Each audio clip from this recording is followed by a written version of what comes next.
Lin Jan is a medical student. He studies well.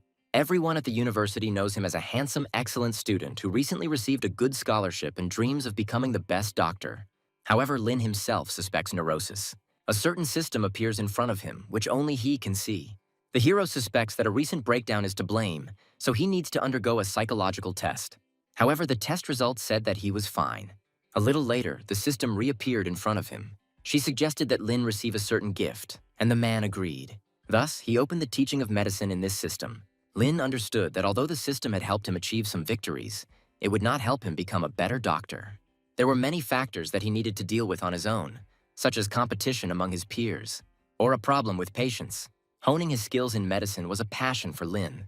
However, he knew that he was still far from his goal of becoming the best doctor in the world. He needed to practice and work a lot to achieve what he wanted. It was an ordinary day.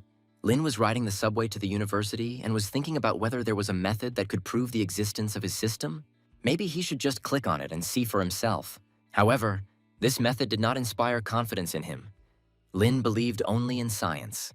He came to Manhwa Hospital to undergo an examination and prove that this system was just a figment of his imagination. Lin went through many tests and examinations and underwent tests, but everything was normal with his body. Now he had to return to the university to pick up the results of the mental test. On his way to the university, Lin met 108 people, but no one paid attention to his system. It was obvious to him that only he could see her. He suspected his recent breakdown and mental problems, so he definitely needed to get diagnosed. Lin knocked on the office where the test results were kept. A young girl with glasses looked out of the door. She was clearly unhappy with being disturbed. However, when she saw Lin, she immediately changed her anger to mercy and greeted him. The hero said that he was looking for the headman to borrow equipment. Then the girl let Lin inside the office and asked how his health was going. She heard that he went for a CT scan and MRI, so she decided to ask what was the matter. Lin said he was just writing a report, so he went there. The head woman said that she had already looked at the results of his tomography, and there were no problems with the hero's health. Lin tensed up. Everyone says he's fine, but he knows he's not. Then he drew attention to the girl's computer. Programs were installed there that could be used to diagnose schizophrenia. Looking at the test results, the girl said that Lin was fine. Then she decided to leave the equipment at his disposal and leave the office. When Lin was alone, he took the test results sheets. He decided to use the computer to do the calculations right away and see if he had any problems. He wondered what kind of gift package he would receive if it turned out that he was not sick. Soon, the calculations were ready. As it turned out, Lin was absolutely mentally healthy, and this means that his system is real. So he decided it was worth accepting the gift. As it turned out, the system gave him mastery in 6 methods of suturing. Lin considered this a rather meager reward, since suturing was just stitching. However, the system said that it could not give him another gift because it could only teach medical skills. Thus, she could only give Lin skill in suturing, but the hero did not really like such a gift. However, the hero conducted a Turing test on the system and was sure that it was not just any person sitting behind it. The system's responses were contrary to the man-machine rule. Lin decided that in this case, he was an example of a gift for suturing. He decided to practice on a banana peel. Lin felt that his hands were more dexterous than before. At the lectures, they said that the seams should be even, then there will be no new scars on the skin. When Lin touched the banana, he felt knowledge appear in his mind. He just moved his wrist, but the needle moved very smoothly. Soon, the seams were applied. The distance between them and the knots were the same. The work was done perfectly. Lin realized that the system had many gifts in store for him, and skill in suturing was just one of them. Soon, the day of internship for medical university students arrived. Lin stood in the company of his dorm neighbors, Charlie and Vincent. Vincent asked the hero why he was so taciturn today, and then Lin said that someone was coming here. They were the director of Manhwa Hospital, Dennis, and the famous hospital surgeon, Connor. Dennis said that this is the first day of internship for the students in the practice room, and what happens next is up to them. Lin, the head of the home clinic, noted that Yunhua's practice room should be more interesting than his home clinic. Dennis announced that Connor, the most famous and capable doctor in Yunhua, would be working with the students today. Connor said being a surgeon requires many skills, and one of the most important ones is suturing. Hearing this, Lin immediately perked up. Connor said students may now forget everything they were taught at university. In their surgical room, every new doctor wants to try himself at the operating table. All this will be in the practice room. And to get there, students will need to stitch the tails of 10 white mice. The students were immediately excited. They were very excited, but still wanted to try their hand at suturing. Connor said that these mice have very thin tails, so the task will be incredibly difficult. To sew the tail, the blood needs to flow normally. It definitely cannot be done with one hand. However, this did not scare the students. They all wanted to try the operation themselves. Charlie was confident because they had already practiced stitching at university. Then Connor decided to choose one of the students, a boy named Chris. The student was seated in front of a microscope and everything necessary for the operation was prepared. Connor chuckled. Chris was very tense. His hands were shaking. The doctor told him to work faster and finally insert the needle. Chris wasn't careful enough and ended up damaging a vessel in his tail. Connor chuckled again. Now the students realized that suturing was not such a simple thing. Lynn thought about it. The diameter of the blood vessel in the white rat's tail was 0.5 millimeter, and it was not as easy to work with as a banana peel. Connor asked who else wanted to try stitching the rat's tail. Without waiting for an answer, he pointed his finger at Lynn, calling him to him. Chris was depressed after the failure, and the other students didn't really expect Lynn to do better. Dennis said that Dr. Connor will demonstrate his skills to everyone. Students should pay attention to his methods. Soon, Lynn put on a mask and gloves and announced that he was ready to begin the operation. Connor said they usually cut it into 60 or 80 pieces, but today the situation is different, so there are fewer pieces. The doctor was going to use the simple and popular method of stitching. Lynn drew attention to the technique of execution after sewing the tail. You need to put a small suture. 6 loops will be enough to ensure normal blood circulation and eliminate bleeding. We also had to make sure that there were no cavities or scars left. Connor looked at the hero with suspicion. In his opinion, all the trainees think that theoretical knowledge will be enough for them, and they behave too proudly. He then asked Lynn if he knew what stitching method had just been demonstrated, and the hero answered, "It was an interrupted stitch." The doctor noted that this student was clearly a good student, and then asked him to go to the table to show everyone his skills. Lynn was at a loss whether the doctor had already demonstrated everything. He wanted to see something much more interesting. However, he also liked this turn of events because he had never performed such an operation before a famous surgeon, and now he could not miss this chance. Connor carefully watched how Lynn worked. The needle went in well, and his hands did not tremble. Apparently, this was not the first time he had done something like this. There was no feeling that the needle was resisting. It seemed to be gliding across the ice, as if it was working in unison with Lynn's mind. As it turned out, the hero had just broken his record for stitching speed. Moreover, all the seams were perfectly even. Everything was much better than during his practice at the university. Lynn's fellow students looked at the sewn tail of the rat in surprise. They were surprised at how quickly the man completed the operation. Dennis couldn't believe his eyes. Lynn's stitching speed was faster than Dr. Connor's. Connor himself looked at the operating table in confusion. He did not believe that Lynn was able to cope so quickly. Even the microsurgeons who work in this province could not overtake him in sewing speed, and this young man was just a trainee.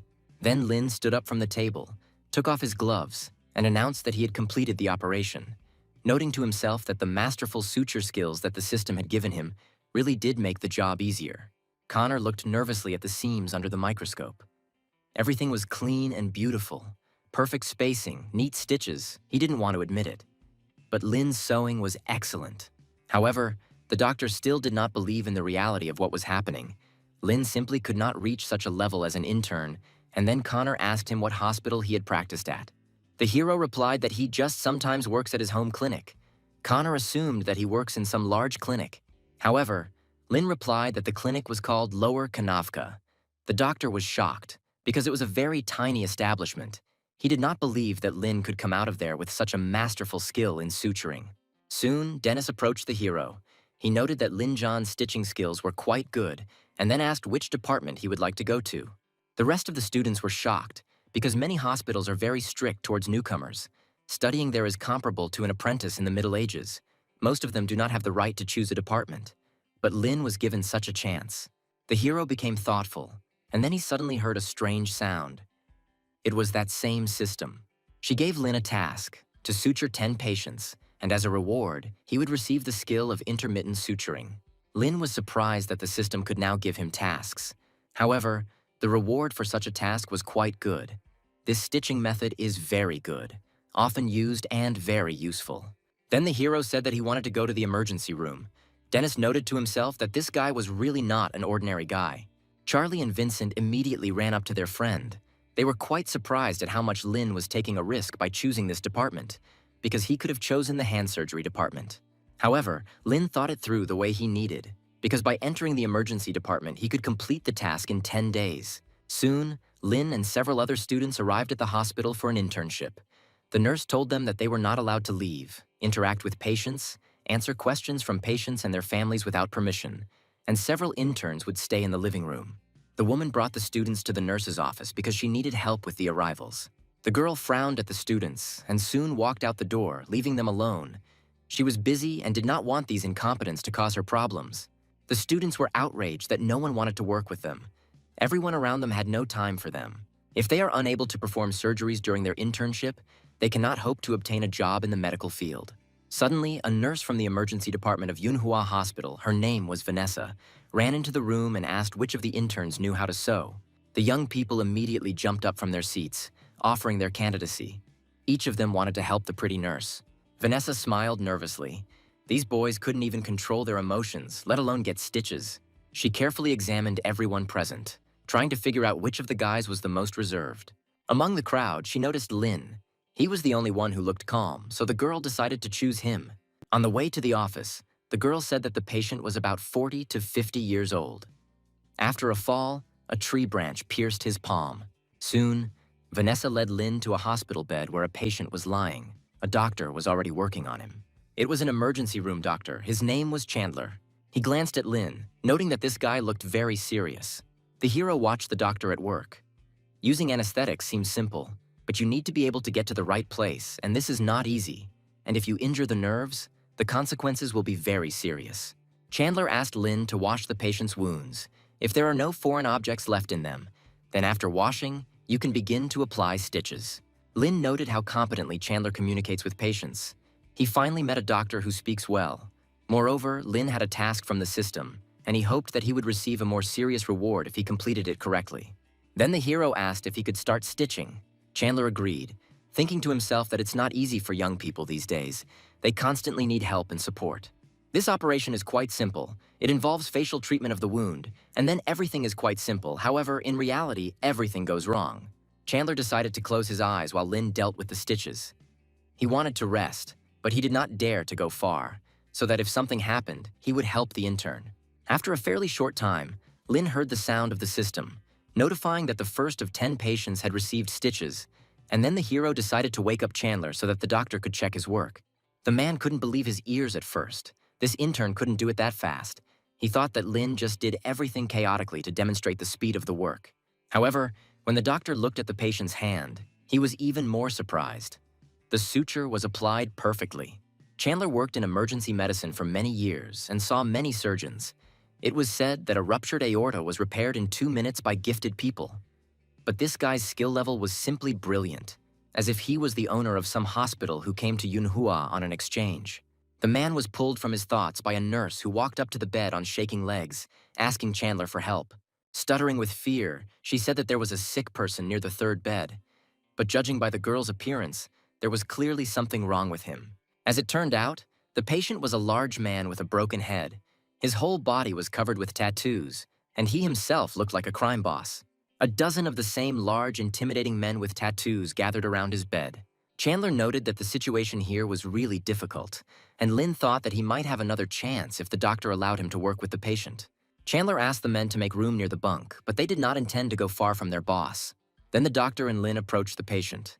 Chandler decided to leave the matter in the hands of the intern and let him stitch the wound.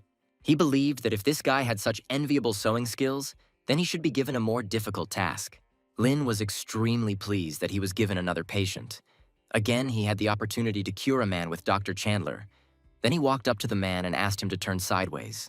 The patient looked at him menacingly, saying that he had been to many hospitals in his life, and if Lin did poorly now, then everyone here would be in trouble.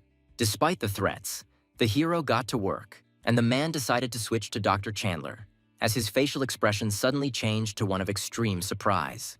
Before the man could say a word, the doctor said that his wound had already been stitched up. The patient was about to turn around to look at himself in the mirror when Lin grabbed his head and turned it straight because he still needed to check the quality of the stitches. The hero thought that when he was at school, he was always afraid to look at how his classmate was sewing up a banana. It was just terrible. Soon, the stitches on the patient's head were completely ready, and they looked just perfect. Chandler thought about it. The wound was stitched up while the patient was talking, and he didn't even notice it. The doctor had seen such an operation for the first time. Moreover, Lin used such a complex technique only for a wound on the head. Looking in the mirror, the patient exclaimed with happiness. This wound was stitched up faster than it was inflicted on him. Everything was stitched up smoothly and along the line. He asked Lin for his business card so that he could come to him again if something happened.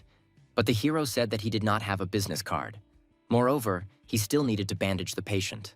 However, the man said that there was no need to bandage anything.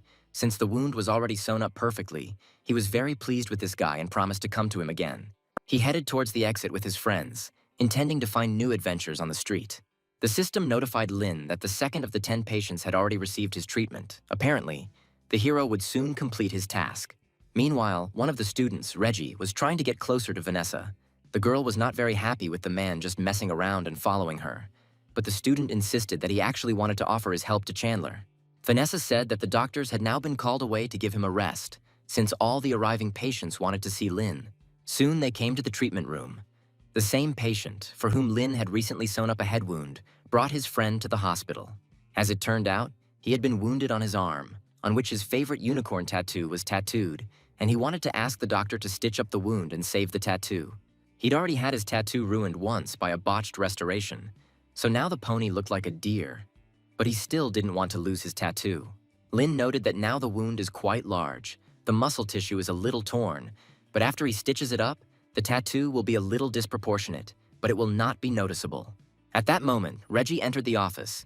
He was surprised why people choose an ordinary intern as their doctor. The man immediately hurried to drive away the overly loud intern so that he would not interfere with the doctor's work. It didn't take Lin long to apply the stitches, and soon the patient could already see how neatly his wound was stitched up. The tattoo was completely preserved, and it seemed to look even better than before. Reggie was at a loss. He didn't understand where Lin learned to suture so well because he's just an intern. After all, he was sitting with Lin in the same waiting room. He thought that the hero was also just an intern, and now he understands that he has extensive experience in practicing at a medical school, but Lin confirmed that he was just an intern. The hero noted to himself that he was so concentrated that he almost let slip about his system and his gift for a beginner. Soon the system informed Lin that he had already helped 5 out of 10 patients. Apparently, he should complete the task today. By noon, Lin had indeed been able to help 10 patients. As a reward, he was given the interrupted vertical mattress suture technique, which is mainly used for suturing loose skin and is more suitable for urology. Lin was already eager to try out a new skill. The hero went to his home clinic where his parents worked. Lin John's father, Robert, asked his son why he still didn't wear a white coat, since he needed to become a doctor as soon as possible to get a certificate as a medical practitioner. As it turns out, Dr. Xiang's price has increased by another 50 yuan. This happens every month, and if Lin studies well, she will soon manage the family business.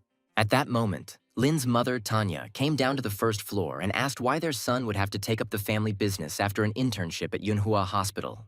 She was dissatisfied because their son clearly became, after the first day of the internship, Robert hastened to justify himself that he was giving his son money, trying to find a job for him. He wanted only the best for him. Suddenly, the family heard a loud sound near the front door. There were 2 men. One of them had a seriously injured arm and needed medical attention. Soon, the patient was placed in a hospital bed. Other patients of the clinic gathered around her. They were worried about the condition of the man's hand. The patient, whose name was Zach, explained that the knife fell from the meat board directly onto his hand. His vision immediately blurred as soon as the man touched the knife, and he ended up losing too much blood. The doctor at the lower Kanavka clinic, Stanley, immediately volunteered to help him. After examining Zach's hand, he said that the wound was very serious, so he needed to go to the hospital urgently. Hearing this, Lin thought that the best doctor of this clinic should have taken care of the patient himself and not sent him to the hospital. This is a very low act for their meager clinic. Then the hero put on a white medical coat and offered Dr. Stanley his help. The system immediately gave him a task, to heal Zach's hand and get a satisfactory result, and as a reward, he will receive an ordinary treasure chest. Stanley grinned. Lin only started his internship yesterday. He was unlikely to be able to do anything to help a patient who had been bleeding for a long time. Then the doctor decided to call Edith, the only nurse at the Nizhnyaya Kanavka clinic, to help him. He asked the woman to give him hydrogen and peroxide. He was going to help Zach, but first the wound needed to be disinfected. Lin looked at the table where all his cutlery lay. This set was quite sufficient to satisfactorily cure the patient. Stanley looked incredulously as Lin washed his hands. Was he really going to do everything himself? The doctor said he was just going to disinfect Zach's arm to stop the bleeding. That would be enough. The cut was very simple but deep. The tendon could also be affected, so the patient had better go to the hospital. Lin stated that Zach's hand was only grazed and there was nothing serious about his wound. The rest of the patients agreed with the hero because Yunhua Hospital is almost 10 kilometers from here. Zach can only get worse by the time he gets there. Stanley said they were better off emphasizing reliability and stability. However, Lin insisted on his own. He prepared everything necessary to treat the patient. After disinfecting the wound, the anesthetic is not susceptible to secondary infection. The hero asked Edith to dilute the lidocaine and prepare more peroxide, hydrogen, and iodine. Stanley tried to stop Lin, but the hero had already begun to stitch up Zach's arm, so the other patients asked the doctor to be a little quieter. Lin thought, if his tendon was cut, his hand would be completely different and his grip would be weak in the future. He might not be able to do delicate work. Suturing a tendon might be a daunting task for the emergency department, but it's a piece of cake for a doctor in surgery. If he had gone to the hospital, he would have had a better stitch. However, he could have received average medical care at best, and Lin didn't have a system that did training 100 times a day for nothing. However, he believed in his abilities. He would definitely be able to reduce the likelihood of failure. Soon, the hero finished stitching. The stitches were just perfect. Stanley looked at Zach's hand in surprise. Even if the intern graduated from medical school and worked for 4 years in a hospital, he would never be able to do such a stitch. Is it really that good at teaching at Yunhua University? Lin began to bandage Zach's arm, and the man wondered how quickly his wound had been stitched up. At that moment, Robert approached the hospital bed. He said that with such abilities, Lin would be able to practice in their clinic without any problems. But the hero said that first he needed to complete his internship.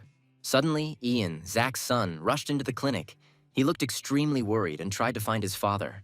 He asked why he went to such a small clinic with such a serious wound.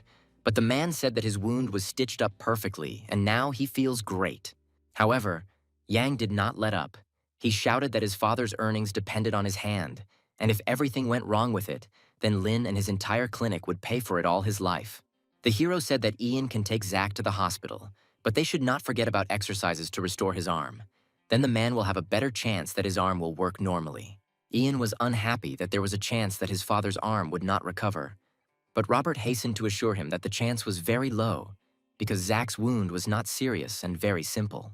He asked the young man not to panic, but instead, he should get checked at the hospital, and after the examination, pay the medical costs if he does not see any problem. Yang snorted with displeasure, and then said that he was taking his father to the hospital for an examination. Lin looked after them. The system appeared in front of him, but his task was still considered unfulfilled. It seems that it will end only after examination in the hospital. Yang shouted after him that this clinic was simply terrible. They allowed an ordinary trainee to perform such a procedure. This was absolutely unacceptable, and if there were problems with his father's hand, he would not leave Lin behind. At that moment, a girl on a motorcycle drove up to the doors of the clinic. Hearing the name Lena Jana, she took off her helmet. Apparently, she came to the right clinic. She took a large box from her motorcycle and headed towards the hospital entrance. Robert opened the door. He said that the doctor was not there now, so if the girl needed first aid, then she should go to the hospital. Having examined the girl from head to toe, he asked why she had come. She stated that she was looking for Lin, and before Robert answered her anything, she said that she would only give him the fish. She said that Lin John cured her brother's wound, and he asked her to thank him with fish. Robert's eyes immediately lit up with interest. It turned out that his son was so good that he became a doctor just a few days ago and was already receiving gifts. Hearing an incomprehensible noise, Lin went downstairs to find out what was happening here. Robert said that this girl was sent by her brother, and the hero asked who her brother was and why she had come. The girl said her name was Layla, and her brother was the same man with the deer tattoo on his arm that Lin had helped a few days ago.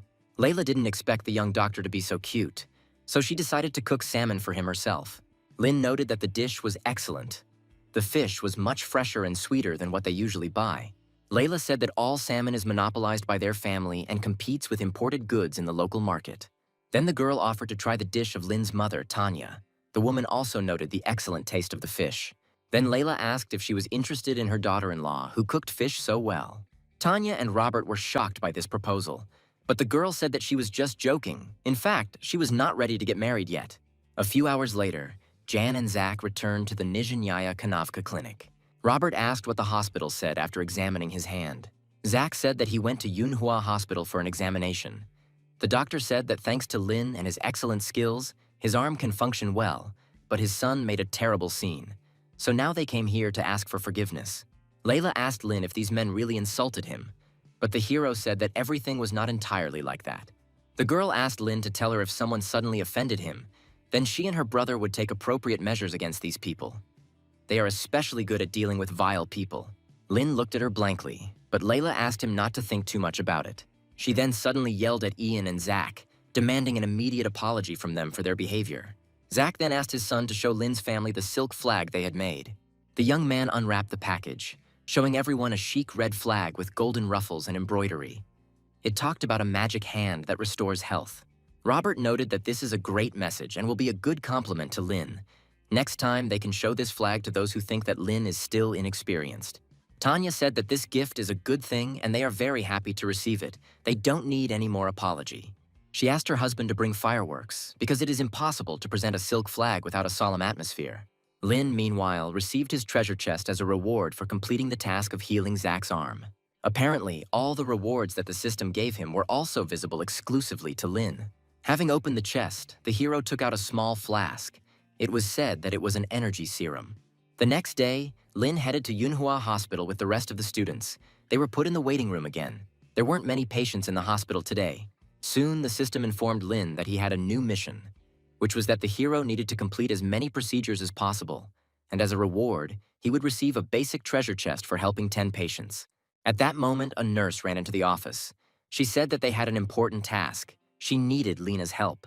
Soon, the students were taken to the ambulance parking lot and were greeted by the director of the emergency department, Josh, who informed them that there had been an explosion at the plant, presumably caused by the boiler. Chandler said that Lin will come with him. He will instruct him in the process. Soon, ambulances with patients arrived, and they were immediately taken to intensive care. Every minute, more and more patients arrived and were sent to the emergency room. Josh asked to send one of the patients to the treatment room and left it to Chandler. The man asked Lin to disinfect the patient's wound and apply stitches. As soon as the hero arrived at the patient with a cut eyebrow, he immediately began to apply stitches. Vanessa asked Lin not to overexert himself, because they would still need his help later. Lin thought, today had been a very busy day since he arrived from Yunhua, and he guessed that this was not the end yet.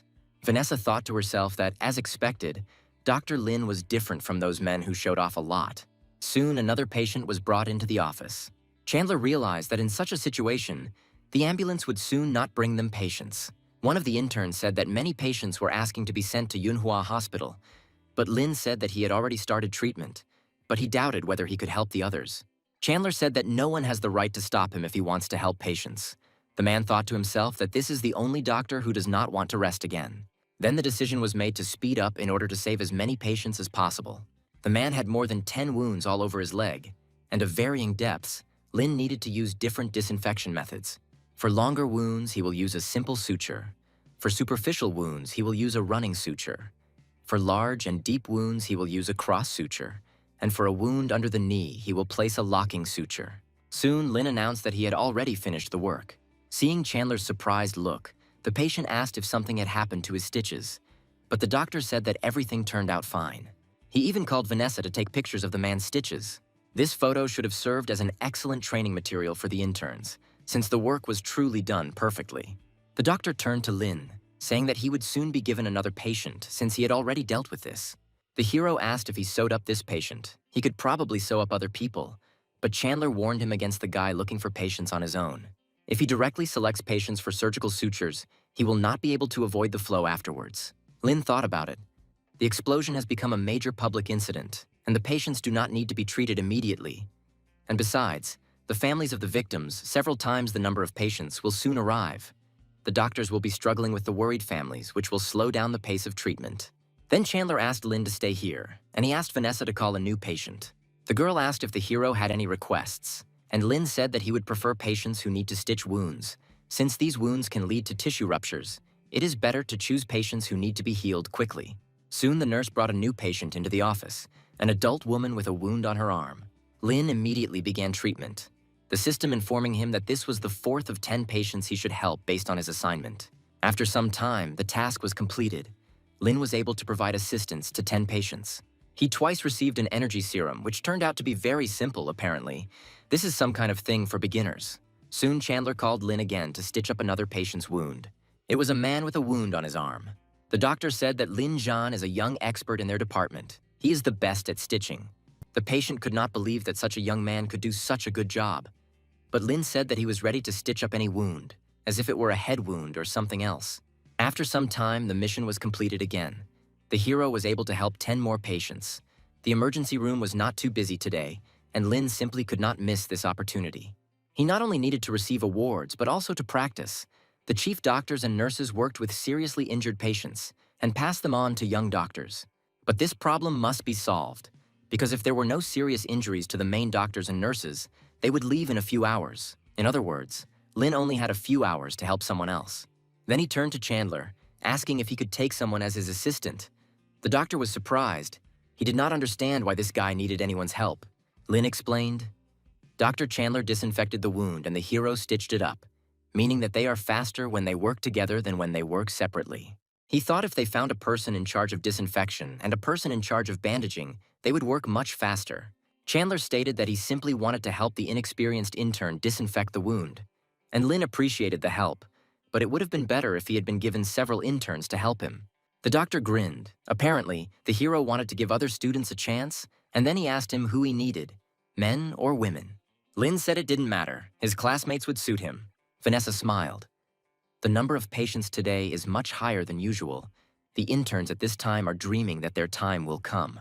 Soon, Charlie and Vincent arrived in the office. They were glad that Lin decided to call them for help.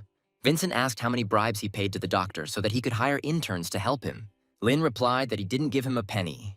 He just needed someone to disinfect and bandage. Then Charlie said that he would do the dressing. Since disinfection was too dirty for him, Vincent would do a better job of it. Soon, Vanessa brought another patient to the interns. Vincent, Lin, and Charlie were sitting at the table.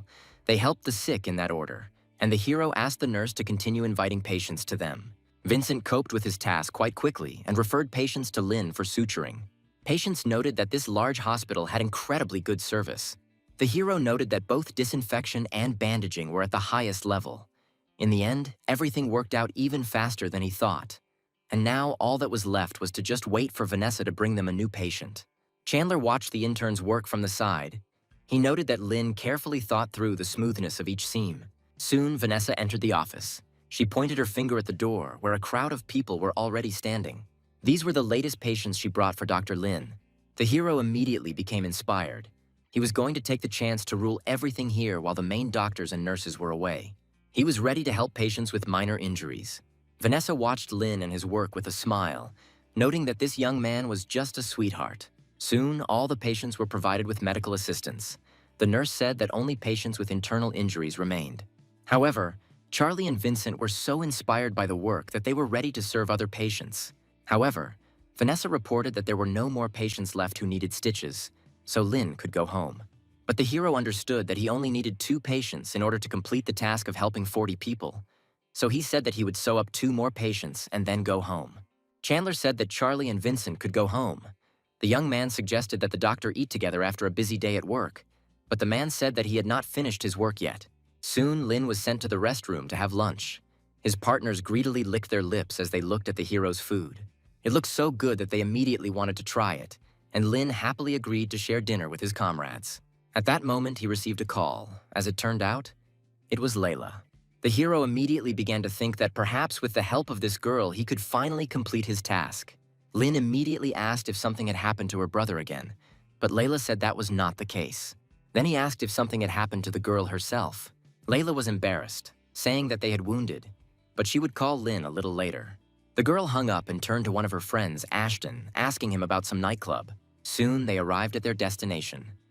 Ashton warned her not to interfere in the affairs of this club, but Layla said that she had no intention of doing so. A few moments later, a whole crowd of men poured out of the club doors. All of them were wounded. Layla smiled as she asked Ashton to choose the ones with minor injuries. She wanted to help Lin, but she understood that he was just an intern and would not be able to cope with serious injuries. Soon, Layla arrived at the hospital along with the patients. She was very happy to see Lin. Charlie and Vincent immediately began to smile at the girl, asking their boss Lin to give them a few patients each. However, Layla had no intention of helping these strangers, so she yelled at them, ordering them to get back to their work and stay out of the way. Ashton said that he had already brought as many as 2 cars with patients, and then the girl asked him to stop, otherwise Lin would get too tired. The hero decided not to hesitate and immediately began work. The treatment took several hours. After 10 hours or more, Chandler, Charlie, and Vincent were exhausted. If it weren't for the energy serum, Lin would feel just as tired now. But this incredible thing with the taste of rice wine gives a very strong effect. He really wanted to sleep, but the desire to continue was stronger. The hero was confident that he would cope with this task. He needed to cure 49 more patients. Early in the morning, the chief doctors and nurses returned to the hospital.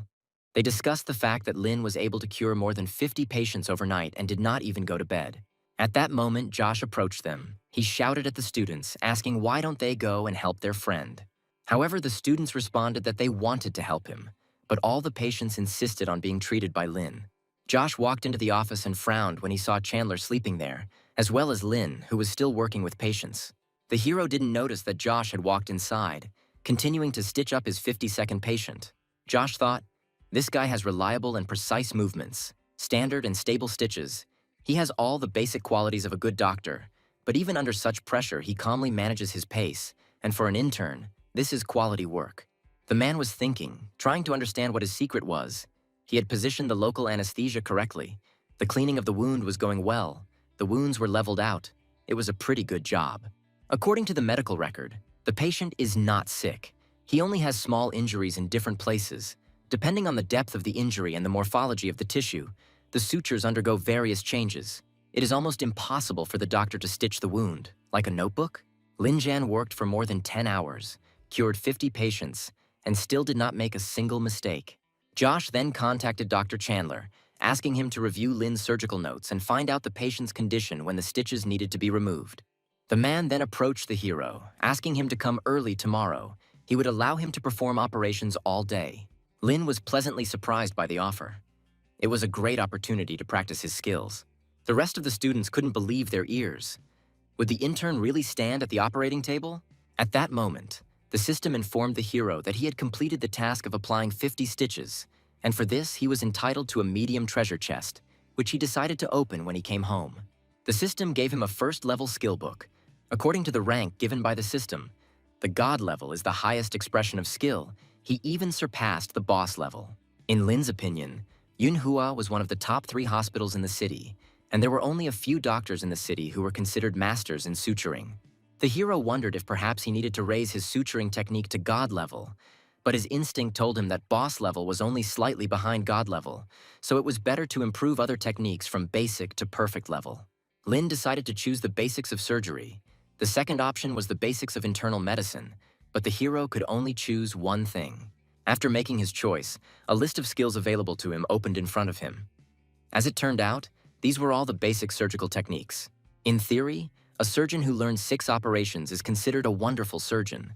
Ordinary doctors are usually unqualified in 1 or 2 areas, and a student should be good at everything at the time of graduation. Lin decided that the bleeding control skill would be the most useful for him, and as soon as he chose it, 4 more skills opened up for the hero, meaning that he could only choose 1 of 4 options. However, it was still a good gift. There was no good or bad medical method.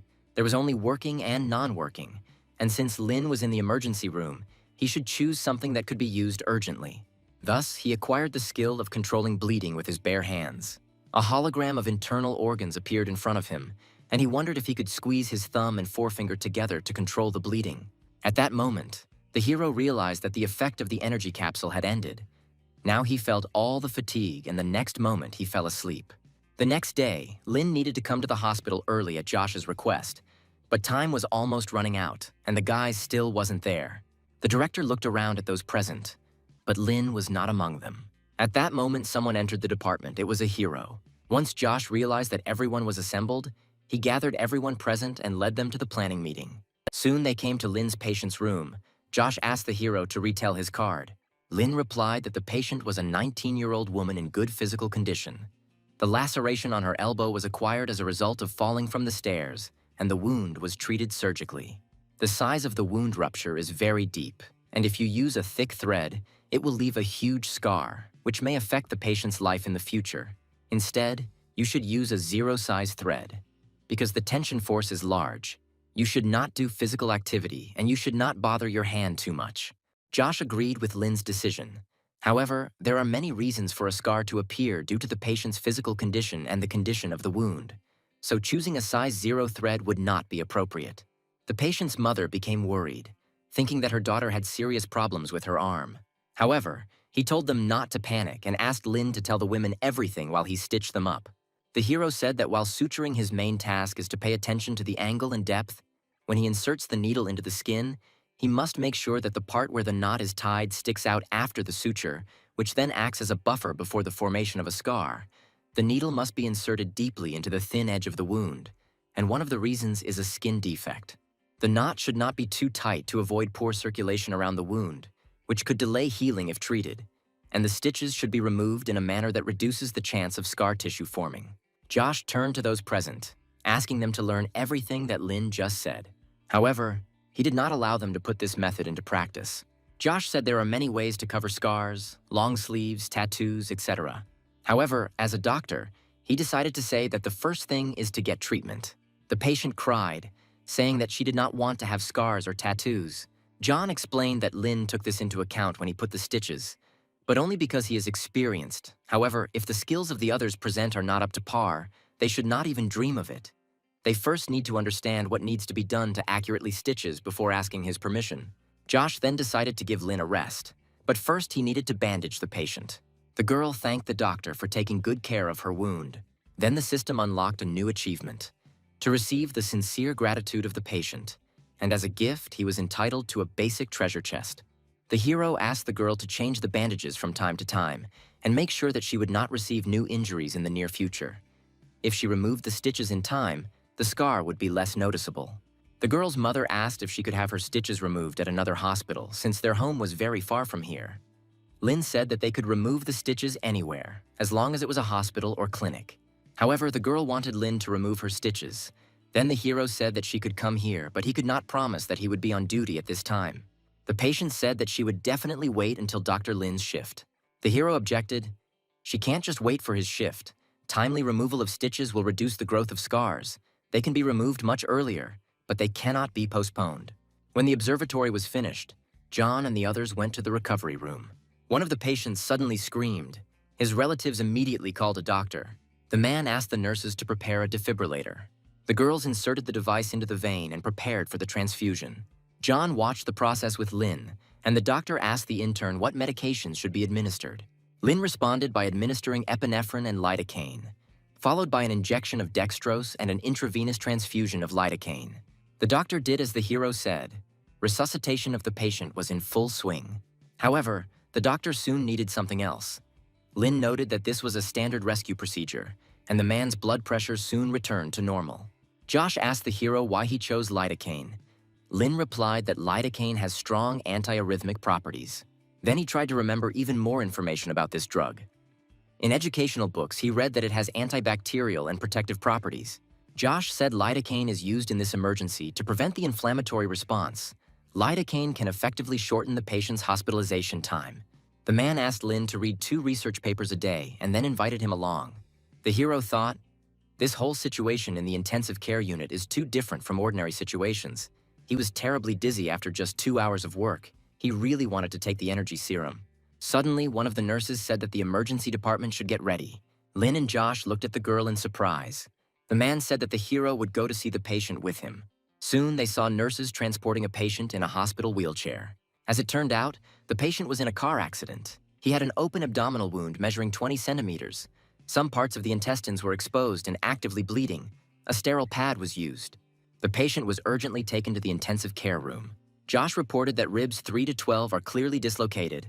The heart rate is 105, the bleeding is heavy, and we need to prepare for a blood transfusion. Lin thought about it. The vital signs are fine, but the patient's condition is terrible, the patient's second-stage critical condition, and it is less dangerous than the previous one, who was in a coma. One of the doctors said that we need to take blood from a vein, a blood test for kidney function, blood type, electrolytes, and all this must be done before the blood transfusion. Josh asked to prepare a second venous access device, 500 milliliters of Ringer's solution, 10 milliliters of omeprazole, 10 milliliters of saline, and a single intravenous injection. The man said he would go talk to the patient's family members and invited Lin to come with him. He said that in addition to excellent medical skills, communication with the patient's family is also very important. If Josh talks a lot, Lin won't remember anything, so he should just observe and remember. Soon, the men entered the room where the victim's relatives were, and the patient's wife asked what her husband's condition was. Josh said that he was a responsible doctor, and he needed to ask the woman some questions about the patient's liver disease or chronic diseases. The woman replied that her husband is a government employee, he has an alcohol addiction, and also has problems in 3 levels: high blood sugar, high cholesterol, and high blood pressure. All 3 problems associated with obesity. While Josh was interviewing the woman, Lin began to think that the director's questions were just a hoax. He knew that the patient was a civil servant and that he had no infectious diseases. However, some diseases are deliberately hidden by a person, so he continued to question the woman. Josh said that they were going to do a blood transfusion, so the patient's wife needed to sign a consent for the transfusion. The agreement and confirmation of transfer to the intensive care room arrived. Now she only needed to pay. The man told Lin that he should always let patients' relatives sign an agreement to protect their interests. He also asked what the hero thought about their conversation. The man replied that the director should keep the pace of the conversation and be a little firmer. Josh said that it is important not to give patients unnecessary hopes. They do not need it, and the mission of doctors is to save patients. At this moment, one of the doctors approached the director. He said that the bleeding is not stopping. The patient was given an intramuscular injection of Reptilase, ice solution, and norepinephrine. They simplified the use of red blood cells and plasma of the same blood group, and also gave several injections of ethamsulate. The patient has a total of 1,400 milliliters of fluid. Josh went to the patient. He asked to prepare for emergency surgery, perform a laparotomy, and increase fluid replacement. Suddenly, the nurse announced that the patient was in a state of shock. At this moment, Lin ran out of the office to wash his hands. One of the doctors, Clyde, was in the bathroom. He apologized, saying that while working at the rehab center, Lin had to contact a lot of people. Then he said that the guy could wash his hands with disinfectant, but he shouldn't use it too often. Then Lin said that he was preparing for surgery. Clyde could not believe his ears. He thought even in such a situation, this guy is calm, which is unusual for an intern. But how will he carry out the operation? Clyde snorted in displeasure. Everyone knew that Dr. Josh valued him. But no matter how valuable he was, he would not be able to operate on someone who would soon go to another world. He would not be able to do whatever he wanted, simply because he was lucky with appearance. At that moment, Chandler approached Clyde. He said that Lin had just started his internship. He understood the future. Clyde noted that he was lucky that Josh didn't drive him away on the first day. The man decided to see what Lin decided to do with the patient, and as soon as he turned back, his face contorted in horror. The hero stuck his palm directly into the open wound on the patient's stomach. All the doctors and nurses standing around were in shock. The guy acted without surgical training? Was this really murder? Josh screamed, ordering Lin to stop immediately. However, the hero did not pull out his hand. His divine level of manual skill allowed him to determine that the patient's lower glissons capsule was torn. It would be difficult to stitch it up. If the bleeding was not stopped, the man would lose too much blood. But suddenly Lin managed to find the source of the bleeding. He grabbed the liver with 4 fingers and squeezed the bleeding point with his little finger. Everything was going well, but it was a matter of time. Josh looked at the intern in shock. He uses his hands to stop the bleeding, and yet the bleeding stopped. Dr. Dalton reported that the bleeding had indeed stopped. Lin stopped it with his own hands. Josh was shocked. In such a hospital, few people reached such a level. How could an ordinary intern do this without experience? However, the safe bleeding technique can only temporarily stop it. Surgery is necessary. Josh ordered Lin not to touch any other organs, and then called Chandler to complete the operation. Already arriving in the operating room, Lin thought. He did not expect that his first experience in the operating room would be like this. An hour later, the operation was already nearing its end. Lin observed the director's work from such a close distance, and it was a very valuable experience.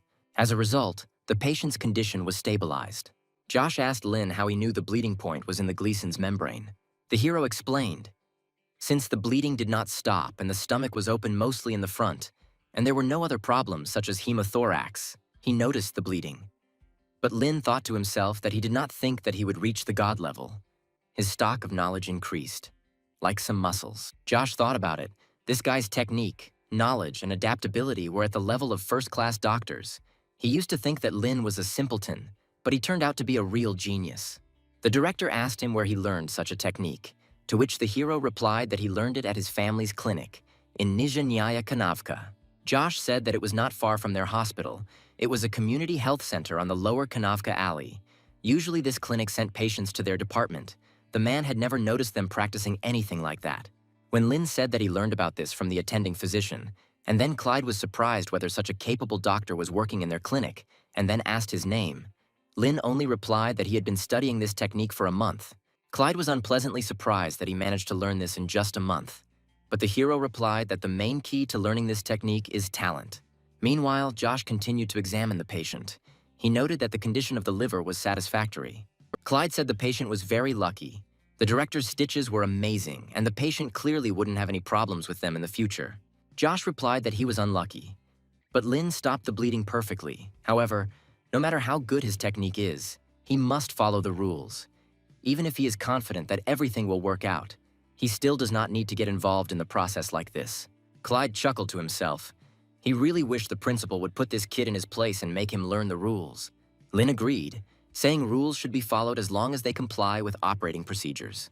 Clyde snorted in bewilderment. He didn't understand what Lin was talking about. It seemed to him as if this upstart refused to follow the rules of administrative procedures. Josh explained that you should not touch the liver with your hands.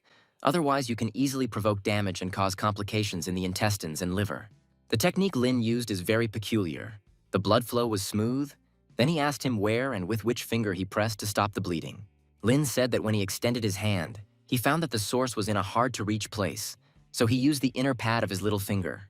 Clyde looked at the dialogue between the men in bewilderment. He hoped that Josh would teach him a lesson, and now he himself was asking questions of this intern. The hero continued.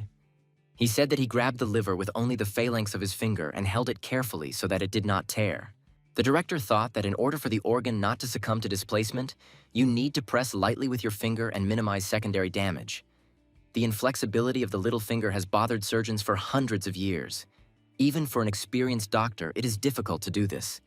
But this guy was truly talented, and therefore they can all learn from him. Then Josh called Lin over, asking him to change his clothes and start covering his stomach. Clyde was shocked. This intern was just a trainee, and he had already been allowed to perform an abdominal closure. When he was his age, he was able to perform abdominal closure only after a year of certification. He still remembered the trembling all over his body and the dissatisfaction of the nurses. But this guy, being calm and intelligent, looked so good. Soon the operation was completed. All the bandages were in place. Lin asked to give him the needle holder. The first thing he had to think about was how to sew up the deepest layer of the peritoneum, in which case there was no need to think about beauty. The next step is the anterior rectus sheath. This step is for ordinary people, but Lin did not intend to do it, and the next step was subcutaneous and skin sutures, and this was more acceptable. Clyde waited for Lin to finish his work. He was sure, no matter how calm this intern pretended to be, he still performed the abdominal closure on his first day. He would still have to make mistakes. After all, everyone makes them. However, as soon as the man lowered his gaze, he shuddered in surprise. The seam was perfect, moreover. Lin finished it very quickly. Clyde was perplexed. He did not believe that this guy had only recently graduated from medical school. Josh then said that Clyde would mentor Lin since he had so much free time to look at his stitches. Although the man agreed, he thought to himself that he could not teach this intern anything, since he, apparently, had been training on corpses since childhood. Suddenly, the same thought came to Clyde and Josh's mind. Lin John used the technique of stopping the bleeding with his bare hands and pinched the source with his little finger without any surgical area. Leaving the operating room, he needed to write a report and send it to the scientific center. However, Lin I was still an intern and did not understand the value of this operation. Then the director turned to the hero, asking him to write a dissertation on the topic of today's operation. When he asked if the guy knew how to write a dissertation, Lena was suddenly notified by the system. She set him a new task, to write a dissertation, and as a reward, he was entitled to a medium treasure chest. For the first time, the hero came across the middle chest and the divine level of controlling bleeding with bare hands. The middle chest was more interesting because there was always an energy serum inside the base one. Plus, he will be able to write his dissertation because he has memorized all the steps, so he won't even have to think too much. Josh said that he unfortunately didn't have time to teach Lin all the basics of dissertation writing, so he assigned the job to Dr. Chandler. Having learned that the director himself asked Lin to write a dissertation and also promised to list him as an author, the man noted that this intern was incredibly lucky. However, the hero did not understand what Chandler was getting at.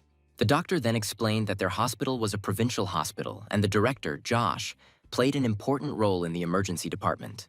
He has always been a member of the Standing Committee of the Changsha Provincial Emergency Medical Society, as well as a member of the Committee of the Chinese Emergency Medicine Society, and he is a leading specialist in the city as well as a celebrity in the emergency department. He wanted Lin to write the dissertation, an opportunity that many people dream of. However, the hero still did not really understand the significance of all this. Then Chandler decided to simply close the topic. The next day, Lin returned to intensive care. Everyone around him looked at him strangely. One of the doctors tried to hide from his sight, thinking to himself that although he accepts Lin for who he is, now everyone is afraid of him. No young man his age is capable of performing such a technique.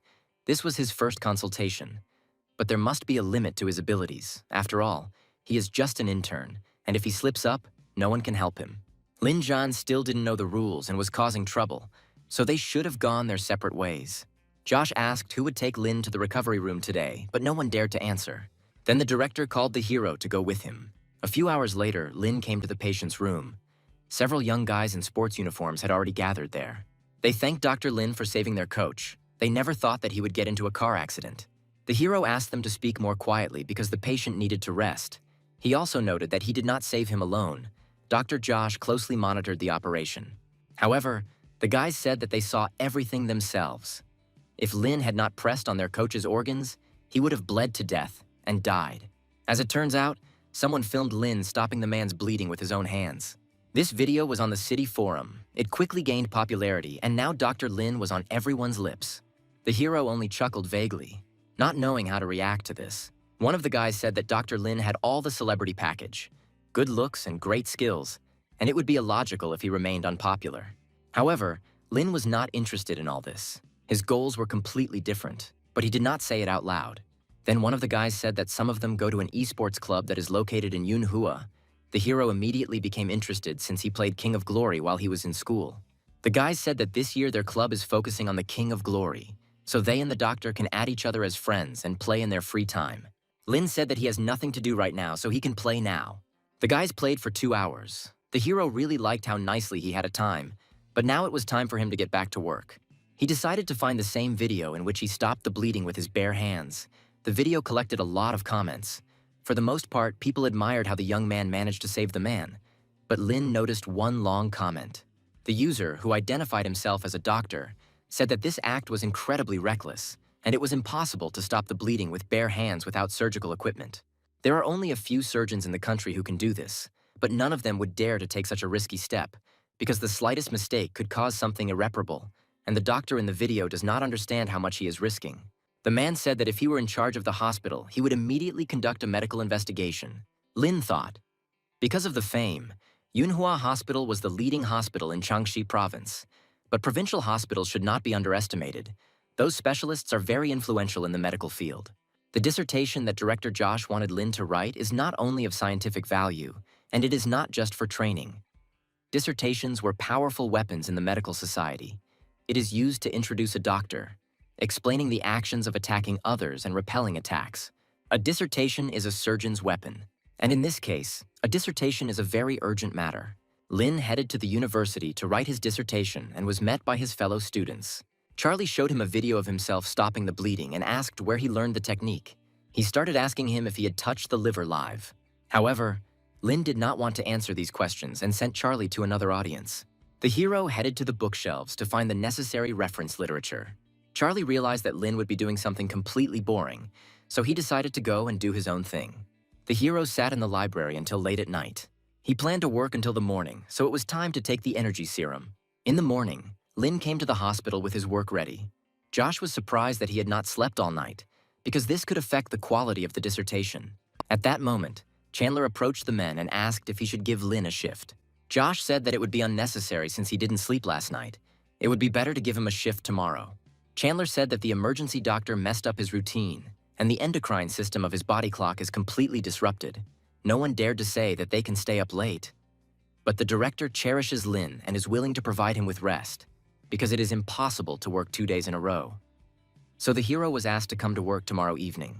Taking a look at Lin's work, Josh said it was a pretty good sketch. He then looked at the section called Identifying Sources of Bleeding Without Surgical Equipment. This unexpected section not only ensures the legality of the operation, but also instantly improves the style of the document.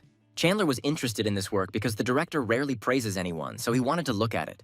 At that moment, Clyde approached him and asked if Lin really wrote this dissertation himself. He said that his thesis presented an operation performed by the director, so he should include his name in it. Lin asked the man if he would like to include his name in this work too. Clyde said he didn't care if his name was on there. He was just worried about their department's chief surgeon, Director Josh. Josh intervened in the conversation. He said that the dissertation had not even been written, so there was no point in discussing it. Lin was a newbie, so there was no need to rush him. Also, the man asked Clyde to write the dissertation next month and send it to him, and Chandler should have rushed with writing articles. Then he told them that they were free and could go do useful things. Josh and Lin went on a round of patients. They came to a man whom the hero had recently stitched up. He said the 28-year-old patient was injured by a rebar at a construction site, and Lin disinfected and stitched the wound. Josh touched the patient's wound and asked how he felt, but the man felt nothing.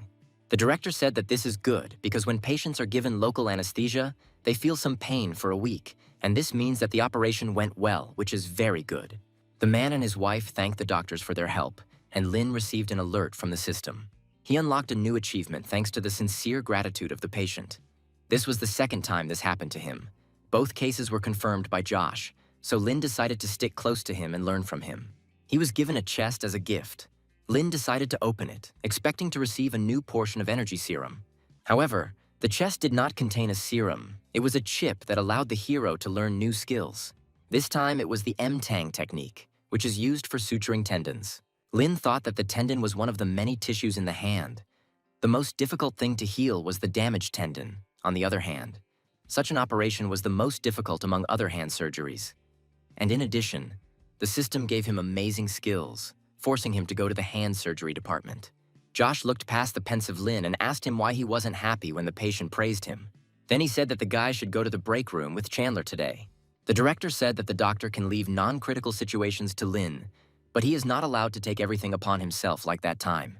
2 days later, the hero brought the finished dissertation to the director, saying that he completed it so quickly because the words seemed to come into his head on their own. Josh was skeptical, saying that the dissertation should not be underestimated. No matter the length, Lin should be serious while writing. However, as soon as the man looked at the work, his face immediately distorted in surprise. The work looked much more interesting than its rough version. Josh called over Dr. Lewis, an expert in research documents, and asked him to look at Lin's dissertation. Lewis noted that it turns out that Lin actually gained experience in controlling bleeding. It's just that the writing style is a little rough, and the English abstract is a little related to the norms of academic journals. The man thought to himself that the writing was lame. His writing style was good in some places and not so good in others, but he was still very jealous of how well the job was done. Josh confirmed that his style still needed corrections and the English abstract needed to be rewritten. And then he asked where Lin wanted to publish his work, but the hero said that he had not thought about publishing. However, the director insisted on publication and asked one of the assistants to show Lin the journal Chinese Reanimatology. He said that the publication fee is very high, about 5,000 to 6,000 yuan.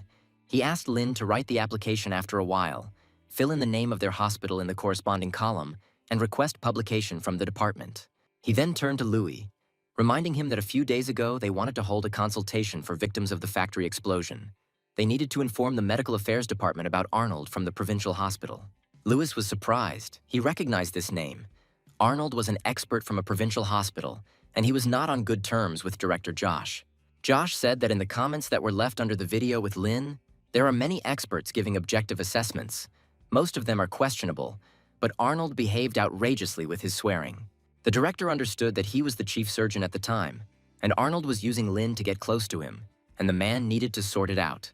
Soon, the day of the outpatient consultation arrived. A man arrived at Yunhua Hospital. It was Arnold, an expert from Changxi Provincial Hospital. He said that he was thinking about holding another negotiation when he heard a call from their hospital, and even brought suitcases from his hospital, and now he suggested that Josh work together. The director thought to himself that this scoundrel was showing off too much, but did not show it. Soon they, together with Arnold and Lin, came to the office where many doctors had already gathered.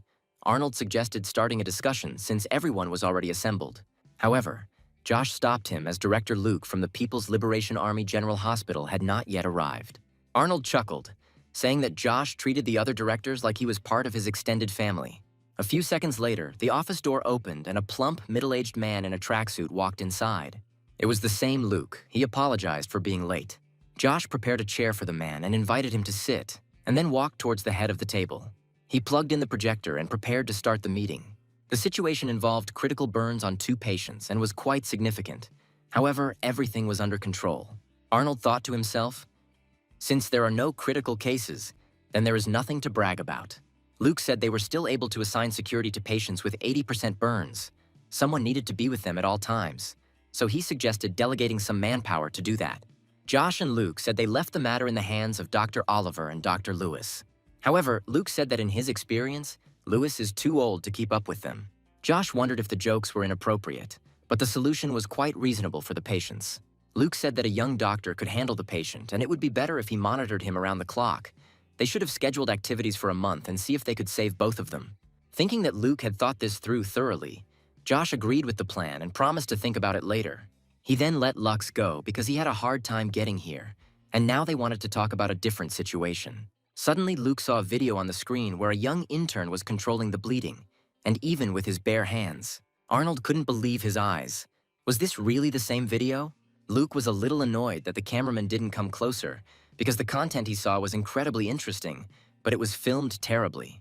Josh said the video was taken by a patient on his phone, but if the men wanted quality footage, they could film it later. He also said that director Luis looked at Linu's dissertation, and this technique turned out to be real witchcraft. It is necessary for it to leak out to the masses. The hero stood up and gave a copy of his work to Arnold. The man noted that this doctor had become a real internet star, but he didn't like it. It seemed to him that he became popular only because of his good looks. Looking at the dissertation, he thought that most of what was written here was complete nonsense. The practical part was simply terrible. It was easy to find a lot of loopholes in it.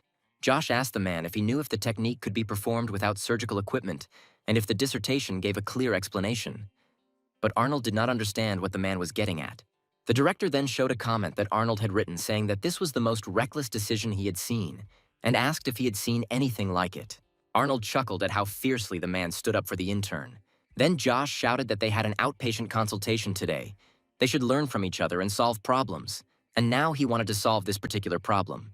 He did not like those who baselessly accuse others, as well as those who use their status to oppress others. Even though Lin Zhan was an 18-year-old intern, Arnold could not abuse his powers because he was the head doctor and was higher in status. Arnold was confused, saying that Josh was now also blaming him for no reason and abusing his power. Then the director said that everyone had seen the dissertation, so he had every reason to blame Arnold, and he would even beat him up if he were younger. Luke tried to stop the men, saying that it was wrong to solve everything with violence. If they wanted to argue, then they should wait until the others finished reading the dissertation. Arnold cleared his throat, saying that he didn't say you couldn't control the bleeding that way. He said that he was wrong when he said about medical practice. All the doctors that day were irresponsible towards human life. The man stood up and started screaming, saying that there was too little time for research in the video, and even if there was no mistake, this does not mean that the doctors did everything right. Josh chuckled, saying that based on Arnold's reasoning, his abilities were no better than those of the intern. Moreover, it would be an honor for Arnold if he were put on the same level as Lin.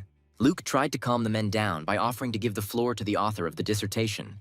Arnold was sure that he was better than some intern. And then Josh gave Lin his word. The hero rose from his seat. He was not quite ready to speak, especially in such a situation.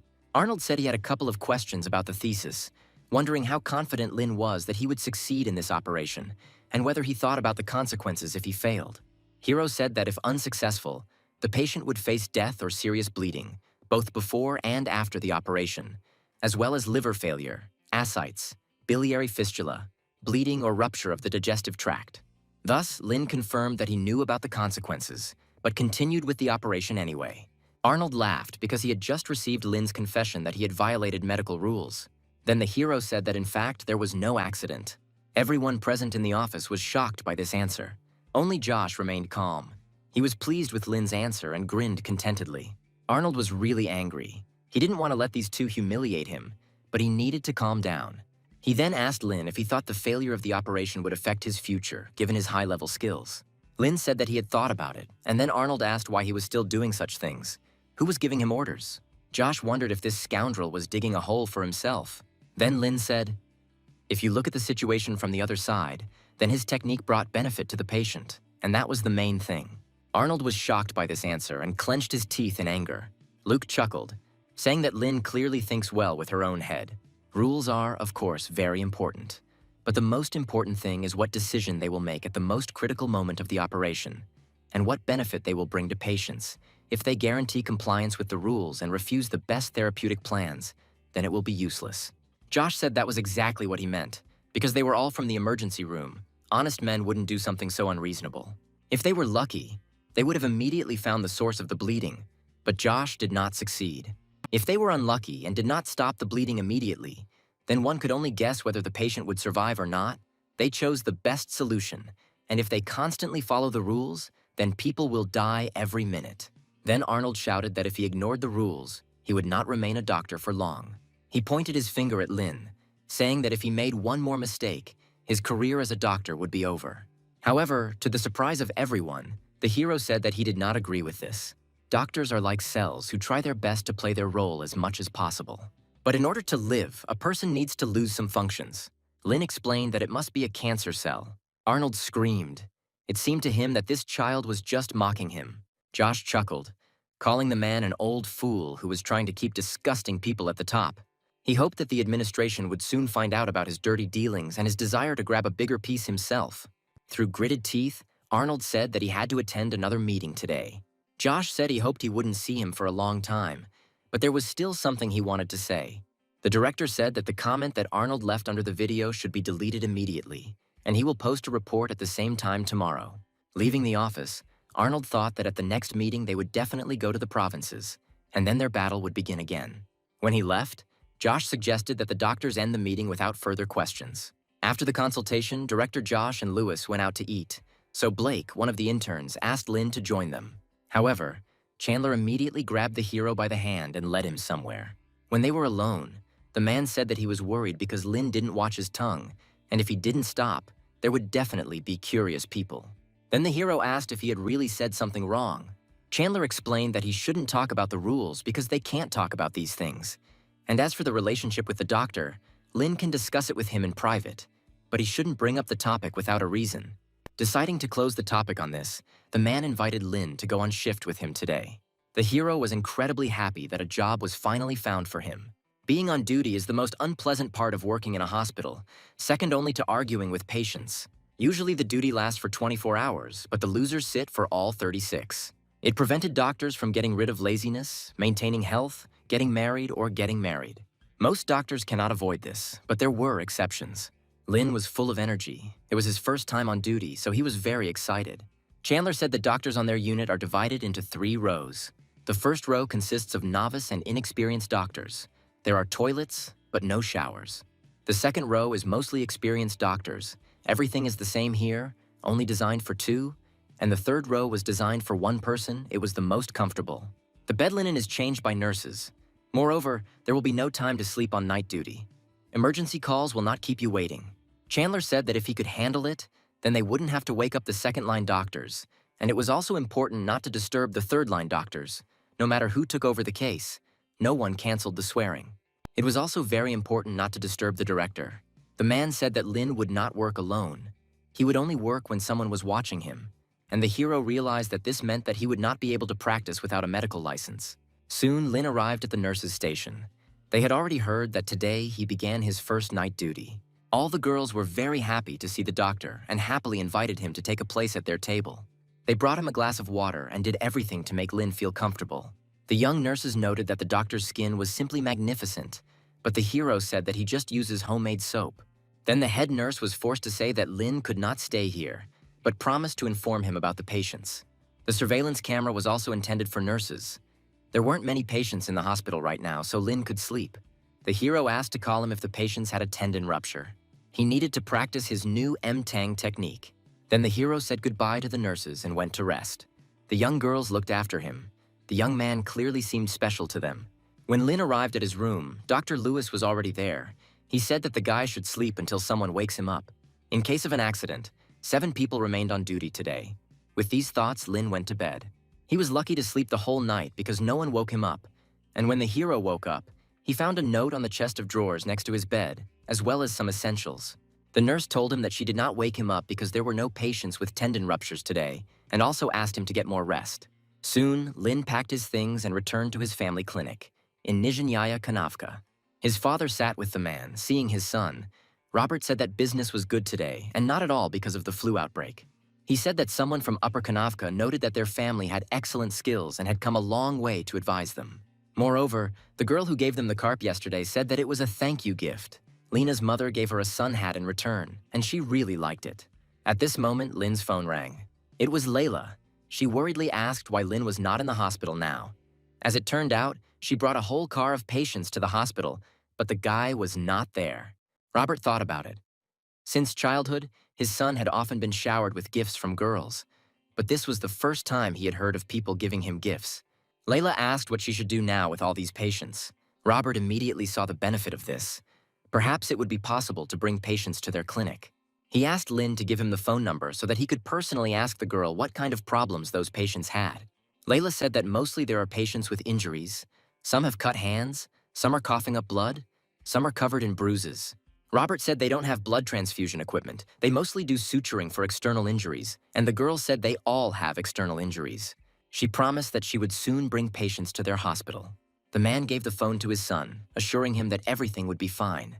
Soon, a whole car with wounded men arrived at the clinic. Some of them were surprised that they were brought to such a small clinic, but Layla reminded them that her brother was stitched here. Then she turned towards the entrance, shouting to Lynn that she had arrived. The hero was playing a mobile game at that time, and would not have even noticed the girl if not for his father. Layla said that there was a traffic jam on the road, so she was a little late. Then she leaned towards Lynn, telling him not to rush, because the sick were already here and were not in danger. At that moment, wounded men entered the clinic. They were surprised, because Layla asked them to hurry up, and now she even wants to send them back. The girl looked at them with displeasure, realizing that they had just ruined her brilliant plan. Lynn said he couldn't keep patients waiting. Then he gave the phone to Layla, asking her to finish the game for him. However, the girl did not know at all what to do. Lynn told her that there was nothing wrong with it, because he was also far from a professional in this game. When the hero left, the girl thought, this was Lynn's game, and if she loses, she will admit defeat. After a few moments, it dawned on the girl that right now she was holding Lynn's phone in her hands. Then she decided to just close the game and watch something more interesting. Meanwhile, Lynn came to the treatment room. He asked Dr. Stanley to help patients with bruises. He then asked the patients to go into the office one at a time to receive help. One of the patients asked if Lynn was really able to sew up the tattoo of the king, Layla's brother, and the hero answered in the affirmative. Then the man asked the hero to sew up his wound so that after recovery it would look like a huge scar. He wanted this scar to show what a strong and brutal man he is. Although it was an unusual request, Lynn complied with it. The man was very pleased with the result.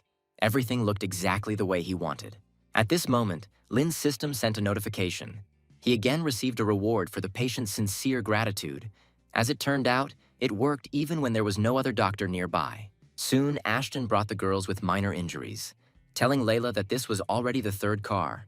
Most of the people from the first car had already been cured. Nurse Edith asked the girl where she got these patients from. Layla said that they were drinking at a bar. Suddenly, she thought that Lynn might hear this and think something bad about her. But the hero was up to his neck in work and did not even pay attention to them. Soon, it was the turn of one of the girls. She had a wound on her shoulder. Stanley said that it could be sewn up with ordinary threads. However, the girl said that she already has one ugly scar and would not like to get a second one. Her shoulders are always exposed due to her profession, so she simply cannot have scars there. She needs a thinner thread. Stanley noted that size 0 thread would be very difficult to sew with because it is difficult to control and may have to be changed over and over again. The girl looked at the thread and said that it looked too thick for her. She would like an even thinner thread. Stanley and Edith were extremely surprised by this request, but Lynn said that there would be no problem with this. He asked Edith for the thinnest thread they had. Hers was size 50. Stanley wanted to stop him, being sure that Lynn would not be able to cope. But the hero promised that everything would be fine, regardless of the size of the thread. Soon the stitches were applied. The girl looked at herself in the mirror and she incredibly liked what she saw. The seam was almost invisible. And then she asked Lynn to stitch up her partner too. Robert was happy. The old patient brought a few more, and if this continues, soon their clinic will be filled with people, so they need to hire a part-time doctor. When Lin John is on duty at the hospital, the clinic will be open. And when the time comes, the news will be announced on the news or written in the newspapers. And then the lower Kanavka will become popular and all their efforts will pay off. On Monday morning, Lynn returned to the hospital and was immediately greeted by a concerned nurse. She said that there was an accident on the highway, There were injuries, the helicopter was on its way. Dr. Josh asked to change clothes and start preparing for the operation. Lin immediately ran towards the operating room. He heard Dr. Clyde ask for the staff from the cardiology and cardiovascular surgery department. Lin noted that his voice sounded much more serious than usual. When the hero changed clothes, he was immediately called to operating room number 1. In the operating room, Clyde thought, they only have 2 novice doctors, and the configuration is terrible for patients with serious injuries. A novice can use a retractor at this level of surgery. In Clyde's opinion, Lin was an intern with excellent skills, but he was terribly managed. However, although he did not like Lin, he decided not to find fault with him. He wondered if he would feel uncomfortable if he stood behind him and watched. Then Clyde said that Lin would help. All those present, like the hero himself, were very surprised by this decision, but the hero did not object. Soon, 2 more patients were brought into the ward. The 15th was still conscious, and the 16th had a normal pupil reaction to light. His body, stomach, and limbs were wounded and bleeding. Apparently, his bleeding was not stopping. Clyde told the lab technicians to do blood tests and x-rays, an ultrasound, and move the CT scanner closer. The assistance of personnel from other departments is also needed. The situation is such that the patient cannot be transported, so the operation must be performed on the spot. Now the tourniquet on the legs needs to be cut. Lin thought about it. The operation is complicated, but if he studies each wound, maybe everything will work out. The patient will feel better if he uses his technique. Hero, ask the system who is the best in the world in this technique. As it turns out, it's Adam Fizz. He has a legendary level. Then Lin wondered what his level was. The system reported that it is ranked 126th in the world, 13th in China, 2nd in the province, and 1st in the city. At this time, Clyde was working with a patient. Everything looked like chicken blood. When he cut the tourniquet on his leg with scissors, blood immediately gushed from the patient's wound. Clyde asked Lin to immediately apply pressure to the pressure gauge. However, to his surprise, the hero immediately reached out with his hand to the patient's wound. He put his hand around her, and soon the bleeding stopped. Clyde looked at Lin in surprise. He had completely forgotten about this technique of his. The man said, "No matter how good his technique is, he shouldn't do that during surgery." Lin thought about it. Dr. Clyde is the head doctor, and he is an assistant, so he must adapt to him. When the hero let go of his hand, the doctor easily guessed his thoughts, and although Clyde did not like this guy, with his successful techniques, the operation would end faster. Then he suggested that Lin stitch the patient's entire arm. When the hero began, the man noted that the nurse was handing equipment to Lin faster than to him. Nurses are more familiar with medical methods than doctors. They understand what doctors need. However, when Lin asked for microscopic glasses, Clyde became alarmed and asked what the intern was going to do with them. Lin said the blood vessels are open and the tendon is sutured.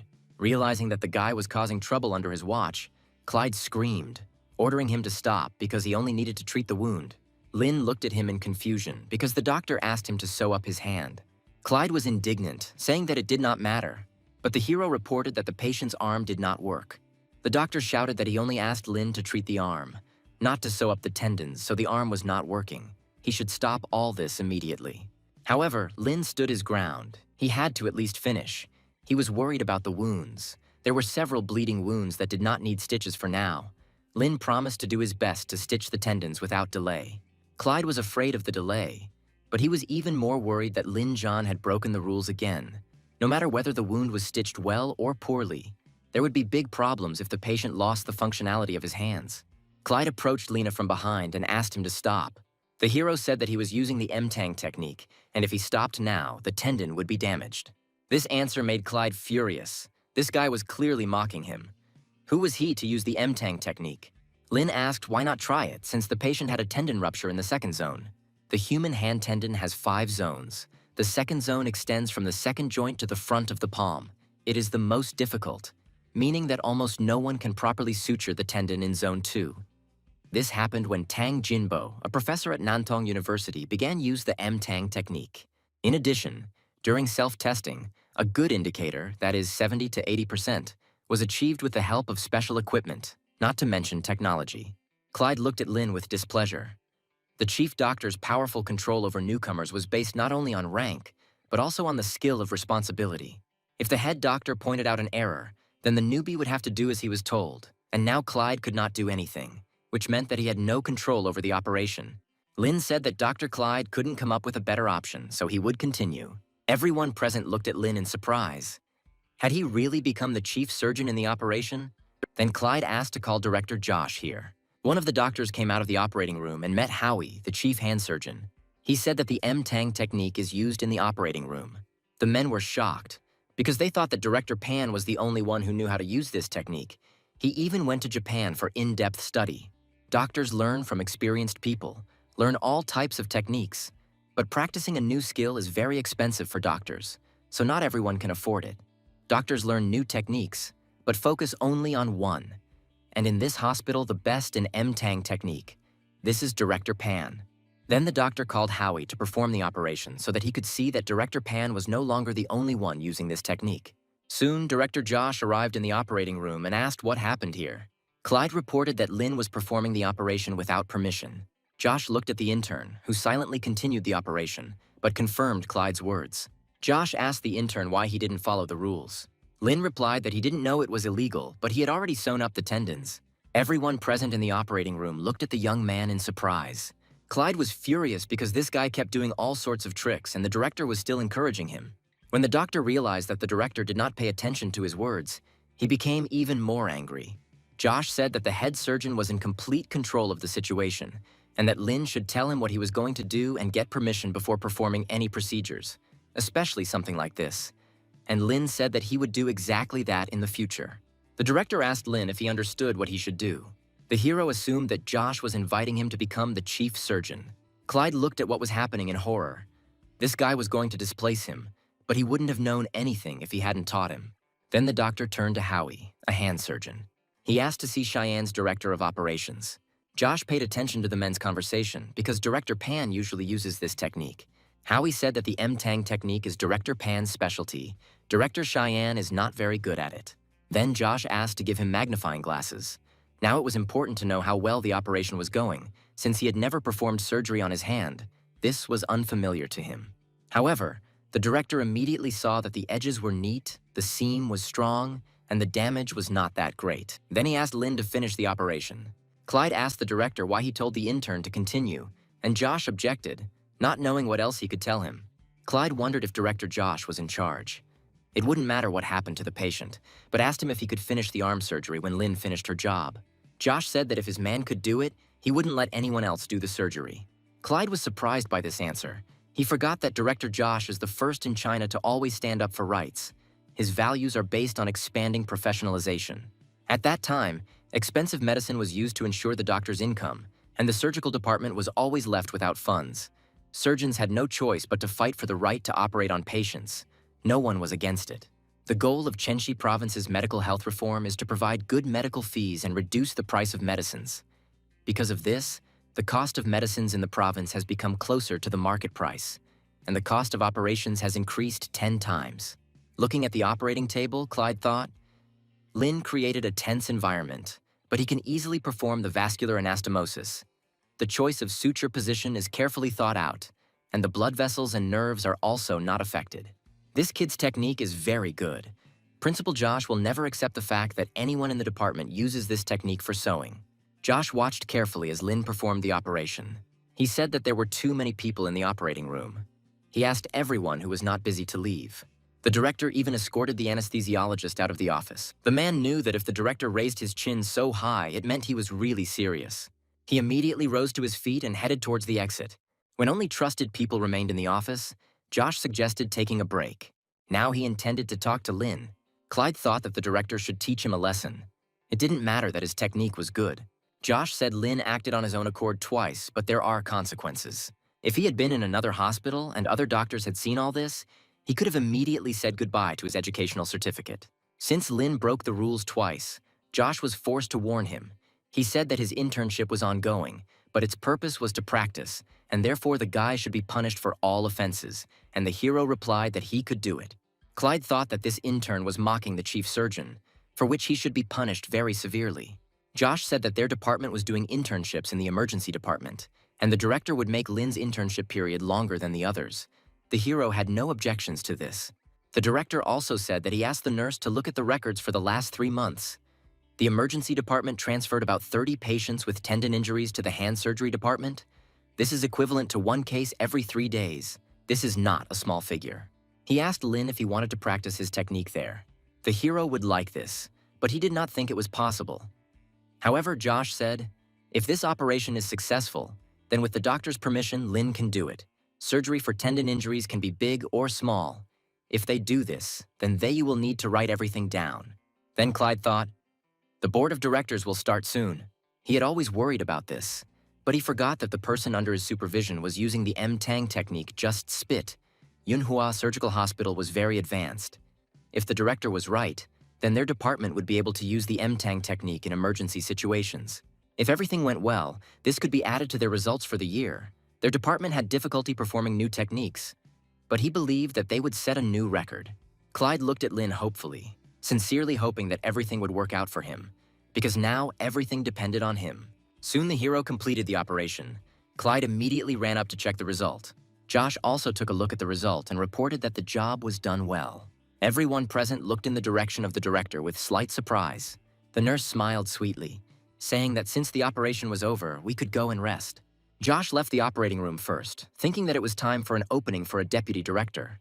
If Lin can pass this level, then everything will go smoothly from there. Josh then went to the 9th floor to greet Chief Medical Officer Vincent, who had traveled a long way to come here. Vincent, Associate Director of Hand Surgery, said he was not used to such a friendly version of Josh. Then the man said that he would like to invite him for a consultation. He offered him a drink, but Vincent said that he was embarrassed by such flattery, so he should immediately go to the patient's room. When the men arrived at the right place, Vincent said that the place looked like an observation room, but in fact, it was a room for preventing information leaks. If Director Jin or Director Pan saw this, they would probably be furious. Josh pretended not to notice his words and said that their hand surgery unit still had patients in their recovery room, so he offered to provide treatment to patients that Cheyenne did not want to accept, since it would be unreasonable to take them away.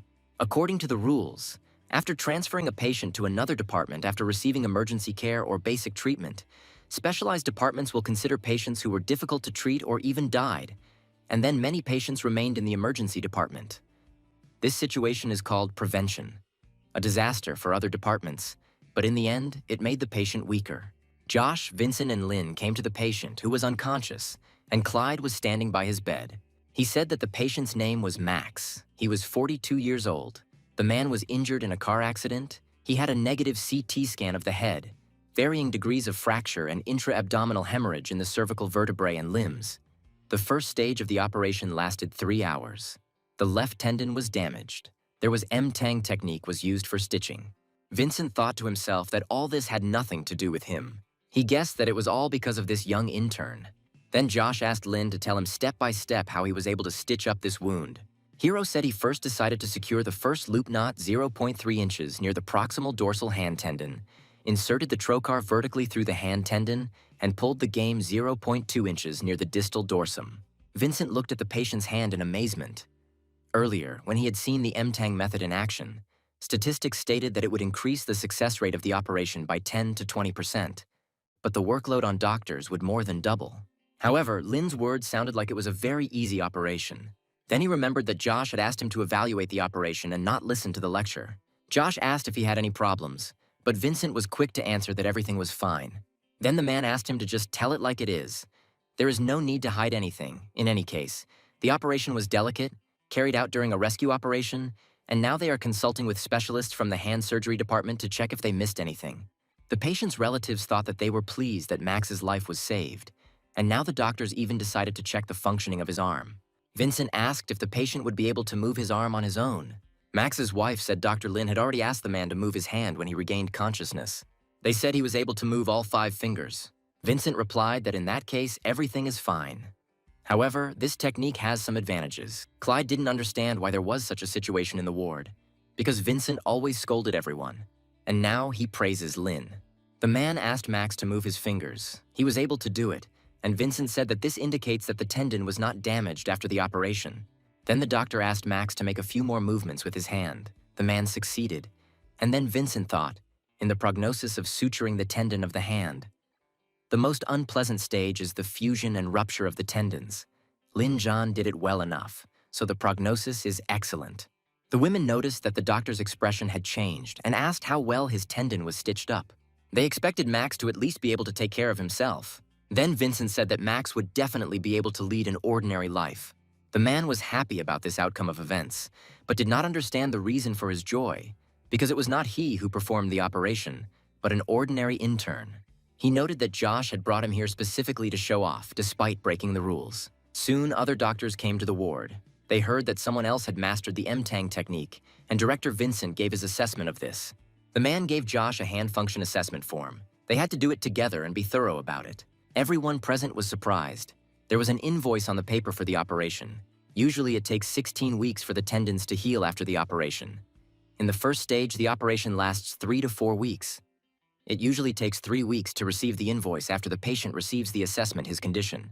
Vincent asked Lin if the M-Tang technique required the surgeon to suture the tendon. The hero replied that cutting the tendon would stimulate his speedy recovery. The doctors present immediately began discussing what had just happened. Director Vincent called Lin a doctor even though he was just an intern. At this point, the system sent the hero a notification that he had unlocked a new achievement, gaining fame, and thereby earning a basic treasure chest. He wondered how many achievements he could unlock, but the system did not give him an answer.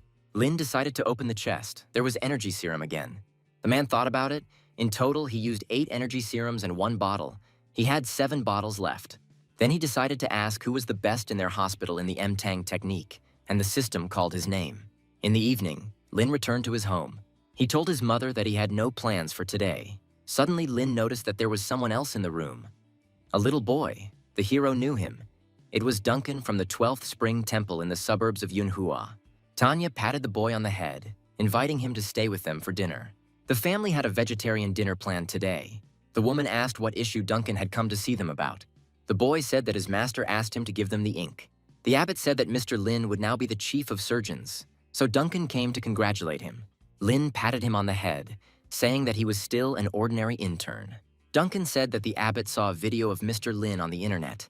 He said that Mr. Lin had grown a lot and that he would definitely become the chief surgeon. Robert said that the abbot of Duncan seemed to be a smart man and the boys should listen to him well. Then the parents turned to Lin, asking when he would become chief surgeon. The hero said that it does not depend on him because he is still an intern, thinking to himself that his parents were exaggerating too much. 2 months had passed since that day. Lin was still working in the hospital. He didn't even notice how his hair had grown. One working day, Vanessa approached him. She said that the head nurse had sent her to Lin, and from today, she would help him with tendon operations. She asked how many specific pieces of equipment Lin would need, but the hero did not have any specific wishes. Vanessa asked him to think carefully, because later it would be more difficult to get equipment that suits him if he didn't say so at the beginning. But Lin wanted to decide this after meeting with patients. The girl objected. The patients will arrive within 24 hours if Lin wants it. The hero was surprised that Director Josh had already found patients for him. Vanessa said that there are a lot of people here with tendon injuries and more are arriving every couple of days. If Lin wants to start work right away, she can call the emergency department and ask them to send a couple of patients with flexor tendon injuries. She can also ask the Director Josh send requests to local clinics, and if they are lucky, they will soon receive new patients. Then Lin asked who would assist him. To his surprise, Vanessa replied that Director Josh had taken over the job. She said that Dr. Lin's qualifications are not yet sufficient to carry out operations independently. So in all reports, it will be the director who is listed as the chief surgeon and Lin as the assistant.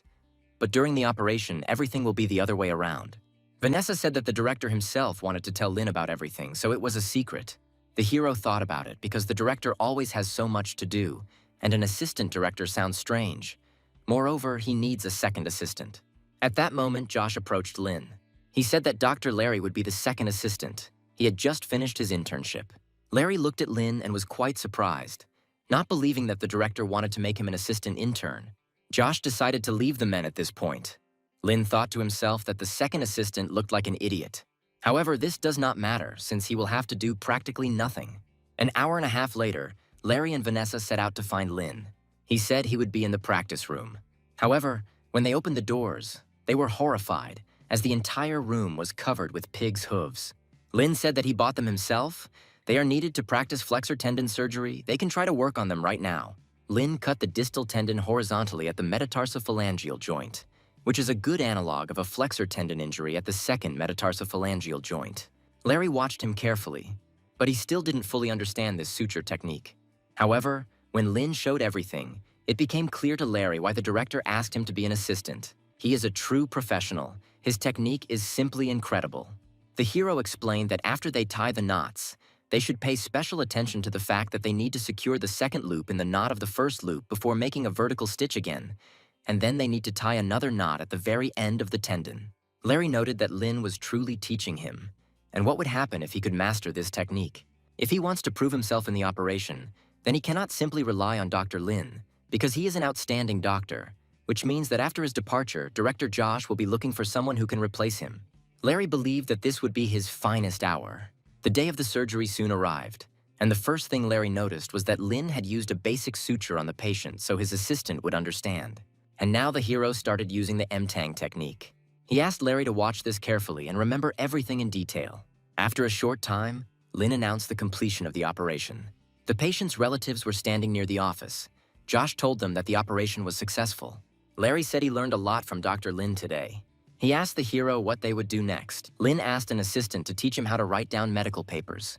Larry was very surprised, because he had already forgotten that Lin was still an intern. However, he was surprised that he had never written a medical document during his internship. The hero said that he instead disinfected, stitched, controlled the bleeding, and used the M-Tang.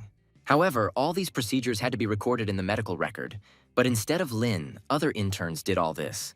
Then Larry began teaching Lin how to write medical records. Vanessa entered the office and said that the previous patient could already clench his fist a little. Larry was incredibly happy about this. He said that the man should go check on the patient. Vincent was already in the room. He said that the swelling had gone. The arm was recovering very well according to the standard. The patient can be discharged only when his flexion limit is less than 5 degrees, and when the strength of his arm is restored to 75% of the arm strength of a healthy person. But overall, everything is good. The patient's relatives thanked the doctor for the treatment, and the system gave Lin a regular treasure chest. John invited Vincent to look at Lin's results today. The man was surprised at how quickly he completed the operation. Then he said goodbye to everyone and went to examine the next patient. Josh asked Lin to pay more attention to the previous patient.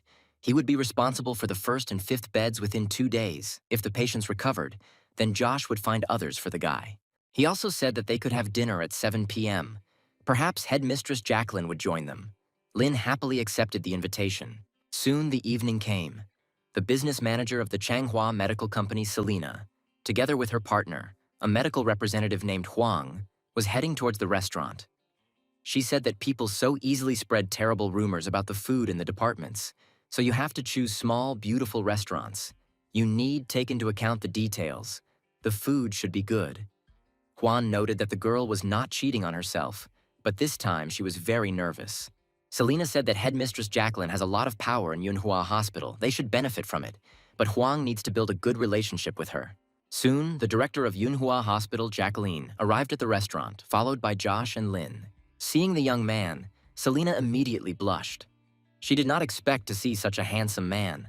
Huang thought that with such a face and figure, he would undoubtedly be suitable for the role of a medical representative.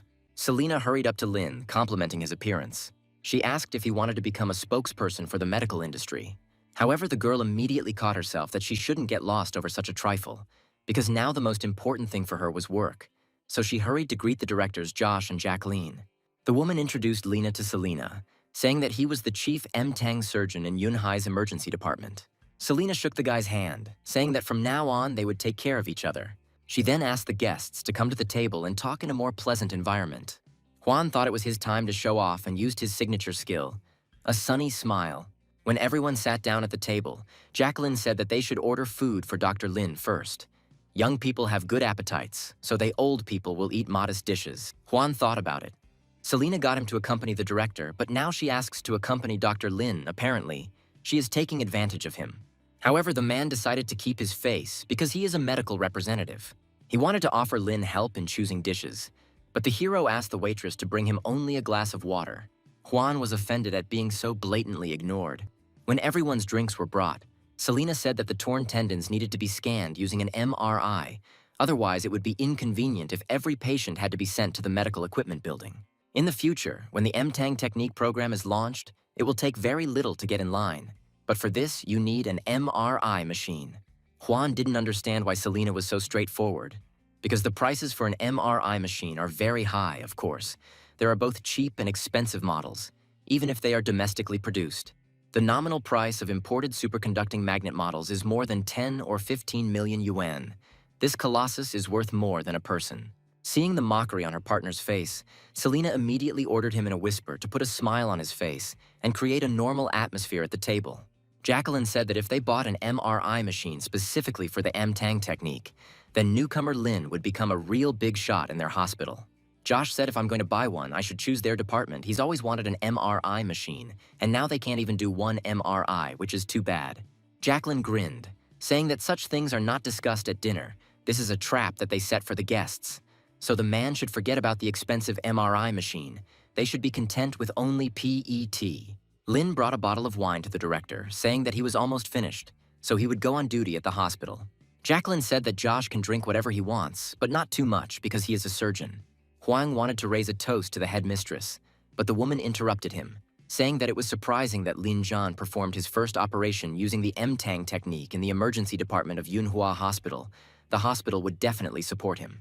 However, they cannot buy an MRI machine and pay for a new operating room, but we can buy a suitable microscope. Unfortunately, the director of the hand surgery department also used the M-Tang technique once. It was a complete failure. Otherwise, Jacqueline could have allocated part of her budget for the doctors to improve their equipment. Josh said that Dr. Lin and Department Deputy Pan have successfully used the M-Tang technique, but the hospital is only testing the person who did the first case, which is unfair to their department. The man suggested postponing the purchase of an MRI machine and focusing on the M-Tang technology project. Then the rest of the hospitals would invest a lot of money to win this race. Selena remembered how she was once told that developing new technology was like planting trees.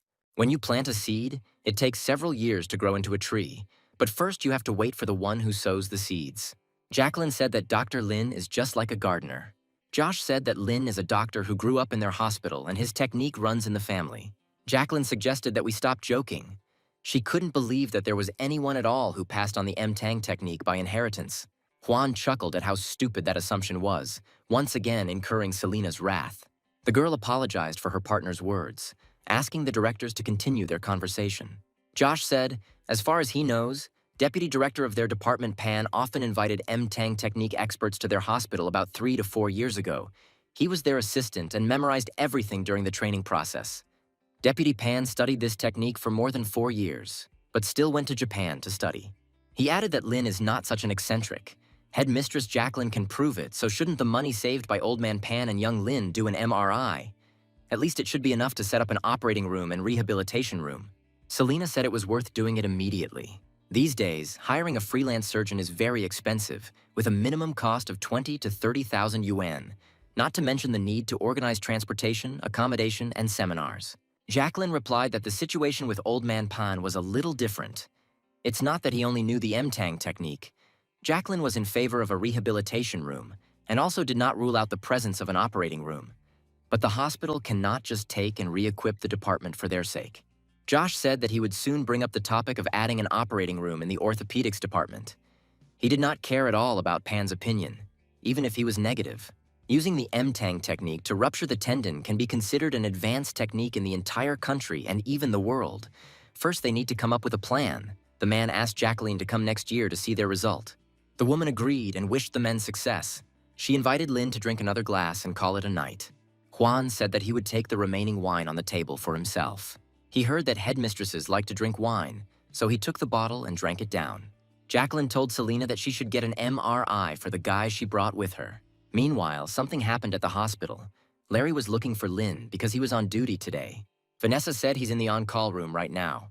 Larry went there, saying that he had brought him a patient with a torn scrotum, just as Lin himself wanted. The hero immediately rose from his seat and walked toward the patient. At the moment, he was very interested in patients with testicular trauma. The system told Lin the recipe he should use to treat the patient. Soon, the hero came to the ward where the injured man was already lying. The senior doctor, Patrick, told him the man was in shock. He asked what information Lin could deduce from his appearance. Hero said that the tear on the right side of the scrotum exposes the testicle. Obvious contamination can be seen on the surface of the scrotum and soft tissue. The wound reaches the vaginal membrane, but it is not damaged. Patrick asked Lin to examine the patient and tell him what he planned to do with him. The hero said that there are no critical wounds, but there is a nonlinear wound, and it is definitely contaminated, and the guy was also worried about how exactly everything happened. Patrick said that he asked him on the street. He got injured while riding a skateboard. While doing various tricks, he jumped on a metal handrail and fell down. He landed on the railing and the skateboard flew away. He ended up driving over this handrail, and it wasn't even round. Lin decided that he should consider the possibility of tetanus and get a shot. The bleeding was not too serious. Then Lin tried to imagine what a normal testicle looked like. He would be able to find out if he was allowed to cut open a man's scrotum and check if it was normal. But this situation is quite atypical. Lin would not be able to immediately draw a conclusion as he was not familiar with its anatomical structure. Patrick said that if it's not normal, they might consider testicular torsion. At this point, the doctors were interrupted by a nurse who asked what medications they would administer. The patient was noticeably nervous because it was about his reproductive organ. So Patrick said that they should not quarrel with patients and asked Lin to explain to him what a seminal cord is. The hero said that the spermatic cord is a structure that holds the testicle in place and provides its nutrition. It contains arteries, veins, lymphatic vessels, nerves, and now they need to check if the cord is working correctly, and if there are problems with it, then you will have to have surgery. They may have to remove the testicle, in which case stitches won't even be needed. Patrick examined the patient, saying that there was no torsion. This position of the seed cord is quite rare. He asked Lin to continue treating and suturing the wound, and make sure that he did not touch the wound when treating it. The patient cried with grief, saying that his future was in the hands of Dr. Lin. The hero put on a medical cap and mask and prepared to sew up the wound. He had to be extremely careful for everything to go well. Lin decided to use an intermittent vertical seam technique. After a fairly short time, he reported that he had finished stitching. The system informed him of the completion of the task of treating patients, and as a reward, gave him proficiency in the cutting skill at a professional level. 2 days later, Patrick approached Lin and said that the patient had recovered quickly because Lin had performed an excellent operation. The man asked where the intern practiced. The hero replied that he trained in his family clinic. Patrick was surprised that Lin was able to learn this, because there are not so many patients with testicular rupture. And then the hero replied that he often used the limb bear technique to sew the stomach of elderly people. At that moment, Larry entered the office and reported that the patient with the tumor in the 5th ward had recovered. Lin said goodbye to Patrick and headed out. Larry told him that the patient from the 5th room was recovering quite quickly, but that was not what they would talk about now. The fact is that Larry had not practiced with Dr. Lin for a long time. He could no longer wait for the next joint operation. However, the hero said that he has surgery tomorrow, so he needs to gain strength. Larry thought to himself, despite his enormous talent, Lin still has shortcomings, and if he has time to freshen up, then why not make a few cuts? The man thought, if suddenly the doctor does not want to practice cutting, it would be nice if he delegated the task to him. Larry grinned, confident that the time would come when Dr. Lin would come running to him. The next day, the scheduled surgery arrived. Josh reported that the patient was Li Xingguo, 21 years old. He had an open wound. The tendons of the index and middle fingers were torn. The deep tendons of the fingers and the shallow tendons of the middle finger were torn. The situation was complicated. However, Lin was confident that they could handle it. Josh thought this was the only patient they could find today. Lin noted that the wound site is known as the lumbrical muscle because the tendons in that area are too tightly pressed together. Both flexors are connected by narrow tendon sheaths. Strong adhesion is an ideal situation for restoring arm function. The fact that the flexor profundus was injured fingers and flexor superficialis means that they were very stressed, which further increases the likelihood of fusion. But this is not the problem. For a master in the MTAN technique, it is enough to deal with deep and shallow tendons at the same time. Lin was starting to tear his flexor tendon in zone 2 and needed a handle. Vanessa submitted it even before the hero finished his word. Apparently, she practices coordination very well. Josh watched carefully as Lin performed the operation. He wanted to help him, but still remained silent. He knew he couldn't always help him after all. He had to practice. He decided to let Larry make the cut himself. He had been training for 3 years. This child was doing very well after the operation, and he was also attentive to the patient's prognosis. Larry was surprised that the director was worried about him. He thought he was more worried about Lin's technique. He thought it would be better if Dr. Lin left the incision to him. However, he knew that he shouldn't expect to take Dr. Lin's work. Besides, the doctor had problems with incisions before, and yesterday he didn't practice them, so he won't do it. He has problems with incision technique. And he is bad in this area, which means the doctor will refuse him. However, Lin asked to tighten the skin. Larry couldn't believe his ears. The doctor didn't hesitate at all, as if he had thought about it in advance.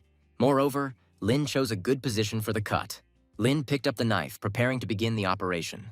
Larry watched the doctor in amazement. The level of his incision was truly the work of a high-level doctor. But how did Dr. Lin, who only performed surgery twice, become a master in the blink of an eye? Josh asked Lin if he had practiced cutting. The hero answered in the affirmative. The director thought for a moment.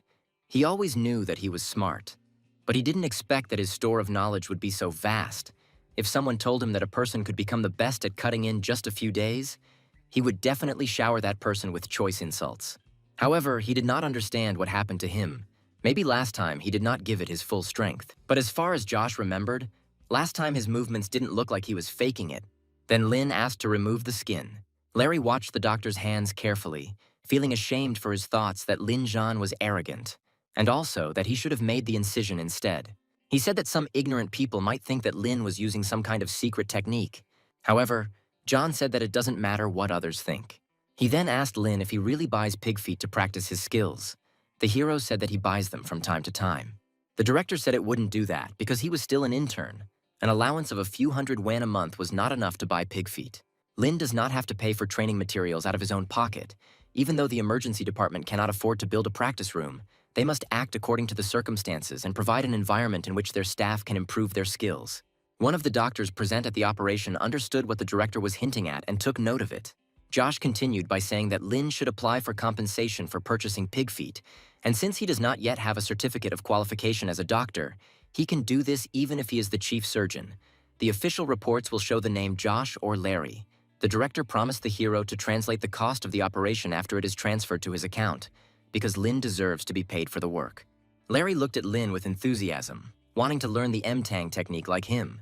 Meanwhile, the operation continued for another 2.5 hours. After that, Lin announced its completion. Josh was extremely surprised that it took so little time. The hero said that he checked the medical equipment and can now return.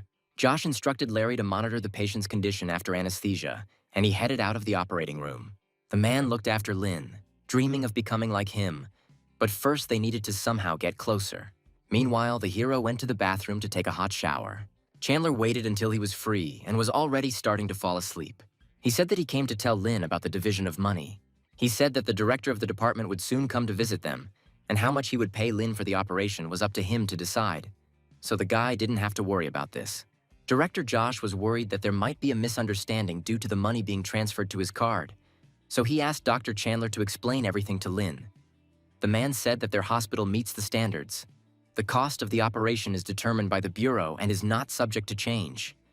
The allocation is determined by the hospital and the second by their department. For example, Lin performed reconstructive surgery on the flexor tendons.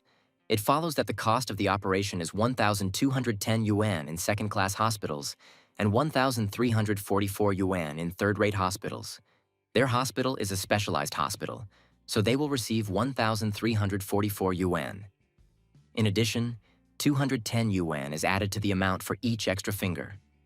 The total cost of the operation today is 1,554 yuan, and the emergency department will receive 777 yuan, since the chief surgeons receive 2/3 of the cost of the operation, and Lin will receive 518 yuan. Thus, Lin receives 518 yuan every time he uses the M-Tang technique, but Chandler added that the amount he will receive does not only belong to him, but also to the senior department. Lin thought, if you perform 3 operations a day, you will get 15,000 yuan a month. Chandler decided that he was crazy. 20 operations a day is too much. The guy will simply die from overwork. No country can do 90 operations every 2 months. At that moment, the system sent Lin a notification with the next task. He needed to complete 10 operations using the M-Tang technique. The guy's eyes immediately lit up with excitement. A little later, Josh brought several folders with documents for Lin. This is news from different regions of pharmaceutical sales representatives, former colleagues, subordinates, and associates after a month of waiting. Lin said he would pick them all up and also asked Josh to make sure they got here as soon as possible.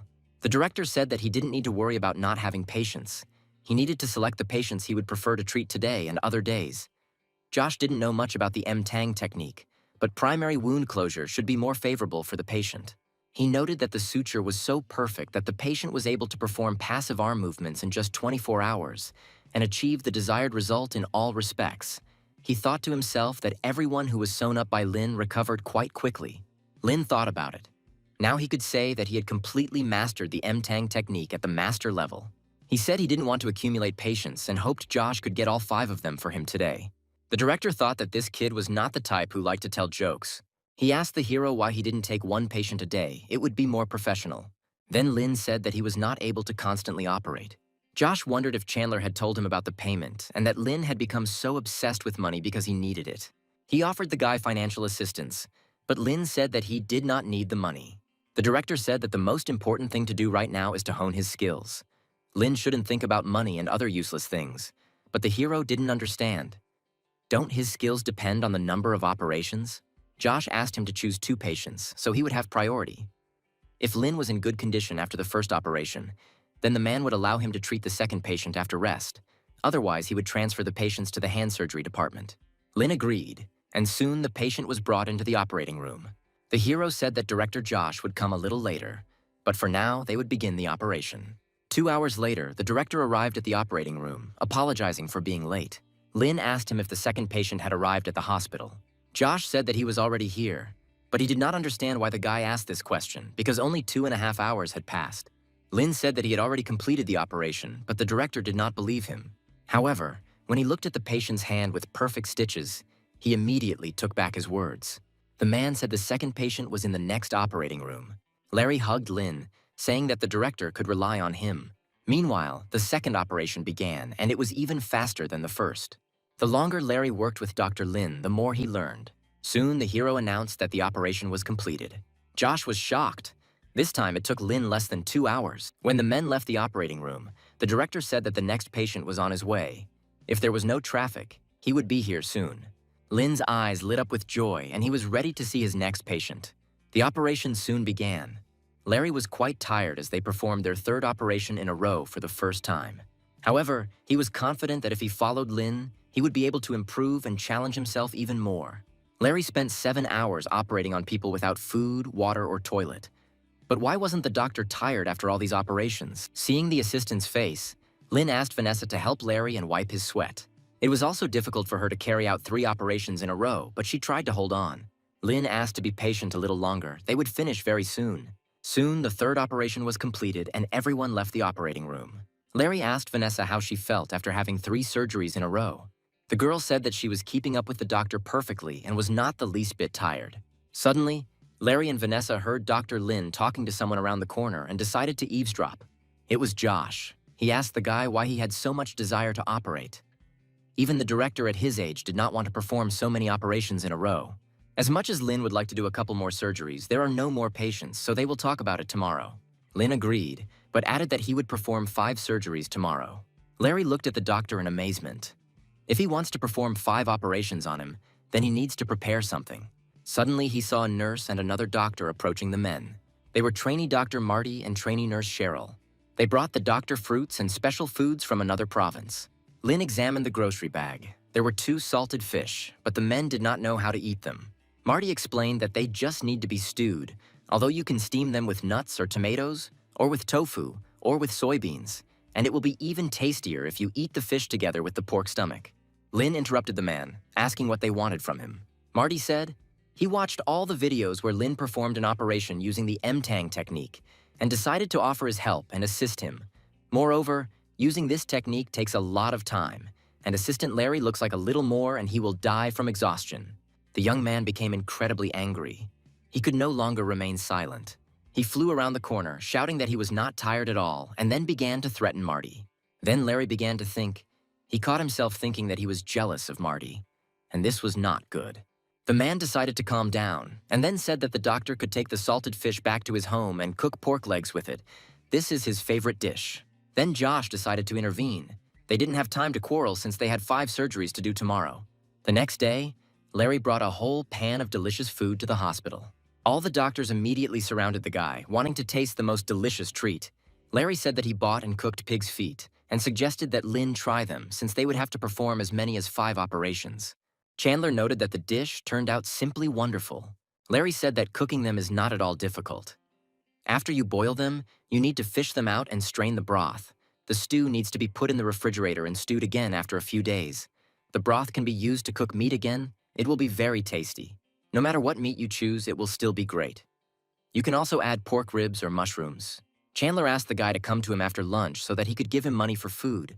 Soon, Larry was surrounded by a crowd of doctors. They asked him to prepare other delicious dishes for them. They decided to simply create a group on social networks where everyone could order what they wanted from Larry. The guy's eyes widened. Orders kept coming to him. Their conversation was interrupted by Lin because they had to prepare for the operation. Soon, everyone went to the operating room. The patient's condition was stable, so Lin began the operation after covering the patient with a surgical drape. He said that this patient had 3 injured fingers. This makes the operation much more difficult than the previous ones. Larry thought that Dr. Lin would be in terrible condition, but he was ready for anything today. The team was determined. They had to carry out 5 operations. The first operation went as usual. Time passed, and soon the third operation was completed. And then Vanessa decided to see a doctor. She said that she had been operating for several days. Yesterday she performed 3 more operations. This morning 2 more. Her strength was running out. The girl wanted someone to replace her. Lin agreed, reflecting that although the work of a nurse is less grueling than the work of a general surgeon, it is much more, especially for operating room nurses. They need to be completely focused on the operation. It is a huge test for the body and mind. Vanessa added that the new nurse is not as familiar with the M-Tang technique, so they will have to slow down. They will not be able to perform the operation as quickly. Lin said he was aware of this and promised to slow down. Vanessa was sad when she realized that Dr. Lin saw her dark circles under her eyes. She promised herself that when she returned, she would immediately go to bed to get rid of the bags under her eyes, do a mask, apply some makeup, and go back to work. She was also worried that the doctor might fall asleep during the operation, but Lin said that would not happen. The hero thought, there are 2 more operations ahead. He must save his strength for the next one. Moreover, he has not heard Larry's voice for a long time.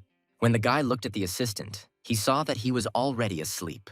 Lin walked up to him and told him to rest if he was tired. Larry immediately opened his eyes, saying that he was not tired at all and was ready to carry out all 5 operations. However, Lin told him that in this condition he would not be able to perform 2 more operations. The hero said that the guy can sleep. He should set the alarm and come back a little later, Larry thought. When he was a student, he only needed 10 minutes of sleep to gain energy. Soon the alarm rang. Larry got up and went to prepare for the operation. When he arrived in the operating room, Dr. Lin was already working on a patient. The hero asked what delayed Larry, since all 5 operations had already been completed. As it turned out, Marty replaced him. Fury flashed in his eyes. Now he is here, and even though the operation is almost over, he must learn from the doctor's experience. At this time, nurses passed by the operating room. They were surprised that Dr. Lin was still operating. He had not left the office since the morning. One of the girls admired how much energy the doctor had. However, she soon realized that her words had been interpreted incorrectly and hurried to run away. Lin soon announced the completion of the operation.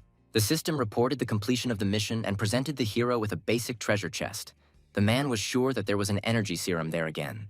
However, instead, there was another chip that granted him the diagnostic skill. The hero was pleasantly surprised by such a gift. After that, Lin left the hospital and called himself a taxi. A medical examination is an assessment of the patient's condition, in which the doctor checks touch, smell, sensitivity, hearing, and also performs percussion. A physical examination is one of the 4 basic diagnostic skills. The diagnosis is necessary for the doctor in order to understand whether the patient can be cured and the suspected disease can be prevented. Even those doctors who spend all their time in the operating room need basic diagnostic skills. While Lin was driving in the car, he decided to inquire what the rank of his medical examination skills was. The system reported that the medical examination skill Lin had mastered was rated 1,128th in Yunhua City. The rank would increase after completing 20 to 30 medical examinations. However, this was not considered a mission. It was necessary in order to gain experience. Then Lin decided to examine himself while he was still in the car. He began to touch his body parts one by one, and the system informed him about diseases found and not found. Soon, the hero checked his entire body. No diseases were found. The system said that medical examination is based on early diagnosis and early treatment. Subjective judgments cannot be applied. A scientific approach is mandatory. These are reasons for the interest of the patient and his family in particular, and the country and people in general. The taxi driver looked in bewilderment as Lin fingered himself in the back seat. Something was wrong with this guy. The man wanted to stop, but the hero asked him to drive a little further. Then the taxi driver lied that his tank was almost empty, so the guy would have to walk a little. Lin got out of the car and reached into his pocket to pay the taxi driver for the ride. However, the man did not wait for him to find the money and immediately drove away. Arriving home, Lin again decided to repeat the skills of independent medical examination. This examination skill should be considered masterful, because everything depends on its application in practice. Soon morning came. Lin was woken up by a phone call. It was a call from the hospital. They told him that all the beds were full. Today's operations had been postponed until tomorrow, so Lin could rest today. The hero decided that it would be better not just not to go to work, but to help his family with patience. He went downstairs and told his father that he was not working today, so he could help with a couple of examinations. Robert was surprised, because he had already invited Dr. Milton to the clinic. Soon, a car pulled up to the clinic. It was Dr. Milton. He works for supplies and specializes in suturing and cosmetic injections. He said he spoke to the doctor this morning on the phone. Behind him were today's patients. Dr. Felice and Zan came to help. Dr. Stanley said that today, Lin would help them with the examinations, and Robert was indignant at this time. Inviting Dr. Milton cost 200 yuan a day. He wasted his money. The hero put on a white coat. He was very pleased that today there were so many patients on whom he could practice his examination skill. After being examined by Dr. Lin, the girls were scheduled to see Dr. Milton. Lin decided to ask the system if his examination skill had increased. As it turned out, it had become one level higher. The girls pulled Lin out of his thoughts. They also wanted to undergo a medical examination with the hero. Robert looked proudly at how his son was improving every day, because this meant that more and more residents of the city would come to them for inspection. Milton offered to replace Lin and inspect the girls, thinking that the guy was already tired from today. Hearing this, the girls immediately rushed to come up with ridiculous excuses and leave the clinic. Lin looked after them in bewilderment. The next day, the hero returned to the hospital. Early in the morning, he immediately went to the patient to conduct an examination and evaluate how he was recovering. The man was surprised that the examination was taking place so early. Lin said that he wanted to conduct a detailed medical examination. The hero said that the man has a lot of sedentary work and gastritis. Today, he will check the condition of his chest, abdominal cavity, head, and neck. The nurse noted that the doctor was too serious. The hero said that before this, there was no need to carry out examinations. But now that she appeared, he must carry them out, the girl objected, because Dr. Lin only rested once. And that was yesterday. He even came today a few hours earlier. At this rate, he will be very tired by dinner time, and he will have no time and energy left for his girlfriend. Then the hero said that he does not have a girlfriend. All his energy goes to operations. After the examination, Lin went to Larry's office, who told him that they had 3 patients today. Lin decided to take care of them, and then it would become clear whether new patients would come or not. At that moment, Marty approached the man and said that he would contact other hospitals, because the M-Tang technique works so well that many hospitals would be happy to redirect patients to their department. Lin said the more hospitals he called, the better. But Larry believed it was quality, not quantity, that mattered. Marty added that he recently saw a new issue of Chinese critical care medicine. Lena's name is on it. His work called Controlling Bleeding with Bare Hands Without Surgical Preparation by Precisely Applying Pressure. While suturing the Gleason's capsule was simply amazing. At this moment, the system informed the hero that he had completed the task of writing a dissertation, and he was given a medium treasure chest as a reward. Inside the chest was a chip that granted Lin the experience of dissecting 3,000 upper limbs. Lin thought, "This is the process of regional anatomical concealment. These monotonous, repetitive, uninteresting dissections have provided so much information. Performing a dissection of 3,000 upper limbs is only comparable to the ability to control bleeding with bare hands to perfection. This is the knowledge that doctors devote their entire lives to studying." Now, even when Lin just looks at his hands, the information that pops up in his brain becomes the ideal metacarpus, the ideal phalanx, the ideal thenar, the ideal hypothenar, the ideal lumbrical muscle, the ideal transverse palmar crease, the ideal distal wrist crease of the ideal human body. At that moment, Vanessa entered the office. She grinned, thinking that the doctor was doing palmistry. Then the hero replied that he was thinking about the anatomical diagram of the hand. The girl grinned. This guy was charming, but it was unrealistic to talk to him. Then she decided to offer her palm so that Lin could tell her fortune. The hero thought, looking only at his own hands, you won't get much information. So why doesn't he look at someone else's and compare them with his hands? The man peered at Vanessa's palm. The dorsal palmar fold was invisible. The metacarpus was pleasant to the touch, slightly smaller than usual, nothing special. While the nurse was worried about her and the doctor holding hands right now, Lin thought, compared to the experience of hiding 3,000 upper limbs, Vanessa's arm is not deformed. There is nothing special, so there is no point in studying it. Lin silently let go of her hand, sighing thoughtfully. Vanessa did not understand why he reacted this way. The hero said that he found that her little finger was shorter than usual and assumed that the middle part was also petite. He carefully felt her hand and could notice that it was not quite standard from an anatomical point of view. Vanessa sighed resignedly. She clearly did not expect such an answer. Their conversation was interrupted by Larry. He said that the operating room was already ready. The patient had a laceration of one finger. Soon, everyone arrived in the operating room. Now Lin will perform surgery to repair the finger. Everyone present was also ready. Lin began to analyze the situation. The skin on the patient's palm is rough, but towards the thenar it becomes thinner. The seal is at the intersection of the palm and the hypothenar. If you cut it and open the skin, you need to apply pressure sequentially. Hiro noted that the experience of 3,000 dissections of the upper extremities had a huge effect on the operation. Larry noted that Lin made a wonderful cut. Suddenly, the operating room opened and Josh walked inside. He asked the doctors to continue working. He brought a few friends to show them Dr. Lin's skills. Behind the man stood Bernard, the director of the Changsha Province Maternal and Child Health Center. He didn't believe that this child actually performed the operation with the M-Tang technique in just 2 hours. Josh introduced the men to the Yunhua Hospital Emergency Department's M-Tang technique, the best method for suturing difficult areas. Lin worked for only a short time and then announced that the operation was completed. Everyone present was shocked. Then the director invited Bernard to watch the next operation.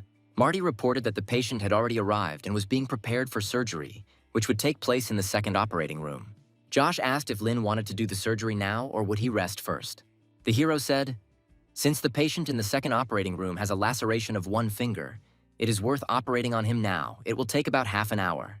Bernard grinned. Apparently, Principal Josh had prepared a great show for them. Josh said they worked hard behind the scenes for such a top-notch performance. If Bernard takes a look at a few more surgeries, he will know the power of their emergency room. Soon, the next operation began. The guests noted that the speed of Dr. Lin's hands was simply incredible. Bernard thought it was a joke at first, but he actually completed this operation in 30 minutes. The main difference between conventional tendon anastomosis and the M-Tang technique is the different suturing strength. The double Kessler suture loops. To apply it, you need to insert a thread from one part of the torn tendon and connect it to the other. The M-Tang technique is a 3-strand suture in order to avoid excessive damage to the tendon. The main emphasis is on how to pull out the 3 main strands of the suture. This technique requires 3 times less time than the Kessler stitching technique. But the complexity of the operation is 3 times higher. 30 minutes for one phalangeal stitching indicates the professionalism of the doctor. If an hour is spent on single phalanx stitching using the M-Tang technique, then the operation is completed quickly. Taking into account all the possible difficulties during the operation, it is quite logical to expect that the process will take 1.5 or even 2 hours. Before Bernard could finish his thought, Lin asked Vanessa to check and count the bandages. Those present could not believe their eyes. Was the operation already completed? Bernard suggested that this was a fake doctor, and the nurses were just actors. Josh immediately became indignant, promising to eat the entire operating table if it turned out that this was a performance. Lin John reported that the operation was completed. He managed to complete it in 21 minutes. Then Bernard asked if the director had any more operations today. He still thought that the speed of this operation was just a coincidence. Josh visibly tensed as he looked at Lin. However, the hero assured him that he could continue and perform more operations. He left the rest of the stitching to Dr. Larry. Then Josh gathered everyone and led them to the third operating room for the next operation. Lin soon performed several more operations. Bernard was in shock. To make a tendon incision, the doctor would need 20 to 30 minutes just to prepare, and Lin performed the whole operation during this time and didn't even raise an eyebrow. Something was clearly wrong here. When Lin took out the tendon, he placed it correctly and then adjusted its position. This was the most frightening thing. The man was soon informed that the operation was almost complete and it only took 10 minutes. Bernard suggested to Josh that he allow this brilliant doctor to take part in the conference. The director chuckled, asking if Lin was not qualified enough. Bernard shouted, "This technique is equipped with more than enough. It's just that there are a lot of pretty girl doctors at the conference, and Lin is an attractive guy. It's wrong to hide such a doctor in the operating room. Josh should show him to the whole world." Soon, the hero announced that the operation was completed. When Josh went outside, he thought about Bernard's words. It was decided that Lin needed to be transferred to a new degree. Thanks to Director Josh's visit, there were now plenty of patients. For Lin, this was an excellent opportunity to perform as many operations as possible. So it wasn't until 4 a.m. the next morning that the patients ran out. Larry was incredibly tired, and Marty was wondering what was wrong with Dr. Lin. The fact is that the hero was simply looking at the ceiling. The men decided that geniuses have their own quirks. But in fact, Lin was looking at the system notification. It reported the completion. To practice the M-Tang technique on 50 patients, as a reward, the hero received an energy serum. As he lowered his head, Marty decided to address him. He said that Director Josh wanted to bother Lin during the operation, but he asked him to tell him that after work, he needed to get a good night's sleep, get up early and get ready, go to the Wyndham Hotel before noon and wait for him there. The International Medical Conference of the Emergency Department of Yunhua Hospital, held in the Wyndham Department every year, has been developed and organized for several years. Now it is the Changsha Province Medical Conference.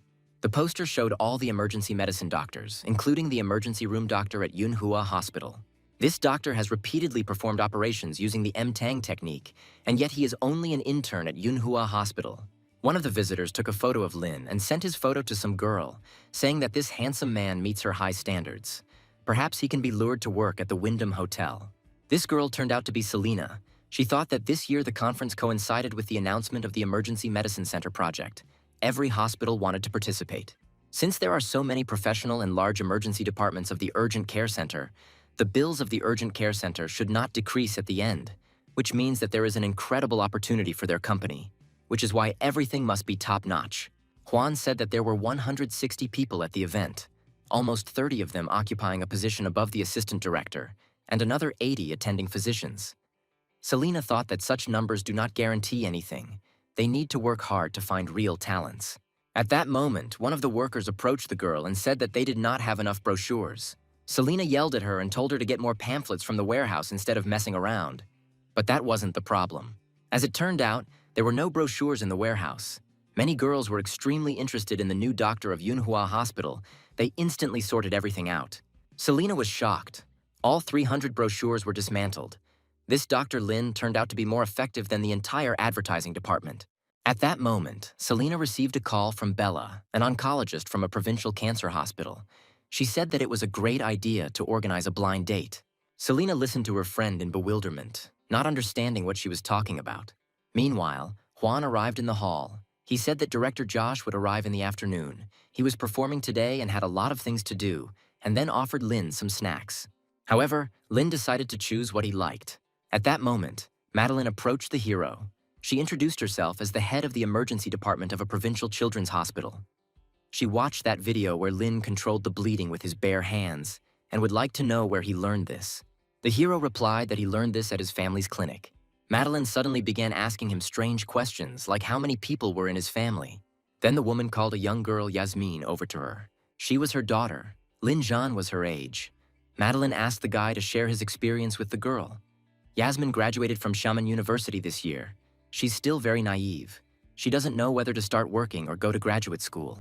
The other women looked with undisguised envy at how brazenly Madeline was trying to woo her daughter. Madeline held a leadership position in a children's hospital. Her husband is the director of a construction bureau. Her daughter is an incredibly beautiful graduate of a prestigious university, so she wanted to get such a profitable son-in-law. With such a son-in-law, her plan for life will be fulfilled. And then this young couple will have beautiful, obedient twins. The boy will become a politician or businessman, and the girl will do what she likes. It would be nice if she also married a doctor. That would be ideal. The woman was distracted from her thoughts by Layla, who seemed to come out of nowhere. Madeline immediately tensed. This scoundrel was seducing her future son-in-law right in front of her eyes.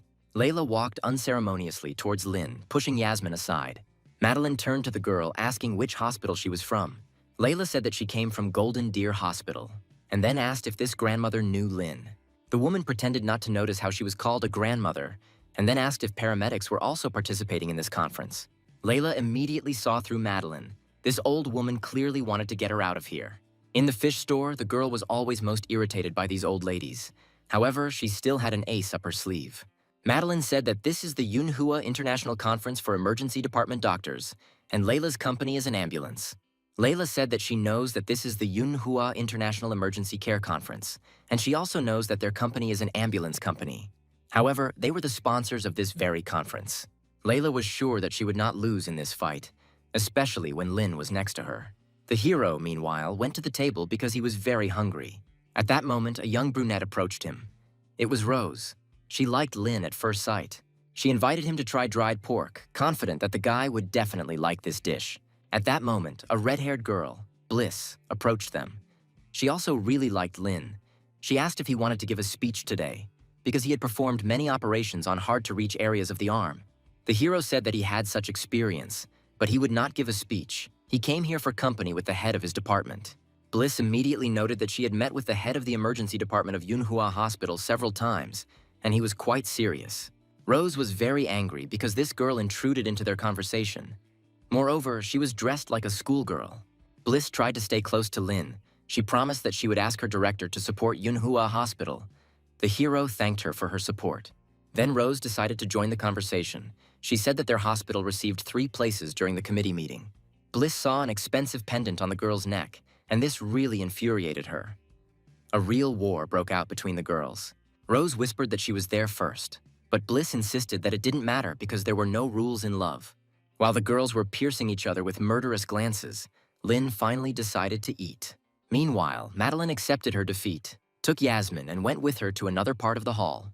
Layla turned around, addressing Lin, but the guy was no longer there. She began to look for him with her eyes and became furious when she saw him in the company of 2 girls. As soon as she was a little distracted, all sorts of girls immediately began to hover around him, but Layla was not going to back down either. She crawled between Rose and Bliss to Lin, asking him why he didn't tell her where he went. The girls stared at the stranger with incomprehension. She spoke to the doctor very frivolously. Apparently they were close. Then Layla handed Lin a fork with a piece of the dish, intending to feed him. She smiled maliciously, turning to the girl.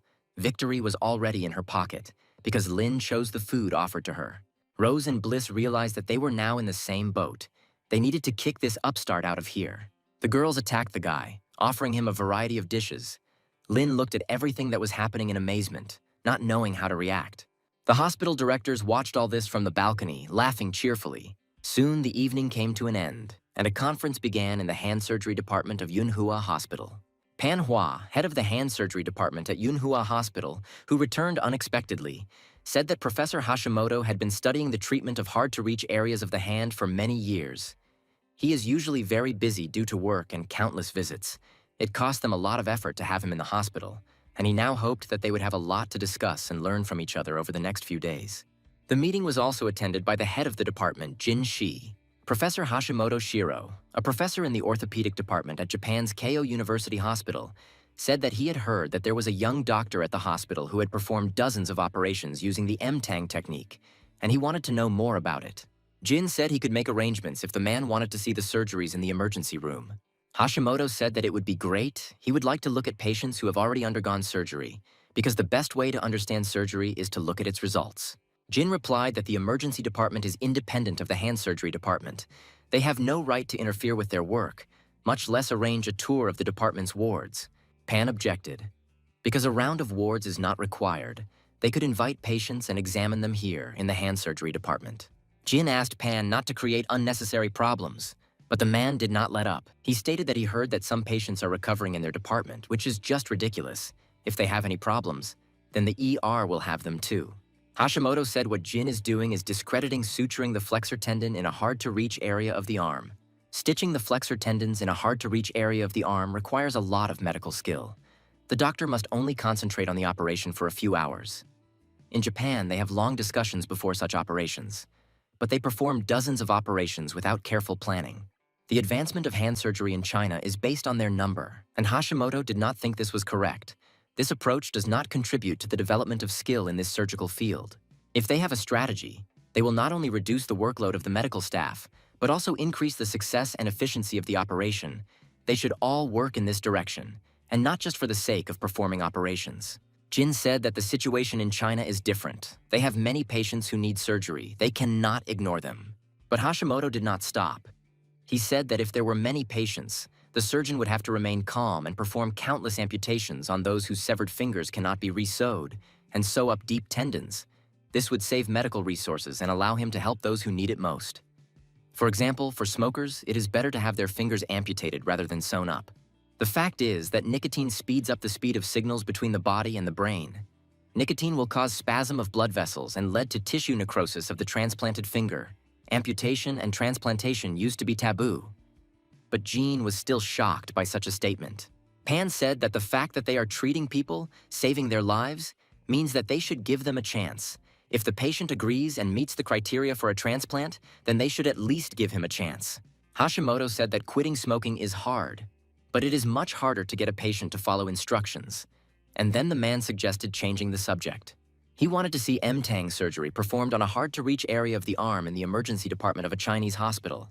The men headed to the ward where Lin's patients were lying, for the treatment of whom he used this technique. Hashimoto examined the hands of each of them. He then stated that at least half of patients will not be able to fully regain hand function.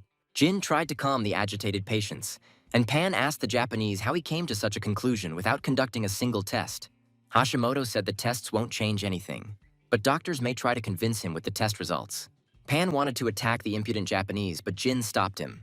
He said that this was not the first time Pan had been involved in this and knew very well how doctors from departments in different countries interact with each other. He had to restrain his emotions.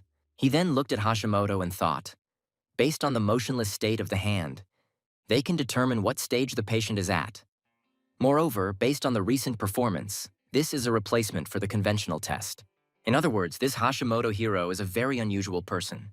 The man said that bilateral relations in China are the main trend now. If they follow the main trends in the world, by increasing the number of amputations, they can increase the satisfaction of their patients. Pan shouted, "For a patient to have body parts is as important as being able to use them. There is something more important than the functionality of a body part. Besides, just because the number of their amputations is small does not mean that their success is small." Hashimoto replied that the doctor's energy is limited, and instead of spending 6 hours to perform 2 unsuccessful flexor tendon surgeries, he could spend 4 hours to successfully suture 1 flexor tendon, and then he asked if all the patients here had been operated on that young doctor. Pan said there are currently 2 patients in the recovery room from the emergency department and the rest from the hand surgery department. Then Hashimoto decided to demonstrate his pickiness and guess which of the patients came from the emergency department. Although he is a doctor, he is also a renowned medical detective thanks to his accurate intuition. Hashimoto pointed his finger at the 2 patients, saying that these 2 should be removed first. The man had heard that an expert whose skills were comparable to Pan's had performed operations and guessed that it was department head Jin Shi. Hearing this, the men chuckled. Hashimoto looked at them in surprise. Had he made a mistake? Jin explained that these 2 were Lin Zhan's patients from the emergency room. These were the patients the young doctor had operated on when he was the head surgeon, and he would be happy to hear the Japanese doctor's praise. Hashimoto was upset about his miss.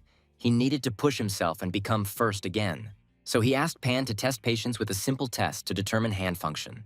This is a method invented by the Japanese Kaneko Tsubasa. It is used to assess the movement of the patient's upper limbs. It includes 10 movements and allows a detailed assessment of hand motor skills. Seeing that all the patients had complete motor control and scores above excellent, Hashimoto cursed in anger. Meanwhile, Principal Josh was giving a speech at the conference. Chandler noted that this year their department head is final and simplest. He said that Lin's girls fans helped him a lot. The man then looked at his phone and said that they needed to wait until the director finished his speech, and then said that when Principal Pan returned, he brought with him a Japanese professor who wanted to annoy them. The men soon returned to the hospital. They were met by Jin, Pan, and Hashimoto. Noticing Lin, the Japanese wondered if this was the same young chief surgeon of the emergency department. He couldn't believe that he had the same skill level as Jin and Pan. He urgently needed to visit this guy. Then the man asked, "Is this the same Dr. Lin Zhan who owns the M-Tang technique?" Hashimoto approached Larry thinking that this was Lin. However, Jin told him not to play the guessing game and pointed to the real Dr. Lin. Hashimoto was shocked. He was a doctor with good medical skills and a pretty face, the kind he usually only appears in TV series. But how did he manage to meet such a person in real life? Usually, all famous doctors, especially such handsome ones, turn out to be fake because they only care about fame and its advantages. A handsome doctor appears in the hospital who treats wonderfully. He immediately attracts the attention of patients.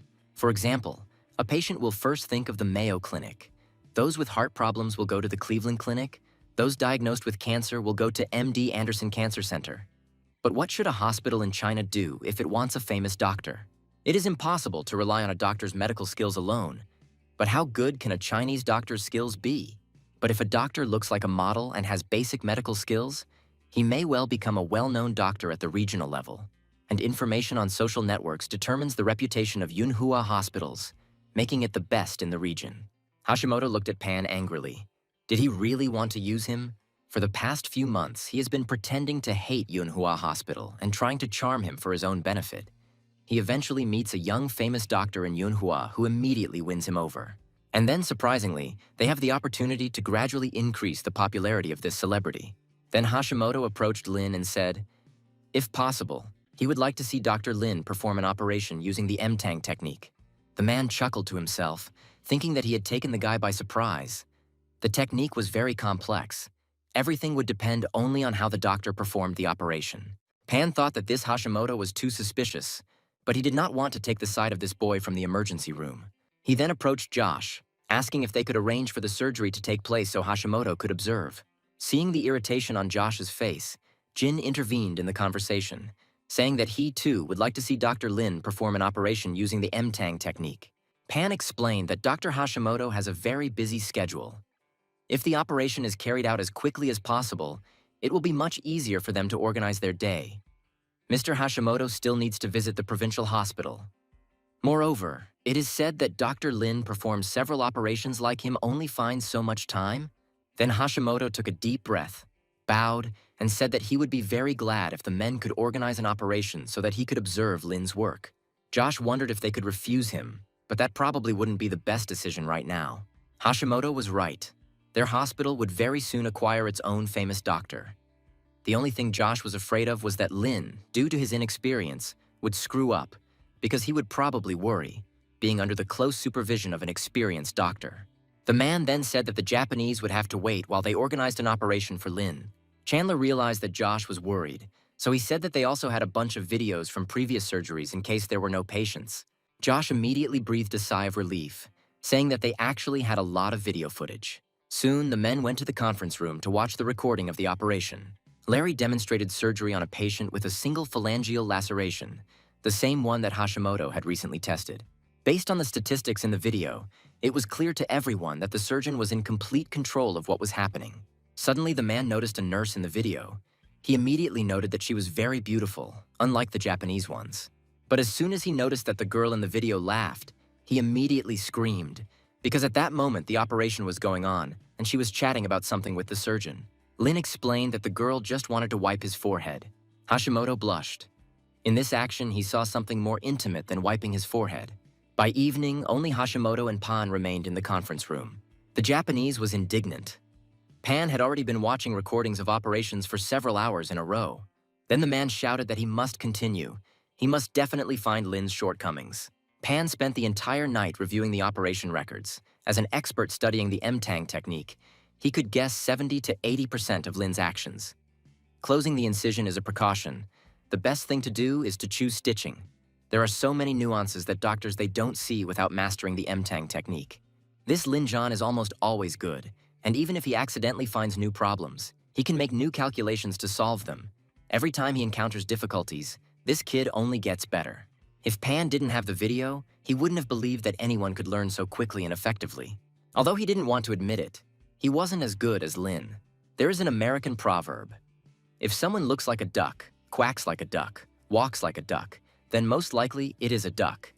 If the doctor's skills during the operation turned out to be better than yours, his judgment was more correct than yours, and his forecasts were more accurate than yours, then he is a better doctor than you.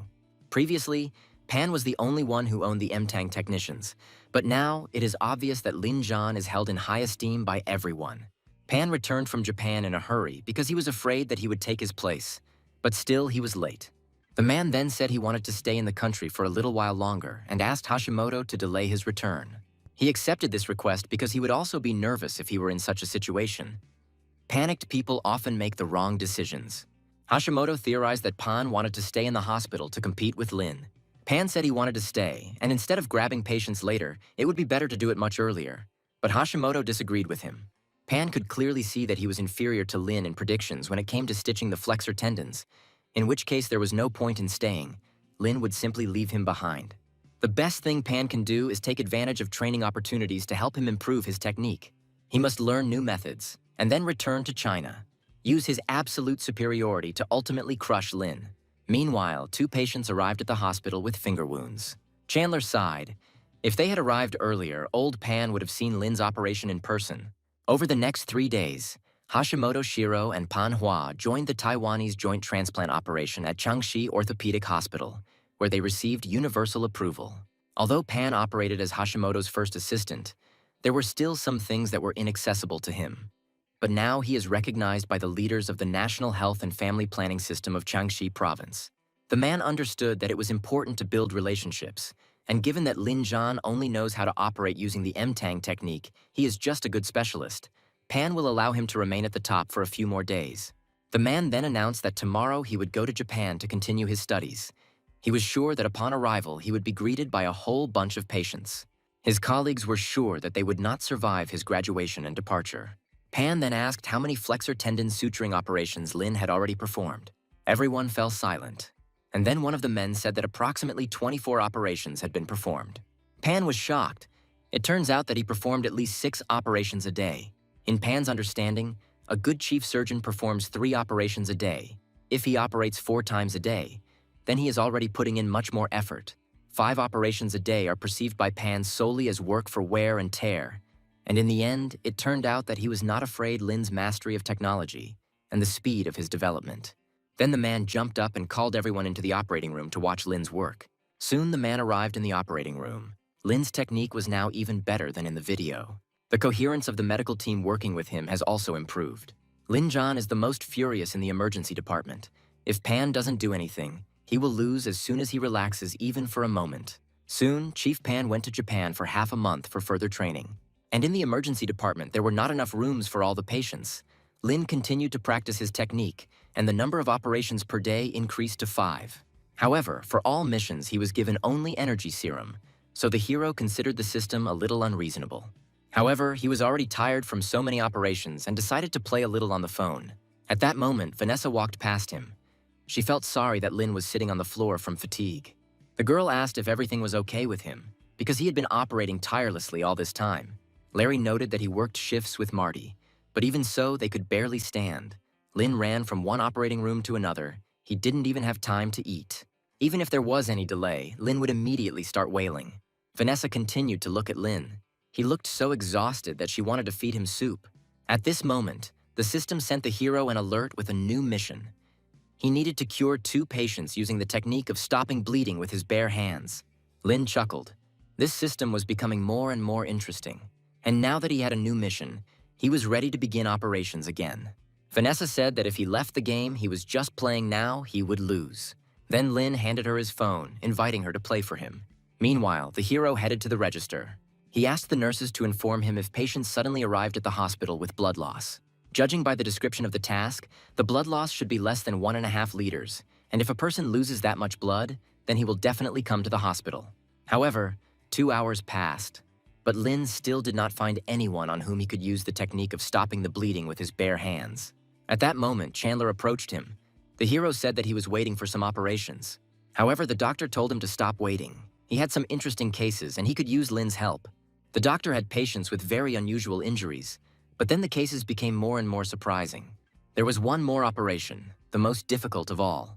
Dr. Chandler advised Lin that CPR was needed for a patient suffering from heat stroke because other medications had failed and the man had not been breathing for about 3 minutes.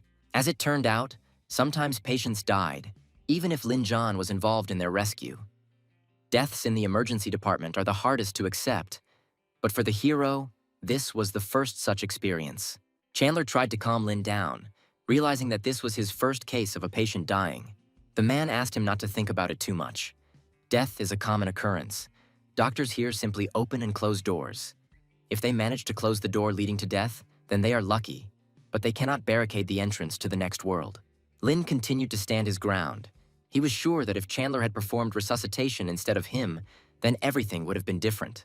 Then the man said, "The patient was dying when he was brought in. His heart rate was rising for more than 7 minutes, so even if he survived, which was a 1 in a million chance, he would still be in a state of a vegetable. Even if he came out from a coma, which is even less likely, his life would be the same. He would not be able to live normally." He said that Lin did the resuscitation correctly. Chandler would have done everything the same, so nothing would have changed. Moreover, the manager Josh always says that you have to get rid of the disease if you want to save someone's life. He says this because many lives will not be saved. Then Chandler hugged Lin and suggested that he go to the Shao family restaurant after work and have a little drink before bed. In the evening, the street food district was always crowded with people to hang out before going to bed. However, this time something terrible was about to happen, because among the vacationers there was a man with a knife. He decided that since he was destined to die today, it would be nice to take a few more lives with him. Soon, Chandler and Lin arrived at the Shao family's restaurant. They were met by a man with an unhealthy skin color. He immediately recognized Chandler's voice. He had already missed the doctor. The man said that he was very busy and then decided to introduce his partner Lin, a young and promising doctor. Shao gave the hero a discount card as a gift and then seated the guests at a free table. Chandler ordered a large portion of food from the man, and Shao went to the kitchen to quickly serve the men. When he left, Lin noted that he looked sick. Then Chandler said that Shao was indeed their patient. Shao was born with a gastric septal defect, one of the most common congenital heart diseases. When he was in elementary school, he competed in the long jump and broke his ankle when he landed poorly.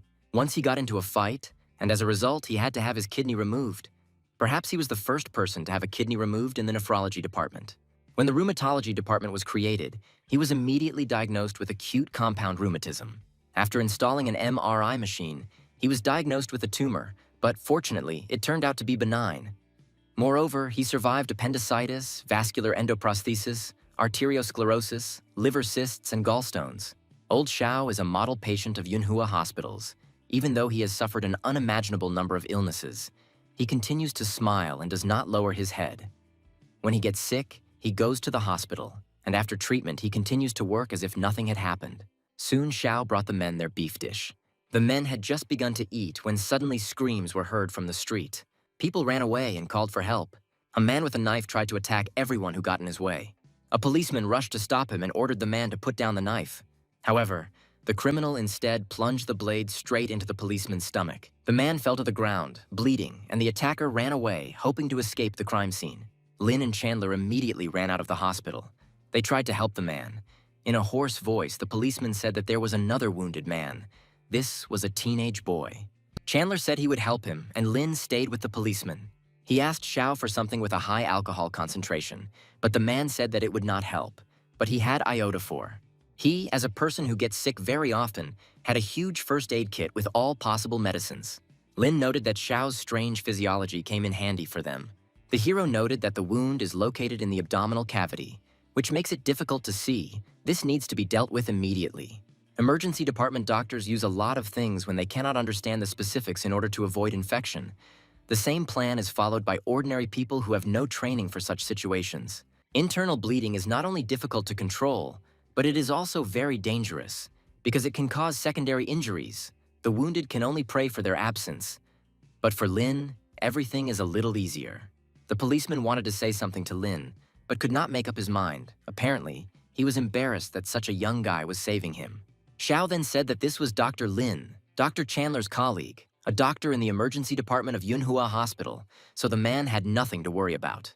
Hearing the familiar name of the hospital, the policeman asked to be taken to Yunhua.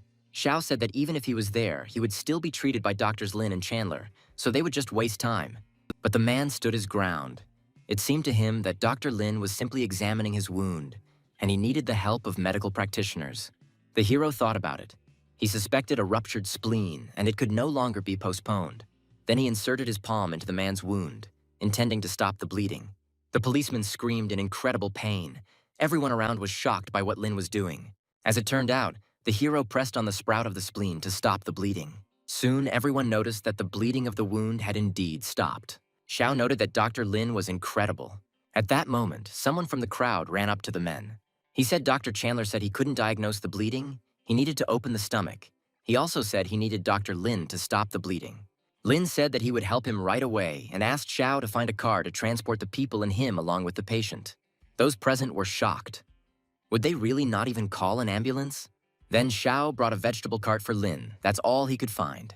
The hero said that they had little time. They urgently needed to accommodate the patient. Passers-by helped them, and the wounded policeman was placed on a cart. Lin's hands confidently controlled the bleeding, despite the shaking of the cart, but he understood that Chandler could not do the same. He needed help. Meanwhile, Chandler tried to save the young boy, who had already lost consciousness. The man was screaming. He urgently needed either an ambulance or Lin Zhan. The victim quietly said that there was no need to fuss so much because it was just a stab wound. People survived with more terrible injuries. He himself would get to the hospital, and there they would help him. Chandler understood that he would not last long. He had lost a lot of blood. It was necessary to somehow brighten up his last minutes. Meanwhile, the man with the scratch was indignant. He also wanted to get help, and the doctor was still busy with this wounded man. Chandler said that he saw the injuries of the others, and this boy's injury was the most serious of all. If he let him go, he would get even worse. Soon the boy began to delirium. The doctor was afraid that he was about to die. Then Chandler asked to give him a knife, 2 bottles of elite alcohol, and 2 towels. Soon the man brought the doctor everything he needed. Chandler thought about it. Now everything was very bad. He didn't know how to stop the bleeding. Now only laparotomy could help him. If he makes an incision in the abdominal cavity, he will break the law. But if the parents of this boy are adequate, then there will be no problems. But otherwise, they will skin him alive. The man swore at himself. He shouldn't have thought about all these formalities because he was a doctor and he had little time left. Then Chandler said that he needed to treat the wound and asked him to open a bottle of wine for him. The man opened a bottle that cost hundreds of thousands of won. But now it didn't matter at all, because a person's life was at stake. Chandler took the bottle and poured it on the boy's wound. But he needed another bottle. The doctor prepared to hide the abdominal cavity and extended the knife to the victim. At that moment, Lin came running to him. He asked to give him wine so that he could treat his hands. Chandler was incredibly happy to see the guy and immediately put the knife away. Soon, the victims were laid on the ground. Lin poured iodophor onto the teenage boy's wound. The hero disinfected his hands and then examined his wound. His liver was damaged and he had suffered a lot of blood loss. Lin then picked up a knife, preparing to operate on the boy. Passers-by filmed everything on their phones. They admired the fact that doctors were performing an operation in such conditions. The next moment, Lin launched a quick, accurate strike, needing to make a cut. If it is not possible to operate directly on the spot with both hands, then such an incision will be enough, and stitching will be more convenient. But Lin had only one hand free. He simply did not have enough time. However, he was going to figure out the rest as he went along. Now he only needed to do the necessary manipulations, and he began to widen the wound. Chandler washed Lin's hands with the remaining alcohol, and Lin inserted his free palm into the boy's wound. The man was horrified. He thought that Lin had widened the wound to see where the bleeding was going, and he reached there with his hand to control the blood loss with his bare hands. Passers-by filmed everything on their phones, admiring the hero's incredible abilities. Chandler was perplexed. Such wounds are usually deeper, therefore the incision should be smaller. But deeper, Lin is trying to control the bleeding with his bare hands. But how will he operate? The hero noted that it was difficult to look for the liver with one hand in this position. However, he soon groped for it, and then the victim screamed sharply in pain. Passers-by immediately rushed towards the boy to keep him in one place. Chandler noted that Lin was sweating, as if he had been caught in the rain. It was impossible to expect anything else, because it was very labor-intensive work.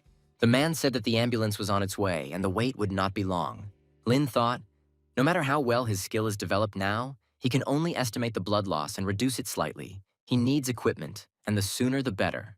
Then passers-by said that there were traffic jams on the streets now, and the ambulance would take a very long time.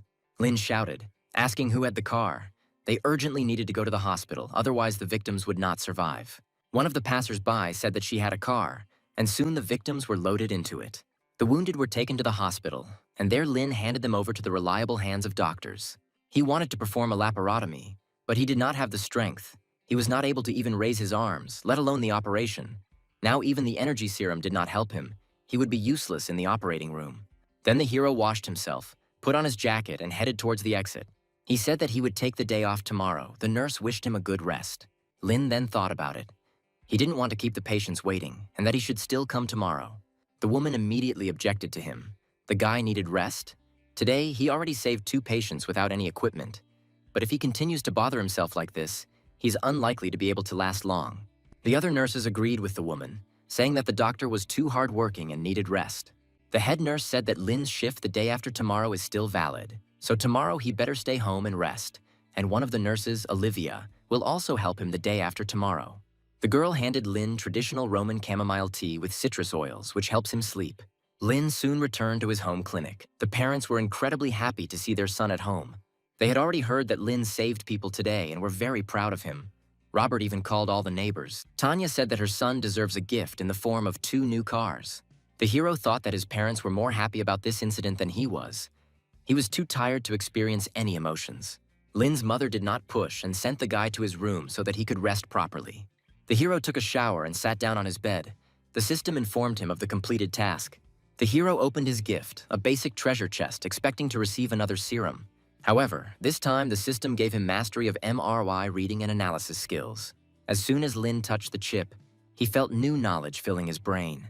With his early understanding of the anatomy of the upper limb, the information he could read increased greatly. Even when scanning, he could see that the magnetic field of his brachial plexus was uneven.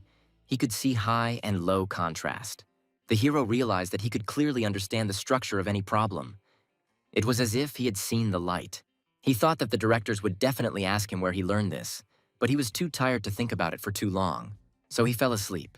In the morning, Lin was woken up by his mother.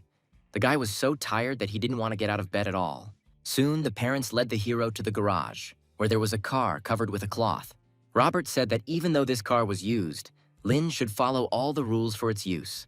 The man then removed the cloth from the car, saying that this black car is quite good. Lin then said that it was a red car, and what's more, it didn't look used at all. Robert was embarrassed, apparently. He placed it in the wrong garage. It was Tanya's car, because she was uncomfortable without personal transport.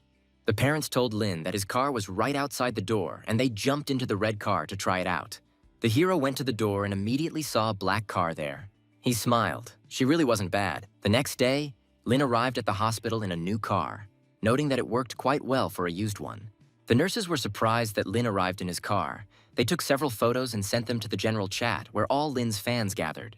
Arriving at the reception, the hero asked to assign him 5 operations for today. The nurses immediately began to talk to each other. They were surprised that Lin was taking on such a large number of operations. They also noted that he got a car at such a young age, which means his family is rich and comes from a good background. Vanessa overheard the girls' conversation. She was clearly unhappy that the other girls were talking about Lena as if they were dating him. Vanessa knew that Lin was working today, so she was extremely attentive. The girl came out to the nurses and invited them to organize some kind of event and spend time together. While the girls were discussing a place they should visit, Vanessa looked after Lin, hoping that she would be lucky enough to spend more time with him today. After some time, the girl came to the doctor's office, but Marty asked her not to make noise because Lin was busy. The hero studied the images. After carefully examining the patient's MRI, he realized that it showed the external characteristics of all tendons, and even the internal state of the tendons. He saw a 3-dimensional image of each tendon. It looked very clear, and in this way, he could come up with better outcomes for the operations. Lin soon went to the operating room. He said the patient needed to have an incision made on the side, which was quite unusual. Marty decided to keep up with Dr. Lin and read a lot of information about M-Tang, and although there are similar cases and practices, it was not the same. He noted out loud that this direction of the cut was quite unusual. Lin explained that based on the MRI, the force would be greater if the suture was placed in the palmar area. Marty thought that the doctor today is strange. He's a very disciplined surgeon, and his operations are carried out in stages according to the method. But today, his style has changed a little. Then Lin made another side cut. Marty was afraid. What if something goes wrong? Hero noted that everything is exactly the same as on the MRI. The palmar tendon is really weak and shows signs of rupture. MRI makes the exposed skin look great, just like a normal surgery. The surgery takes a long time, and the prognosis for safe suturing will be slightly different. Vanessa noted that the doctor began to operate better. Marty realized that everything was very clear. He just needed to look more closely. Lin said practice will greatly improve skills. He thought that before he did not understand what an MRI was. He could only imagine the patient's condition based on the description received in the medical department, and made a decision after making the incision. Now everything is different. He became at the level of a master. It is much easier to draw up surgical plans. Marty said that he was almost finished, and then he would hand over the case to Dr. Larry. Suddenly, Vanessa asked if Lin could give them a ride when she was done. The fact is that he and his colleagues want to go to Haidilao to eat stew. It is not so far from the clinic, and it is too difficult to catch a taxi during the day. The hero agreed, and the girl was incredibly happy about it. After work, Vanessa changed clothes the fastest to go with Lin and the other doctors to the restaurant. Suddenly, one of the nurses came into the locker room and said that they had surgery in the emergency room and Dr. Lin couldn't leave, so he apologized to the girl. Tears immediately filled Vanessa's eyes. Her plans to charm the handsome prince failed. Lin also planned to devote the next day to work, because he was an intern and therefore had to work hard. Soon the time came for new operations. The hero began to work even more diligently. He noted that the tendon rupture was consistent with the MRI findings. As a result, Lin performed several operations in a row. All tendons were perfectly sutured. Marty noted that over time, Dr. Lin would accumulate amazing surgical experience. When everyone left the operating room, Vanessa announced that they had completed all the work for the day. Then the hero said that he should go to examine patients. Now that he has had the experience of cutting his arm and limbs, the operation time has been shortened. And since it is now sufficient, Lin has to do the rounds himself after all. Surgery for a tendon injury is important, but rehabilitation is also necessary. One of the patients said that he wanted to show the doctor something. He picked up the berries and began to juggle them, thanking Lena for the excellent operation. Soon the system informed him of another sincere thank you from the patient. Lin noted that the previous sincere thank you was received after the director came on stage with a statement. Now you can get it yourself, and the patients were always grateful to Lin for the operation. The guy thought to himself, patients recover and are discharged during rounds. Apparently, he missed several hundred. It seems that the previous hospital transfer practice for him was a little frivolous. One of the patients contacted the hero, saying that he had his arm function tested and it was amazing. He could now lift 10-kilogram boxes. Lin said his arm looked good, so the man would be discharged soon. Then other patients began to approach the doctor. They wanted Lin to examine them too. The nurse tried to stop such a large influx of patients, saying that they should trust Dr. Lin, because the stitches he put in were widely accepted in the hospital. Then the girl gave the men a photo of a stitch from a previous patient in the recovery room, and said that they should understand that it is a rarity. The patients looked at the photo with horror. The difference was really too great. But Lin's stitches were beautiful. Lin noted that he really just doesn't like the curved seams, the complicated angles, and the way the seams are placed differently. Suddenly, the system notified the hero about new achievements. Apparently, they are accumulating. Then Lin decided that he should stock up on additional chests. The next day, Lin also performed all the necessary operations, and when there were no patients left, he decided to go to the rehabilitation room. Larry wondered why the doctor was visiting this room for the second day in a row. Vanessa began to suspect that he was visiting some nurse. Meanwhile, Lin had already headed to the right place, thinking that perhaps his patient would recover today. One of the nurses was surprised to see the guy here again. She thought he just liked receiving praise from patients and then decided that this would be a great chance to try and charm Lin. The girl then held the doctor's workup and shouted that Dr. Lin's suturing technique was widely known in their hospital. So if patients had any problems in the future, they should contact Dr. Lin. Suddenly, one of the patients decided to ask why her stitches were different from others. The nurse said that the position of yours is a little unfortunate, but Dr. Lin is very good at what he does. One part of the wound runs along the lines of the palm, and the other crosses between the fingers, and the part where the stitch crosses looks just great, like a woman drew it eyeliner. The stitch is very good. Dr. Lin chose a thin thread. The woman was pleased with this answer. The other patients also noted the doctor's high professionalism, and then Lin smiled. The nurse was very happy that she lifted the spirits of both the doctor and the patients. At this point, the system informed Lin of a bunch of new commendations, each of which was worth a basic treasure chest. Not counting those from yesterday, there should be 10 of them. Then Lin decided to find a deserted place to open all the chests. With these thoughts, he left the office. Soon, the nurse finished talking to the patients, and now intended to talk to her Prince Charming. However, when she turned around, she realized that he was no longer there. When Lin found himself alone, he thought, he used the M-Tang technique 100 times to get 10 chests. He was in the recovery room for 2 days in a row, and there were 10 chests. In other words, if he wants more chests, more stitches need to be put in. If you think about it in this direction, it is not that difficult. Then the hero decided to open all the chests. Inside, there was a lot of energy serum as well as a chip. He gave Lin mastery of microscopic paraneural anastomosis. The hero was distracted from his thoughts by Larry, who entered the office. He reported that a patient arrived to them. A woman, 31 years old, fell and injured her palm with a hard object. Lin immediately noted that the problem was with the ulnar nerve. Larry was surprised. Was the doctor really starting to pay attention to nerve damage? The man replied that it was really his fault. Then Lin thought about it. He learned a new method that is perfect for this operation, and in total, he needs to perform it 3 times. The M-Tang technique was a fixed surgical method without any unnecessary steps. But now paraneural anastomosis has appeared. In essence, it is the same as building a bridge. Only there are a lot of details to consider, so he needs to start practicing. The hero asked the assistant to prepare everything for the operation. Lynn was soon ready to begin flexor tendon surgery with ulnar nerve anastomosis. Larry noted that boss Lynn always pays great attention to the cut, but now he made just a huge cut. It seems that this operation is much more complicated than the previous ones. The larger the incision made by the surgeon, the more difficult the operation will be. Lynn does everything carefully. There are 3 types of nerve anastomosis: epineurium anastomosis, perineurium anastomosis, and simultaneous epineurium and perineurium anastomosis. Epineurium anastomosis is widely used, and perineurium anastomosis is quite difficult to perform. Despite the fact that doctors could often perform an anastomosis of the perineurium with the naked eye, this is completely impossible. Without a microscope, it is impossible to see anything. Not only that, it is impossible to see how the 10-0 thread moves. This is the most difficult operation for Lynn. Larry couldn't even tell if everything was going well. He did not understand at all what was happening now and what he should do. Lynn noted that the perineurium is indeed very durable, just like the skin on a pig's thigh. Then Larry thought, Lynn has enough time to talk, which means that he is in complete control of the operation. And even though this is their most difficult operation, everything is going smoothly. Lynn applied his new skill, and overall the operation went well. Soon he announced that he had finished stitching.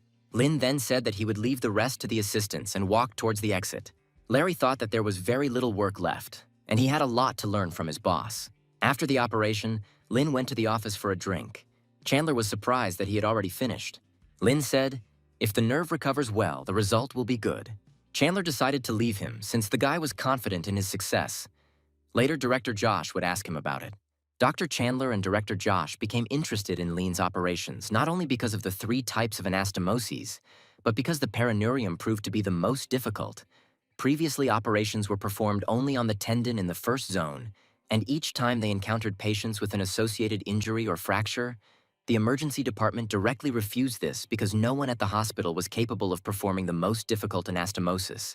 Patients could receive treatment outside the province, or the director of hand surgery could provide them with assistance. If they were not satisfied with these options, they could refuse the nerve anastomosis and simply ask for the wounds to be sutured. And for more complex situations, there was amputation if the doctor could perform the anastomosis. Then the volume and level of the operation increases. Doctors who were able to perform anastomosis of nerves and tendons become 1 step higher than those who can only perform anastomosis of tendons. Soon, Josh ran into the office and happily asked if Lynn had really performed the perineural anastomosis. The hero answered in the affirmative. Then Josh grabbed his hand and dragged him out of the office, intending to look at the patient with him. The rest of those present in the office accompanied the men with surprised glances. The patient slowly came to, and when she opened her eyes, several doctors and a nurse were standing over her. The woman chuckled displeasedly. Josh was perplexed by this reaction. The nurse asked the woman, whose name was Louise, what was wrong with her. Then the woman screamed that she wanted to be transferred to another ward. Everyone present was perplexed, but the nurse promised to find out what the problem was. She asked why Louise wanted to transfer. The woman replied that she could not stand the green color of the walls in this ward. Among the 5 main elements, the element of wood stands out more for her, so she cannot wear green clothes. The woman was sure that she would not be able to recover in a room with green walls and would not be discharged from here. Josh and Lynn looked at each other. At first they thought there were problems with the department's equipment. But was it really all about the color green? Josh smiled at Louise, saying they had green walls in every room. Then the woman said that it wouldn't be difficult for them to repaint a couple of walls. She liked the pink color best. Josh was already starting to light up with irritation, casting angry glances at the woman. Having calmed down, he asked Lynn to perform an electromyography on the patient and analyze the recovery of the ulnar nerve. At this moment, the man wondered, had Lynn John failed? Soon, Louise was taken for examination and was met by a woman who said that she would now take care of everything herself. It was Alicia, an electromyography specialist in the neurology department. Larry asked if she needed help, but the woman asked everyone to wait outside. Lynn mentioned that the patient had some peculiarities, but Alicia did not let him finish. She said she had seen a lot of patients, so she wouldn't see anything new here. Then Louise asked her if her nerves were recovering. Alicia said they hadn't tested it yet, but for now, the woman needed to lie still. Then Louise screamed. She thought that the doctor was lying to her. She said that she asked her family this, but they did not answer anything. They were all hiding something from her. Suddenly, Alicia noticed a strange element of clothing on the woman. Louise said that she made this clothing herself. The old people said that the fabric should be red to resemble something pleasant, but its 5 main elements are pink, so Louise made the embroidery pink. The woman screamed again. She asked how long the doctor would test her nerves, and if she had problems with her head, she would simply jump off the roof so as not to cause problems for her family. After that, Alicia immediately left the office, asking Lynn and Larry for help. An hour later, everyone arrived in the room, including the director Josh. Alicia said that she checked the patient. The test results were excellent. As it turned out, Dr. Lynn was right. The woman would be able to begin early rehabilitation. Then Josh suggested that the hero take a short walk. He said that now Lynn can perform such operations. But another doctor objected because that patient had just recovered. It was too early to make such decisions. Josh stated that patients often require fusion of damaged nerves. As far as he knows, in Changsha province, it is possible to suture flexor tendons on your own. There are only a few doctors who practice paraneural anastomosis. In a regular hospital, those who could do flexor tendon sutures, nerve anastomoses, and even orthopedic bone surgery had to do finger replantation all day long. Many of them were able to perform nerve anastomosis alone, but most of them specialized in the neurosurgery department. They had to perform many cranial surgeries. They usually work all night. Many patients with flexor tendon ruptures combined with nerve damage are treated only with good techniques and proper paraneural anastomosis. The prognosis is largely dependent on themselves. Typically, large hospitals ask patients about amputation. But once Lynn is checked for neurological damage, they will move closer to being the largest emergency center. The doctor said that he did not mind, but the recovery period for patients with flexor tendon injuries is too long, and the recovery period for nerves is even longer. They do not have enough rooms. Then Josh ordered to increase their number. The man said that there are many patients with damaged nerves, and they will not let Lynn overwork. Young people do not need to rush. Josh objected. Everyone needs to take care of their health. If you add up the data on nerve damage, the number of operations will not increase. At that moment, the director received a call and was told that the boss's daughter had been burned. The man asked to tell the team to get ready. The doctor objected that the girl should have gone to the hospital since she got a burn, but Josh replied that she burned her leg while pouring water. Soon, Josh and Lynn arrived in the ward, and Chief Hao was already there with his daughter.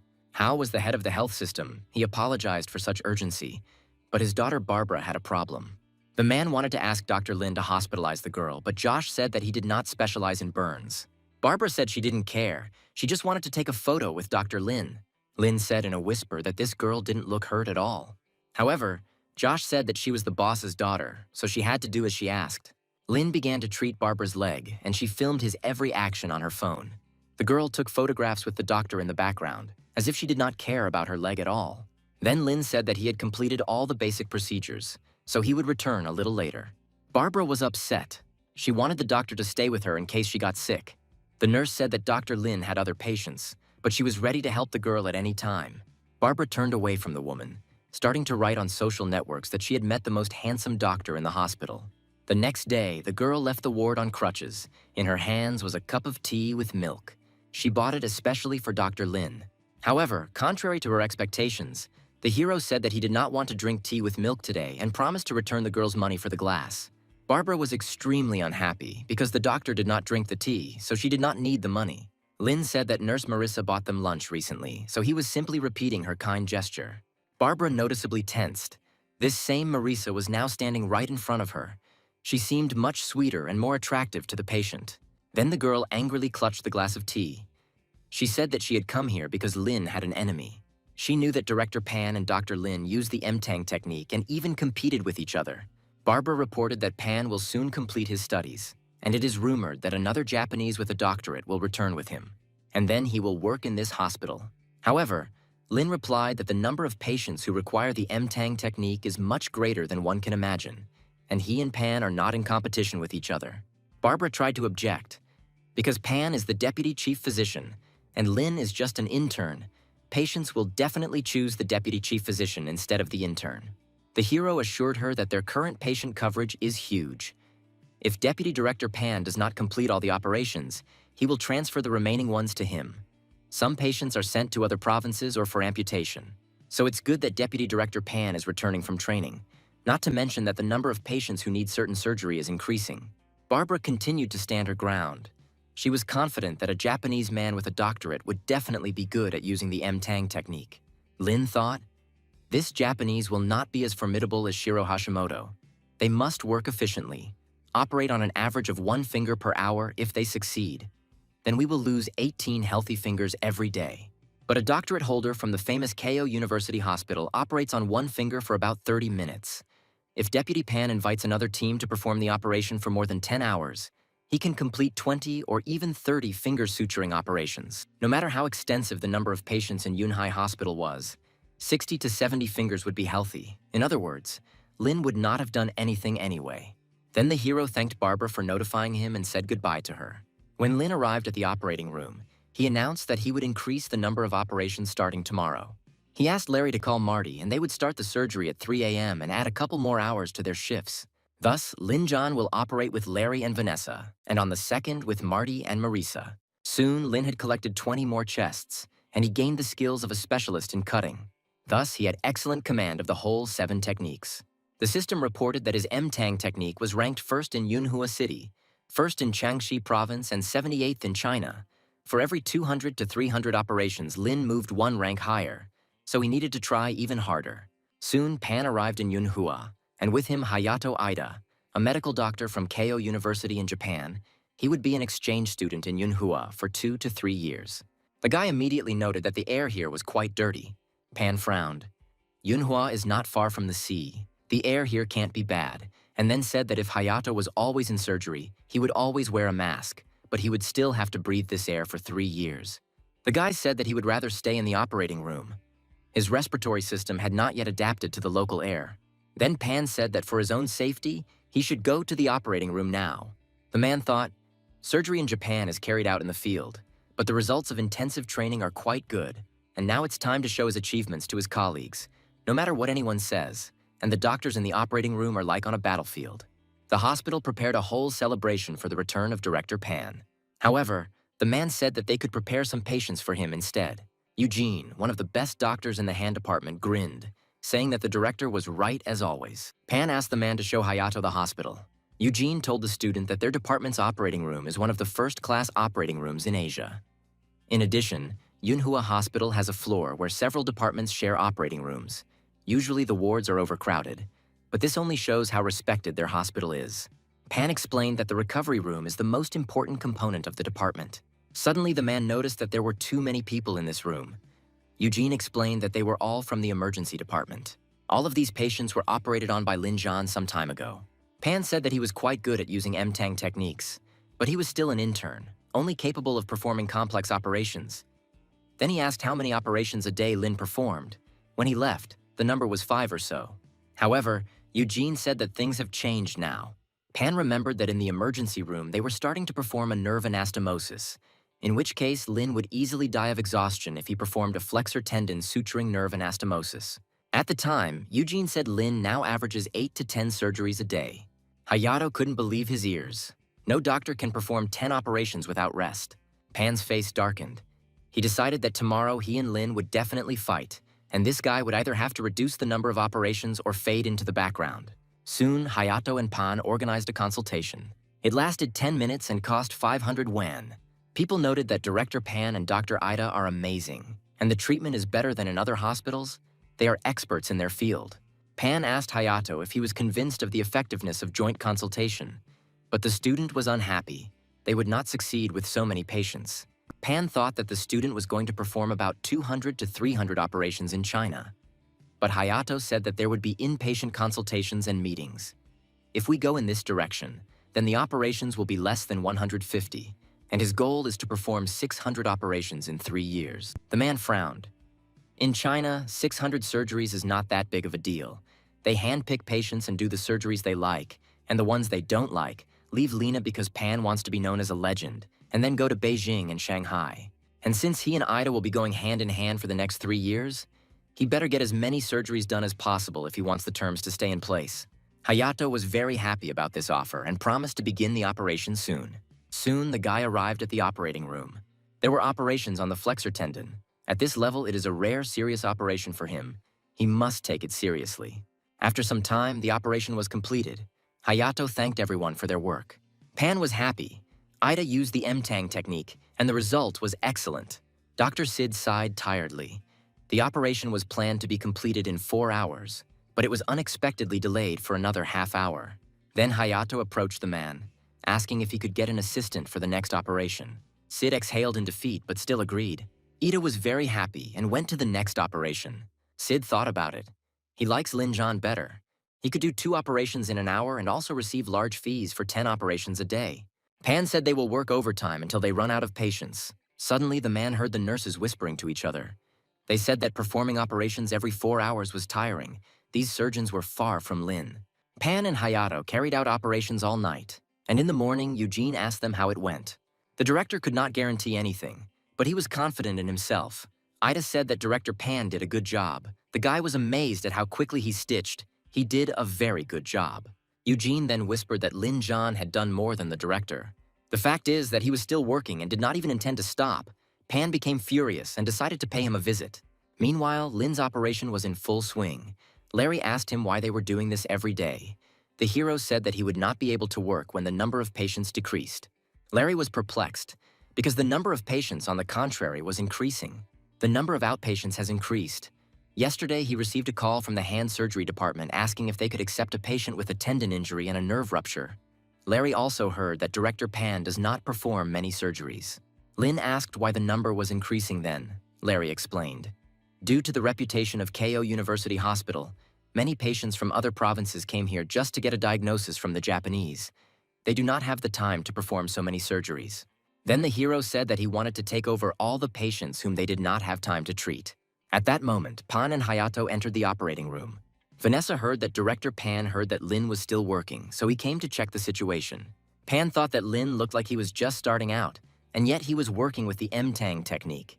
The director thought about it. He remembered the times when Lin's stitches were much better than his. But this time, everything is different. The technique he uses cannot be achieved in a lifetime even by the best doctors. It seems that Lin has become more experienced. Then Pan decided to write an SMS to Eugene. He asked how many transactions Lin had performed in total. The answer struck him to the core. During this short period of time, Lin John performed 482 operations. Pan remembered Hayato's words that he was going to perform 600 operations in 3 years. And now he could not understand how Lin was able to perform so many operations in this time. Through these operations, he acquired a lot of knowledge about the anatomy of the hand. Lin soon reported that the perineural anastomosis was complete, and they needed to continue healing the flexor tendon of the middle finger. Pan asked Hayato what he thought of Lin. The guy replied that his skills are identical to those of leading doctors in Asia. He's much better than Ida. Pan then shouted, Lin now prioritizes quality and beauty. Patients who go to the hospital with an arm injury will definitely prefer their department. After all, they are professional orthopedists, and their experience plays a huge role.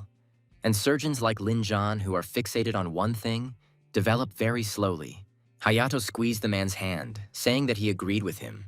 The president of the hospital once did the same thing, and then the man realized that this was a sign of success. He would not let Lin surpass him. At that moment, Eugene ran up to the director and said that his sister had called. There was a fight at a construction site. They say that someone cut off Dr. Pan's son-in-law's hand.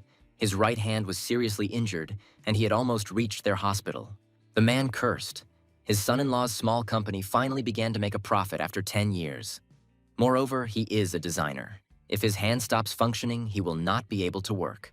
Then he ordered Eugene to think about how to get Lin to operate on his son-in-law, but he should not mention his name to him. He should find a way to control the operation on his behalf. Eugene went to Chandler. He said that the patient was his relative. He started working at a construction site, and it so happened that a collector came there. Chandler said the patient was generally stable with minor blood loss and a cut on his fingers as the main issue, and he asked if the patient should be transferred directly to hand surgery. Eugene said he didn't mean that. He was hoping the patient, Justin, would be treated in the ER. The surgical ward is very busy today. There are 2 special patients in line, and it would be unethical to do so. But if they do, the treatment will be delayed. The man replied, if you send him to Director Pan, the treatment effect will definitely be better. And if you leave the patient in the emergency room, Lin John will be the only one who can operate on him. But it is worth considering that he is still young, so he has little experience. Eugene said that he had already thought about everything. If Chandler allowed, he would like to be present in the operating room. The man soon arrived at the operating room. Director Pan often stayed with his son-in-law when his wife kicked him out, so they have an exceptionally good relationship.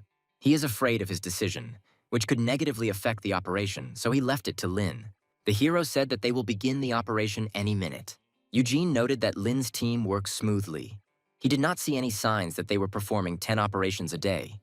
The chief surgeon is careful.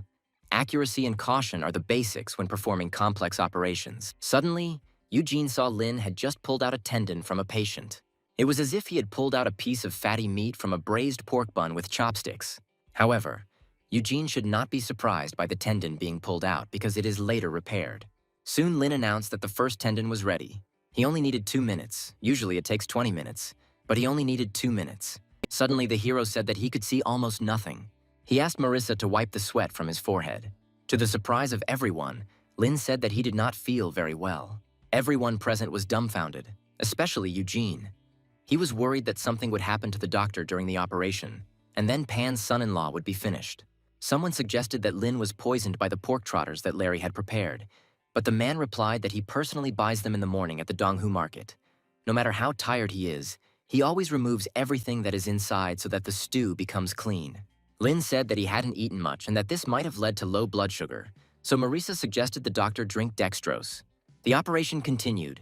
Lin asked to widen the surgical field, perform suction, and apply pressure on the gauze. Eugene cursed. It was a disgusting and annoying process, and they were all so calm. If the operation goes smoothly, the first and second assistants help the chief surgeon, but when there are any difficulties, they become punching bags. Still, the punching bag plays an important role. This is the most important point for maintaining safety in the operating room. Lin said there was something wrong with the needle and asked for a smaller thread. Eugene realized that the chief surgeon was back to normal. Lin did a great job running the operation with Larry and Marissa helping him out. Eugene noted that his posture had changed.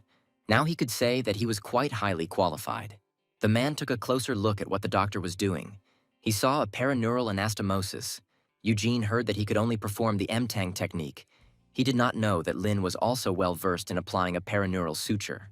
The more he thought about his seam, the more it seemed interesting to him, and at the same time terrifying. A few minutes ago, Lin was playing around, but immediately became responsible. He is young and smart. Was it really just because it was his son-in-law that Deputy Director Pan asked Lin to carry out this operation? Soon Lin announced that his work was finished and invited Larry to continue. Eugene tried to stop him. He wanted Lin to complete the operation himself. He said that his relative was a businessman, so he really needed a healthy hand. The hero agreed and asked if Eugene wanted him to make a small or large scar. After the operation, Larry went to investigate. Looking at Dr. Pan's previous performance, he thought that something was wrong here. At that moment, Eugene approached him. He said that the rehabilitation room was under strict surveillance and you couldn't just enter it. Larry offered the man 2 pig's trotters in exchange for information, but Eugene said he went to the bathroom and didn't see anything. Soon, Larry walked inside the room where the newly operated patient, Justin, lay. He asked where Pan was now. Justin thought he was operating on him. Then Larry asked if he knew the department's deputy director, Pan. Justin said that he was his wife's younger brother and asked that both he and his wife be invited here. Larry said he would ask someone to send Justin to a regular ward. As soon as he left the office, he decided to call Principal Josh to tell him something interesting. After some time, Director Pan's sister, Patricia, arrived at the hospital. She was unhappy. Her husband was stitched up only 12 hours ago. He definitely needs to do rehabilitation exercises, and she also doubted the reliability of the doctor who operated on Justin. Pan asked her to remain silent. He asked the woman not to mention his name in this department. The man understood that if Lin was not a good surgeon, he would have to operate on him himself, he did not want to admit. But this brat is clearly better than him. Patricia screamed. Her husband, he did not sleep yesterday because of terrible pain. He got up for rehabilitation today before dawn. Pan replied that if you start rehabilitation now, there may be bad consequences. The chief surgeon understands this better than him. Justin suggested listening to his doctor. Pan left the office. Josh and Lin were already waiting for him at the door. The director asked if he was visiting his relatives here. Pan had to answer that he was really here because of a relative. Josh replied that he was fine. He then called Lin to go check on the patients with him. The hero went to Justin. Patricia began to bombard the guy with questions. She was wondering if her husband would be able to function with his hand like an ordinary person. Lin replied that the problem of tendon fusion has been largely solved, but restoring full function to a seriously injured arm is quite difficult. Justin was confused, because some patients have a similar situation, and everything is fine with them. Hero explained that it is quite easy to get an excellent grade. Most of his patients receive excellent grades after recovery, a total of 98%. Under normal conditions, even if a patient receives an excellent score, this does not mean that his hand has recovered. It means that the patient is able to perform simple tasks and take care of himself. For example, he will not be able to move heavy objects, and tactility of the fingers may also not be restored. Justin then asked if he could write, eat, shower, and use a computer, and Lin said that if the rehabilitation was successful, the man would be able to do all of this. Justin and Patricia were very pleased with this answer and thanked the doctor for the operation. Soon, the system informed Lin that he had received another sincere thank you from the patient. There were 2 new skills in the chest: osteopathic manipulation and cervical manipulation. They were related to massage, and Lin really wanted to try it out. Osteopathic massage technique is the most commonly used non-surgical treatment for cervical spondylosis. Orthopedic manipulation of the tendons is performed by pressing, rubbing, pressing, pulling, kneading, tapping. Blows, rolling, and pushing relax the muscles. When combined with the sagittal plane isometric relaxation technique, the clinical treatment effect will be so powerful that it will be more than 95%. Larry looked in bewilderment as Lin stretched his neck and shoulders. At that moment, Josh entered the office and said that he had wonderful news. He said that they do not have enough space in the rehabilitation room. Tomorrow, a health inspection team will be organized by city government personnel. Josh fought for a position for Lin. The hero became interested in what they would do. The director said that they were going to a sanatorium for veterans to carry out medical examinations for the elderly. They could have a good rest in a pleasant team. However, Lin was not particularly impressed by this prospect. Josh was very angry because he was fighting for a place for him, so he had to go. The next day, Lin and Chandler went to the Central Beach Resort. The man said he was tired after the medical examination. The hero noted that the structure of Dr. Chandler's cervical vertebrae has changed. Massage will not help him. The man saw Lin reaching out to him and asked what he was doing. However, the hero did not notice anything. He simply decided to silently use his skills in manipulating the cervical spine. At first, Chandler screamed in surprise, and then he realized that it was very relaxing. This pain had been tormenting him for 2 months, but now it was gone. Lin explained that this is a masterful manipulation of the cervical spine. Chandler couldn't hold back his words of admiration. In his eyes, Lin was the best in Yunhua. At that moment, one of the sanatorium nurses came into the office. She said that her cervical vertebrae were not in order and asked Lin to look at them. The hero sat the girl on a chair and began to knead her neck. The girl liked the massage so much that she could not hold back a satisfied sigh. The stiffness in her cervical region disappeared in an instant. After that, a whole line of visitors and sanatorium workers lined up to see Lin. Everyone wanted to get a magical massage. At that moment, the director of the sanatorium, Tony, entered the room. He was dissatisfied with what was happening here. One of the patients said that Master Lin gives a really cool massage. She suggested that the director try it too. Tony was perplexed. The patients in their hospital were quite weak. The treatment was focused on rest, and this was an unclear type of treatment. The man did not want to hear anything. These people were breaking the rules in his sanatorium. Then Chandler and the nurse joined the conversation. They also suggested that Tony get a massage from Lin. Then the man agreed. As soon as Tony sat down on the chair, the hero's hand touched his neck, and then the man felt something strange. He felt like he was sitting with his family on a comfortable sofa. Tony could barely contain his contented sighs. The sensations were so good. Soon Lin finished. He said that the director had bone hyperplasia on the vertebrae, that is, nothing unusual. Tony said that the hero really had good technique. He allowed him to massage patients if they did not make noise. All the visitors to the sanatorium immediately ran to Dr. Lin, so Chandler was forced to force them to stand in line. Among the visitors was a green-eyed girl. She thought that she could finally find such a precious young man in such a place. She couldn't wait to take it for herself. Soon the girls came to go to Lin. Chandler showed her where to go, but she didn't even look at the man. Lin looked over his shoulder at the girl and asked her to sit down. The woman introduced herself as Lana, an agent for the Blue Star Entertainment Company, and asked if Lin had ever wanted to become famous. However, the hero ignored her. He gave the girl some ointment and asked her to apply it to her neck and shoulders. Lana wondered if he really didn't answer, relying on his handsome face, but she decided to sit down. She said that Lin looks great. With skin like that, he doesn't need to wear makeup, just a little foundation, blush, powder, highlighter, and eyeshadow, and he'll look perfect on stage. Chandler looked at the woman in bewilderment. She was clearly trying to fool the great doctor. Lana wanted to ask Lin about what programs he watches, but the hero answered in monosyllables and disinterestedly. The girl realized that it would be difficult to persuade him, so she decided to move on to Plan B. Lin noted that the girl was trembling, as if her cervical vertebrae hurt. He then began the massage, using masterful manipulation of the cervical spine. The hero was sure that Lana was suffering from spondylotic radiculopathy. She must be working in one position. Lana soon realized that Dr. Lin had created such a comfortable environment that she forgot about Plan B. Then she said that she had never seen anything like it. The doctor's technique was simply mesmerizing. Then Chandler intervened in the conversation. He said that this was a great reason to Lin remained a doctor. Lana continued. She said that they organized a concert tour the day after tomorrow and gave Lin tickets for front row seats. She then left the office, asking Lin to be sure to attend the concert. Looking at the tickets, the hero noted that Mariabella was the star his mother had previously listened to. 2 days later, Lin came to Yunhua Stadium with his mother. Tanya never thought that she would ever be able to attend Mariabella's live concert. The security guards at the entrance checked their tickets and let them inside, informing them that VIP guests had arrived. Tanya said that if she had known about the concert earlier, she would have brought Robert here. Lin and the material were preparing to take their places when suddenly they were called out. It was Lana, she greeted Lin and his mother. The hero was surprised that the girl was waiting for him. Lana said that she herself called him. She then leaned towards him and whispered that if the doctor joined the Blue Star Company, she would guarantee that he would become popular as Mariabella in about 2 years. Suddenly, one of the guards approached Lana. He said that Mariabella and her dancers had convulsions during the warm-up. The girl didn't know what to do. The concert was about to start any minute, and then an idea came into her head. She asked if Lin could use her massage technique during cramps. The hero answered in the affirmative. Soon, Lana led the doctor into the dressing room where the dancers were sitting.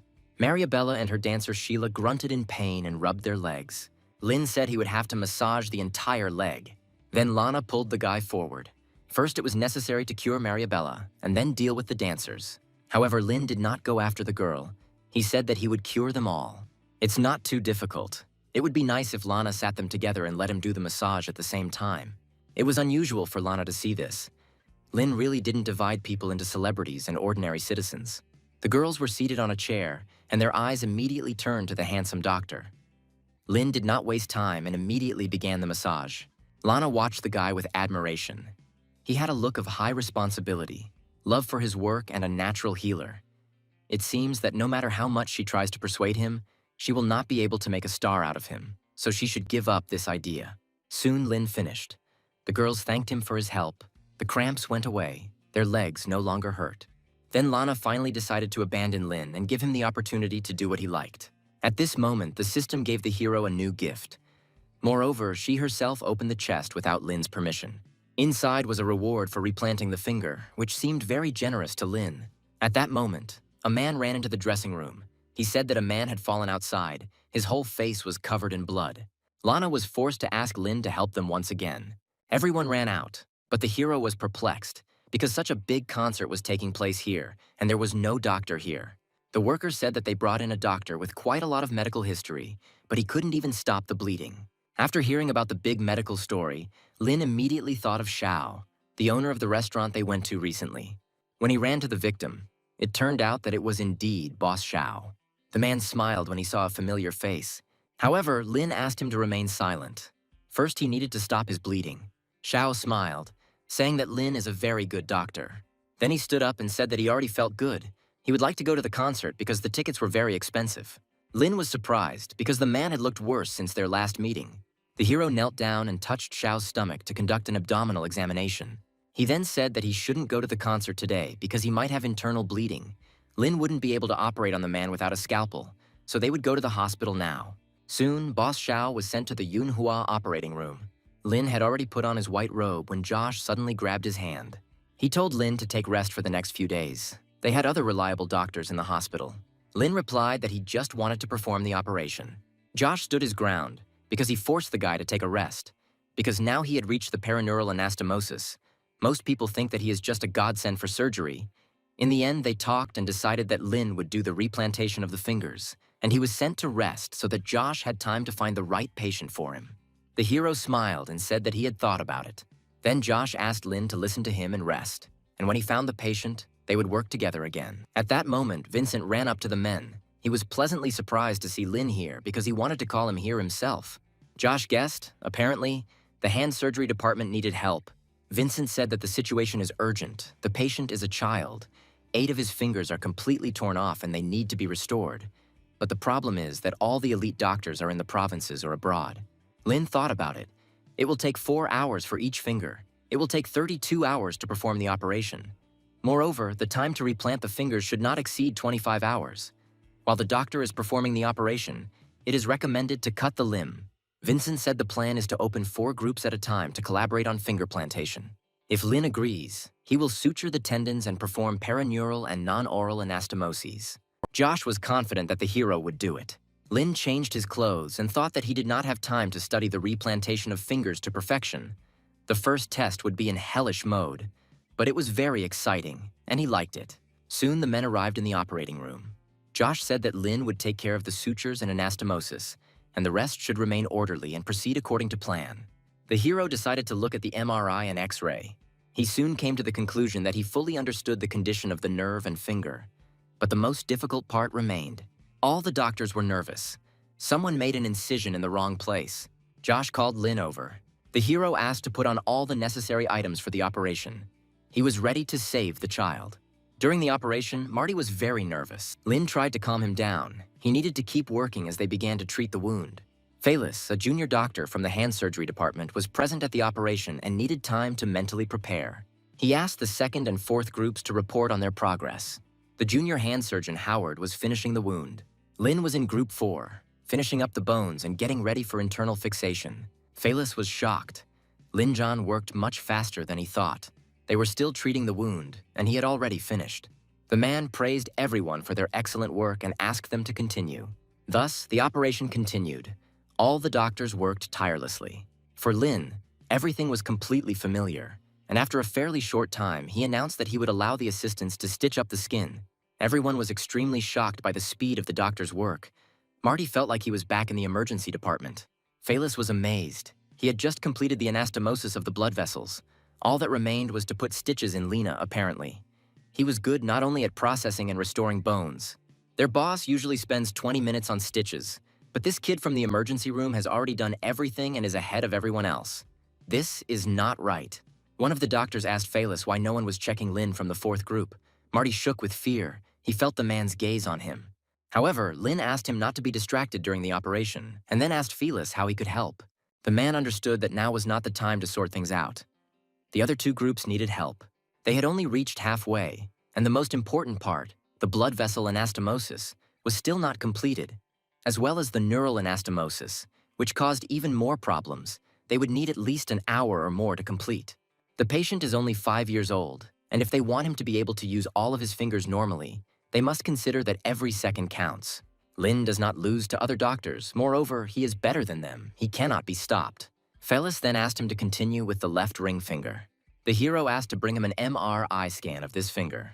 Lin looked at the picture carefully. The stitches, blood vessels, and nerves match the last finger, but the fingers are broken in the middle. The bone needs to be shortened. The shortening of the finger bone will be about 0.5 centimeters shorter than normal. Marty soon reported that he had completed the stitches. Lin then asked him to perform surgery on the ring finger of his left hand. The hero adjusted the position of the microscope and began further work. Soon they, together with Marty, announced their readiness. The ring finger was ready. Everyone present looked at the guy in amazement, not believing that he had already managed it. Josh sighed and asked the men if they could continue. Lin said he was ready to work more. Vincent said he would keep the thumb on his left hand, which was assigned to Dr. Phelis. The man prayed to himself, "Speed doesn't mean anything, the main thing is quality." Lin thought, after the operation of 2 fingers, he adapted, and now he can fully use his techniques. He asked Marty to finish treating his finger. The hero thought that he wouldn't be tired if he hadn't used the M-Tang technique 3 times. But today, he was a little tired, and the finger transplantation was not finished yet. Marty noted that he had never seen Dr. Lin tired during surgery, but today, apparently, everything was more complicated. The hero understood that the operation was important, and therefore decided to take the energy serum. Marty noticed that Lin's energy seemed to be restored. It even seemed to him as if flames were swirling around him. Meanwhile, Felice just started with the middle finger of his right hand. However, he was curious about what Lin Zhan was doing. As expected, he couldn't see the details, but he saw his calm expression, well-trained movements, and the absence of problems, which means the operation was going well. The operating process looks like an elegant dance. Soon, Lin announced that he was going to perform a neural anastomosis and also need to do a skin graft. Phelis asked the guy to come help him as soon as he finished his procedures. When the man returned to his business, he thought, "This operation seems easy because of Lin." Meanwhile, half an hour had passed. Phelis felt that he had already lost his former strength. since he could not even finish 2 fingers. Then he asked Lin to go and sew up the artery. The hero thinks he can analyze how much time he spent to try to increase the speed of the process. The replantation of the severed finger went perfectly, and soon the artery was ready. The whole team looked at the doctor with admiration. After some time, Lin announced the completion of the operation. The system opened up several new achievements for the hero. All of them were associated with praise from colleagues. Lin himself was very satisfied with this operation. When it was all over, the hero walked along the corridors of the hospital and suddenly met Josh, who for some reason had not left yet. The man asked why Lin's mother didn't come home when a big star was waiting for him. The hero was surprised. He couldn't believe that his mother had been waiting for him all this time. Soon, Lin and Josh went outside. As soon as the hero saw his mother, he asked why she waited in the office when she arrived. However, Tanya was too busy talking to some people. Lin looked at his mother in bewilderment. Apparently, she had arranged something for him, but without his permission. Tanya screamed in surprise. She did not notice that her son had come here. Lana and Mariabella stood in front of Tanya. The girl asked why Lin never came to the concert. The hero said that he is a doctor. His patients are his priority, and he will not change his profession to that of an artist. Then Lana said that it was not she who wanted to find Lin, it was Mariabella's desire. The fact is that the girl wanted to ask for a second massage for her neck. Seeing the confusion on her son's face, Tanya pulled him towards her, smiling tightly. She asked to spend 20 minutes and help the girl with her neck. It was important. And then Lin agreed. He said goodbye to Josh. Tanya thanked the director for his cordiality and asked him to come visit them more often. Josh waved after them, thinking that he was glad that he didn't get any problems from this big star in the end. Then the man thought, because with such success, and even with successful operations, it would be possible to gain enormous popularity. The next morning, Lin went to meet Mariabella after returning to work in the middle of the night, having only slept for a couple of hours. The nurses asked why Lin came after working so hard, but the hero wanted to check on the patient. Then one of the girls remembered that the head nurse asked to convey something to the doctor. The girl said that Lin didn't have to go to work today. The boss asked him to go to the conference room. At that moment, another nurse ran up to them. She was looking for Lin, and as soon as she saw him, she immediately called Justin here. The man stood with a gift bag in his hands. He said that he had been looking for a doctor throughout the hospital for quite a long time. As it turned out, the MRI showed that the suture was only 0.1 millimeter. Dr. Lin's suture turned out just fine. The hero did not understand why the man was holding a package in his hands, and Justin explained that he had bought a gift for the doctor. Then the nurse reminded Lin that the manager was waiting for him in the conference room right now. The hero headed there with Justin and Patricia. Everyone inside was preparing for filming. Willow, the reporter, commented that this all seemed like the start of a good story. In her opinion, Dr. Lin was not easy.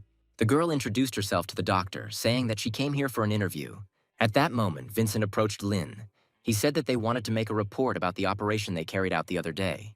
Willow realized that Lin didn't have the necessary interview skills, so she put the men in the right spots in front of the camera to make them look good. When everything looked great, the girl turned on the camera and prepared for the interview. The other doctors were a little jealous. They also wanted to get into the newspapers and interviews. Willow asked Justin to clean the gift crayfish and give them to Dr. Lin, so the theme of the relationship between the patient would be much more meaningful and realistic. The hero was perplexed. In his opinion, this was too much. Vincent was a little indignant. Lin looked like he didn't want to take part in all this, but this was all needed for the hand surgery department, so they needed to agree on cooperation. The man told the guy that all this was needed for their hospital. Meanwhile, Justin managed to take a crayfish from the bag, which he was very happy about. Willow was busy filming and loved the scene where the patient feeds the doctor. At that moment, a doctor rushed into the office and said that things were bad. The old smoker Peter, whose finger had been transplanted, had worsened blood circulation. Vincent was already preparing for the amputation, but Lin said that there was no need to rush. They all needed to go to the operating room. Fortunately for Willow, she managed to make a good report, so she did not object to the doctors leaving. Instead, the girl followed them.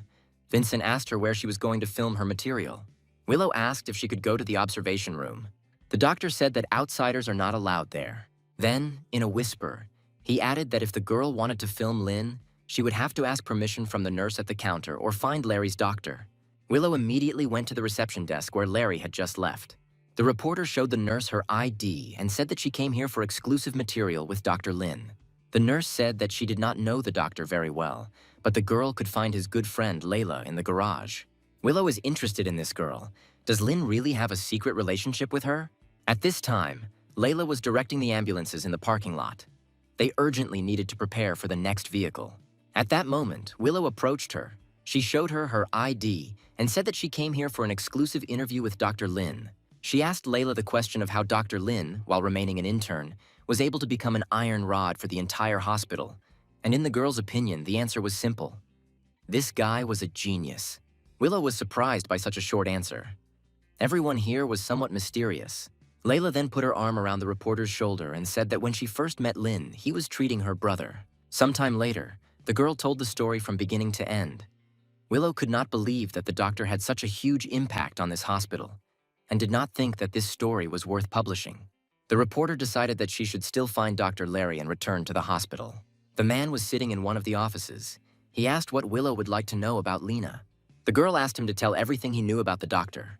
Larry said that Dr. Lin from their department is the person who does what none of them can do. He works hard and spends so much time on operations that Larry once brought a diaper into the operating room so as not to have to go to the toilet one more time. At that moment, one of the doctors came into the office and asked Larry to get ready. Dr. Lin was tired after his finger replantation surgery, and the doctor wanted Larry to do similar surgeries with him. The man was perplexed, because Marty usually specializes in this, and he works with the ambulance.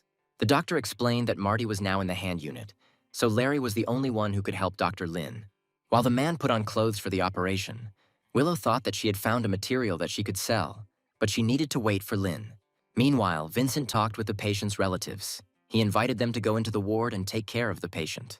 He told Lin that he could do without amputation, and he would call him when they had similar operations.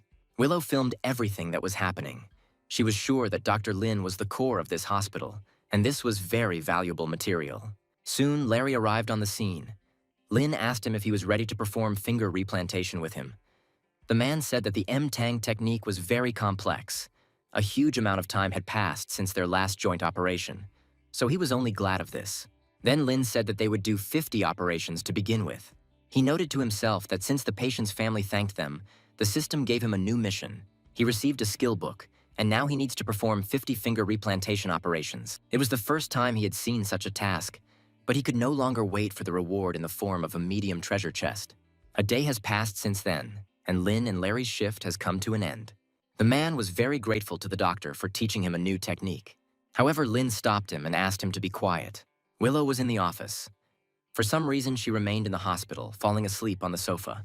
Josh was sitting across the table from her. He was also sleeping, but he opened his eyes as soon as he heard footsteps in the room. He immediately jumped out of his chair and stated that he had been waiting for Lin. Since Marty was no longer with them, the man found a new assistant for Lin, an outstanding doctor, Unity. Then the man carefully woke up the petite girl sitting next to him, who was also sleeping. It was the same Unity. She greeted Dr. Lin and said that she specialized in colorectal surgery. She studied at Tunzi Medical College.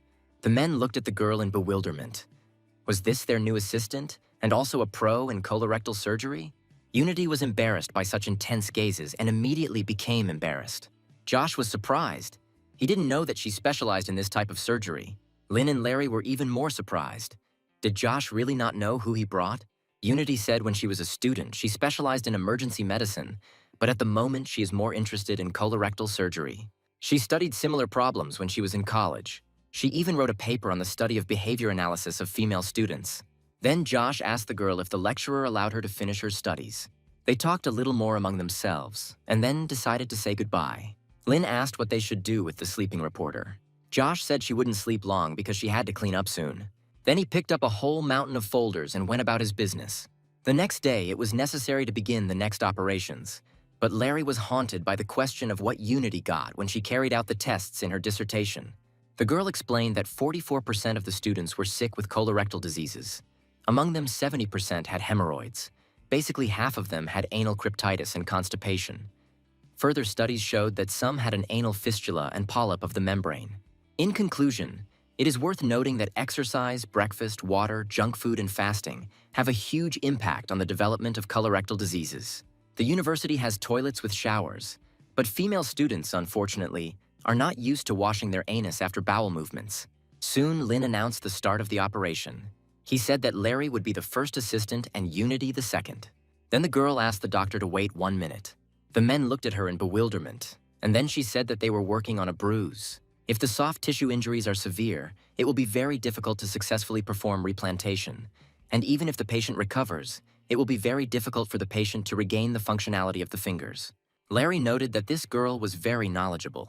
Lin said that the patient and his family were pressing for replantation, and then asked if Unity had been in the orthopedic ward. The girl said that she had read about it and also often met them in her department, but then she was most focused on foot bruises. Common leg bruises occur due to industrial or construction accidents. Therefore, while treating the patient, they must understand how the accident occurred. They will know the mechanism of injury, paying attention to the condition of the patient, namely, the area of injury. First, they need to palpate the pulse of the main artery of the back of the leg. Initial treatment includes debridement, drainage, micromanometer, facial depression, and antibiotics to prevent infection.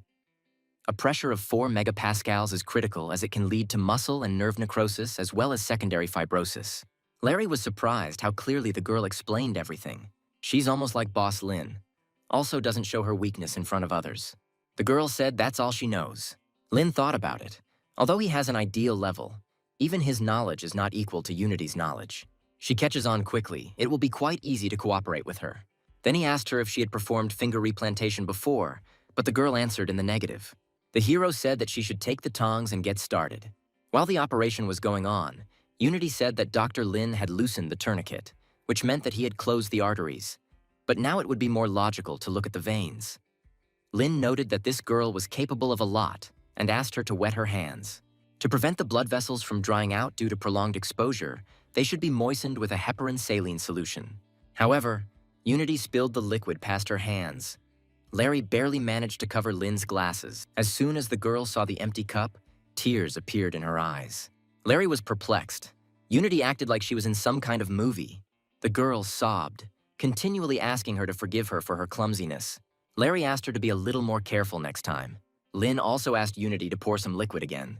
The girl began to water the desired area, but did not do it fast enough, and then suddenly poured out the entire cup with all her might.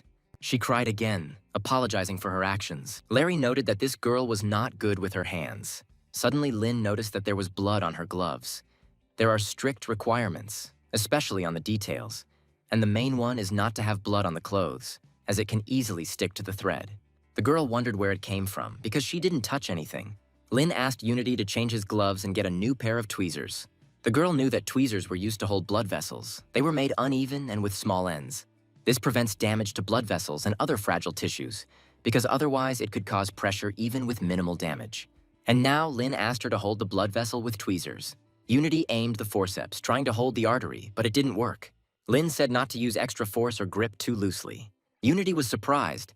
It turns out that this does not require additional strength. When the girl succeeded, the hero immediately sewed up the artery and ordered her to proceed to the next one. Unity was surprised by the speed of the doctor's work and therefore was not going to relax. Lin then suggested starting a perineural anastomosis. Unity said the effect of perineural anastomosis is much better than epineural anastomosis, but it also takes longer and is not typically used for finger replantation. When performing perineural anastomosis, it is very easy to choose the wrong method. The girl thought that epineural anastomosis would be more suitable here. When it comes to finger replantation, the price-quality ratio will be low. Everyone present looked at the girl in bewilderment, thinking that she had just said some nonsense. The girl continued, "The ulnar nerve is much easier to suture compared to the nerve of a severed finger. It takes little time, and the level of difficulty is lower. It is impossible to suture the nerves of a severed finger in the same time as the ulnar nerve. So perineural anastomosis was not the best solution." Suddenly, Lin announced that he had finished stitching. Unity looked at him in surprise, not believing that he had already completed such a complex operation. Lin didn't answer. He just instructed Lin to stitch up the skin and went out. Larry said he didn't even think Unity would turn out like this. Her personality doesn't match her appearance. He explained that Dr. Lin is the best, extremely professional and amazing when it comes to anastomoses, and the girl explained the theory instructively all the time. Unity tried to explain that she didn't mean it, but it didn't matter. Compared to other doctors, it's easier to participate in operations with Lin, and since everyone here is in groups, the girl should know something. Unity thought that there was a special taboo against Dr. Lin. Then Larry explained that this is 10,000 times more terrible than any taboo, because when Dr. Lin begins the operation, he cannot stop. Larry soon reported that he was done with the stitches. Unity was glad. This was her first time as an assistant, so she would be able to build a good resume. Larry said that she needed to rest before the operation. She still doesn't know Boss Lin completely. He also said that she shouldn't write everything down. It's better to develop muscle memory. At that moment, a nurse burst into the office and said that Dr. Lin was waiting for Doctors Larry and Unity in the second operating room. The girl was surprised because the operation was supposed to start an hour later. Then she began to understand Larry's words. Boss Lin is not a novice, and just because he is a professional does not mean that he has many operations. It literally means that he carries out operation after operation. Soon, the doctors headed to the second operating room. Lin said that Dr. Vincent asked them to come urgently. They have just received a patient who is missing his right thumb. He planned to reconstruct his toe from his big toe. Unity said that the thumb is responsible for 40% of handwork.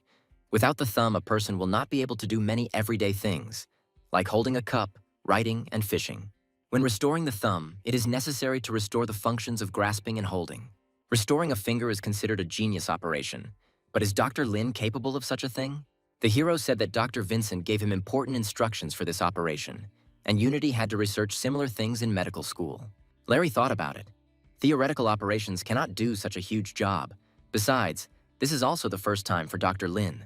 Unity said that the second big toe is the best option for recovery. Lin added that the patient is a worker. His hands are larger than ordinary people, but unexpectedly, his feet are small, size 36 or 37.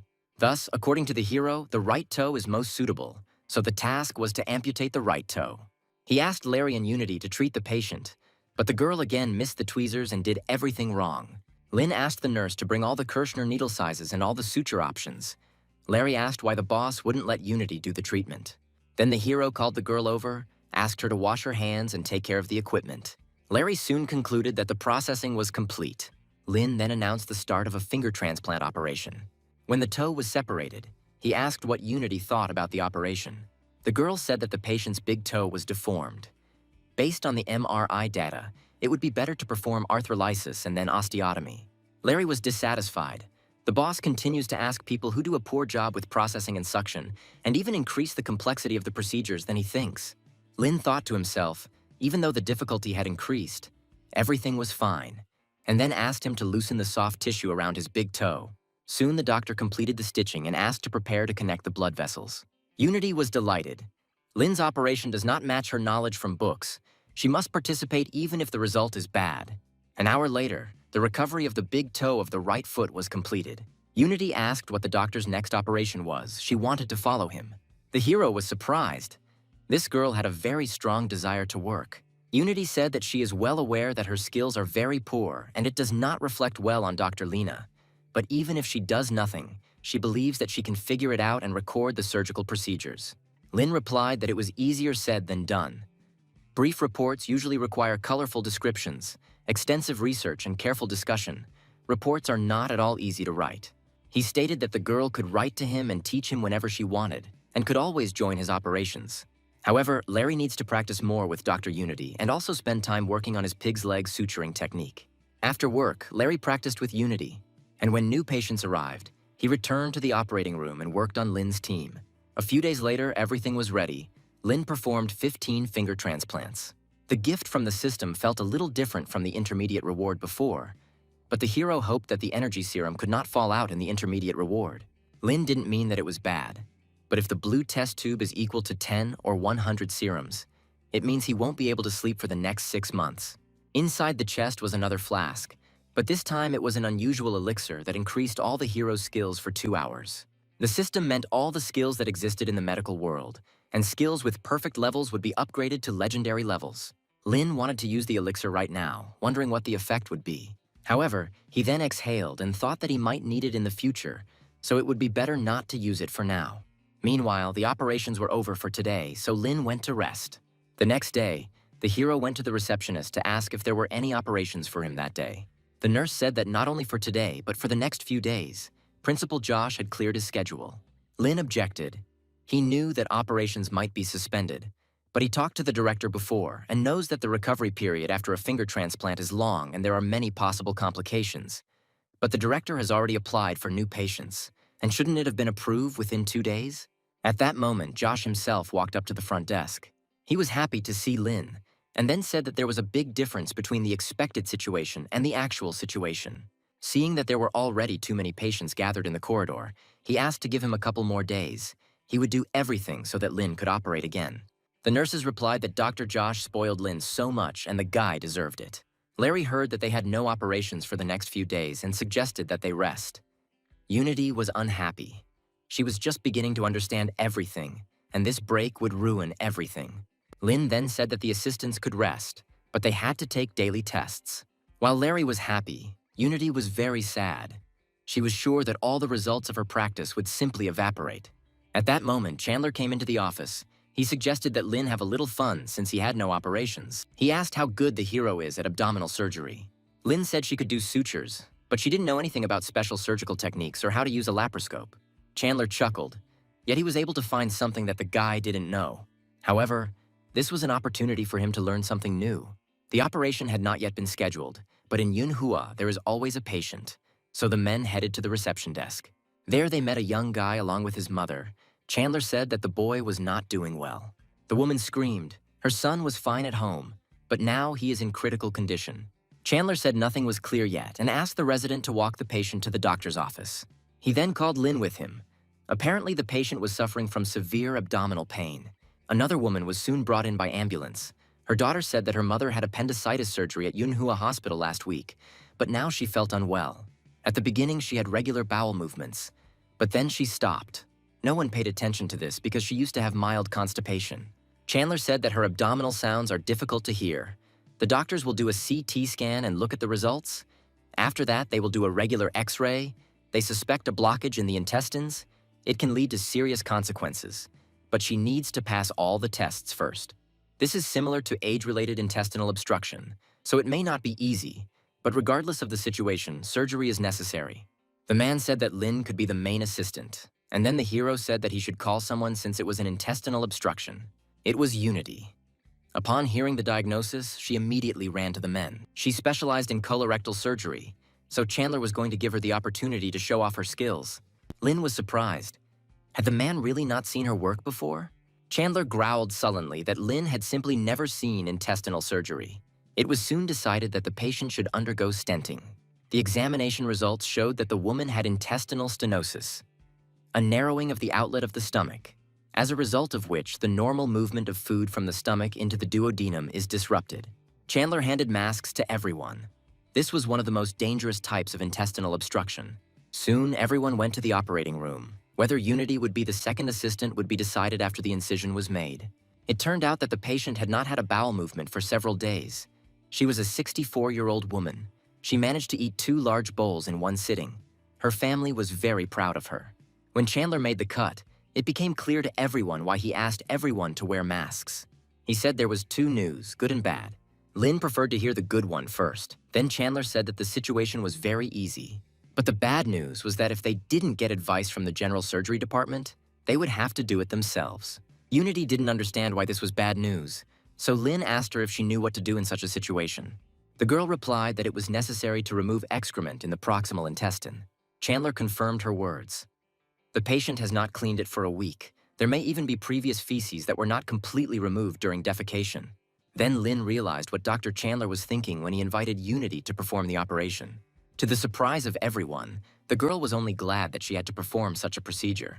Chandler initially thought she didn't understand that she was going to have to remove feces from a woman's intestines. However, Unity knew what she was in for. She had read a special research document. When they remove excrement, different areas become infected. So for this procedure, they use special plastic bags, which are used to create surgical gloves. Then insert another plastic bag into the intestines, before with which the end of the intestine is tied. So they push the material from the intestines into a plastic bag, and if there is too much space, they replace it with another one. Then Chandler said that Unity should follow this procedure. The girl was very happy. She finally felt like a boss. Soon, she began the procedure. More and more packages fell onto the nurse's tray. The girl was horrified by their number. Unity reported that these are only digested portions. There will be even more packages to come. Soon, the girl said that she was now in the lower part, and then she would move to the upper part and clean everything there.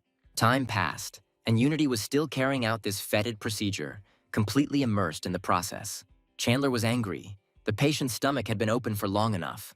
The girl should have calmed down because this was an operation, not a research work. The man understood that they needed to consult with the general department, or simply be transferred to the department. If they were surgeons, they would be used for what was happening right in front of him. Soon, Unity completed the procedure, and then the entire operation was completed. Everyone immediately hurried to leave the operating room and finally take a breath of fresh air. Chandler noted that nurses and assistants are just a bunch of weaklings. They can't even resist Grandma. Lin was surprised. He didn't understand what was good about this ability. The man thought, this child refuses to work with them. He remembered his school days. Every summer he went to the dissection room for self-development. There were a lot of corpses there, but they didn't stop him. And now young people are too sensitive. Unity was surprised. Then the man said that many students used to use corpses to get rid of the heat in the summer in the office. Compared to what Unity just did, it was still flowers. Unity said that they simply did not find anything interesting in that lesson. Research in the colorectal field is very important. The girl remembered how she went to the affiliated hospital to observe the operation. The patient she encountered turned out to have a fecal lump. That is, this is the group, which cannot be removed by defecation. Chandler stated that he knew what that meant.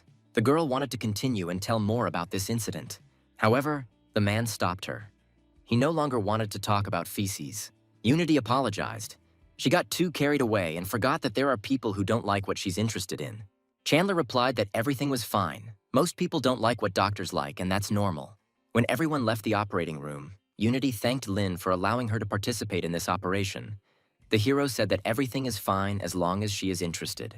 Then everyone decided to rest after a very exhausting operation. Unity decided to buy pig's trotters for Dr. Chandler and eat them with him.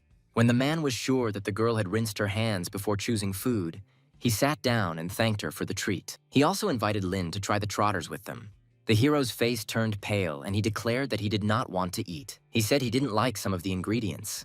When everyone had finished eating, Chandler called Lin with him to wait for the next patient. It was said that the patient had appendicitis, and the man knew that the guys had never removed an appendix before. The nurse brought the patient on a gurney. Chandler immediately began the examination. The pulse was unclear. The man suspected that it was the appendix. He said that he would do a scan. It was necessary to clearly diagnose the patient's condition. In any case, other symptoms would appear, and now they should go back and wait in the operating room. Soon the scan results were ready. The nurse gave the folder to the doctor. Chandler examined the pictures, but could not find the appendix. Lin noticed that the doctor was doing poorly and decided to help using his MRI analysis skill. The system told the man that the patient had an intestinal obstruction, and not an appendix at all. Unity moved closer as soon as she heard the diagnosis. The men exchanged glances and then decided to invite the girl to begin the operation. Unity was incredibly happy. It seemed to her that God had blessed her today. After some time, the next day arrived. Charlie, Lin's classmate, was cleaning the hallways. New interns would be arriving soon, so he needed to work harder and keep an eye on them as much as possible. He and Lin studied together. Charlie didn't achieve anything, and he became a professional. The guy decided to work harder to catch up with him soon. Charlie was so lost in his thoughts that he didn't notice how he accidentally ran into Larry. The guy hastened to apologize. The doctor immediately realized that he was a trainee. Suddenly, Larry took Charlie by the hand and dragged him with him, saying that now he will do everything as he says, and then they will do something else. While the doctor was walking down the corridor, his patients came out to him to say hello and tell him about their well-being. Charlie was pleasantly surprised. He never thought this would happen to him. He finally met patients in real life, and it turned out to be much more interesting than described in textbooks. Larry soon became exhausted. It was very difficult for him to examine so many patients. But Larry was very happy. He had never seen patients, and when he met Larry, he finally met them. Larry realized that he should not miss such a chance, and led the guy further, saying that after the inspection, they still had things to do. Soon, the doctor brought the guy into the office where there were boxes with pork and chicken legs. He said Larry needed to wash and clean them and then trim their nails. The guy asked if they needed pork trotters and chicken legs for him. Larry said he would find out if he stayed in the hospital longer, and he also asked the guy to take a microscope while he plucked and trimmed the nails. Charlie immediately became motivated. This was his first major assignment at the hospital. 3 hours later, he had cleaned all the paws. Larry returned to the office and was pleased with the work the intern had done. While the doctor was thinking about how else he could use this boy, Charlie asked if he knew his classmate, Lin John. Suddenly, Larry felt like he was in trouble. He asked the intern in surprise if he really knew Dr. Lin. Charlie said that they had known each other for a long time and they got along very well at university. Then Larry told him to stop cutting the chicken's toenails. The intern was perplexed because he wasn't done yet. He became upset, thinking that it was all because he was working too slowly. Larry hastened to justify himself. He said that he did not want to force him to do this. He just had an important patient, but now he is free. Charlie did not let up. It seemed to him that the doctor no longer needed him. Many doctors did not like the fact that interns were perceived as toys. The chief doctors understood this even more. The interns could not even be allowed near them. This was the only way for the interns to acquire at least some then knowledge, working and developing intelligence. Charlie knew he couldn't live without the experience of being a resident doctor, so he couldn't let Dr. Larry drive him away. The guy began to clean his paws again and said that he would not leave until he finished. Larry didn't know what to do, because this was Lin's friend. Moreover, he wasn't sure that he had the right to use interns at all. He never thought that his path would be to be a teacher to a trainee. He stopped Charlie again, saying that he no longer needed anything from him. But the guy did not let up. He asked Larry to take a walk while he finished his work. The doctor was very embarrassed. He had never met such charming girls before. Larry exhaled tiredly and asked what Charlie most wanted to learn. The intern was happy. He was finally getting to know the real life of an intern and decided to take this chance. Then he said that he had never been in an operating room, but he really wanted to perform the operation. Larry thought since he is the boss's friend, he should take care of him. But if he gets into trouble, then it will be bad for him. The doctor said that Charlie should start treating the wounds first, since he had never performed surgery. Later, there will be trauma patients, the intern will take care of them, and Larry will ask for an isolated cabin for him. The doctor asked the nurse to bring the patients here. He then explained to the guy that in their department, patients are distributed according to the severity of the damage caused.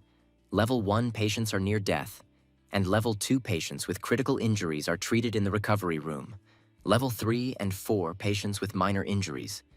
Then he asked the trainee if he knew what the 3rd and 4th levels meant. Charlie knew that Level 3 patients needed an ambulance. Larry added that Level 4 patients did not require an ambulance. They were moved to the outpatient department. The intern asked if such patients should be moved to the outpatient department. The doctor replied, if anyone asked him, he would say that this is private information. But relying on the good doctor-patient relationship, they should be sent to the outpatient department if they swear. Then let them wait their turn. They will still have to be treated, so Charlie better not create unnecessary problems. The intern listened to the doctor in fascination, noting that he was too kind to him. However, he understood that the only people who care for no reason are rapists and thieves, and all this confused him. Suddenly, a nurse entered the office and said that a patient had arrived. Larry asked me to keep it for him. He asked Charlie to observe his further actions and remember them. When the doctor began to treat the patient's wound, Charlie was horrified. At the university, they were shown something completely different. Larry explained that the corpses in the anatomy room are in formaldehyde for a very long time, and their patient is still fresh. As soon as Charlie heard this, he immediately vomited. Larry managed to push him away at the last second so that he would not accidentally contaminate the patient and his wound. When it was all over, the intern apologized for what had happened. It turned out that he had hemophobia, a fear of blood, and this meant that he would not be able to operate. Charlie got angry. He wanted to operate because surgeons were considered the coolest doctors, and he saw a lot of blood at the university and did not feel bad. Larry asked him how he felt when he saw the blood. Charlie explained that he was just disgusted. He saw a lot of blood. He was in the medical research department during his internship and helped draw blood from patients. Then he did not feel anything. Besides, when he studied with Lin, he was one of some who sorted the bones. Larry suggested that today was just an accident. Perhaps the guy had not rested for a long time. He should have taken a break and come back tomorrow. The next day, Charlie came to the hospital again. He waited for Larry to hand him the tray, but he still didn't show up. Suddenly, the guy noticed a familiar figure on his side. It was Lin John. Charlie couldn't get through to his fellow student, and Lin said he was in the operating room. Unity and Vanessa were perplexed. This guy was acting too frivolously with the doctor. Charlie was glad to find Lin at work.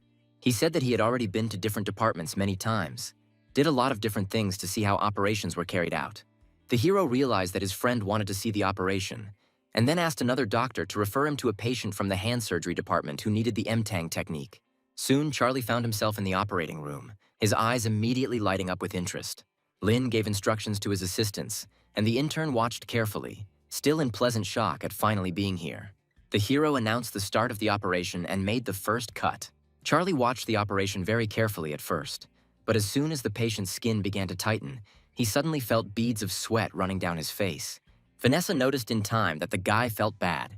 She pushed him away from the operating table so his vomit wouldn't get on the patient or the doctor. Lin calmly asked to call the cleaners, and then continued the operation. Vanessa screamed at Charlie. This guy thought of coming to surgery with hemophobia, so now he has to clean everything up here.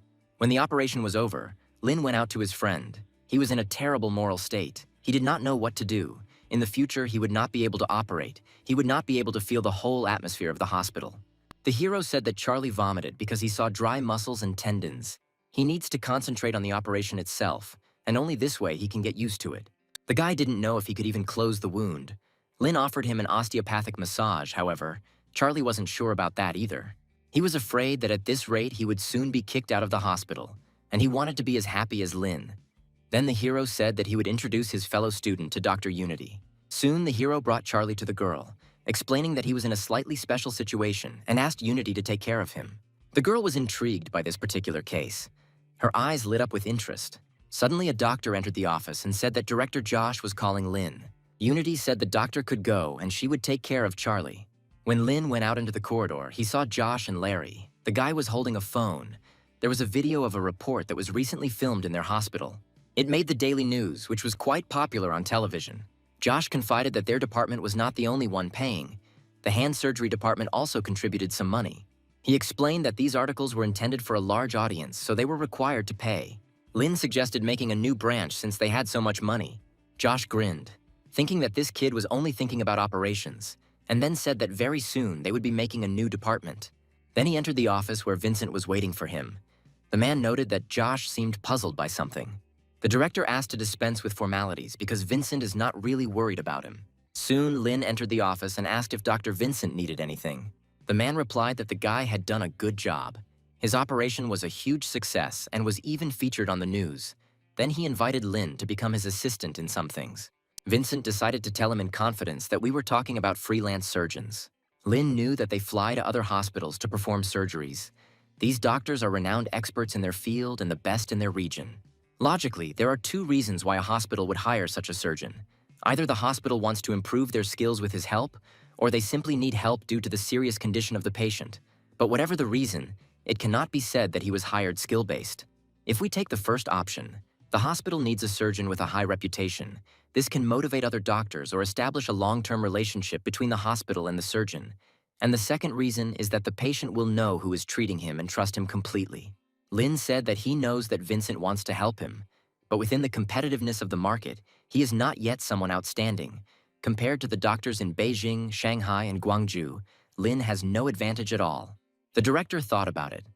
Lin is not afraid of difficult tasks. He's afraid of the doctor who will work with him. Then everything will be as simple as shelling pears. The man said that the hospital actually invited him, and since he had been to several places, he was tired, so he and Lin could go together. The operation is not complicated. Just 2-finger replantation. The payment will be 10,000 yuan. He already has the tickets bought it, so they could split the payment. Lin asked why they didn't call someone close since the operation was simple, and Vincent replied that the patient was sent to Yiyuan County Hospital. It would take 5 hours to get there, but if they took the high-speed rail line, it would take them less than 2 hours. They would go straight and be back in time for dinner. The hero was worried that he was not licensed to do such things. But the man said that the most important thing was to be polite to the other doctors. Soon, the men arrived at the right place. Killian, the director of the orthopedic department of Yiyuan Hospital, was already waiting for them. Together with him, other doctors and nurses came out to meet the men. They wanted to see Lin in person. He was so young and already a specialist. He looked great despite the fact that he works tirelessly. Vincent said that Dr. Lin is an expert in finger replantation and has performed more than 100 operations as chief surgeon, with a total of 300 operations. The director explained to the hero that good doctors, and especially good surgeons, must be actors. There was a rule of 10,000 hours. After 10,000 hours in the operating room, doctors suddenly grow old, and others become freaks. Killian was surprised. Lin was so young and handsome, with a good medical history. Vincent said that Lin Zhan has recently carried out simultaneous replantation of 3 or 4 fingers. The results are excellent. He has made a lot of effort to invite him here. Lin then asked if they needed to consult first. Then Killian smiled and led the men inside, and it was true that they had business matters to deal with first. Soon the consultation began, and for half an hour, Vincent explained the situation to the doctors at Yiyuan Hospital. He said that lately it seems to him that finger replantation surgeries are identical. The men smiled and agreed with the director. He then said that the plan remained the same, but Dr. Lin had something to add of his own. None of the doctors expected this young guy to say anything sensible. Then Lin stood up and said that the patient's blood vessel was dislocated. Perhaps he had a rupture of the venous arch of the spinal cord. During the operation, an incision should be made and repaired. All the men present were shocked. This guy not only has great looks, he's also an excellent doctor. Killian was shocked. This vessel is not the most important in the context of finger replantation. How did this guy know that it was torn? If he is capable of this, then his resume is not a fake. He can even become higher than Vincent's boss. Then Killian decided to ask Lin how he realized this. The hero said that there are clear signs of rupture of the venous arch of the spinal cord. They should not waste time chatting while the patient's condition is deteriorating. And as for the operation plan, if they deal with the venous arch of the spinal cord, they will either make an incision and sew it up, or they can't help but sew up. Then the doctors realized that they wouldn't be able to pull this off. They couldn't even read an MRI, and this guy was saying things that were completely incomprehensible to them. Vincent said Dr. Lin is excellent at reading MRIs, so it wouldn't interfere with their plan. Then Killian replied that he would not allow Lin to be the second assistant. He would make him the main one in this operation. Then he sent the men to change clothes and go to the operating room. In the locker room, Vincent whispered to Lin that there would be fewer of them than usual, so they needed to be careful and more diligent. Lin thought about it. This is the so-called low-risk multi-vessel repair plan. The core of replantation is blood circulation. If the blood circulation worked normally, the other finger could be saved. Blood is the main energy supplier to the muscles. Without it, the muscles suffer from necrosis. However, connecting multiple vessels means that the surgeon must either extend or maintain operating time. Replanting one finger is much easier. But when it comes to more than 2 fingers, the surgeon must calculate the time spent on connecting the other fingers. Everything is planned to the smallest detail, even rest. Soon, all the doctors arrived in the operating room. Killian was ready to begin. Lin and Vincent showed perfect teamwork. The director commented that he was so comfortable with Lin during the operation, as if someone was giving him a foot massage and singing him tea. He felt like he was at a marathon, as if thousands of people were supporting him. There was a cool breeze and calmness, a relaxing feeling of the weight of the bottle in his hands, and ahead of him was the finish line and glory. All the other doctors were shocked. They had never seen anything like this. This kid doesn't kiss other people's asses. It's his ass that gets kissed. He has excellent skills.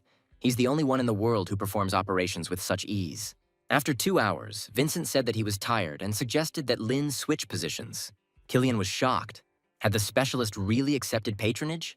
Dr. Lin would be working in Boss Wang's place, and if this practice failed, the hospital would be held responsible and they would have to pay financial compensation. Vincent shouldn't let Dean practice, but what purpose does he serve by giving his place to this guy? He decided that it was not worth asking the boss this question. He would rather ask Lin himself. He approached the guy and asked what he was going to do. Then the hero said that he had no strategy. Killian then asked what he knew about this patient. Instead, Lin turned to the nurse and asked to pour a heparin solution into the vessel. He then explained to Killian that the patient's blood vessels were now slightly fixed. He would carefully stitch him up. Killian thought that Vincent should have predicted that such vessels would be difficult to sew up, and yet he refused his position, which means he was not confident in himself and gave the job to Lin. This means that Dr. Lin is much better and stronger than Vincent, and he is the real boss in their hospital. Killian was so shocked that he was speechless. Vincent understood that he called Lin here to test his abilities. He said that the guy began to sew up the arteries much faster, and then said that it was worth putting 4 more stitches. This patient has the blood vessels of a 70-year-old man. If Vincent had to sew the blood vessels, he would do a great job, but it would take quite a lot of time and effort. The operation could last an hour or even more. If Lin accepts the challenge, he will not have to sew up old blood vessels. Killian silently watched Lin work. It seemed to him as if this guy had grown extra arms. Soon the hero said that he had finished stitching, and now he could sew up the nerves. Vincent said he would leave it to him even if the outcome was not successful. Killian stood in bewilderment, not fully understanding that the operation was already over. Then Lin asked him if he wanted to sew up the skin. The man noted that Dr. Lin was a good team player, and since he couldn't understand what the men were talking about, he would have to move lower so that he wouldn't get into trouble later. When Killian looked into the microscope, he was stunned with surprise. The blood vessel was in place. There was an excellent nerve anastomosis and an excellent position of the broken hand. The operation was really over. All he had to do was stitch up the skin. Surgeons from large hospitals do not always get the opportunity to sew up the skin, so the man agreed to do it. Soon the stitching was completed and the operation was completed. Killian hastened to apologize to Chief Vincent and Dr. Lin for the inconvenience caused. When everyone left the operating room, he caught up with Vincent and invited him to eat together. The man thought about it. Usually everyone leaves immediately after the operation. If they stayed, then they will perform a second operation. Usually only the chief doctors can perform 3 operations at a time. The doctors from the hand surgery department could not do this, and he probably wants to delay him, to ask questions. Then Vincent suggested that Lin should all eat together and then go home. When the men arrived at the cafeteria, Killian asked if they thought the patient would get an excellent grade on the test. Vincent decided to ask what Lin thought about this. The hero said that there are chances of getting an excellent grade, but they are not high. You can count on a good grade, and there is also a chance of developing necrosis of the fingers. Killian was shocked. He thought everything would be fine since Lin was such a good surgeon. He deceived Vincent by turning down his position as chief surgeon. Vincent asked Lin if it was because he didn't use the machine. The hero said that everything was normal. Only the quality of the patient's blood vessels and nerves is very poor. They should check it based on the elderly patient after finger replantation. Vincent tensed. He didn't know that the patient had bad blood vessels. It would be problematic if the operation failed. While he was thinking about the fact that he had not completed this operation, Killian decided that he would invite Vincent to take the place of the chief surgeon. A few more seconds passed. Killian calmed down. This problem no longer seemed so big, and he decided to plan his further actions. He asked Lin what grade he thought the patient would receive, and he thought to himself that excellent and good grades were satisfactory results. If the score is lower, there will be many consequences. The functionality of this finger will be little better than amputation. It can be said that the finger will not function at all. In other words, when the patient went to a famous doctor, it meant that the patient hoped to be cured. This is not just a passing level. If the surgeon falls short, the patient doesn't agree, and their hospital doesn't accept that. Killian also decided to ask what the likelihood of necrosis was, but Lin simply ate his food in silence. The man began to get angry. He wanted Lin to stop and answer his question. The operation could fail, and at this time he was eating calmly. Then Lin said that the chance of getting an excellent grade is 90%.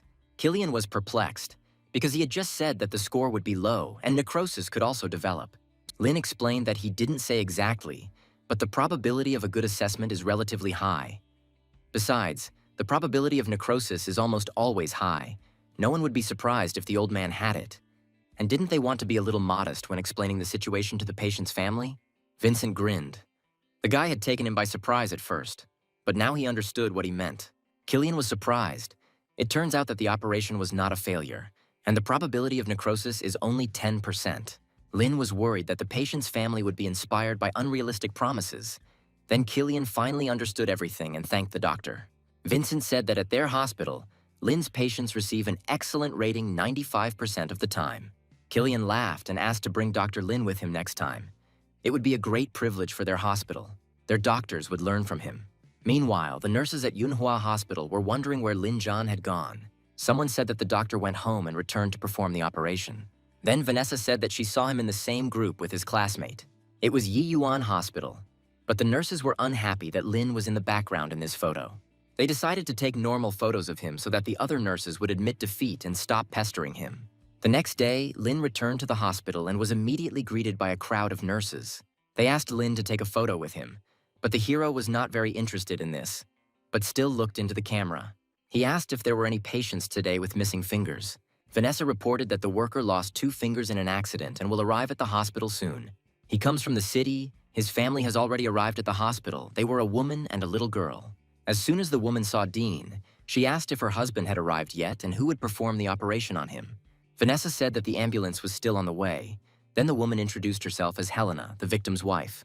Lin greeted her back and said that he had not seen the patient yet, so he did not know the whole situation. Helena began to cry. She wanted to tell the man their story. Her husband, Victor, works hard for the family. Her father died 2 years ago due to cancer, and with his death, he left them a huge debt. Victor's father also died of cancer, and unfortunately, he also had debts. So Victor began to work day and night to pay off his debts. Even when he is resting, he works. Her husband helps their family a lot. He's not afraid of difficult and hard work. And now he has lost his fingers. So Helena is left with a little daughter without a hard-working husband and money. Lin thought that their story was indeed very sad. If the patient is not cured, it will be very difficult for their family. Lin then asked everyone to prepare and conduct an MRI scan as soon as the patient arrived. The system informed the hero about a new mission. He needed to make perfect stitching in order to receive a medium treasure chest as a reward. Soon, Larry reported that the patient had arrived at the hospital. Lin sent the man to prepare for surgery. Soon, Vanessa announced that the MRI was ready. Lynn looked at the picture and thought about what seam is considered ideal. It is impossible not to leave a seam. No one even paid attention to this, since it is impossible. People are not able to restore a finger to perfection. After all, they are not transformers. From an aesthetic point of view, it is impossible to create a perfect seam. Lynn decided to call a spade a spade. He hoped that he would succeed with the help of the serum. All you have to do is perform the operation perfectly. This potion levels up to legendary, so it's not worth wasting. When Lynn arrived in the operating room, Larry said that he had gathered all the best doctors. Everyone was ready to start. The hero said that the patient is a worker. It is very important to successfully complete the operation. Everything needs to be done at the highest level. They will also conduct a short consultation before the operation. Everyone present was horrified. If Dr. Lin wants to conduct a consultation, then the operation is very complicated. Lin tried to calm them down. He said that he just wanted everything to be at the highest level. The doctors decided to take another look at the MRI results. Lin noted that the wound is not complicated. The modification is small. In the past, surgeons often made mistakes and were not strong enough. They were careless. He could use the best medical materials and equipment, thereby possibly increasing the chances of perfect surgery. Soon, all possible preparations were completed. Lin decided to finally begin the perfect replantation of the fingers. Suddenly, the hero felt as if he had missed something. The hero asked Vanessa to call pharmaceutical sales representative Juan from his phone. As soon as the girl dialed his number, the man immediately asked what happened to Dr. Lin. The hero said that he needed the best materials and instruments for microsurgery, in particular for finger replantation, and he needed them right now. Huang said that Changxi Medical Company provides the best materials and instruments for microsurgery. Then Lin said that he didn't care about the price. He wanted the best materials and equipment within an hour. Juan said that there would be no problem with this. If Lin wants to try it right now, he can recommend Medtronic. They have a fairly wide variety of materials and instruments, and the price is low. However, Lin did not have time to understand this. He said that he was performing an operation right now. Juan immediately jumped up from his seat and ran to get the equipment. However, Lin had one problem. He had no money at all, and from such words, Juan stumbled and fell to the floor. After that, he stood up, sighed, and said that it was no problem. He would arrive in an hour. After that, Vanessa hung up. The job was done. Lin was glad that he remembered this in time. The so-called perfect suture does not only happen in surgical procedures. Medical equipment and materials are very important for efficient operation. The main problem is their cost faced by the patient's family. Although the patient does not decide anything, but all of these are absolutely necessary for the operation. Companies were at an absolute disadvantage when selling drugs or medical equipment, but the huge capital allowed them to promote products. When a company promotes a new product, it gives doctors a lot of concessions. This is a common occurrence for doctors. Vanessa asked if they could continue, and at that moment someone came into the operating room. One of the nurses said that equipment and instruments had already been delivered and were free. Juan said that he would deliver in an hour, but not even 20 minutes had passed, and he was already here, which means there would be no more problems with finger replantation. And then Lin began the operation. Helena and her daughter were sitting near the operating room. The woman cried without stopping. She didn't know what to do if Victor remained disabled. Then he wouldn't be able to work, and they wouldn't be able to pay off the debt. She was very worried about her family. Soon rumors will spread throughout the village. It will be good if they only come for her and her husband. But what if because of debts they will do something to their daughter? After some time, the doors to the operating room opened. The patient was taken out and the operation was completed. Helena immediately ran up to Lin to ask how it went. At that moment, Josh approached them and said that everything went great. Both Lin and Helena were surprised to see the director here. Josh smiled broadly and said that he saw everything. The operation was successful. Helena couldn't believe her ears. She asked if everything was okay with her husband's fingers. Josh repeated that everything went great. Now they need to concentrate on rehabilitation. If it goes well, then Victor will be able to work. Helena cried with happiness. Thanking the director, she asked her daughter to bow to the man as a sign of gratitude. Josh said that there is no need for this. They are just saving lives, and now they need to give the patient a rest. Helena said goodbye to the director and headed out with her daughter. Josh told Larry that Lin was too worried about the patient. He even thought they were related. But Larry said that the doctor was more worried about the dire financial situation. The director said that if the patient understands the costs, then everything is fine. Besides, he can use trial products. How could he use so many products at one time? Larry understood what the director was worried about. He was afraid that Lin might use imported equipment. Then he said that the doctor was not yet used to it, and Larry could not yet say whether he preferred domestic or imported equipment. Josh said he didn't have to get used to it, or he wouldn't be able to fully recoup the costs. The director also said that this patient needs more attention. They should see how he feels after the procedures. Larry didn't understand why he had to tell Lynn about the consequences. Now they would have to worry about being hated. If he were in Lynn's place, he would not say anything about money. Larry was annoyed. He didn't even touch this equipment, but all the questions were asked to him. Only Lynn used the products and made decisions, and he turned out to be extreme.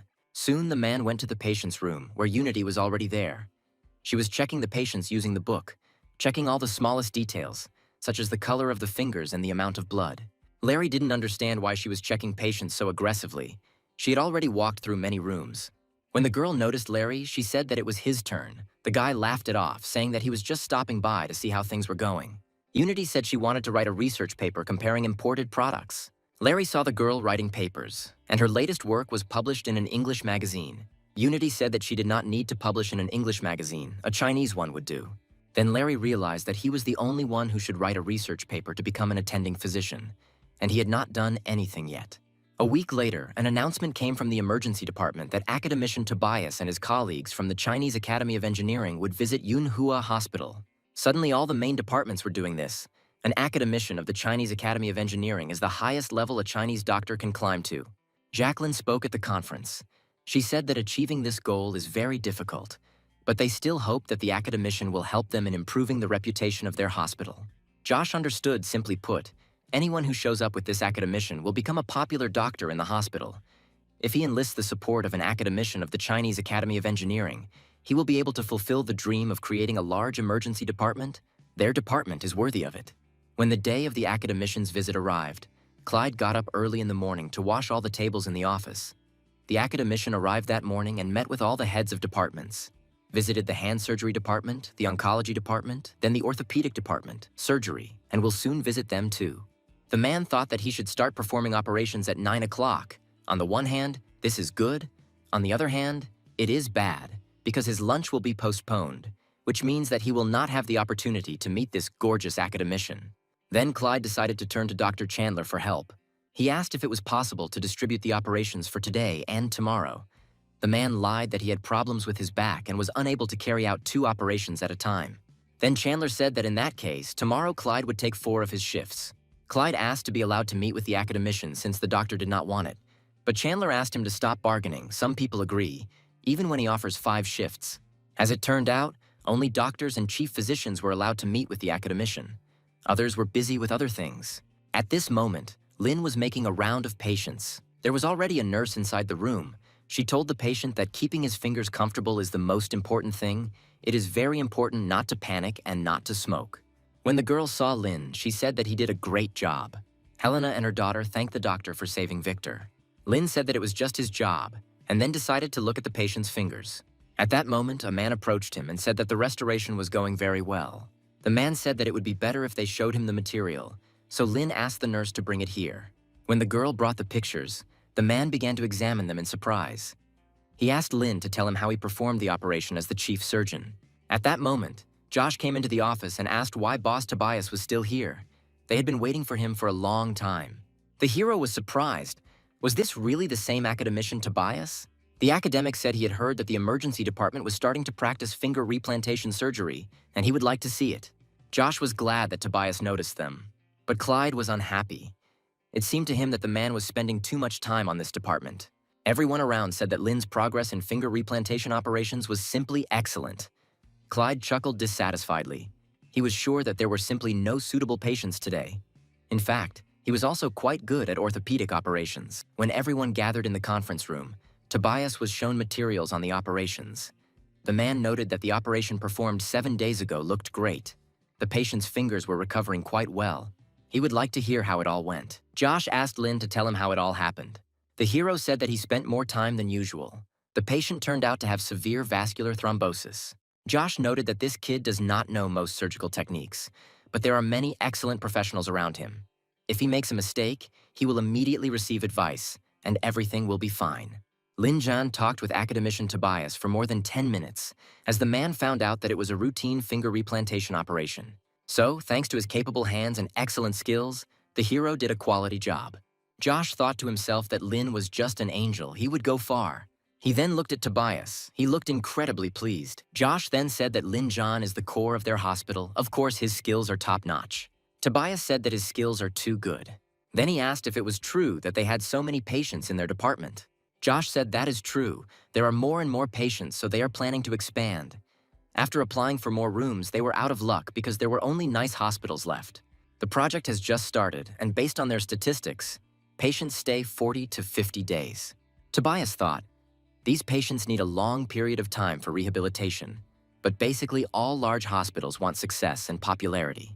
He said these guys had an advantage because the emergency department is the only one where patients have to stay for a long time. With such skills and advantages, problems can be solved for free. He then told Lin that they had one patient, he had suffered a sports injury. They did not go to the head surgeon because the operation needed someone more qualified, so he decided to suggest that Lin give it a try. The hero and Josh looked at the man in bewilderment, not knowing what to answer. At this point, the system informed Lin that the task of creating a perfect seam had been completed and gave him a medium treasure chest. Josh began to think that it was better to ask questions like this as clearly as possible. Then he asked Tobias to tell us more about the operation. The man said that the operation plan is almost ready, they just need a chief surgeon. Josh sighed. Lin had never participated in something like this. He doubted whether the guy would be able to adapt. Then Tobias said that it's easy to adapt. The whole problem is in skills. He heard about the M-Tang technique that Lin used. Their Center for Orthopedic and Sports Medicine is preparing to perform operations on tendons, and the man suggested that the hero try it. Josh was surprised. Tobias knows about Lin's technique. It's just a miracle that he went to their department in the first place. However, the hero said that he only worked with the tendons in his arms. Tobias said that the guy has a good foundation. If he increases the intensity of his training, then a few months will be enough to adapt to leg operations. He will be quite comfortable in his scientific research institute. They have a lot of patients and excellent equipment. Then Josh understood everything. Tobias was openly trying to lure Lin to himself. Yunhua Hospital is considered the best in Jiangxi province, but it is still far from the whole country. They have many patients. But in the center of Tobias, there are even more.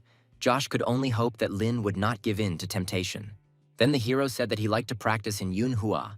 Here he felt comfortable, familiar, and accustomed, so he did not want to leave anywhere. At this moment, the system gave Lin a new skill, the technique of suturing the Achilles tendon at an ideal level. For a second, the hero felt new data being introduced into his brain. He felt that he had learned the technique of suturing the Achilles tendon. Tobias continued. He said that their center practices some of the most advanced technology in the country. Their surgery is always in demand, so only famous athletes visit them. Lin could come to them for several months. The hero said that he is capable of repairing the Achilles tendon. They don't need him as the chief surgeon. He will practice in Yunhua, and he needs Tobias's help. He asked to provide him with patients with various types of Achilles tendon ruptures. The doctors present in the office were perplexed. This guy dared to just make a deal with such a great man. He became so confident in such a short time. It seemed to them that this kid didn't know the rules at all. How could he be so irresponsible?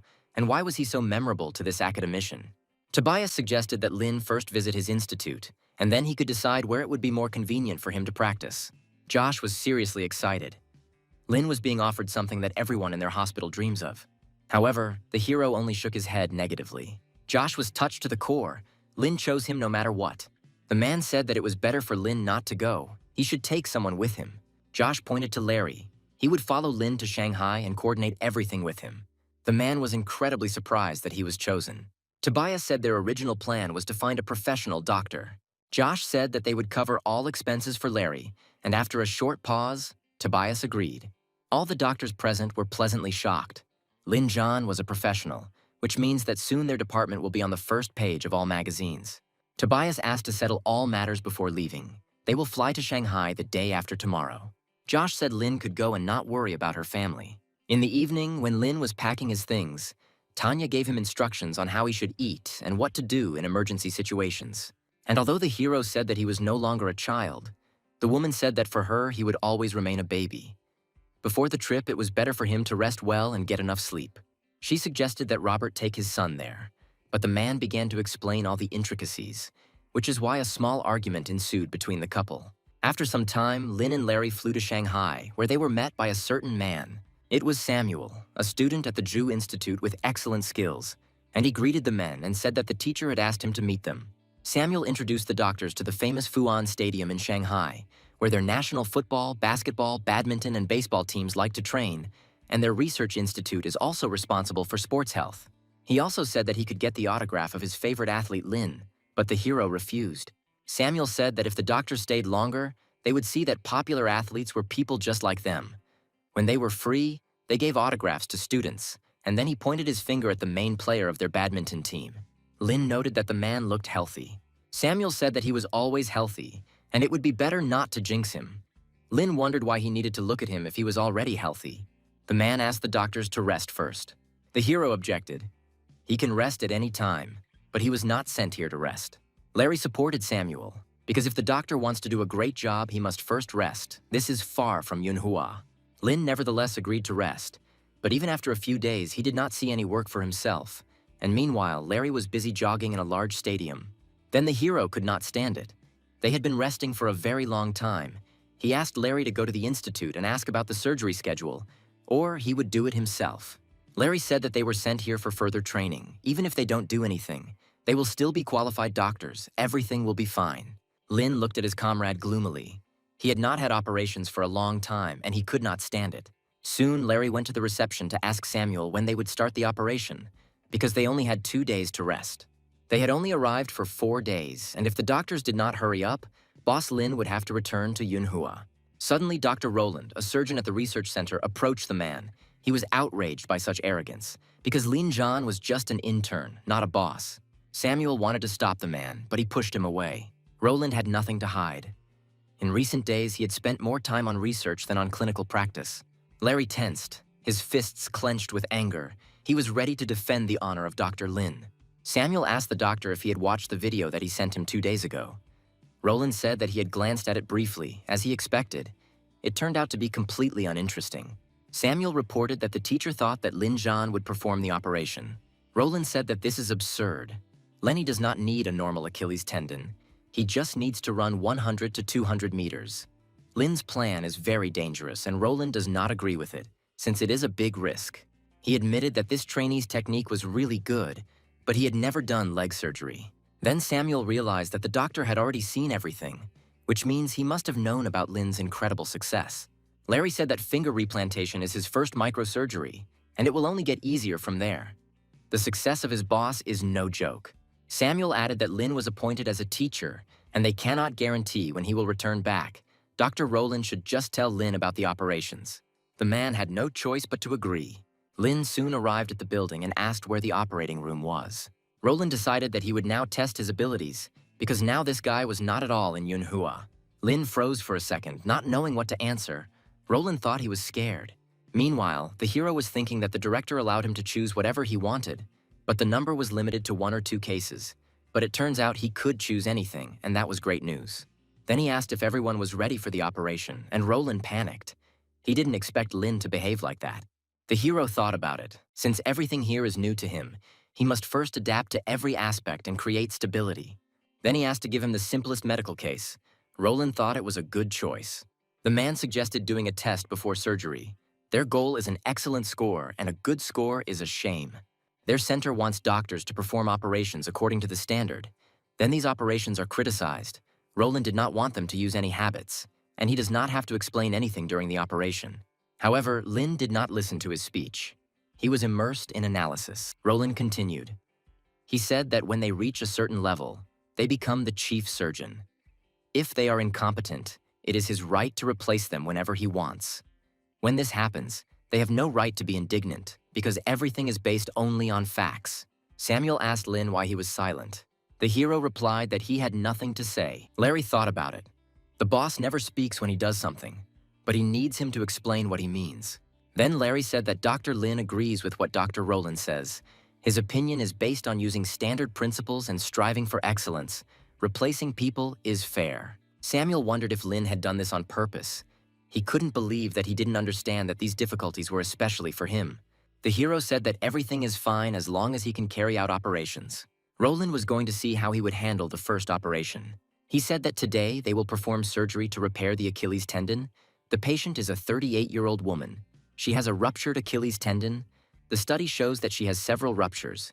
First, they will do an examination and then make a surgical plan. Lin was very happy that after a few days he would finally be able to work. Soon the operation began. The men began to work. Roland carefully watched Lin's movements. There was nothing unusual in them. The hero did all the procedures even before Roland asked him. All the nurses worked very quickly with him. Lin worked so carefully and confidently. For Roland, it was strange. He could not do anything about it. Before the operation began, and now he didn't even think about scolding anyone. He had a strange feeling. The operation was going faster than usual. When the doctor just started thinking about something, Lin was already finishing it. The pace was too fast for Roland. He couldn't keep up when he was performing surgeries. He liked the feeling of completion and achieving something. He expected that the operation would seem difficult for Lin and that he would make a mistake. The chief surgeon's authority in relation to young doctors was to improve the mistakes made by the trainees. The intern from the small-town hospital had never performed leg surgery, and soon it was time for the next stage. The man wondered if Lin would make a mistake. He said it was time to stitch up the patient. Roland thought about doing this procedure. He needed an assistant, and now he wanted to see what Lin would do. He carefully watched his position. It seemed that he was about to pinch the tendon. Then the man decided to change the operation plan. Then this child would definitely make a mistake due to incomplete adaptation. He really wanted to see the mistake and scold him, but then he could put the patient's life at risk. Then Roland told Lin to take out the tendon. The hero did as he was asked, thinking to himself that Dr. Roland was using a modified Kessler method. The man couldn't believe his eyes. Everything was going well. Then he took out a tendon stripper and asked Lin if he knew what it was. The hero said what kind of item it was, and also that he had already used it. Then Roland handed the guy the tool and told him to use it. Lin took the stripper in his hands and used it on the tendon. Roland was seriously surprised. Even if this guy read 4 or 5 pages about this procedure, it basically takes a few minutes to fully understand. And he does this. Lin soon reported that he had finished dismantling the tendon. Roland noted that the result was not bad, and then asked for thread size 20. Now it's time to suture the Achilles tendon. In orthopedic and sports departments, keeping up with the chief surgeon but predicting future moves is relatively normal. But now Roland wanted to see if he could predict his next move. It feels like he is in a marathon. No matter how hard he tries, he will always run behind, and Lin will bring him bread. It feels like he's never had such a stable operation before. Roland couldn't believe it. Couldn't he really break Lin? The man continued. He deliberately made the operation more difficult for the guy, but he was the only one who was tired in the end.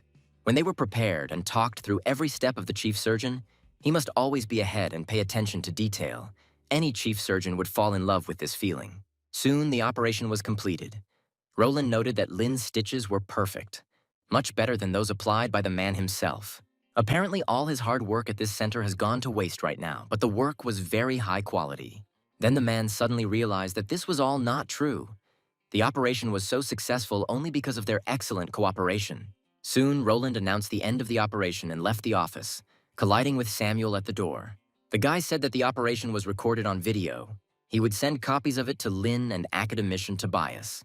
In the evening, Lin went to the training ground to get some fresh air. This was his first operation to suture the Achilles tendon. As it turned out, the same technique could be used. Compared to a simple tendon, the Achilles tendon is much thicker. The Achilles tendon can be sutured without the help of a microscope, with the naked eye. The Achilles tendon is subject to enormous stress, especially when running. The main problem with repairing the tendon is that it must bear a lot of weight. This is a rather complicated operation, especially for ordinary people. If you follow the doctor's instructions, everything will be fine. But athletes are a completely different case.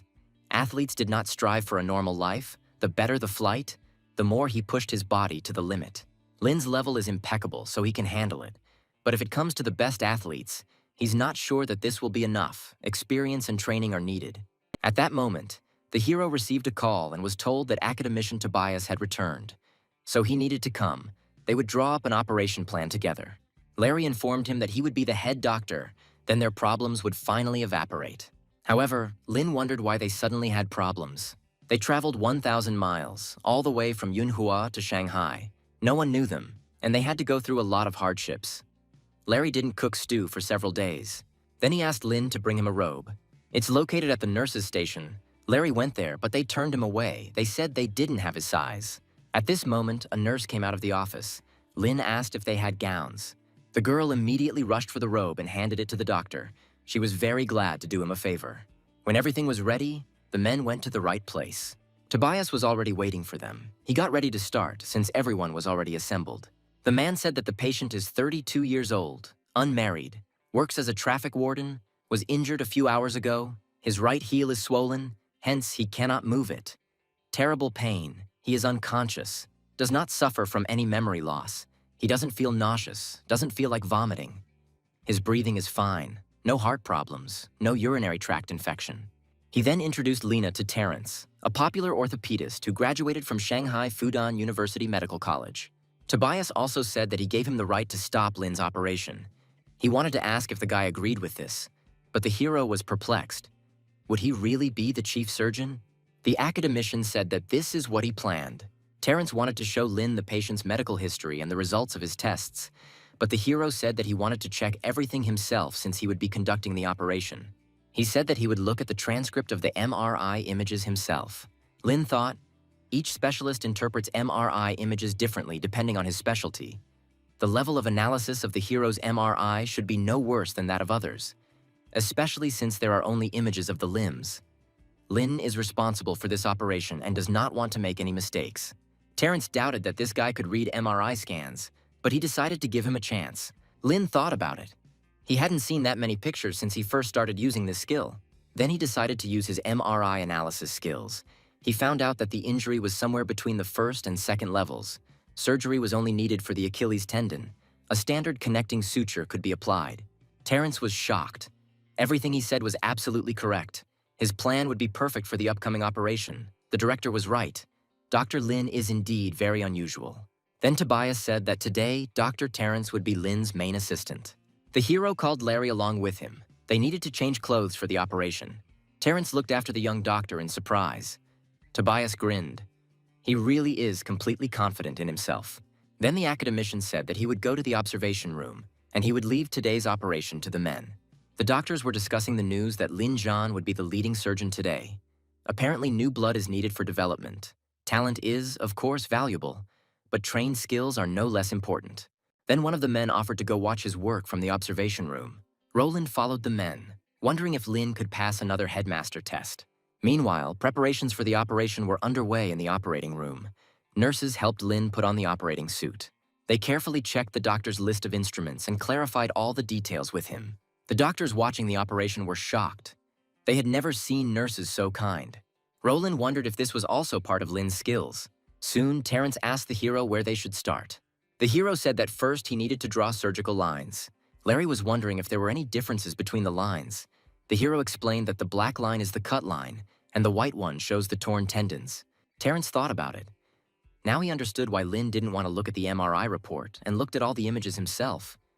He wouldn't have been able to get this information from the report. Now the man understood that he had underestimated the guy. He was simply amazing.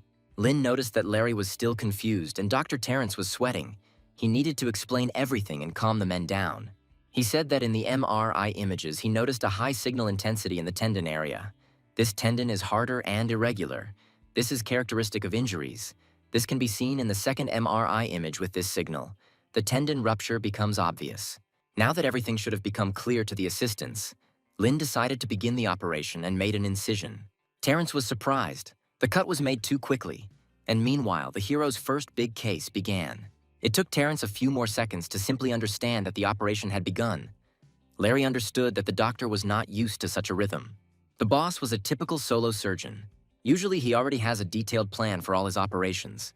Sometimes when the assistants couldn't cope or were distracted, the boss didn't say a word and did all the work himself. Of course, Larry was the second assistant. He is better suited to Lin's style. Then the hero said that it was necessary to apply a through stitch. This is a modified Kessler method, recently used by Dr. Terrence to quickly stitch the wound. The man understood that he should have read the MRI report. Then he would have been able to assess the correctness of the location. Now he would not be able to follow all of Lin's actions. He couldn't disgrace himself. He needed to work together with Dr. Lin. It all starts with the simplest seam, a through one. The doctors were closely monitoring the operation from the observation room. They thought their screen had frozen. But Roland knew that it wasn't freezing. That was exactly what made Lin so terrifying. The man even used this modified Kessler method to scare Lin, but he never expected that he could repeat it. Soon, the hero asked to prepare 10-0 surgical silk threads. Terrence was scared. Although these surgical threads are considered thick, they are still 3 times thinner than 4/0 threads, which Lin had not used before. But why did he decide to use them now? Lin explained that the tear areas are not even enough. If they use 4-0 thread, then after removing the stitches there will be defects. If all the thin threads are used on only one of the segments, then there will be a lot of stress on it. However, if they scatter the threads over the entire area, the voltage will be distributed much better. Although all tendons are elastic, the Achilles tendon is the most flexible. This flexibility is very difficult during surgery, when the surgeon tries to put a suture and the Achilles tendon simply gives in and stretches. But when the operation is completed, this tendon can return to its previous elasticity, and at the same time, over time, it will begin to pull on the seams even more. But there is a fairly simple solution. Threads of different thicknesses should complement the strength of the tendon, thus ensuring that the tendon will be strained evenly. Such a detailed and ingenious explanation shocked everyone.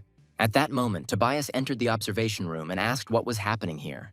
The men began to say that everyone saw those uneven ends on the patient's wound. There is so much blood there, you can't even see the place of the cut. You can only see the ends of the hair on the skin, but that's the maximum. Tobias suggested that the doctor is completely guided by MRI images. If you look at the location of the vessels, then this is possible, but then everything is much more complicated. Roland tisked displeasedly. This is already something incredible. What he meant was that Lin did everything very quickly. His vision simply couldn't be better than theirs. But even if he could see the jagged ends, how could he know which threads he would need to use? Tobias said that if they didn't fully understand his actions, then they should just ask him. For educational purposes, of course. Then the man turned on the microphone and asked Lin how he determined the structure of the ends of the break and what kind of threads he would need. The hero replied that he simply felt it when he took out the tendon. Tobias chuckled. Was this guy really relying on his feelings during the operation? Lin then said that he constantly massaged people's tendons, fascia, and muscles. He could roughly estimate the muscle tension with his hands. It shouldn't be much different. Terrence thought the guy was joking, but Lin was serious. The man understood that if this was true, then it was simply incredible. Then Lin asked for a 3-0 thread. Terrence was worried. When he himself performed operations on the Achilles tendon, he also relied on his feelings. And now, as he watched Dr. Lin work, it seemed to him that he was doing everything right. Suddenly, Roland took over the microphone and shouted that Lin must remember his duties, so he needs to stop the operation right now. Then Terrence turned to the man. He told him to just watch and learn. Roland was furious at such an impudent answer, and the operation, meanwhile, continued. Terrence realized that without their influence, he would not have seen Lin's real talent. This man was simply amazing. Suddenly, the man became interested in something. The suture on the tendon sheath is so flat and does not bleed. Has Lin always used such sutures? Or is it just an accident? The hero thought that even though he has the level of a master in the application technique, appositional sutures are not the best option. But when it came to the Achilles tendon, he had a head start, so he replied that he always does this. The doctor thought that Dr. Lin was very straightforward. Then Terrence decided to be honest with the man and asked how he practiced to learn it. Lin replied that he practiced on bananas. Terrence couldn't believe his ears. Was it really true? Larry thought that Lin was difficult to understand, but he had more outstanding skills. Soon, Lin reported that all the stitches were done. He asked his assistants to prepare the plaster. Then Terrence thought that something was wrong here. Why did he, the doctor, behave like a student and think that putting a cast on is a reward? The men in the observation room watched with admiration as the operation was completed. Dr. Lin was incredible. He is a true example for the next generations. Tobias asked Roland what he thought about Dr. Lin's work. Did it exceed his expectations? The man was angry. At the most crucial moment, Farley's treatment should not be transferred to another, but he could not lie in front of everyone. The man then said that he needed to watch several operations, but Tobias said that Farley's operation had to be done as soon as possible. They could not watch the operations forever. Roland thought that Farley would also want to see his chief surgeon at work. It would be worth calling him here, Tobias agreed. It was decided to call the man here. Soon, a man in a wheelchair arrived in the office. It was Farley, the star athlete. Roland greeted the man and introduced Dr. Lin to him, then said that they needed to talk. He said that Dr. Lin was specially invited by the director to their research center to become the athlete's surgeon, and even today, he did an excellent job with the operation. Farley said that he was pleased to meet the doctor, and Lin responded in kind. Then Roladin said that he was Farley's attending physician. He should have said that Lin's operation today was excellent, but the complexity of Farley's operation is completely different. It is much more complex. The athlete decided to say directly that he is afraid of getting new tendon ruptures, so at the slightest doubt he will ask to change the doctor. After all, this could be very dangerous for him. Roland hoped that Lin would perform several more operations identical to today's so that they could make a final decision. And if Lin met their standards, he would become Farley's surgeon. But if he did not, they would be forced to consider other options. Farley liked this idea. Roland said that they would like to observe Lin's operating style to be completely sure of the results of his operations. So it would be better if he performed about 10 operations. Lin replied that he could start now when the patients arrive. Roland was surprised, but still said that he would organize it right now. But Lin needed an hour and a half. He wanted to have a snack. Roland tried to stop him, because Lin still needed to know the specific requirements for permission to carry out Farley's operation. However, Lin replied that he did not want this. It doesn't matter to him. It was academician Tobias who invited him to take the place of the chief surgeon for this operation. But if the patient does not agree to the operation, then he is not going to force him. After all, he is not his attending physician. Roland was shocked. It seemed to him that Lin did not understand that he would need to perform 10 more operations before he was allowed into Farley. Lin replied that everything was fine. He could handle even more than 10 operations. Farley thought about it. After injuring his leg, he went to many doctors, but no one was as indifferent as this guy. Roland once again asked the hero if he really agreed to any operations. The guy answered in the affirmative. Then the man shouted, "If the news that Lin will perform Farley's surgery leaks out, everyone will immediately want to be treated by them. If the hero really wants to be an athlete's doctor, he should think more about his work." Lin said that was stupid. They wouldn't have enough beds anyway. The hospital can perform 3 to 5 finger transplants every day, but he rarely does 5 operations in a day. But patients need a recovery time of about 40 days, and the hospital has about 70 beds, possibly 100 if they are brought in from other departments. Roland was shocked to hear about 3 operations per day.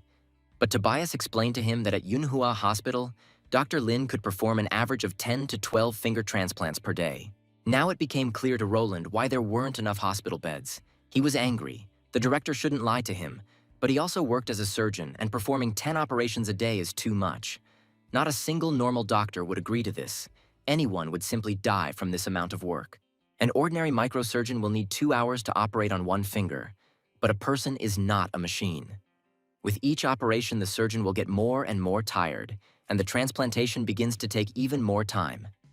Transplanting 7 fingers in one operation is already a test for any microsurgeon.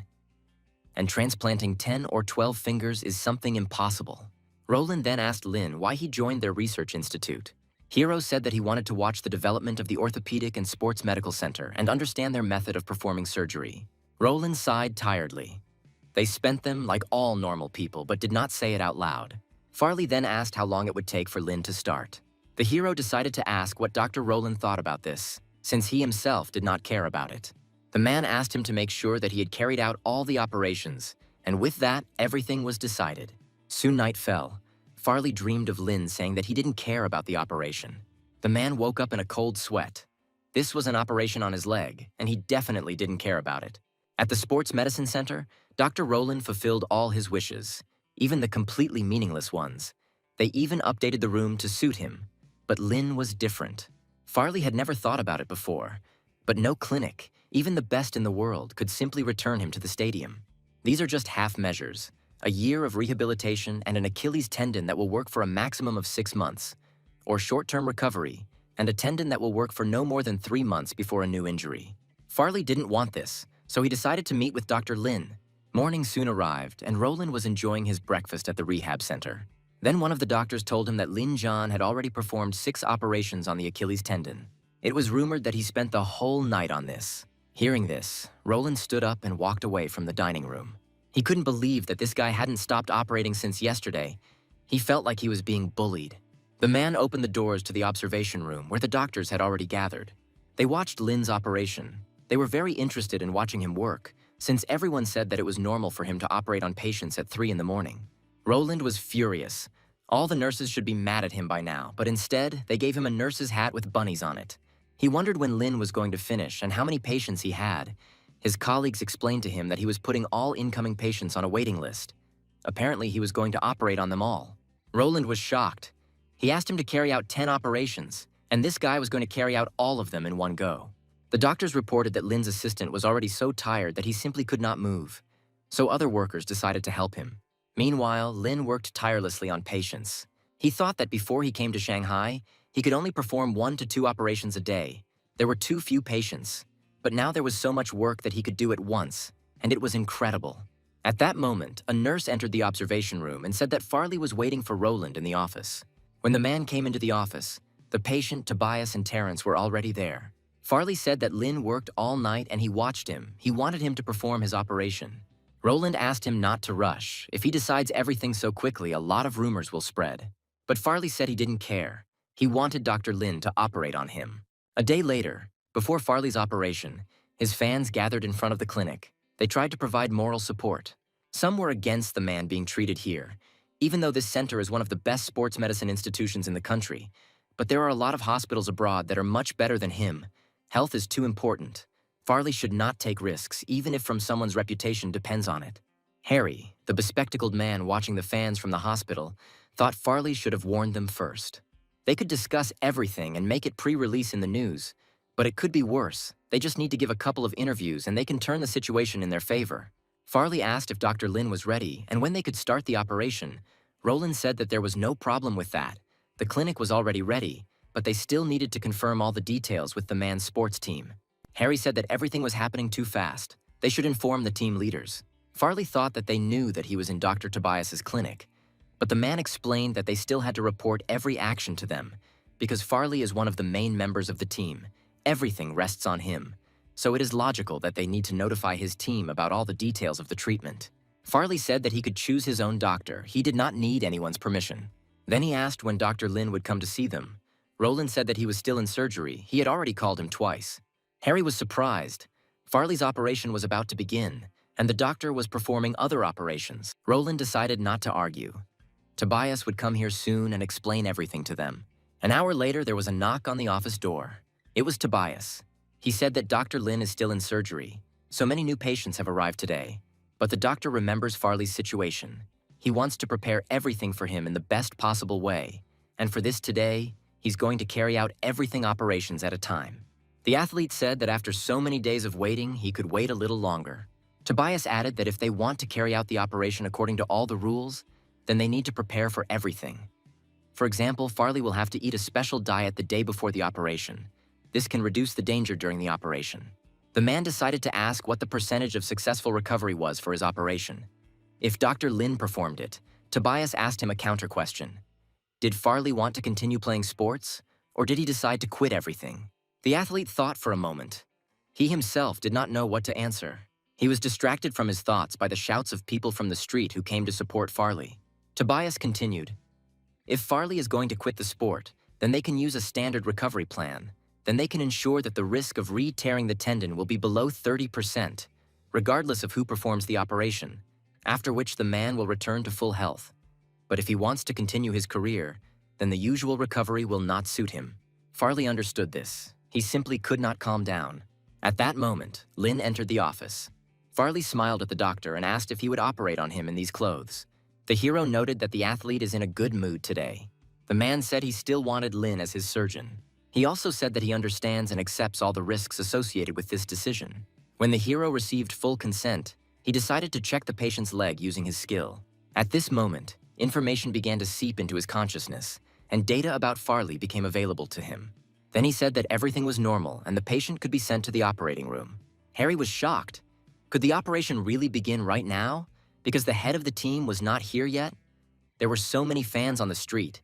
Farley had to meet them, moreover. The man's family came here to get him clean clothes.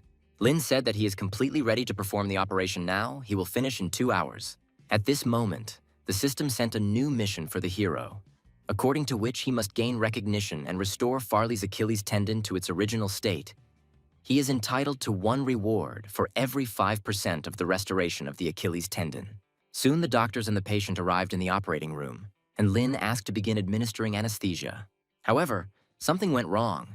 After administering the anesthesia, Farley heard someone asking a certain Daylon to get up and take his medications, and then he fell asleep. Tobias and the nurse chuckled as they looked at the patient. Soon everything was ready. The doctors began the operation. Lin made the cut. Terrence was shocked. He did it so quickly, as if he was competing with someone in the speed of execution. When the patient's skin was pulled back, He thought it looked like the goat slaughter in his hometown. When doctors got to the tendon, Tobias noted that the ends of the tear converged like a puzzle. Terence was horrified. It was not good. The form was very difficult. Among all types of ruptures, this was one of the most difficult. The man asked Tobias what they should do next. The academician continued to work together with Lin. They performed all the actions simultaneously. Terence looked at the piece of severed tendon. If this were a common situation, then such uneven ends would be fine. Some might even use them as a basis for strengthening the suture. But now the patient is Farley, an athlete whose Achilles tendon strain cannot be compared with normal people. After a standard operation, his tendon simply will not be able to bear this load. Now his tendon was a centimeter shorter than it was. Then the anesthesiologist asked if the man would be able to run at all after this. Tobias said if they do everything right, there shouldn't be a problem. Doctors and nurses carefully watched the operation in the observation room. They did not understand what was happening, apparently. Something happened during the operation, and the doctors decided to act according to the original plan. The fact is that Dr. Tobias's original plan is to maintain the blood supply to make sure the tendon is intact. The circulation of the medial side of the Achilles tendon occurs through the posterior tibial artery. Then it divides into 3 or 4 small arteries that cannot be seen with the naked eye, and the vessels on the sides of the tendon are also not much different from this. The only difference is that there the blood supply occurs on the back of the fibula, and you need to avoid touching any of these veins. There are about 8 small vessels and many different arteries, and Dr. Tobias hopes that they can bypass all of these vessels to keep the Achilles tendon as safe as possible. If everything works out, then the likelihood of a complete recovery will be much greater, and the period will be shorter. This will reduce all undesirable consequences from open surgery to a minimum. But this is impossible even after 10 years of practice.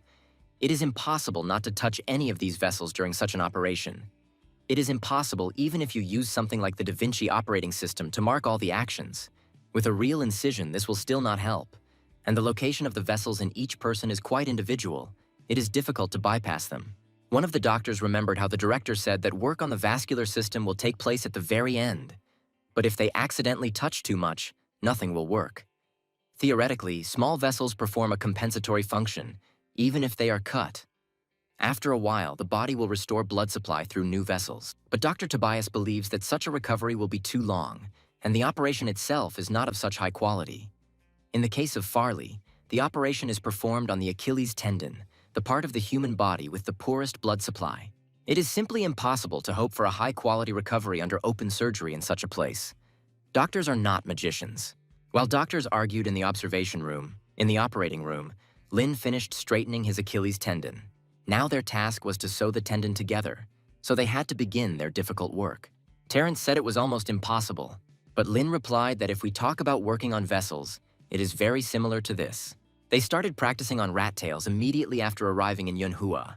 But the difficulty of transplanting a finger is higher because transplanting all 7 fingers requires a lot of work on the circulatory system. But even this complexity simply cannot compare with the work on the vessels around the Achilles tendon. Dr. Tobias's plan was to reconstruct all the actions during the operation on each side of the tendon. He wanted to make sure that all the vessels would be restored. Even if they failed to restore a couple of vessels, the effect of the operation will be significant. However, Lin was determined to do everything to preserve all the vessels. He hasn't worked at full capacity for a long time. The man asked the nurse to change the thread to a thinner one. Previously, he only had to work with 2 or 3 important blood vessels, but now he could work with a full circulatory system. It felt like he was given the most important part in a finger transplant operation. This feeling was very refreshing. Tobias asked Lin to make sure that homeostasis was achieved, and he wondered to himself whether the guy was really planning to completely restore the circulatory system. He asked the hero to select several of the most important vessels for stable functioning, but Lin said that he wanted to make a spare channel for the blood supply. They planned to restore 30 to 40% of the circulatory system, but they can bypass a lot of small vessels. This will greatly help in restoring the blood supply. Tobias was surprised. This kid doesn't even try to follow the plan. Apparently, he is trying to improve it. It's good that he's so confident in himself, but he shouldn't go too far. Then the man gave the go-ahead, but Lin must make sure of the quality of his work. The likelihood of vascular spasm is still too high, and the only useful vessel is a working vessel. Lin wondered. The reason why patients who underwent minimally invasive Achilles tendon repair surgery recovered and were discharged faster is because the vascular system near the Achilles tendon is intact. As long as the Achilles tendon is sutured and the adhesion is good, it can recover to its original condition. In fact, the plan was to turn Farley's Achilles tendon repair into surgery to repair the Achilles tendon and the blood vessels around it. But that's 10 times more complicated. Tobias was confident in Lena, but was still very worried. Roland was dissatisfied. In his opinion, the director does not really believe in this plan. Not a single doctor would believe in it. A dispute ensued between the doctors again. Some agreed with the man, while others thought he was simply making a mountain out of a molehill. One of the doctors said that this operation was not planned by Lin. He was just a performer, nothing more. One of the doctors was extremely surprised by this statement. Lin's skills are incredible and his talent is simply incomparable. He's a first-class surgeon, and the man wanted to try his best to reach his level as soon as possible. However, no one could argue with the fact that the doctor works very quickly. Terrence thought, this plan included maintaining the functioning of the vasculature and at the same time reducing the time of the operation itself. This means that the main surgeon must work not only with high speed, but also with high precision. Before that, he flew all over the world to find the right surgeon. Operations of this level are fast and accurate. They cannot be performed by ordinary 30-year-old doctors from some local clinic. They have too little experience for this. It turned out that doctors all over the world are about the same, perhaps only a little better. Terrence managed to meet with many famous surgeons, but they refused an operation that was planned by another doctor, especially since they already had enough of their work, and they did not need money. The director really made the right choice by choosing Dr. Lin. The hero said that if they finish this part, the vascular system will be ready. He has made the first of 2 vascular channels. He still has to make the second. Suddenly, Lin felt a strange feeling. He asked Terrence to check the vessels while he changed his gloves and washed his hands. The doctor looked after Lin, noting to himself that he paid so much attention to detail. The hero thought about it. He only recently read research, and therefore understands how much attention this operation requires. The feeling he got when touching the forceps indicates that the gloves are worn out. Studies show that when heart surgery takes less than 3 hours, gloves break in 30% of cases, and during 5-hour operations, they break in 65% of cases. Also, if you do not wash your hands during this time, a huge amount of bacteria will collect on your hands, which can lead to undesirable consequences if the gloves break. Many hospitals want their assistant surgeons to change gloves every 4 hours. But there are those clinics that require changing gloves every hour and a half, and they must avoid all possible risks. Soon, Lin returned. Terrence reported that he checked everything. The vessels were working perfectly. Apparently, everything went quite well. Then Lin decided to remove the clamp and take a look at them. He saw that the blood was flowing well and the stitches were holding well. Larry, along with the rest of the doctors, were quick to praise Lin for a job well done. The system reported that the level has increased. The tendon can recover by about 75%. For an operation of such complexity, this is very good. And if the recovery and all procedures are carried out correctly, then this percentage will be even higher. But for Farley's load level, even this may not be enough. Then Lin said that they needed to make another vascular channel. Everyone present was shocked. Terrence tried to stop him. The work done was enough. They can finish the operation earlier. It will be even better for Farley's body. He understood that if the operation was completed so early, then one could say that it was successful. But if he continued and made another vascular canal, the result could be disastrous. Lin was not sure if this was enough. The capacity of these vessels can be compared to the blood circulation in 2 fingers. Tobias wondered, in theory, if they continued to increase the strength of the tendon, it could make a difference in dealing with problems with the bones and muscles around them. It was like an army. A standard amount of supplies can ensure survival, but only an excess amount allows you to go on the attack. Lin said they need to make sure there is enough blood circulation as their top priority. So if doctors are worried about complications, they can take care of that later. At first, all the doctors were shocked by this statement. But Tobias announced that the operation was continuing. When the hero received consent, he immediately began to implement his plan. Lin asked to wipe off his sweat, but the nurse noticed that he wasn't even sweating. However, she realized that it was Lin's hair that had come out from under his cap and was tickling his face. All the observing doctors were amazed. They didn't think that Dr. Lin was so stubborn. He even argued with Tobias. He didn't doubt himself at all. Then one of the doctors said that Lin was currently adding a second vascular canal. The men thought to themselves that they would sit on this procedure until the next day, and Lin dealt with everything so quickly. The hero was worried about something. Sweat appeared on his forehead every now and then. This had never happened before. Suddenly, the system informed him of an alarm. The mission completion level was falling percentage by percentage. Lin then asked to check the patient's physiological status. Terrence looked at the screen and said everything was normal. The patient was fine. At first, Lin couldn't believe his ears and looked at the data on the screen himself. Everything was really fine with the indicators, but he had a bad feeling. Lin wondered if he could stop the operation right now to keep the regenerative ability of the Achilles tendon at a higher level. Restoring 70% of its function would not allow the treatment to undergo high-intensity training, but it would be more than enough for everyday life. Lin could still change the plan to which Tobias compiled, but he has other goals. But Farley did not want a conservative operation. Otherwise, he would not have waited so long for it. Changing the original plan would mean that Lin had succumbed to panic, and there was no evidence that other plans would be more effective. Then the hero said that they should continue. High-level Achilles tendon repair or finger replantation, it doesn't matter. With his experience points, the most important thing is restoring blood circulation. Since there is not enough information, he will have to rely only on his theoretical knowledge. Farley wants to return to the big sport. Lin could not let his dreams go up in smoke. Meanwhile, the function of the Achilles tendon has decreased to 55%. You can forget about intense training and competitions. Farley will experience problems even in everyday life. For a sports center for medicine and orthopedics, such a result is simply a mockery. Then the hero decided to check the patient's indicator again. When Terrence said that everything was fine, Lin thought, statistics do not prove anything. In situations where the system cannot identify the problem, he could only trust his own judgment. Postponing the operation by 1 or 2 hours could not greatly affect the result. The only possible mistake could be that the alternative vascular channel that Lin created caused harm to the patient. Since he has to guess, he's pretty sure it's all down to the side effects of the vascular canal. Soon, Lin declared that the vascular canal was complete. At this point, the system stated that the mission progress was increasing. Farley's Achilles tendon was seriously injured, and the part that had to be cut off was indeed the size of a thumb. Before the tendon in this condition with so many old injuries, restoration of function to 85% would be an incredible success. If you look at the table of vascular capacity, then 85% is excellent. But even so, there will still be a risk of re-rupture under excessive loads. But Farley will at least be able to return to the world of big-time sports. 85% is not the final result. The completion status is still rising, so it is time to end this operation. Lin said that the second blood channel was ready, it was time to apply stitches. Terrence looked at the guy in surprise. He didn't seem to be worried at all. The hero replied that he felt that everything would be fine. He would stitch himself. Soon the suture was completed. All that remained was to bandage the patient's leg. The hero then asked what Dr. Tobias's professional opinion was. At this point, Terrence asked Lin how he was feeling. The hero replied that he felt as if he had just received an award. The doctors in the observation room watched the end of the operation in amazement. The nurse talked about everything that was happening in a chat dedicated to Lin.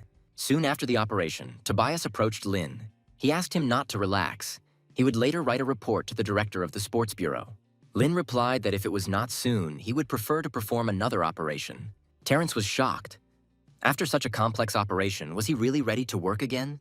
Farley's fans were still standing outside the hospital windows.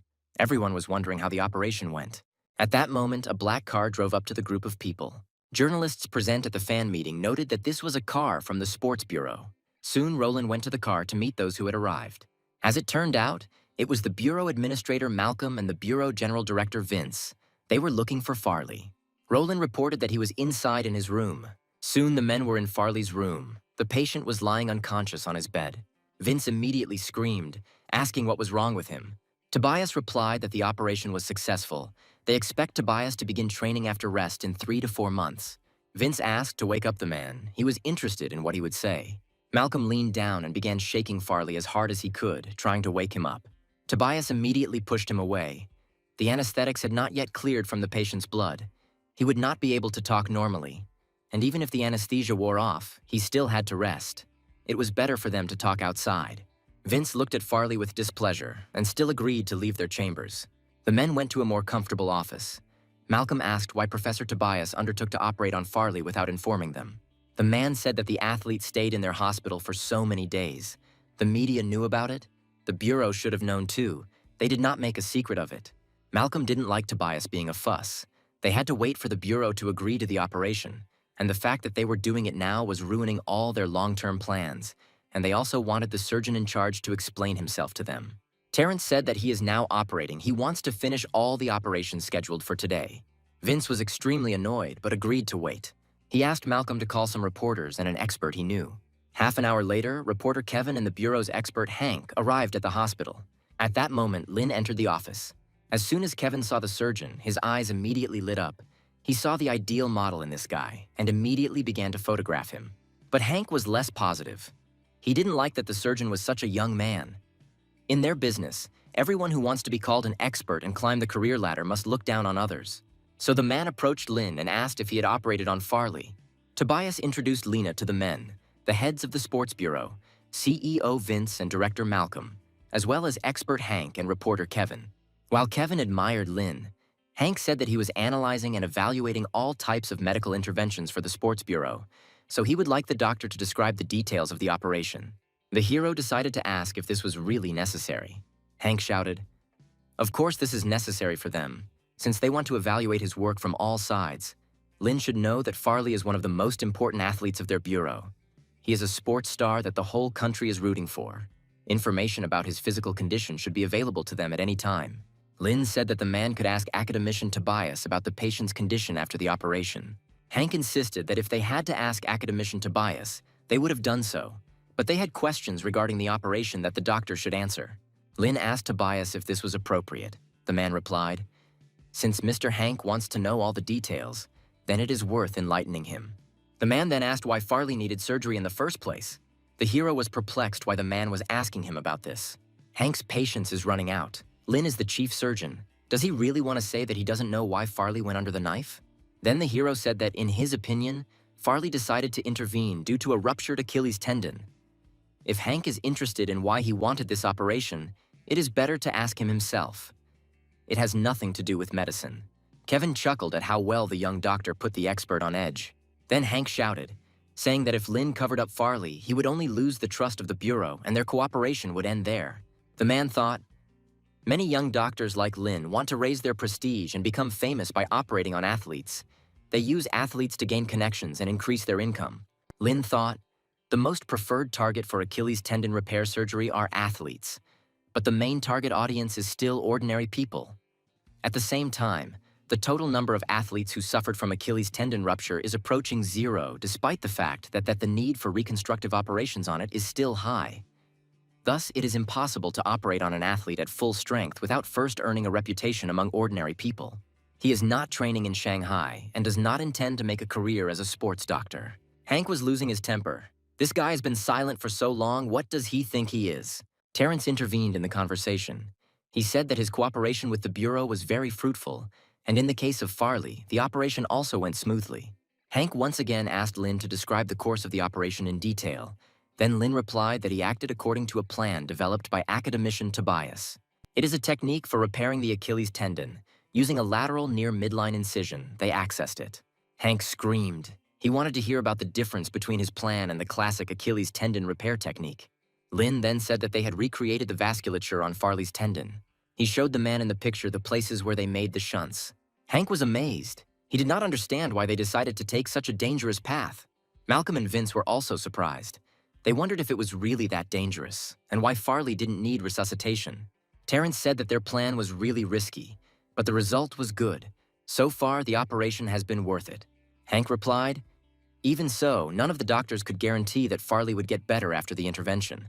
Obviously, he believed that the doctors should not have used such dangerous methods." Lin replied that it was indeed a risky operation for Hank, but from their point of view, such a risk was appropriate.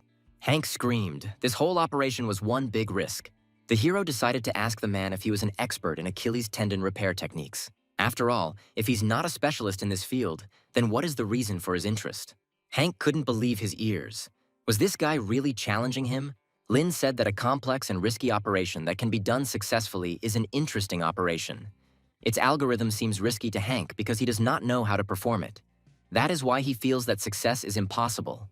It is absolutely normal to have such thoughts. Then Hank shouted, "He has been working as a sports bureau consultant for 10 years. He doesn't need to be an expert to be privy to the operation plans." Lin chuckled. It really wasn't necessary. He knows that there are many people in the world who were not lucky enough to become doctors, much less surgeons. Hank could not learn to operate, so he switched to another medical specialty. This is a good opportunity for career growth, so he does not need to be shy. Hank was furious. He wanted the administration, doctors, and medical representatives to lick his shoes to gain favor, and this guy is talking about embarrassment. Lin explained that to become a good surgeon requires a lot of luck. It is said that even some famous scientists, having realized their inability to operate or face difficulties in developing skills, changed professions to forensic scientists, therapists, researchers, or rehabilitation specialists, and achieved success in this field. At this moment, Hank felt that Lin had grabbed him by the quick, and he had nothing to answer. Vince didn't understand what Hank was doing. Couldn't he really talk to the young doctor? Then he decided to ask Tobias himself. He wondered when Farley would recover and to what extent he would recover. Tobias said the surgery went very well and the chance of recovery is very good. But Vince was interested in the exact level of his recovery. The man understood that local competitions meant nothing, but Farley would only be able to participate in international races if he could train again. Tobias decided to find out what Lin thought about this. The system informed the hero that the mission progress was 91%. Then he said that we could hope for a good result, but he could not say anything. Vince said that his words meant nothing. He needed to let Hank do a full examination. However, Tobias objected to him. Even if they examined him now, they would not be able to draw any conclusions. While the men exchanged angry glances, Lin said that he had 2 more surgeries scheduled, so he wanted to go and take care of business. Hank didn't calm down. He insisted that they needed to find out what was going on with Farley before they left. Then Lin offered to show the men a video of the operation. Soon a projector was brought into the room, and the men were able to follow the progress of the operation. Hank asked why the cut was C-shaped. Tobias said this was necessary to speed up healing. The next shot infuriated Hank as he saw the doctors cutting out a huge piece of Farley's tendon. Tobias said that the torn fragments had become thinner and could not be used, which would only delay healing, not to mention possible inflammation.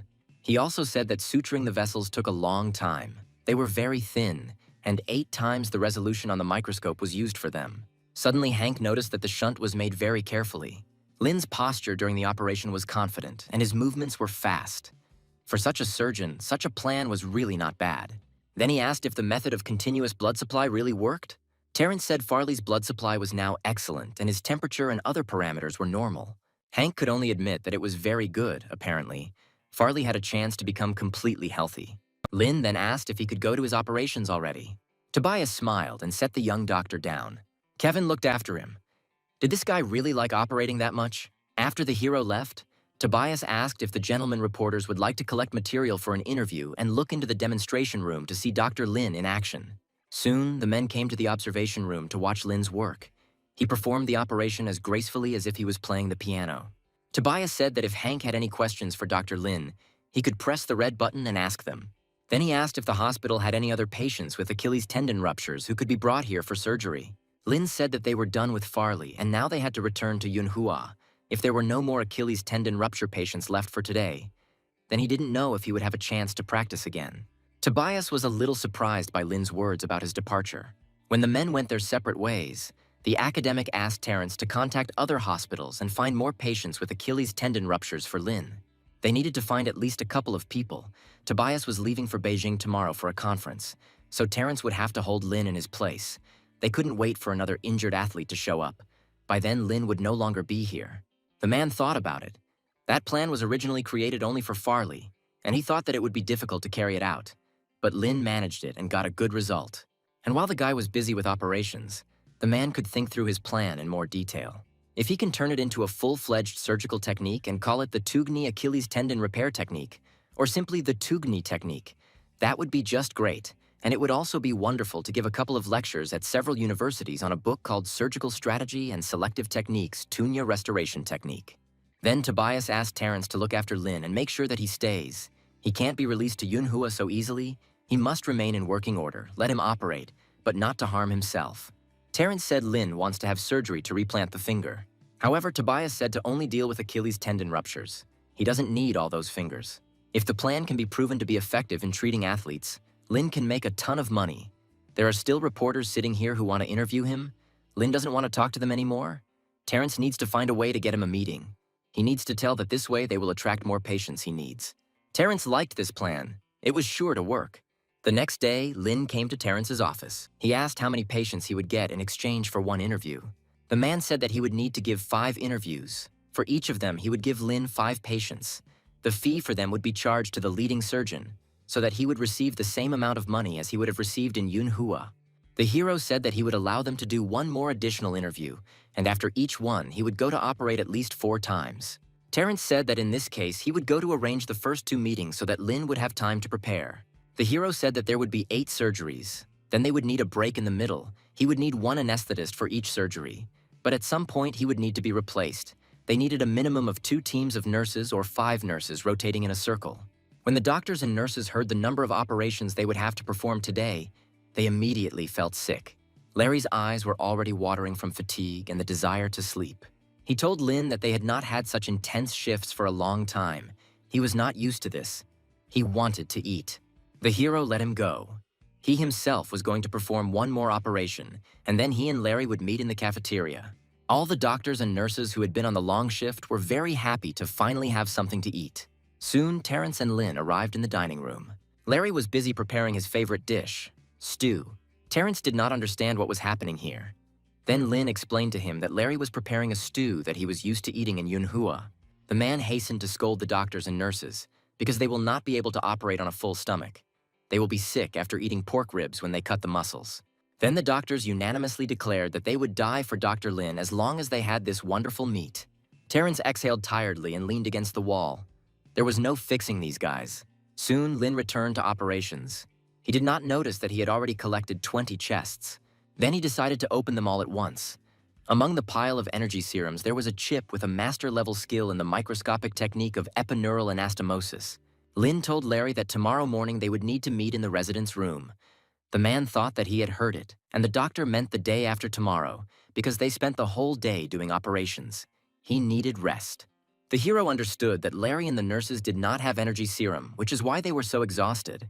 Therefore, he agreed to take a break, because patients are not endless either.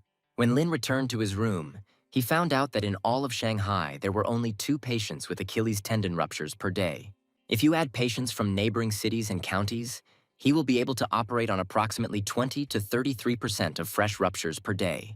For a city that has dozens of level 3 hospitals, this is clearly not enough. As it turned out, Lin slept right until noon.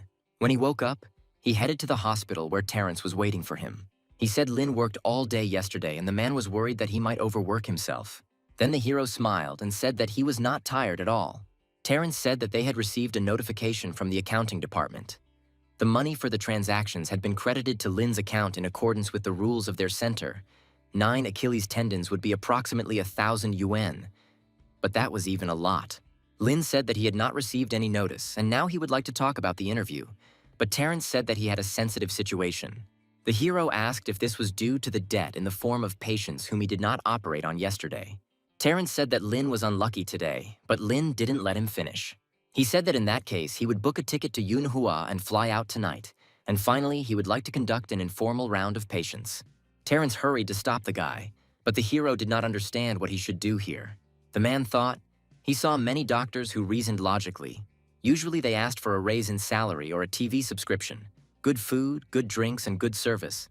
Some even demanded awards and publications, and usually they all left with nothing. But this, he hasn't met the doctor yet. It's not just what he's asking for, he's demanding more patience. But his threats are meaningless. The man stood up from his chair and said that today he could give Lin 5 new cases of Achilles tendon rupture. This is the limit of his capabilities. Lin agreed, saying that if there are no more Achilles tendon patients left, a man can look for those with fingers or flexor tendon injuries without necessarily being so limited. Terrence promised to make calls, and thus the work in the operating room was in full swing from morning to night. Lin said another operation has been completed. Larry asked why he had so little energy in comparison.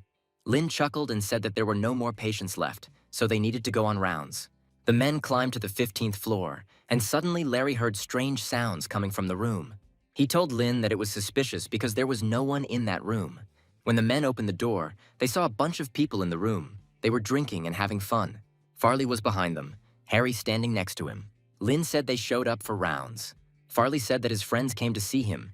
They had been fooling around all this time, so they were late, all because they had not seen each other for a long time. The system informed Lin that the mission was completed by 91%. The hero was surprised that in just a few days, the progress of recovery had increased by only 1%. It seems that neither surgery nor care can affect this. The hero said that an MRI needed to be done to clarify Farley's condition. The man got worried, because Dr. Terrence said that his recovery was going like clockwork. Why then did he need an MRI? Lin said the man is recovering faster than usual, and if things continue at the same rate, he will soon be able to return to high-intensity training. However, Harry shouted that this was not the answer. At the time, Lin said he expected the recovery rate to be higher, so he wanted to get an MRI to know what was going on. Farley screamed because Dr. Lin had just told him that he was recovering faster than usual. The hero replied that the recovery progress was good, but he expected more. It should be excellent. Farley exhaled, apparently due to the fact that he had not rested properly the last couple of days.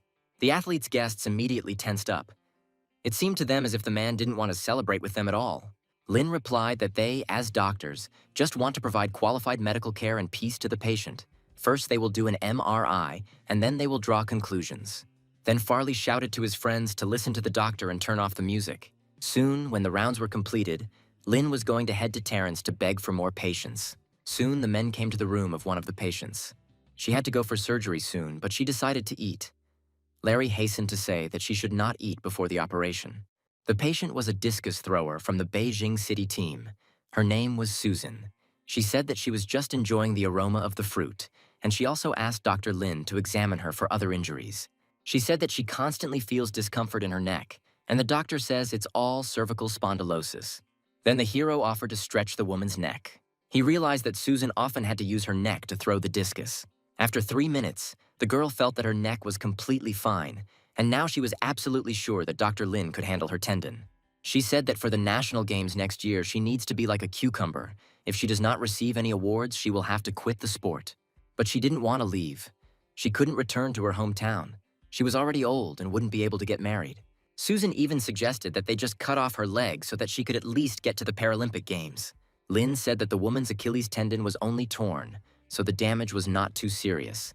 And thanks to their strategy, she would only need 4 months to recover. If there are no problems, they will perform the operation tomorrow morning. The next day, Susan was brought into the operating room. According to Terrence, Lin made the opening incision too long. The hero said that the edges of the woman's tendon are a little nervous. It will be safer if they increase the access a little. The men saw that the tendon was not completely torn. Everything was in order. Lin stated that the Achilles tendon must be cut first. Terrence wanted to help him, but the hero said he would do it himself. He remembered the previous location of the vessels, so he could touch them as rarely as possible while cutting the tendon. Most of the vessels that were damaged last time could be saved. He could reduce the complexity of reconstructing the vasculature by avoiding small vessels. So this time he would create a vasculature of similar complexity, but with more vessels. Terrence was surprised whether this guy really memorized the location of all the vessels on purpose. Lin said that was impossible. He only remembered the ones that surround the Achilles tendon. After some time, the hero announced the end of the operation. He said the woman's progress would be better than Farley's. All the doctors were incredibly happy with such a good prognosis. Then Tobias thought, 2 consecutive uses of the plan ended in victory. This would significantly increase Lin's value. But would he want to stay? 2 days passed from that moment. Larry asked Lin how he was not afraid to promise them that the woman would definitely recover. The hero replied that there were no problems with the operation. The prognosis also does not inspire fear. If the rehabilitation goes well, she will definitely be healthy. Since no problems are expected, it's time for them to pack their things and prepare to leave. Larry said that he took tickets for 9 p.m. They would arrive home at 12. If they had time to sleep, they could start work in Yunhua in the morning. Lin thought about it. He is currently the only surgeon who has successfully used Tobias's plan. Tuni will always want the best as long as he is doing surgery at all, which means he can leave the sports medicine and orthopedic center without fear of being replaced. Besides, all the beds here were full beyond measure. Lin was embarrassed to admit it, but he even occupied the spare beds for patients. The trip to Shanghai was worth it. The hero gained experience and his skills improved beyond measure thanks to Farley. If there is another such athlete, he will be able to increase the patient's recovery progress by another 1%. Soon the hero returned home to Yunhua. In the chat dedicated to Lin, they reported that the doctor had returned. All the nurses dreamed of how they would like to meet him. Soon Lin entered the hospital. The girls told him that his work had already been published in a magazine. The hero took the magazine in his hands to look at his dissertation in person. The nurse said that the doctor is simply amazing. He already has 2 publications. The other doctors were perplexed. This girl was clearly sucking up to Lin. Suddenly, the receptionist received a call. The doctor said that there was a level 3 emergency and it was necessary to prepare the intensive care ward. Lin immediately threw down the magazine and ran to the ward. He knew that emergency situations are divided into levels. The first level is extremely dangerous cases. The second level is dangerous cases, and the third level is relatively serious cases in which serious injury or death occurred. At least 3 people. When the hero entered the corridor, he saw Dr. Chandler on the floor. The man was very scared at first, not expecting to see the guy here. He then asked how much money Lin ended up receiving for his work in Shanghai. The hero replied that he received just under 200 yuan, and then asked what the emergency was there. Chandler said that some robber was fleeing in oncoming traffic and crashed into a sedan. 3 people died on the spot, and the robber himself was wounded and would arrive here soon. Lin asked if there was anything they could do to help, but the man said that he was definitely passing. At that moment, Josh ran up to the hero and called Lin to his side to see the patient. As the men walked toward the exit, Josh said that he had recently seen Lin on the Shanghai news. The hero said that they interviewed him for 15 minutes, but only showed him 3 seconds. It was very boring. Then the director said that the patient who was now being transported was a robber. But Lin already knew about this. Josh explained that he robbed an adult toy store and then killed a small car driver along with his mother-in-law and father-in-law. The police are also coming here. He's serious, his leg was injured, but his vital sign was normal. He asked if Lin really wanted to participate in this. The hero replied that he would definitely operate on the man. Josh was afraid that a young man like Lin would have a different opinion on this matter. Josh himself used to be a military doctor, and when they received an order to treat someone, even from the enemy side, they had to obey. Then one doctor said that treating enemies at least creates a good image in public, and it is better to shoot criminals on the spot and not waste medical resources on them. Josh grinned. They wasted half their lives in universities to treat people, and if they want to judge someone, they could go to law. Soon the ambulance brought the man. Josh said that they should all work together. The trauma surgeons haven't arrived yet, but when they do, they will go straight to the operating room. This also applies to the doctors from the traumatic brain injury department. Soon everyone arrived in the operating room. Josh said that the brain was fine. They could begin general anesthesia. The abdominal organs were not damaged. It was necessary to do external fixation of the left arm and use a plaster cast, but the left leg would have to be amputated. The damage was too extensive. There was no point in trying to save it. Josh suggested that Lin perform an amputation of his left leg together with a doctor from traumatology. The hero said that he had never performed an above-the-knee amputation. The director said that in this case, this is a great opportunity to learn. Amputation is quite a broad area, especially when it comes to the formation of the stump. It needs to be made cylindrical based on aesthetics, and also make sure that it is not subject to wear. One of the doctors said that there is no need to worry so much, because they are just carpenters who have unsheathed their saws and are thinking about which side to sand. He asked Lin to move closer, since he needed to see this stage of the operation. First, they dissected the subcutaneous wards and the cutaneous fascia. Once the muscle is exposed, they will cut away a group of thigh muscles and then remove the femoral artery and vein. Soon, the men had almost finished sawing the tibia and fibula, and the amputated end was ready. All that remained was to form the muscle flap. Lin asked the doctors to give him stitches. Josh asked if the guy remembered the course of the operation. The hero replied that he remembered almost everything. The man watched Lin's work. He was glad that here in Yunhua, the guy was able to gain new knowledge. Soon, when the operation was completed, Larry asked Lin why half of the beds were empty. The hero said that they had not been there for more than 15 days, and all the patients who were operated on using the M-Tang technique had already been discharged. The guy thought about it. Before he didn't understand how valuable the time spent at the patient's bedside is, he should have put more care into them. He won't allow this to happen again. The hero headed to the ward of one of the patients. Apparently, he was about to leave the hospital. As soon as the man saw Lin, he said that his finger, which the doctor operated on back then, had healed well, and he was discharged yesterday. The man heard from the nurses that the doctor was returning soon and decided to wait for him. He also said that a lot of patients leaving the hospital asked to thank the doctor. At this moment, Lin received an alert from the system. He received as many as 11 praises from patients. He received 2 skill books at once, both skills related to reducing scars on the skin. This is a cosmetic suture technique. Lin decided that the next time he did an amputation, he could use a continuous intradermal suture. Then the stump would look better than yesterday. Larry soon approached Lin and asked how many operations the man planned to have today. Then the hero said that he planned to do only 2 operations today. Larry was amazed. Had operations really lost their charm for Lin? Lin said that they need to use the wards more practically. They only have 40 beds. They will add more and get a maximum of 80. They can no longer operate on all patients at once, otherwise there will be downtime. At that moment, Josh entered the office. He said that times are difficult now, but he managed to knock out additional places for their department. This will soon become known. Other doctors were shocked, since they had only recently increased the number of beds. Then Lin said that Professor Tobias's department had 180 beds. They added 50 to 60 additional ones. But for their production capacity, this is still not enough. Their department has something to strive for. The doctors were unhappy. If this Lin Zhan wants more beds, then let him work as a farm laborer if he likes it so much. Josh advised Lin to focus not on the number of transactions, but on their quality. He shouldn't worry about the rest. Moreover, the guy's reports came out quite good. He should finish them, and then go to the accounting department for his reward. And there are no interesting transactions left for today, so he could safely go home to rest. Lin obediently rose from his chair and headed towards the exit from the office. One of the doctors wondered why Josh was giving him an unlimited number of beds. No one in their department had had such a privilege before. Then Josh smiled and said that Lin called this department his own. This meant that he considered it his home and was proud to be one of them. The doctor chuckled, but he understood that if Lin went into an operating frenzy again, there would not be enough beds throughout the hospital. But Josh said that they should solve problems as they arise, because the hospital should be interested in hiring experienced doctors so that they perform more surgeries. They will eventually be able to carve out a niche in the medical world and increase their influence. They shouldn't be afraid to take on more patients if they have such a talented surgeon. When Lin came home, the first thing he noticed was the smell from the kitchen. As it turned out, my parents were cooking meat today.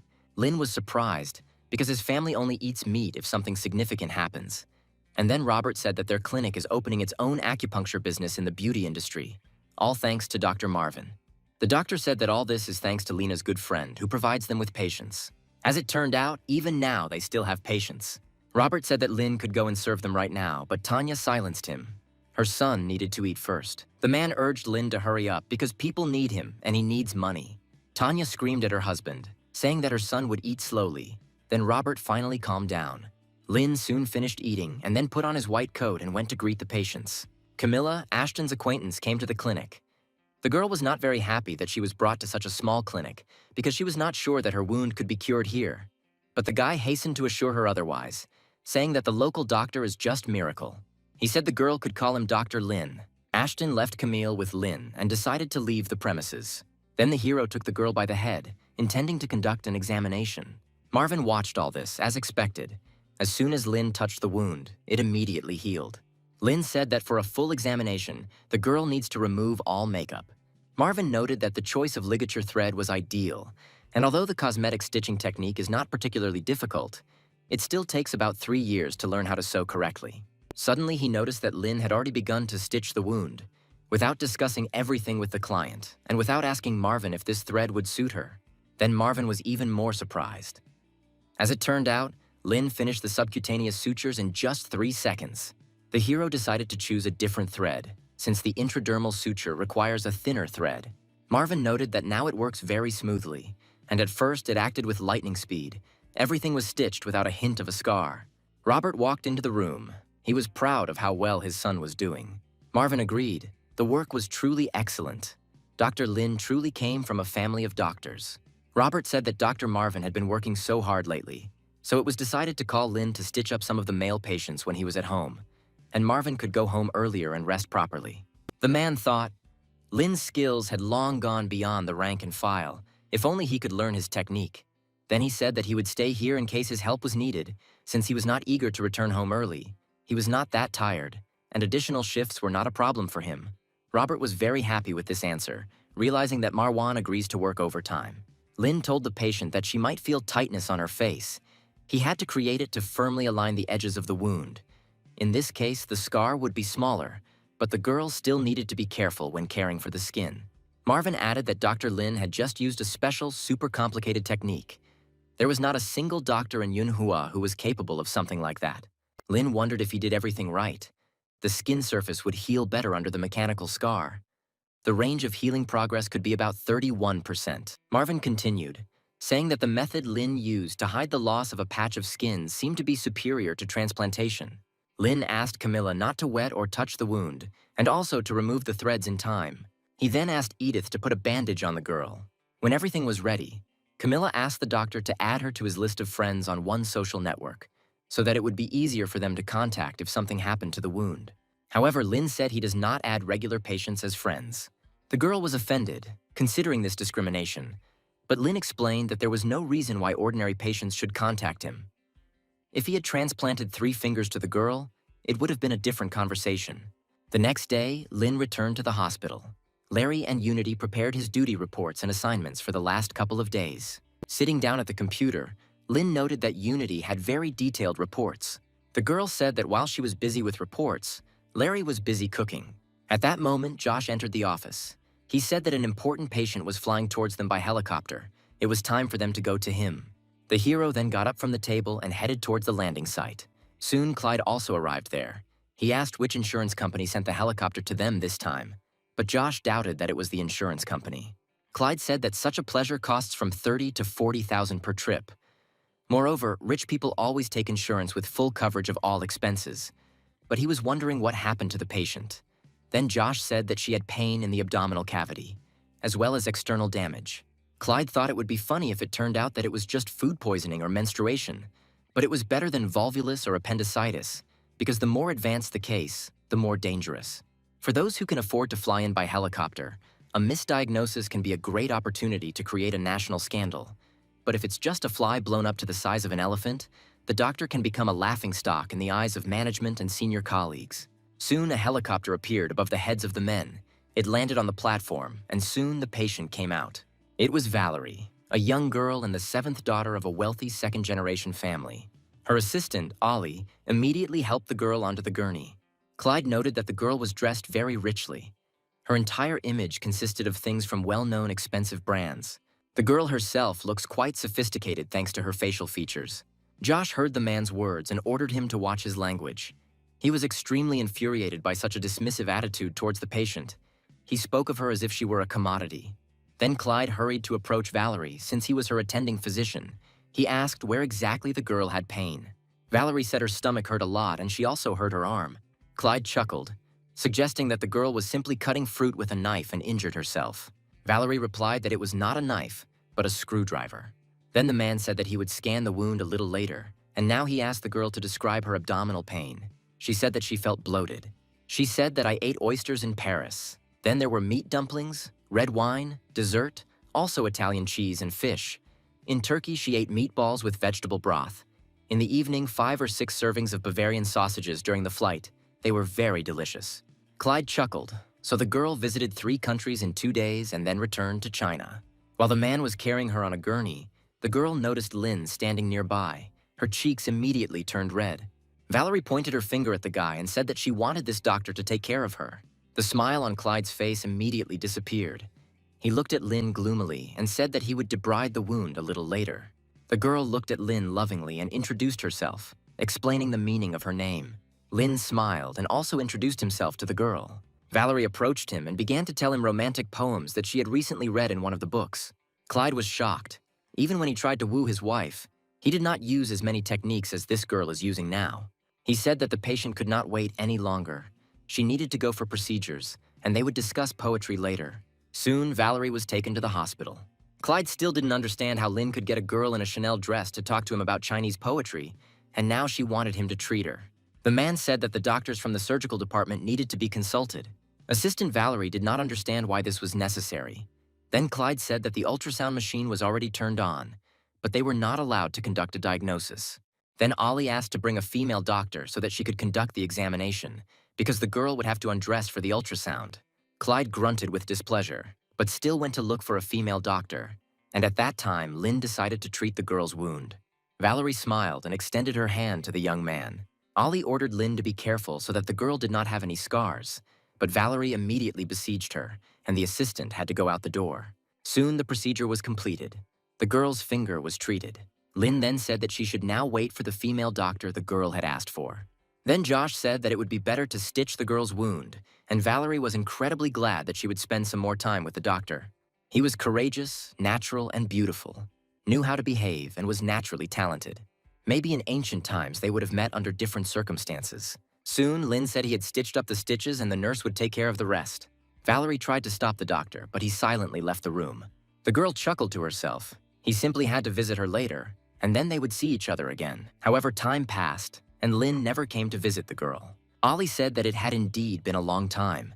The girl could have asked the pilot to fly in early to pick them up from here.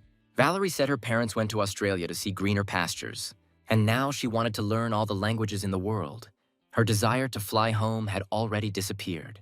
Ollie was surprised. Did Valerie really want to show off her intelligence in front of Dr. Lin so badly? If it had been necessary for her studies, she would have immediately obtained everything she needed and reported to the girl's parents. But instead, she sent people to find out everything about Lena. As it turned out, he was single, and all his qualities were excellent. If you think about it, Dr. Lin is handsome, and he's also a doctor. He's not that bad, but he's still not up to par with the lady. So Ollie decided not to talk about him yet report. Otherwise, she will only ruin her relationship with Valerie. Suddenly, he will become a rich heir and will remind his assistant of all her dirty deeds. Then Ollie said that Valerie didn't have to talk poetry to the doctor, but the girl seemed to like the poems she mentioned. Then the assistant said that the doctor apparently just liked talking to the girl. At first, Valerie was happy, but then she suddenly thought that there was no such thing as love at first sight. Lin clearly had a lot of fans, and he didn't even look at the girl after finishing work. Ollie said that at that moment his bosses were nearby. He had no choice. This gave Valerie some hope, and she asked what the girl learned from her investigation. Ollie said that Lin is quite a talented surgeon and has already appeared in several news releases. His family owns a small clinic. Valerie was afraid that this meant she would have to live with her future mother-in-law, and what if she had a bad temper? Ollie felt uneasy. It was the first time she had seen her mistress so excited. She said that she had not found this out yet. Besides, Valerie did not have to live with her. She could buy a house and live separately because the girl's family owned several houses in Yunhua, and in general it was too early for her to think about marriage. She suggested that she discuss everything well first. Lin's family's bank account has about a couple 100,000 yuan. Lin's account has about 100,000 yuan. Recently, his monthly income was 50,000 yuan. In addition, he owns a used Volkswagen Jetta. Valerie was glad that 50,000 yuan is a lot for an intern. Lin is a great fellow. It turns out that if Dr. Lin's car suddenly breaks down, he will only be able to afford a taxi or public transport, which is essentially the same thing. The girl grinned, planning something evil. After 4 hours, Lin headed to his car to run errands. However, it didn't start. Lin knew that there were no taxis in this area at all, so he would have to wait. A few seconds later, a car drove up to the hero. Valerie was driving. She grinned, saying that, by a happy coincidence, she was also planning to go home. She invited the doctor to get into the car, and he had no choice but to agree.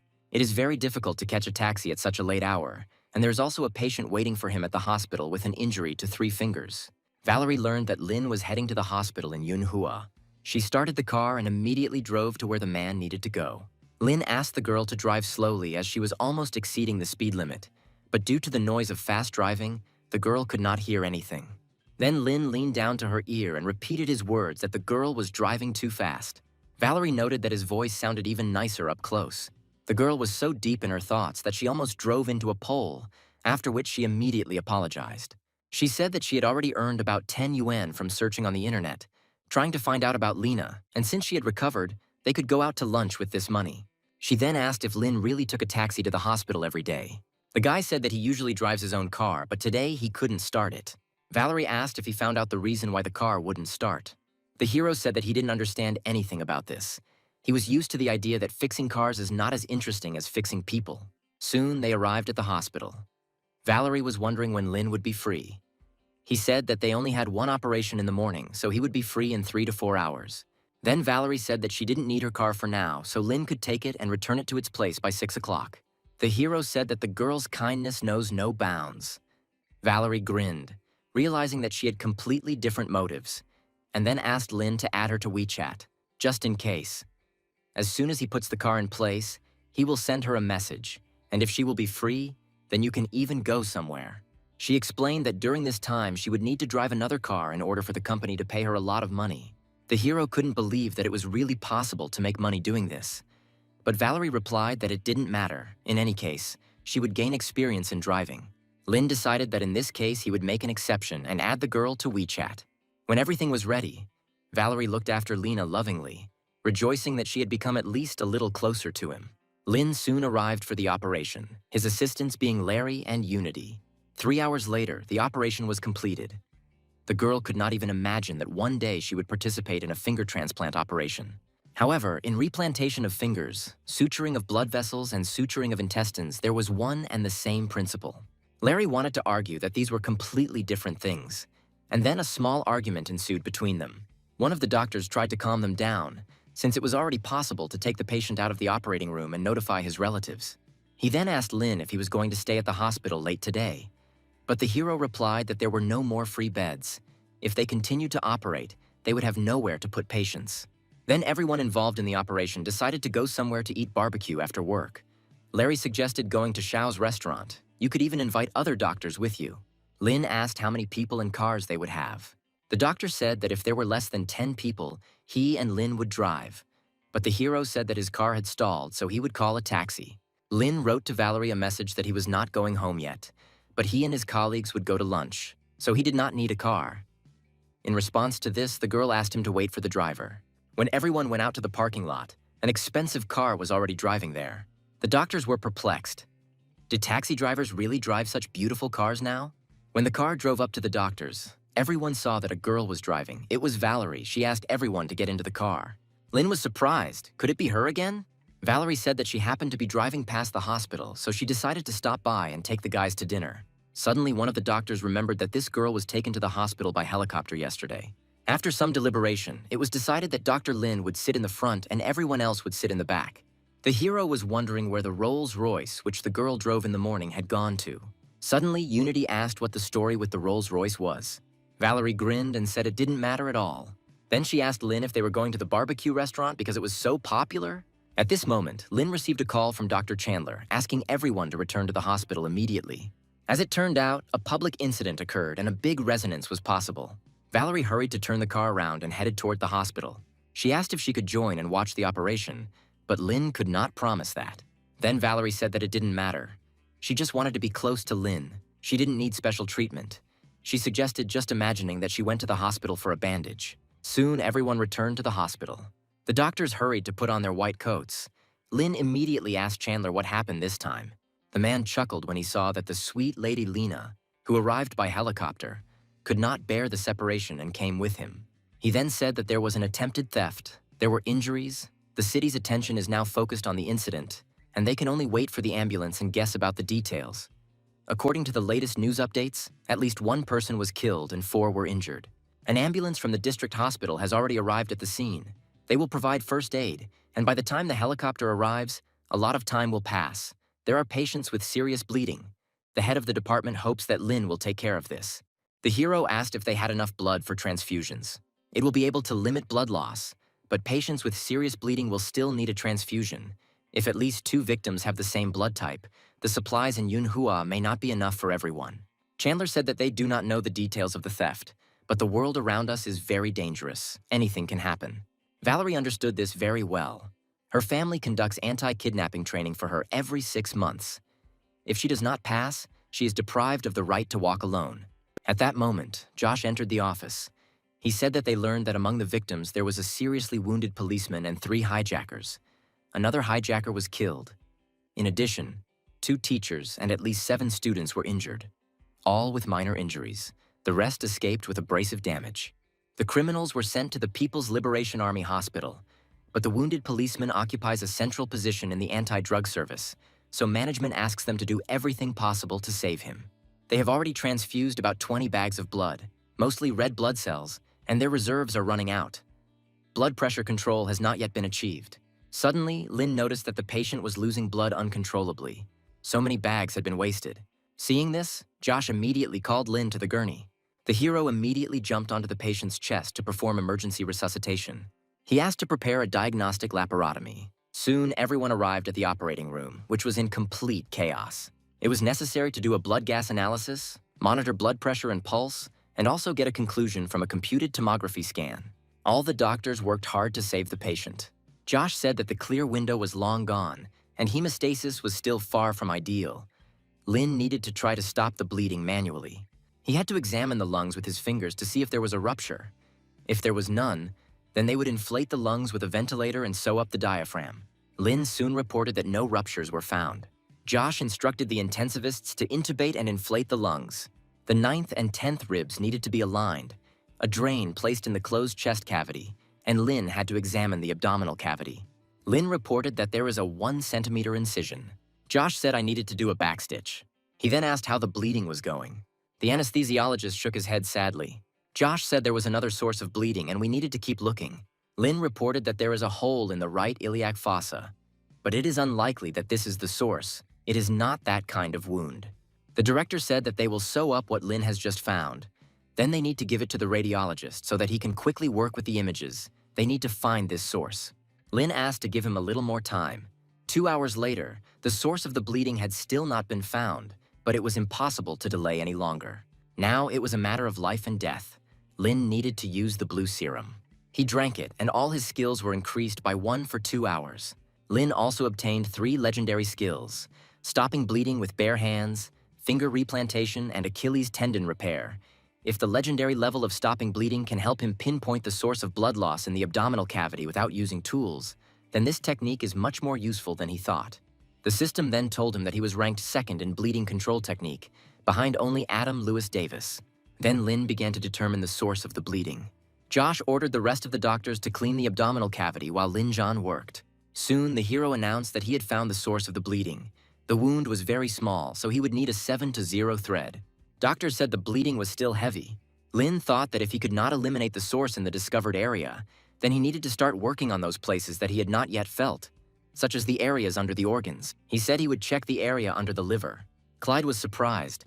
There are so many hidden spaces. Lin needs to be extremely careful while he is digging around there. The hero said that the right lobe is fine. The left one needs to be examined. Clyde was indignant. The left side had just been stitched up. It could have been left alone. The man ran up and took Lin by the hand. He turned to Josh to help him leave the guy. However, the director gave Lin the go-ahead, asking him to be more careful. Then the hero began to check the left side, and soon the doctor saw that the blood loss had decreased and the source of the bleeding had been found. Clyde was shocked. Was he really under the left lobe? Lin said that he would stitch the wound and asked for a needle and thread. He applied a matching suture. Josh believed that they would succeed. Soon, the bleeding was stopped. The integrity of the liver was restored, and the patient's life was saved. Josh asked Lin to check again and remove any blood from the abdomen and then perform a closure if there were no more problems. Suddenly, Lin noticed that the portal vein was now larger than it was before. Could it be that blood clots from the abdominal cavity were compressing it, increasing the pressure? Josh realized that blood clots were multiplying here. He asked Lin to stitch him up. The man thought that it was dangerous. If they had closed the abdominal cavity with such a defect, the patient would not have survived. Lin said that he would check again to see if the portal vein was okay. As it turned out, everything was fine, and now he could put stitches. The main problem was solved. Only simple wounds remained. The hero asked to leave it all to him. Lin used the matching stitch technique as well as a simple interrupted stitch. When he finished, Josh ordered the patient to be taken to the intensive care room. All the doctors immediately rushed to hug Lin, praising him for a job well done. Now he could go to the staff room and sleep. After all, they would have work again in the evening. Lin walked past the reception desk where Valerie was waiting for him. The girl waved at him and asked if he was finished. The hero asked how she ended up here. Valerie said that she came for a checkup and was freed early, and was now ready to buy Lena a snack because he was tired. She also asked Marisa if she wanted something to eat too. At this moment, the system sent Lin an alert. This meant that he still had 28 minutes left for the 3 skills to be at legendary level. Lin had just tested the legendary bleeding control technique, and it worked perfectly, even if not on the finger injury. But losing the legendary technique for the Achilles tendon was sad. Then the hero decided to turn to Larry. Valerie was offended. The doctor ignored her again. Lin said that the guy should go to the elective surgery and see if there are any patients who need Achilles tendon surgery. If there are none there, then he should go to the hand surgery department and ask there. While Lin goes to prepare, they will start after 10 minutes. Valerie decided to ask when the doctor would be free. The hero said that there was only half an hour left. Valerie and the nurses blushed with emotion. Lin was so touchingly tragic. Soon, Larry said he found a patient with a torn Achilles in the trauma department. When Lin arrived in the operating room, the doctor asked him if he had really operated on Farley. The hero answered in the affirmative. Then he was given the MRI results. He studied them, using the skill of perfect analysis. The patient asked if his tendon was really worse than Farley's. Lin said his tendon was twice the normal length, but the patient's tendon was only 2/3 the average length. The patient was upset. Although the doctor answered his question, he was still not happy about it. Lin said the patient seemed confused and asked Larry to check on him. The man began asking him basic questions about his name and age. The patient answered normally. Then he asked if he remembered how he got a tendon injury. The man said that he was being pursued by debt collectors. They cut him. The bride demanded a ransom of 300,000 yen, and he went to quick money. After he paid the ransom, there was no money left for the wedding or for living in general, so he had no choice but to continue living in debt. In the end, he could not pay off the debts. They came for him, they chased him, and he ran away. In the end, he fell down the stairs straight onto his foot. Lin then asked whether his tendon was actually injured by a fall rather than a knife injury. He then said that the patient had deliberately given them false information. Now he was wondering if it was possible to give him general anesthesia at all. Perhaps he should ask the neurologist to come and see if he had any contraindications. But the doctor said that there was no need for this. Instead, it's worth doing regional anesthesia so they can talk to him. However, Lin said that general anesthesia was needed. His information was too wrong. He could easily lead them in the wrong direction. Then he used the legendary Achilles tendon repair technique, and after 18 minutes, the suture was completed. All the doctors and nurses present were shocked. Could he really do it in less than 20 minutes? Meanwhile, Valerie and the other nurses were discussing Lin at the reception. The girl was glad to see how wonderful the team at this hospital is. Marisa said that not only is the staff here great, but even the medical representatives come to see Dr. Lin often, regardless of whether they have business with him or not. Then Valerie realized that this was the short way to the guy's heart. She took the phone and called someone. The girl asked to buy a pharmaceutical company with medical representatives. It would be better if she does business in Yunhua City. Valerie grinned. This way she wouldn't have to pretend to be a patient or a driver. Soon, at a meeting of medical workers, it was announced that from that day on, Ms. Valerie would be the new chairman of Yunli Medical Company. The girl asked who was responsible for running the business in the company. Everyone immediately looked at the girl with freckles. Elaine. She thought she was the general manager, but apparently she wasn't trying hard enough. Judging by the tone of the new boss, she was going to fire her. Elaine walked up to Valerie, bowed politely, and introduced herself. Then Valerie said that she had an important task for the girl. Then she said something in her ear. 2 days later, Elaine came to Valerie with a report. She reported that everything went well. She handed Valerie the phone, where the correspondence was open in the chat of Lin's fans. The girl was glad. Having first-hand information is an impressive step towards world domination. She thanked the girl for her excellent work and then sent her to the finance department to get money. She was going to buy her phone back and give her 13,000 yuan on top of its value. Valerie was very happy. Now the real fun will begin. For the next 2 weeks, Lin tried to perform an average of 2 operations a day. The nurse reported that they were overloaded and had nowhere to put patients. Nurses also cannot take care of so many patients, and medical rounds last for hours, and the emergency department requires that beds be kept as reserves. Lin said that filling 101 beds was already a great result. Then Larry suggested that he take a break. The hero said if they don't discharge anyone today, then they will only operate on emergency patients, for example, within 1 day. Josh thought, they don't have a single bed yet. If their structure cannot meet the needs of doctors, this is his failure as a leader.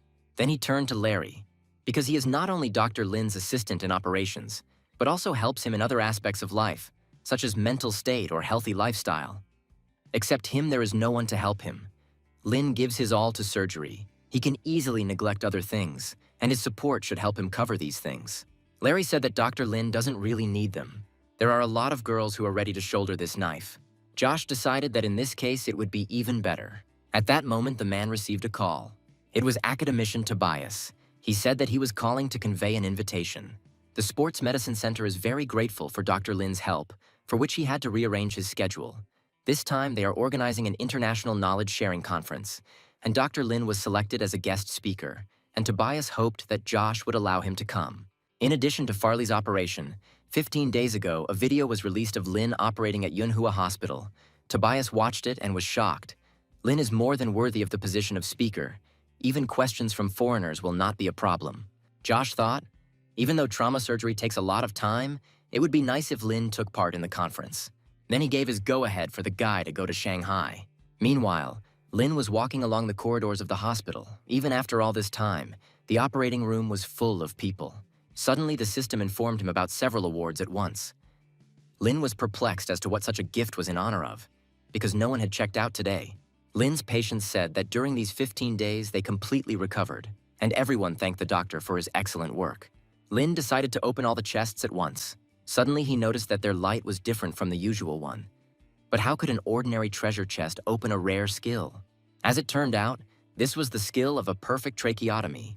This skill is one of the most useful in emergency surgery and resuscitation. However, the young doctor in China does not have many chances to practice it. Now Lin decided to test his progress as a surgeon. The system reported that his scalpel skill is now ranked 765th in Yunhua City, and his bow grip is ranked 558th. Lin knew he needed more practice, but since there were no patients, maybe he should practice on a piece of meat? Suddenly, a policewoman was brought to the hospital on a gurney. Her name was Chelsea, she was injured, but she begged to save her dog first. The nurse asked her not to move or she would lose more blood. The veterinarian from the station was on the way. Chelsea claimed that she was fine despite her leg wound. The girl screamed that her dog, Kashtan, was also wounded. He was only 2 years old, but he had already saved 3 people. This time he smelled drugs and was attacked. Then Lin said that he would take care of the dog. The system told him that for saving the police dog, he would receive 6 standard treasure chests. Suddenly Chelsea passed out and her dog was almost in a coma. Lin asked to take the patient away and he would take over the dog. He needed a tracheotomy. Soon the dog was brought into the operating room. Lin asked if they were using the correct anesthetic. The doctor said that propofol can be used on animals, thanks to industrial chemistry and Roger James. But this requires a combination with another medicine. The anesthesiologist who has a dog said that it was midazolam, a mixture of sodium chloride, disodium edetate, benzyl alcohol, and sodium hydroxide. But first we need to examine the dog and give him oxygen. Lin performed auscultation and percussion on the dog. He soon reported that the dog was taking 14 breaths per minute, but he did not know what the dog's rate was. The nurse looked on the internet. It said that the norm is from 10 to 30 breaths per minute. At this moment, Chandler, standing in the doorway, grinned. Lin finally remembered that he was an intern and asked a question. Soon the doctors were ready to give an intramuscular injection.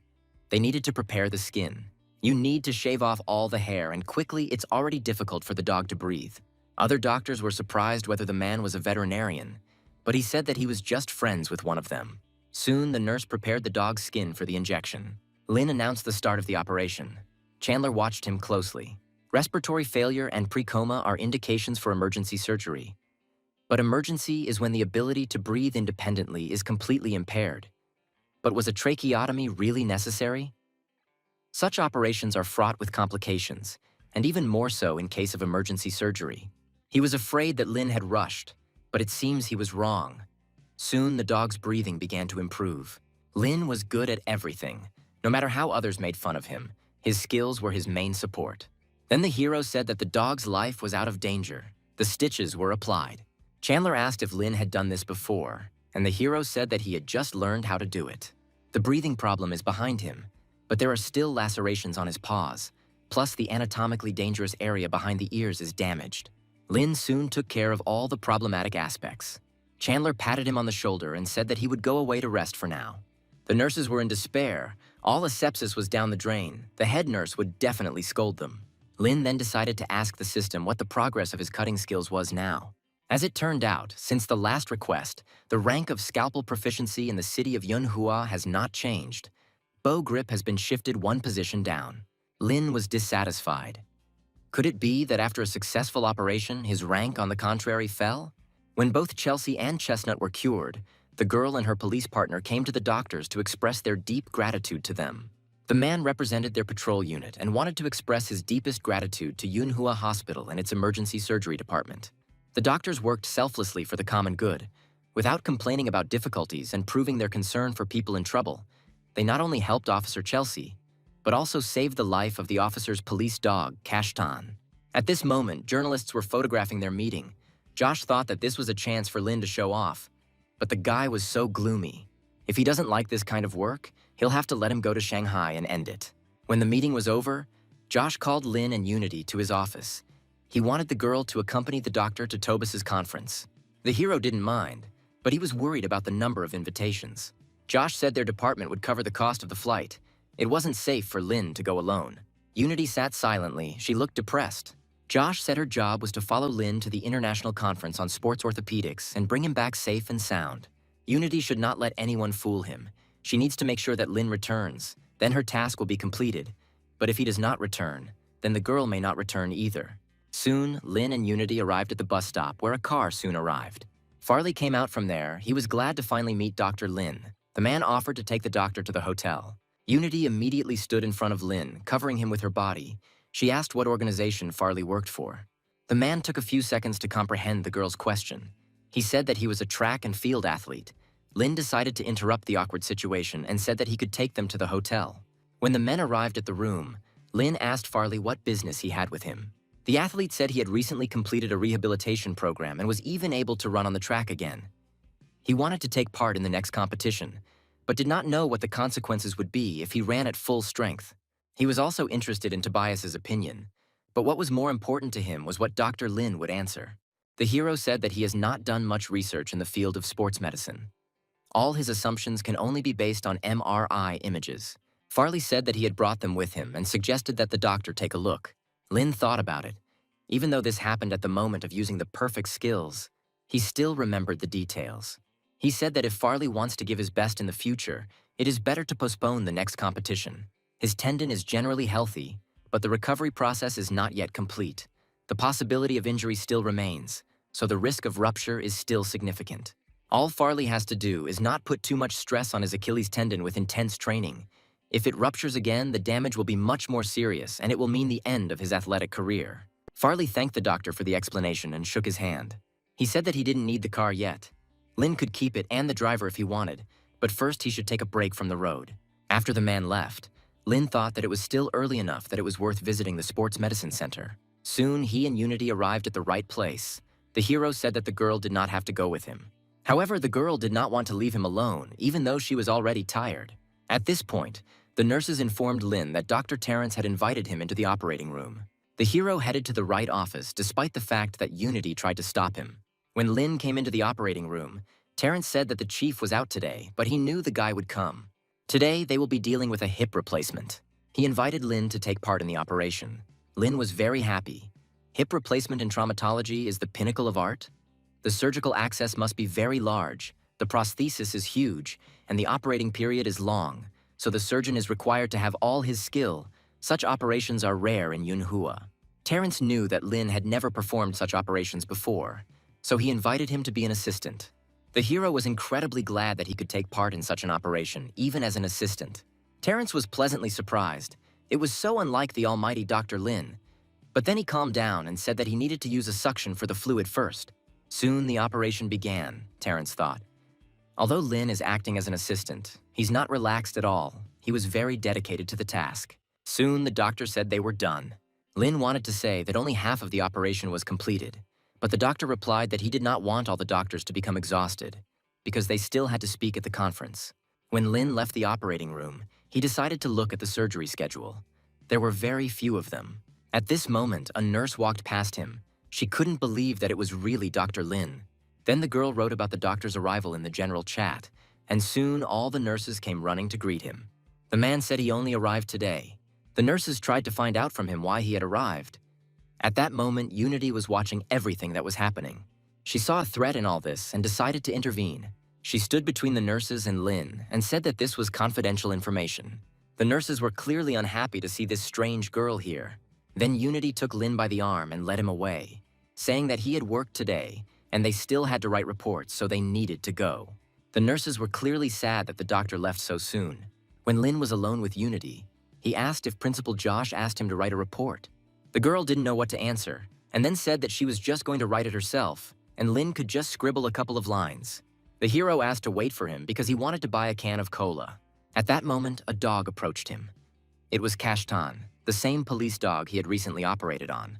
Soon, Chelsea came up to him. She didn't know that the doctor was also in Shanghai now. She was very glad to see Lin.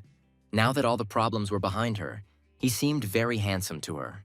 The hero asked if her wound had never healed. The girl said that it was almost over, but running was a little painful. But if you slow down, everything is fine. They were lucky that they ended up in their hospital. Kashtan recovered even better than the girl. Chelsea thanked the man from the bottom of her heart for saving her and the dog. At this moment, Unity sensed danger again and rushed to protect Lin. She stood between him and Chelsea, frowning at the girl. Chelsea decided not to stir up a conflict, so she said it was time for her to go to her shift and said goodbye to the doctor. Unity suggested that Lin return to the hotel. When Lin got to his room, He decided to order delivery since he was hungry. However, before he even had time to call there, a man came to his room and said that Lin's order had arrived. He said that his choice fell into the gift system from their store. Lin only had to sign. As it turned out, the order included a whole box of the most delicious food. Unity was surprised. Did Dr. Lin really order that much? Lin invited the girl to eat with him. Unity really liked all the dishes. Then the hero said that he apparently won some kind of prize. Apparently today, fortune smiled on him. The girl noted that she seemed to experience a feeling of déjà vu. At that moment, she heard someone approaching their room. Unity immediately remembered Josh's words that she might not return without Lin. And now that she saw the silhouette of a girl in a blue suit, she was really scared. She couldn't let a stranger take Lin away. As it turned out, it was Valerie. By another coincidence, she ended up in the same hotel as Lin. Unity immediately covered Lin with herself to protect him from the girl. Valerie said that they had already met at the hospital, so the girl could relax. Lin was wondering what brought the girl here. She said that she was helping the family with one of the businesses. When she learned that an order had arrived from Mr. Lin, she decided to check if the stars aligned. The hero said that he never had time to place the order, but the girl somehow found out his number. Then Valerie replied that they had been engaged in the delivery service for a long time. She just called Lin's phone number. She then decided to ask what the doctor's schedule was today. He said the sports medicine center didn't have anything planned today, so he planned to just play mobile games. Valerie decided to ask what he was playing. Lin said that he often plays Kings of Glory now, and then asked what her rank was. The girl immediately jumped up from her chair, saying that she had not played very much, and now she remembered about urgent matters and decided to leave. Standing near the elevator, she thought that games were her Achilles' heel. She didn't have time to play, but Lin should be interested in something else. Valerie then decided to call the mysterious Dr. X because she needed advice on a medical issue. The next day, the girl came to the hotel to meet Dr. Lin. She said that she wanted to give him something very necessary. She followed the advice of her friends and asked the man not to be scared. Valerie reported that the Educational Foundation had allocated funds to several universities.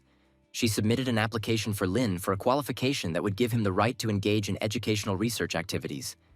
But everything must take place under the auspices of institutes and healthcare facilities that meet the requirements. Lin didn't understand what was going on here. And then the girl opened the doors of the room and invited him to look for himself. Inside, there was a table covered with a thick white cloth. Lin and Unity couldn't believe their eyes. Was it really a corpse?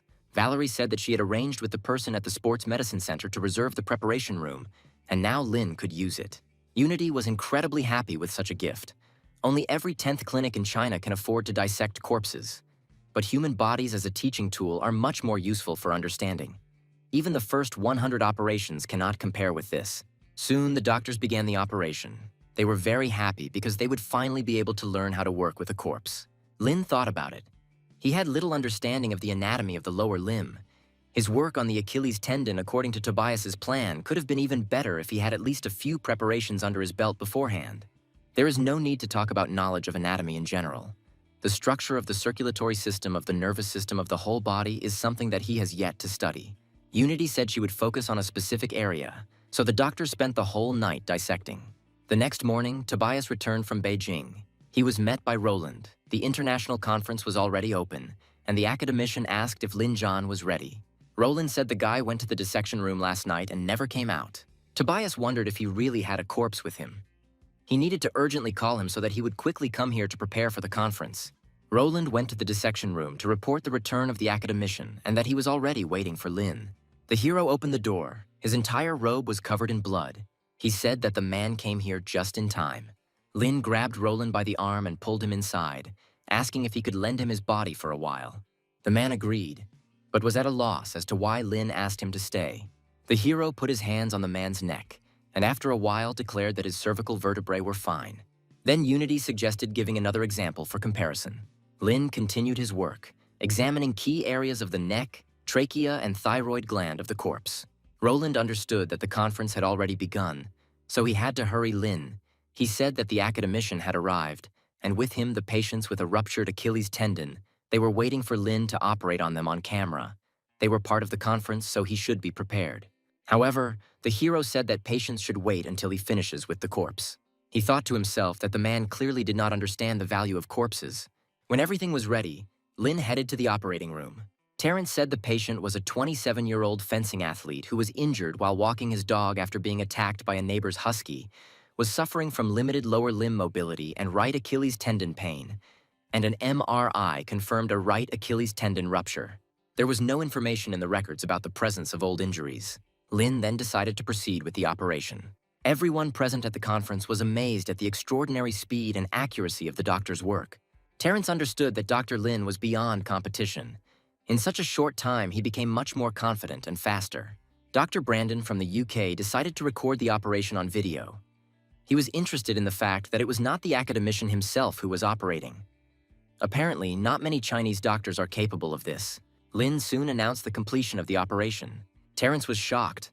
The operation took much less time than last time. It seemed to him that Lin had completely starred, but his progress was terrifying. When the hero left the operating room, he saw Brandon, the same blonde man, taking pictures of him. Suddenly, Chelsea appeared in the corridor. She said that filming in this area was prohibited. Brandon immediately put down his phone, and Lin asked what the girl was doing here. Chelsea said she was sent to patrol the area. The next moment, Tobias came out of the conference room along with the rest of the people. He needed to introduce Lin to them. He introduced Dr. Gayford, Dr. Cadilla, and Dr. Brandon to the hero. He then introduced Lin to them, saying that he was one of the most outstanding young doctors in China.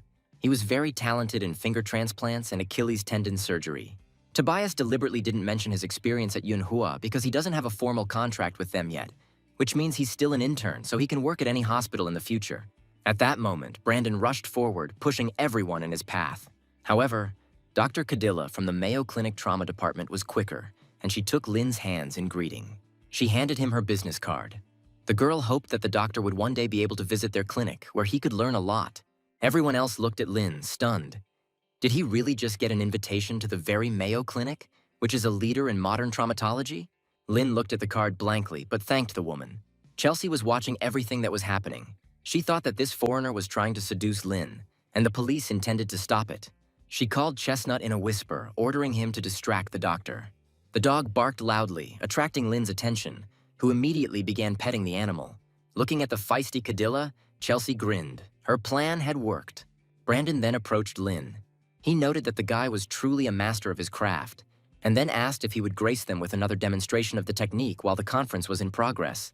But Lin said that there was no need for this, since they already had record. Brandon said that it would be a shame if they never got to see Lin operating here and now. Then Tobias intervened in the conversation. He said that the operation is not a show. He thought that live broadcast from large screens would let everyone know what Lin Zhan is capable of. But at the same time, nothing would stop experts from studying and using his technique for their own purposes. Maybe Brandon wants Lin to train a group of foreign specialists. Then Tobias invited everyone to go into the hall. Chelsea asked Lin to be careful with Cadilla. Her motives are clearly not so simple. Chelsea, being a policewoman, was sure that foreign women at that age were very dangerous. At that moment, Brandon ran up to them. He said that his supervisor, Brent Wallace, was very interested in Lin's operation. He asked if he had the medical records of the patients, including pre-operative ones, so that they could study them. Lin said that academician Tobias is doing this, so they better ask him. Brandon insisted, because Lin was the performer, and Tobias allowed the man to find out everything from the doctor. Then the hero said that he had operated on several athletes using the academician's plan. Brandon asked if he had anyone who had recovered enough from injury to compete again. Lin answered in the affirmative. The man then asked for their names, saying that one of the reasons they attended the conference was to understand the needs of patients depending on their condition. Lin said that if the man wanted, he could contact one of them. Then he decided to call one of the patients, Susan, and ask her to come to the sports medicine center. The woman said she had just won bronze at the National Track and Field Championships and was just thinking about calling the doctor to tell her the big news. Soon, Susan arrived at the center, but she was unhappy that some foreigner was meeting her. She said that her training was in full swing, so the man should hurry up with the questions that interest him. Brandon said he needed to check the extent of the woman's tendon recovery, which she could consider a post-op checkup. Susan was scared if there was something wrong with the tendon. Brandon said that anything was possible, but he just wanted to fix the problem. If there was one, detailed results would be available after a series of tests. But now they need to do an MRI. The woman asked where Dr. Lin was now, to which Brandon chuckled, saying that he would join them later. They then headed to the hospital, where the woman underwent an MRI. Brandon thought that the recheck was the curator's idea. In the field of sports medicine, Achilles injuries are the most problematic and ambiguous. You can't be sure of anything. You need to learn more about Tobias's plan. Soon, the survey results were ready. Looking at them, Brandon was shocked. This was no longer just a good recovery. The degree of healing was surprisingly high. He then asked Terrence if it was true that Susan was no longer competing. The doctor said that as far as he knew, the National Track and Field Championship that Susan mentioned was considered the largest competition in China. Brandon thought in this case the result is simply brilliant, but maybe it was the patient's physiology. Then he decided to find out about Lin's other patients. Terrence gave him MRI scans of the 3 other athletes Lin had operated on, with the exception of Farley. Brandon noted that these results corresponded to the same degree of recovery, and it was paradoxically good. At this moment, Lin received a system alert. He received recognition from a colleague. He decided to immediately open the treasure chest. Inside, there were skills: branch arthroscopic surgery, specialist level, and branch arthroscopic meniscoplasty, perfect level. Lin thought about it. The last operation was related to hip replacement. The skills from the system surprisingly have nothing to do with it. If he had the relevant skill, it would make sense to go to Mayo to train him. At that moment, Brandon approached Lin. The hero said that he was thinking about where he could get a chance to have arthroscopic surgery. Brandon said that in the UK, he had such an opportunity more than once. Lin could work with him if he wanted. It would be joint development. The man performed arthroscopy on all types of joints, but he performed best on hip and knee surgeries, including meniscoplasty and meniscectomy. In sports, meniscus injuries are far from uncommon, and if Lin is in his country, then he should pay attention to this. And now Brandon understood that a fruitful collaboration was emerging between them. Terrence, who was watching all this, noted that it did not look good. This man was sent here by his teacher to lure Lin to him. Then he decided to intervene in the conversation, reminding Lin that he wanted to do hip replacements. The hero said that it was too complicated and he had not yet mastered it completely. Terrence said that it is complex, but once the doctor understands its basics, he will be in demand everywhere. At the moment, hip diseases are very common. If Lin learns to perform endoprosthetics, then this will play into his hands in the future. It is worth it spend a couple of years studying. The man thought that the trauma department was also known as the rich man's department due to the huge funding for hip replacement surgery. But he couldn't say it directly while this foreigner was hanging around. Lin replied that he would first like to learn arthroscopy, or at least tracheotomy. He really needed the opportunity to try them out. He thought to himself that Yunhua Hospital would be the best place for arthroscopy. He also said that the conference lasts only 3 days, and no more operations are planned during it. Terrence said they don't have any patients for a tracheotomy right now, but they can still find Lena someone for an arthroscopy. Brandon asked if he could join in the surgery. Lin said he could also do a meniscoplasty. Terrence said he would find suitable patients for him from other hospitals and transfer them here. And Brandon had a couple of patients in mind with Achilles tendon injuries. Terrence asked the man if he really wanted to send Lin to the UK so that he could operate on someone there too. To which Brandon replied that if the doctor is not comfortable changing locations, this does not mean that patients cannot come themselves. Mr. Wallace performs operations on Achilles tendon of extra high quality, but he was also amazed to see the progress of athletes' recovery. If Lin proves a high percentage of success of the technique, this will give him good opportunities. Terrence knew the man knew how to impress, but he couldn't give up. Then he asked Lin not to worry. He would be able to find 2 patients with Achilles tendon injury within the country for him. Brandon offered to help with the live broadcast. Soon, everyone arrived in the operating room. The broadcast had already begun. The patient needed an Achilles tendon repair, and in such a short time, Terrence was able to find just that. Brandon, meanwhile, spoke into the camera that he was broadcasting live from Shanghai. He received permission from the local hospital, as well as the consent of the patient and his family. The man showed all the documents directly to the camera. Then he said that now they will perform the operation on a Chinese weightlifter. He was previously the national champion. Probably now he is the champion of his province. The lead surgeon will be Dr. Lin, a member of the new generation of Chinese doctors, recently graduated from medical school, and today he will perform the Achilles tendon repair. The man said Lin preferred to make such large incisions to access the wound. He then stated that the patient was primarily interested in the health of the tendon, so he would not worry about the length of the scar. Although this was not so important, small incisions were preferable. Many of my patients had not previously been bothered by this. Suddenly the man received a text message. It was Mr. Wallace. He asked to move the camera to the operating field. Apparently Brandon was talking too much. The man obediently turned the camera to the patient. Wallace then asked him to look at the surgeon's face. He couldn't believe that China really had such high standards. Brandon pointed the camera at Lin, saying that the doctor has now begun work on the lateral head of the tendon. He's paying a lot of attention to the nearby vessels, handling them extremely carefully. Then Wallace asked the man to hold the camera steady and stop making comments about every little thing. At the request of the curator, the man decided to ask Lin if there was research confirming the effectiveness of the technique that the doctor had just used, making an end-to-end suture and throwing a tendon flap over the lower part. The hero said that someone did the same, experimenting on rabbits. Meanwhile, a whole crowd of doctors had gathered in the conference room wanting to see the operation. The center worker said it was an Achilles tendon operation recommended by Dr. Wallace from the UK. All the doctors monitoring her noted her difficulty. Someone suggested that the operation was performed by Tobias Tugni himself. However, Cadilla said that Dr. Lin, a member of the new generation, is now operating. The doctors were surprised. They did not understand where such a talented doctor came from and wanted to get to know him. The end of the operation was soon announced. Some of the doctors said that they should go and find this Dr. Lin now. Soon, everyone went out into the corridor and met the same doctor. The men were quick to note that the operation was amazing. Suddenly, Morris, a South African doctor, came out from the back rows. He said that he had a patient who had ruptured his Achilles tendon. He was also an athlete and was very worried about the operation. The man suggested that Lin take a look at his medical record. However, Lin wanted to look at his MRI results first. He said the best option for the patient would be surgery. They could use Plan A, and it would take him about 3 to 4 months to recover. The risks would be higher compared to a normal Achilles tendon repair. Morris was wondering if Lin could arrange everything so that his recovery period would only last 3 months, and immediately after that he could go on the field. The hero said that the likelihood of recovery after 4 months is higher. 3 months is too short a period. He just started working on Plan A, so he doesn't have enough data to answer such questions. He then said that he had done about 100 surgeries, and based on their standard criteria, they were all considered excellent.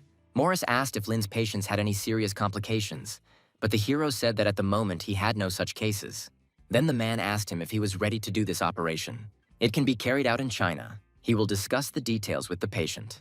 At that moment, 2 young girls ran out from the crowd of doctors. They hugged the hero and asked him to let him bring a patient with Achilles tendon injuries for Lin, because there is no difference in the Achilles tendons of foreigners and Chinese, and Lin's skills are so good that he has even been recognized by foreign doctors. This is truly rare. At that moment, Terrence and Unity came out of the operating room. As soon as the girl saw the women standing near Lin and hugging him, she immediately rushed to him. Unity pushed the girls away from the hero and covered him with her body. The girls were upset. All their plans were disrupted by some incomprehensible girl. Terrence advised Lin to agree. The operation could be performed at their center or at Yunhua Hospital. Then Lin said that if the patient arrived in China before the end of the conference, he would have the operation here. Otherwise, he would go to Yunhua. Morris promised to arrange everything right away. Terrence also asked Lin to talk to Tobias and let him release the news to him. This way, everyone will know that foreigners traveled many miles to seek medical help from Lin, after which the doctor will become truly famous. Lin understood that after this, he would be able to use the hospital beds left by academician Tobias. Soon, the patient was brought from South Africa to China. Lin was surprised at how quickly he was brought here, but it was good news that they would be able to carry out the consultation faster. Roland said it was a classic Achilles tendon rupture and there was some muscle atrophy. Judging by the data presented, the patient is healthy and has no other diseases. Then Lin asked if they would really publish the news after they had cured this patient. Terrence said that the hero may not even doubt it. Roland whispered to him something about an operation plan for Damon. Then Lin stood up from his chair, saying that they would work according to the usual scenario. Soon the man was brought in for surgery, but he was constantly crying. The doctors looked at him in bewilderment, not understanding what was happening. Terrence tried to reassure Damon, saying that it was a simple operation, and they were the best tendon repair team in the world. But the man himself did not understand why he was crying. Lin assured the patient that his body would be fine, the stitch would be strong, there would be a risk, but it was all temporary, and he could use other methods to treat his Achilles tendon. Damon said that either method would work for him if his tendon healed, and then thanked the doctor. Suddenly, the system sent him an alert. Lin hadn't even started the operation yet, but received a treasure chest for the patient's sincere gratitude. Inside was the 100-foot dissection experience and the regional anatomical dissection experience. It was the simplest, sincere thank you Lin had ever received. He asked Damon to lie down. They would use general anesthesia. The man would fall asleep, and when he regained consciousness, the operation would be over. The man was nervous. He wanted to play professionally, earn money, and take care of his family. Suddenly, Lin received another chest, but he did not understand in honor of what. Inside was a 100-foot dissection experience. Now he had experience as much as 200 feet, and he found that his horizons had expanded. Lin then told everyone that he had an idea. They needed to change the plan. The hero said that he should wash himself first and went to the shower. As he washed his hands, he began to think that he might be able to bypass even more veins than usual. Soon, the hero returned to the operating room. He said that he wanted to move an inch to the right. Terrence was surprised because this way Lin wouldn't see the Achilles tendon. The hero said that they would enlarge the cut and then he would see everything. Terrence thought that Lin Zhan was the only one who could carry out Plan A to repair the Achilles tendon. Even academician Tobias only proposed the idea, but did not implement it. He was calm and confident. But even so, today's consultation was completely unacceptable for an experimental operation. Terrence suggested that Lin modify it for the next operation, but the hero said that based on Damon's MRI, the location of the vessels required a change in the approach to the operation. Then the man agreed, and soon everyone got to work. Doctors began to expose the Achilles tendon. Blood loss was 45 milliliters, which was less than that of the previous patient. Everyone watching the operation was surprised. The blood loss from the traditional incision was 5 to 6.7 ounces. But now the blood loss from the limited incision was 2.4 ounces. Cadilla said that compared to the traditional method, the blood loss allowed is minimal. So this was the theoretical basis of Plan A, to reduce blood loss and increase the strength of the suture on the Achilles tendon. Lin suggested placing a reinforced suture on the patient. Unity noted that the speed and feeling of smoothness of the operation could not be described in words. Terrence couldn't believe that Lin had actually preserved many blood vessels, a level achieved by doctors with 50 years of surgical practice. Lin soon announced the end of the operation. Everyone present was amazed at how well the operation turned out. After some time, Damon came to his senses in his room. Morris informed him that the operation was successful.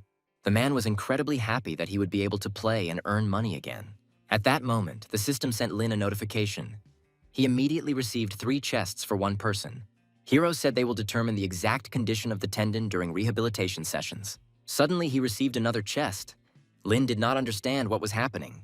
Although Plan A is an academic study, since Lin changed the operational approach, it can be considered an improvement. But can he write his own paper, or should he continue further study with academician Tobias before publishing the paper together? Unity entered Lin's office and said that another doctor had handed over a patient to the hero. It was a Chinese man. His Achilles tendon was completely torn. He was an athlete, a long-distance jumper.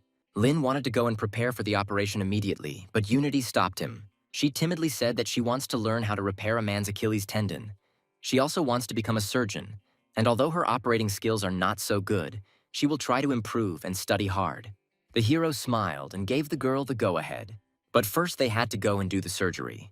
After the operation was completed, Morris gave interviews to several media outlets. Journalists wondered why travel so many miles just to get medical care in China. They wanted to know how men would appreciate the skill of Chinese doctors. Morris and Damon unanimously said that Dr. Lin could always be trusted. This statement caused crowds of people to flock to the sports medicine center. They all wanted Dr. Lin to operate on them. Among the crowd was medical representative Huang. Fortunately, he did not need Lin as much as these people.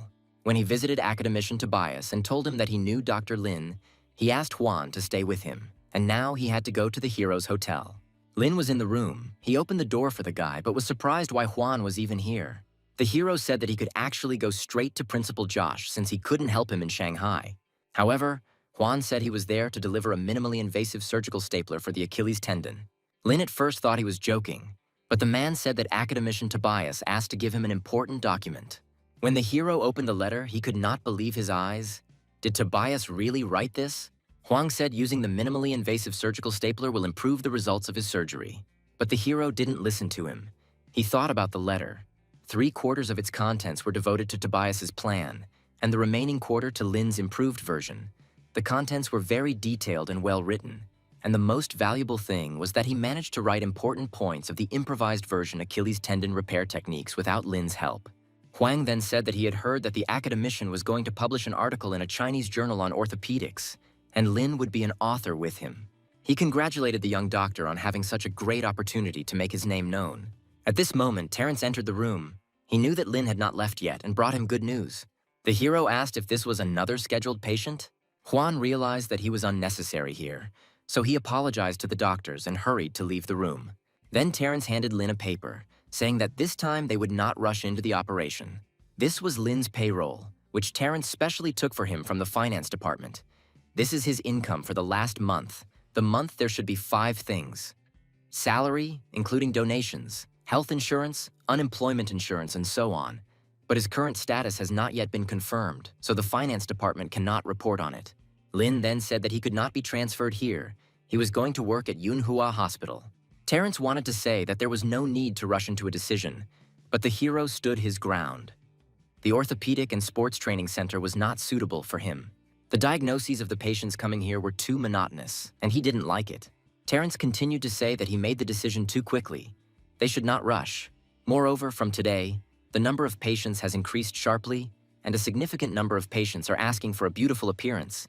It is better to give preference to plastic surgery now. Lin wondered what they were doing, and then Terrence said, since Lin had successfully performed operations on Farley and Damon, who are both athletes, the rest of the patients are also mostly athletes. Hiro said the key is to reduce the impact of surgery on the appearance of the legs. Pay attention to blood loss, further reduce the impact on muscle tissue. The main thing is to see an MRI before making a plan. Terrence was shocked when Lin heard about a particular case. It was like he was entering another world. So the doctor decided that it was better for him to leave so as not to worry him. He said goodbye to Lin and said that he would return to the Orthopedic and Sports Medicine Center and they would see Dr. Lin when he was ready. Soon after this, Lin got ready and went outside. As soon as he walked just a couple of steps, a joyful chestnut immediately rushed at him. Soon after, Chelsea ran up to them. She apologized that the dog was pestering Lin. The dog immediately runs away as soon as it is let off its leash. Suddenly, she received an alert on her phone. Someone was approaching them very quickly, and she would have to block their actions.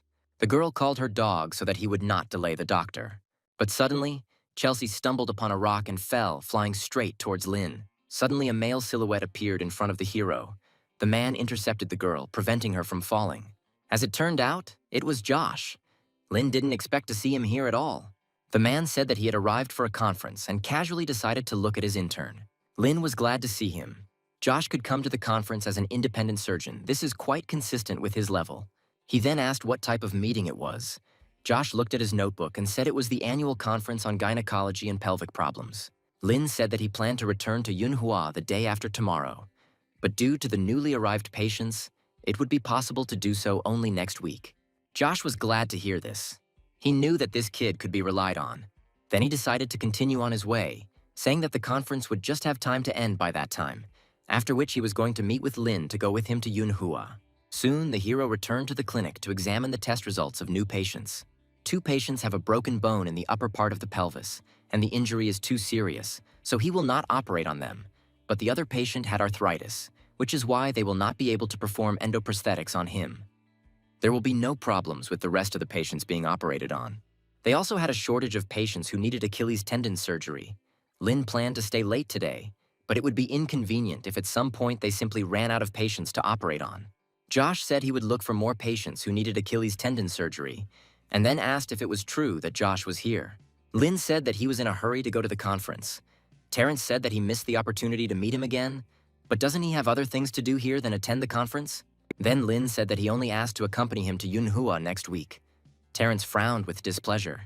He knew that this old man would not be so kind. He then said that Lin does not have to obey Josh because Yunhua will never compare to their medical center. Lin said that this is true. Even if you combine the medicine from Yunhua, from Changsha Province and the People's Liberation Army Central Hospital, it will still be incomparable to a first-class hospital in Shanghai. Terrence decided to stand his ground. He said that staying in Shanghai would be the best decision. 8 or 10 years, and Lin would become the country's first surgeon. And if he returned to Yunhua, he would need a lot of time to just stand out from others. If Terrence were in his place, he would say that you need to think not only about yourself, but also the reputation of the country's medicine in the world. You need to weigh all the pros and cons. Then Lin said that he had his own plans. Next week, there would be no empty beds in the hospital, just in time for his departure. Terrence and Roland looked at the guy in silence. Did he really just want to do all the work at once and leave? The man asked if Lin would stay longer if they had room available. So the hero said that if they couldn't find patients, it would be pointless, even if some of the rooms were empty. Terrence exclaimed that they would definitely be able to find patients. They had enough patients to fulfill the quota. They would not agree to less. He believed that they still had enough offices that could be converted into wards. And if Lin made it so that hospital beds run out, They will simply put in a new one as much as possible. Lin felt embarrassed. Since they still had free seats, he could stay a little longer. Suddenly, the system sent him a new task. Lin needs to become famous and fill all the hospital beds in the Orthopedic Sports Medicine Center. As a reward, he will receive a medium treasure chest. Then the hero said that he would carry out operations as long as they had space. Day and night after this, arthroscopic surgeries, Achilles tendon surgeries, and various other surgical procedures were carried out. A lot of time had passed. Lin was very tired. He needed to have breakfast and rest. Suddenly, Josh appeared in the corridor out of nowhere. Lin was surprised to see him here because the man had a conference today. Josh said it was still going on, but he would be fine if he missed one of the meetings, so he suggested that Lin go out to eat. When the men arrived at the cafe, the director decided to show him something cool. The directors gave Josh this thing at the conference, but it would be more useful to Lin. This is a complete tracheotomy kit, from instruments to disinfectants, all from Germany. These instruments are incredible quality, but Josh has not performed throat severing for a long time, so he wanted to give them to Lin. The hero was surprised. Was it really possible that a tracheotomy kit was given out at a conference on gynecology and pelvic problems? Josh decided not to answer. He just needed Lin to take the kit and he would return to the conference. The hero noticed that the man didn't even finish his breakfast.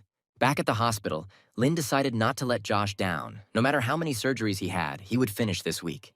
Thus, Lin performed 44 operations per day. He then said he was going on a break right now. At this moment, the doctor entered the office. He was surprised to see Lin and Terrence here so early. The hero said that the man arrived on time. He had a good rest and was ready to return to the operating table. Operations soon continued, with Lin's team hard at work. Thus, in 2 days, they performed 80 operations. When Lin left, the center's workers came to complain to the head doctor. Lin John performed 80 operations in 2 days and did not plan to stop. Such a pace frightened them. The man himself thought that his limit was 40 operations. He never suspected that it was still working. All the wards that were designed for 2 or 3 people now accommodate from 4 to 6 beds. At this rate, they will not have enough space, even with new hospital beds. The nurse told the man that all their nurses have been working a lot lately. This will need to be taken into account in bonuses. Otherwise, they will stop taking care of newly arrived patients if management starts increasing the number of places again. The head doctor said he won't forget. They will definitely pay for everything. And he also asked if they could add some more beds. The girl said that their storerooms were starting to be empty, but they could do like other hospitals, that is, put beds in the corridors, increasing the number of seats by 200. This would give them 400 beds. And if the man remembered correctly, the doctors only needed 50 beds to sleep on daily, so they could let Lin fill the remaining 350. The nurse said that 400 beds is too much. They don't even have enough patients for 300 of them. Once the new offices are ready, they will be able to increase the number of beds to 500, which will be enough for their hospital to rise in the overall ranking of hospitals. Then the man asked the girl to take care of it. They needed to hire someone to equip their empty storage rooms. Soon, a girl came to Terrence. It was Elaine. She is a representative of the Yunli Medical Company selling pharmaceuticals. She asked what their expansion requirements were. Terrence said they needed new premises of high quality, the sooner the better, and he hoped the price would be reasonable. Elaine said that they will provide them with fast and quality services at a reasonable price. 3 days later, everything was ready. Terrence was shocked. The quality was amazing, and despite the tight deadline, it was clear that a decent amount had been invested in the equipment. The nurse said that they checked the materials for waterproofness. Taking some of them for comparison, everything matches. But such materials cannot be bought for the money that they paid. But this is no longer their problem. Terrence was confident that now that they had 500 seats, Lin had to stay. The hero was pleasantly surprised by the abilities of the head physician. He was able to add so many new places. But then he will have to be serious and work tirelessly. All of Lin's assistants noted that it became even harder for them to work than it was before the renovation. One of them decided to give up. He fell asleep while standing outside the operating room. Everyone was shocked. Did Lin really care what happened to his assistants? He simply did not notice them, completely immersed in the process. On the 6th day of operations, Lin only has 15% of the mission left to complete the task. He only has 1 day left to do this, and then the week will come to an end. After all, it was not only about the mission, but also about his promise to Director Josh. As it turned out, Lin managed to complete all the operations in a day. The beds were filled to the brim, and he received his medium chest. The center's nurse said that they used all the beds they had to serve 500 patients around the clock. 400 nurses are needed, otherwise they will have to forget about secondary care. Even replacing saline solution will become almost impossible. Terrence asked Lin if he could reduce the number of new arrivals for the next 2 days. Lin was a little upset by this proposal. Then the man said not to be upset. They have very complex surgical cases. In 2 days, more patients will appear. Another storage room will be quickly arranged for Lin, and they will have additional places. The nurse listened in horror to what the head doctor was saying. At that moment, Josh appeared in the corridor. He pushed Terrence away and said that if they had patients for whom there was no room, they could always send them to the Yunhua clinic for help. Lin was very happy to see the director. The man said that their emergency department is counting on the guy. They definitely have enough beds for his patients. Josh said that he had a meeting with the organizers of a conference nearby, so he decided to drop by Lin. The hero himself had just finished all the planned operations, so they would have no problems returning to Yunhua. So she and Josh will meet at the hospital tomorrow. The hero decided to open the treasure chest. Inside was an X-ray analysis skill at an ideal level. And since it is an ideal skill, it is not limited to 4 limbs like MRI scanning. This is an evolved form of a weak skill. Already lying in his bed, Lin was thinking that it would be great to gain some interesting but professional skill. Suddenly there was a knock on the door of his room. It was Terrence and Unity. The man said that he came to look at Lin's living conditions, and this girl helped him find his way. As soon as the hero opened the door, Terrence again began to convince him to stay with them. He then asked if Lin was really leaving tomorrow. The hero said that he would definitely leave. He just talked about it with director Josh. Terrence said they had just finished setting up the new wards and Professor Tobias was still contacting patients. Then Lin said that after some time their rooms would be empty and new patients would appear. Someone would have to take care of them and Lin would return, so don't waste the new room. He promised that he would come here again, and Terrence was very happy with this answer. Soon the hero came back to Yunhua. Josh said that the guy spent a whole week in the operating room. He should have rested at home first and then returned to work. But the hero said that he had already rested on the way, so everything is in order. He can go to the hospital right now. The director chuckled and said that there was no need to rush so much, and they had not yet prepared the rooms for his patients. Lin said that he did not need many places. He was going to replant the fingers of patients. His parents had left, and there were people at the clinic who would look after his things. Then Josh said he would call Vanessa and ask her to prepare the operating room. Soon, all the nurses knew that Lin had finally returned. He went straight to the operating room, so the girls didn't even get to see him. The operation was already in full swing. Lin said that the patient has several fractures at the base of the palm, which is connected to the middle finger and little finger. The main fracture is a particularly severe case. They need to focus on treating the bones. Lin said he learned knee arthroscopy during his time in Shanghai. The doctor smiled happily. Since their last meeting, this boy had grown a lot and learned a lot of new things. Meanwhile, the emergency department was inundated with calls. A lot of people wanted to get to Lin for surgery. Josh realized that he did the right thing in helping Tobias. Now even foreigners are lining up for Lin. Suddenly, he thought that before opening the emergency medical center, he needed to deal with Lin's special purpose team. He soon announced that this team would include Unity, Larry, and Marty. Nothing will be required of them except to help Lin. Other doctors discussed, some said, that getting on this team would be suicide. And although Lin's assistant, Larry, had recently been able to buy himself a car and a house, the hair on his head was starting to turn gray. At that moment, Josh entered the office. He said that the assignment team is a specialized group of workers who are entitled to the same special treatment. They will discuss all the details next time. He then said that they had a few spots left, and all the doctors immediately raised their hands. Josh carefully examined everyone and chose 4 more people. Clyde was also among them. The next day, the first patients, athletes from Kenya, arrived in Yunhua. Reporter Kevin also arrived at the hospital. He asked Josh to tell him when the main thing would begin. The man chuckled. This is confirmation that Lin, the surgeon of their emergency center, has already reached the world level. This needs to be immortalized. Soon, Lin and his team were ready to operate.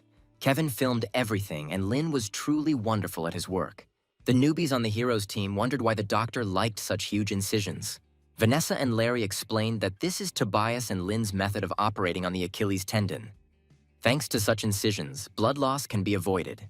One of the doctors said that the ends of the patient's tendon were completely flat, and they needed to use a reinforced suture. Marty said we could try it. Larry added that the reinforced suture will affect the stretchability of both ends of the tendon. Lin then said that they use a regular suture, but with fewer threads so that the tissue may not react as strongly to the foreign body. Then everyone understood what the doctor's plan was. Josh said that the most important thing was about to begin. Kevin should have filmed it. The reporter took several photographs and recorded the important moment on video. Lin soon reported that the operation was completed. When Josh left the operating room, he went to the orthopedic ward. Everyone else should be there. At that moment, Larry ran up to him. He said that the orthopedic department said that from now on, they would not perform operations on the Achilles tendon. Josh thought, it's good that the photographer left. Otherwise, they would have been laughed at. Are they really afraid that they won't be able to match Lin's level? Then it was decided that they would simply do these operations instead of them. There were still a few foreign patients ahead of them. They could attract a lot of attention with this. Soon, Lin became the cause of an ongoing fire, successfully completing operations on foreign patients. Jacqueline reported that Lin John cured foreign athletes one after another, which attracted the attention of not only Yunhua, but also the entire Jiangxi province. Josh was about to show everyone their spirit and speak freely, and then he saw his enemy from the orthopedic department. Jacqueline said that Josh needs to learn to forgive, but the man was outraged. He didn't think that they would see each other today right after he refused them. There are a lot of people here today, so he will listen to him, but he won't say anything. Hearing this, Josh's colleagues laughed. The director asked them not to laugh at him. They started performing surgeries on foreigners. Now they have the right to hang the sign of the medical emergency center outside. Jacqueline said that everything is correct. The board of directors agrees with their ways of going international. Josh and his clinic are very lucky that they have a person like Lin. He has not signed a contract yet. They must take care of him. Then Josh said that he is negotiating with him to sign a contract after the new year, but he needs a few more months. The man also wanted to talk to Jacqueline about Lena's special forces team. Marty is a hand surgery worker, and Josh wondered if anything could be done about his transfer to them. Then the director of hand surgery screamed. Josh was crossing all limits. He couldn't give him someone who was already at his limit. Josh said he also wondered if he was good enough for them. He then turned to Jacqueline again, saying that then they would need someone else on the team. Everyone who works with him is professionals in their field. Once they assemble this team, it will be quite difficult for him to leave. Jacqueline replied that now everyone just talks about how they don't have enough workers. It's easy to find new doctors, but their professionalism remains a mystery. Then the woman decided to help old man Josh. He could transfer someone from his department to Lin's team. Josh said that Marty accidentally ended up with Lin and began to assist. But this is not his main job. When they work, they should give him as few instructions as possible. Otherwise, they will again have to talk to their superiors. And even though Marty is the most important person in the operating room, Josh promised Lin that he would resolve this issue. He called someone inside. It was Sid. He was 42 years old. This was the new assistant that Josh had found for Lin. The director said that Sid was transferred to them from the hospital, and most of the cases he had to work with were quite suitable for Lin's team. Sid said that he picks up quickly and takes his job seriously. Lin can rely on him. No matter the difficulty, he will do everything in his power. He can also take overtime. He had to go through a divorce this year, so money is needed. He could work even all night to make the work of his colleagues easier. Lin said that in this case, now he can go and look at their equipment. They will meet in the operating room at 3 o'clock at night. Sid said that the doctor can count on him. Lin said that Marty can work a normal schedule until 7 or 8 p.m. Larry said that a normal schedule usually lasts until 6 p.m. Then Sid thought that this petty boss did not look reliable. Lin smiled and said that in that case, Marty could work until 6. Sid chuckled. What kind of young leader who doesn't even know what time the workday ends? Is it really all because he's rich? However, the more unreliable, the better. Since Sid was very close to promotion, he was very lucky to get here. Soon the next work shift began. Sid thought that starting it at 3 o'clock was very early. Suddenly, he noticed a Rolls-Royce in the parking lot. Such expensive cars can only be owned by the richest people in the city. And when he saw Lin coming out of it, he realized that his guess was true. This Lin was from a wealthy family. The hero said that the man arrived on time, and that's good. Then Sid handed him the bag. He said that he was busy preparing steamed gyoza. He didn't know which ones the doctor would like, so he made a little of everything. Lin said that he ate in the car, so Sid could eat it himself and then come to the operating room. But he shouldn't linger too long. Sid exhaled tiredly. That's right, a rich man won't eat ordinary people's food. Soon, everyone arrived in the operating room. The newcomer was also here. Lin said that Sid would be in charge of the retractor and Larry would hold the thread. Sid began to get ready for work. The retractor is not difficult. He tried to convince himself of this. However, time passed and nothing worked for him. It was more difficult than he thought. He lacked experience. His old body could not compare with the young one. Sid could not cope. The man underestimated Lin, but he must cope. This is his last chance, because he is already 40 years old. Previously, he had to stand outside his office for hours just to treat his boss to lunch. But in the end, His wife cheated on him with his own boss. Sid vowed that he would be a different person after the divorce, so now he had a choice. All or nothing. Soon the man succeeded. The operation was almost completed. Lin asked Larry to do the suturing and invited Sid along. The man said that he could give the doctor a massage. He is certainly not a professional, but at the city hospital he learned about several traditional Chinese medicine methods. But Lin said that they did not have time for that. They're already behind schedule. They need to wash their hands. They have another nose job. He said that in just one morning they would carry out 4 operations, so there was no point in wasting their energy in vain. Meanwhile, Lin's team completed 3 more operations. Sid was very tired. He could not hold out until the end, and again missed the opportunity. At that moment, Chandler approached him and asked if he was interested in assisting Lin. Sid said that it was good. They had 4 operations in one morning, Sid assisting in 3 of them. Chandler said that Lin is full of energy. Sometimes he can work 20 or 30 hours straight. Sid wondered how these guys even managed to eat. Chandler said they're ordering delivery and don't have time for the rest. Then Sid thought that God had not abandoned him. Maybe he could not show himself this morning, but he still had a chance. After a while, he ran up to Lin again with a package because the doctor was obviously very tired, so the man ordered delivery to him. However, Lin said that he had already ordered his food, and soon a courier dressed in yellow appeared at the door. Sid was perplexed. Is this really what a rich man's order looks like? Following the courier, Valerie entered the office. She was also wearing yellow courier clothes. She said that she decided to work as a courier as an intern. Lin smiled. She brought so much food, so he invited the girl and Sid to eat with him. Soon, Larry and Unity entered the office. The hero invited them to join in for dinner too. Sid thought about it. These guys are easy to get along with. Lin even invited the delivery girl to the table. And when the man thought about it, his anxiety receded. Dr. Lin is completely different from other rich men, and Sid is blessed to have him as his boss. Meanwhile, 2 weeks have passed since Sid was transferred to Yunhua Clinic. Vincent was telling someone on the phone that Dr. Lin was in high demand right now. He couldn't go to other hospitals just for one patient. He needed at least 5 or 6. Then Dr. Lin would come and do them all at once. Sid overheard his conversation. Vincent said that 3 patients would be suitable, not necessarily with chronic diseases. Dr. Lin does not want to deal with chronic cases now if it involves surgery on the Achilles tendon. His main method is the Tobias and Lin method, which only applies to recent damage, but they can discuss this later. When the man hung up, he said that he now understands why people are afraid of fame, just like pigs who are afraid of getting fat. He didn't think before that there were so many Achilles tendon injuries in China. Soon, Lin and Unity entered the office. Vincent said that they have 3 or 4 patients in Yi'an County who want Lin to operate on them tomorrow.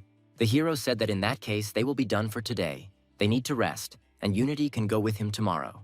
Then Sid asked the doctor if he could also join, not as an assistant, but just an observer. Vincent looked at Lin and said that there would be no problem with that. Then the hero said that now they would make a round of patients together and go to rest. All the patients were very happy to see their doctor, and therefore the hero again and again received chests for sincere gratitude. Sid thought that it was truly a blessing to follow a leader like Dr. Lin. It should help him be in good condition tomorrow. The next morning, the man came straight to Dr. Lin's home. He introduced himself to Tanya as her son's colleague and said that he would like to cook breakfast for Lin. Tanya wondered when her son managed to have such a colleague. But this will help her save her energy. He looks like a good person. After some time, the food was almost ready. The woman was pleasantly surprised at how well Sid cooked. Soon, Lin came into the kitchen. He didn't expect to see his assistant here and asked what he was doing here. The man said that they had a work trip coming up, so he decided that he would get down to business while they were still here. Sid showed everyone a whole pot of hot food. It was time for breakfast. Robert was very happy when he saw the steamed lamb buns. Sid said that Dr. Lin likes fattier meat, so he made these buns for him. He was used to cooking. Steamed buns really helped people from the city hospital for hangovers. Lin said that Sid need not fuss so much. He should eat with the others. Moreover, he had been cooking all night. He needed to regain his strength for the trip. Sid said that there is no need to worry so much. He had breakfast before leaving the house, and now he is full of strength and energy. Apparently, he is just very excited about the upcoming business trip.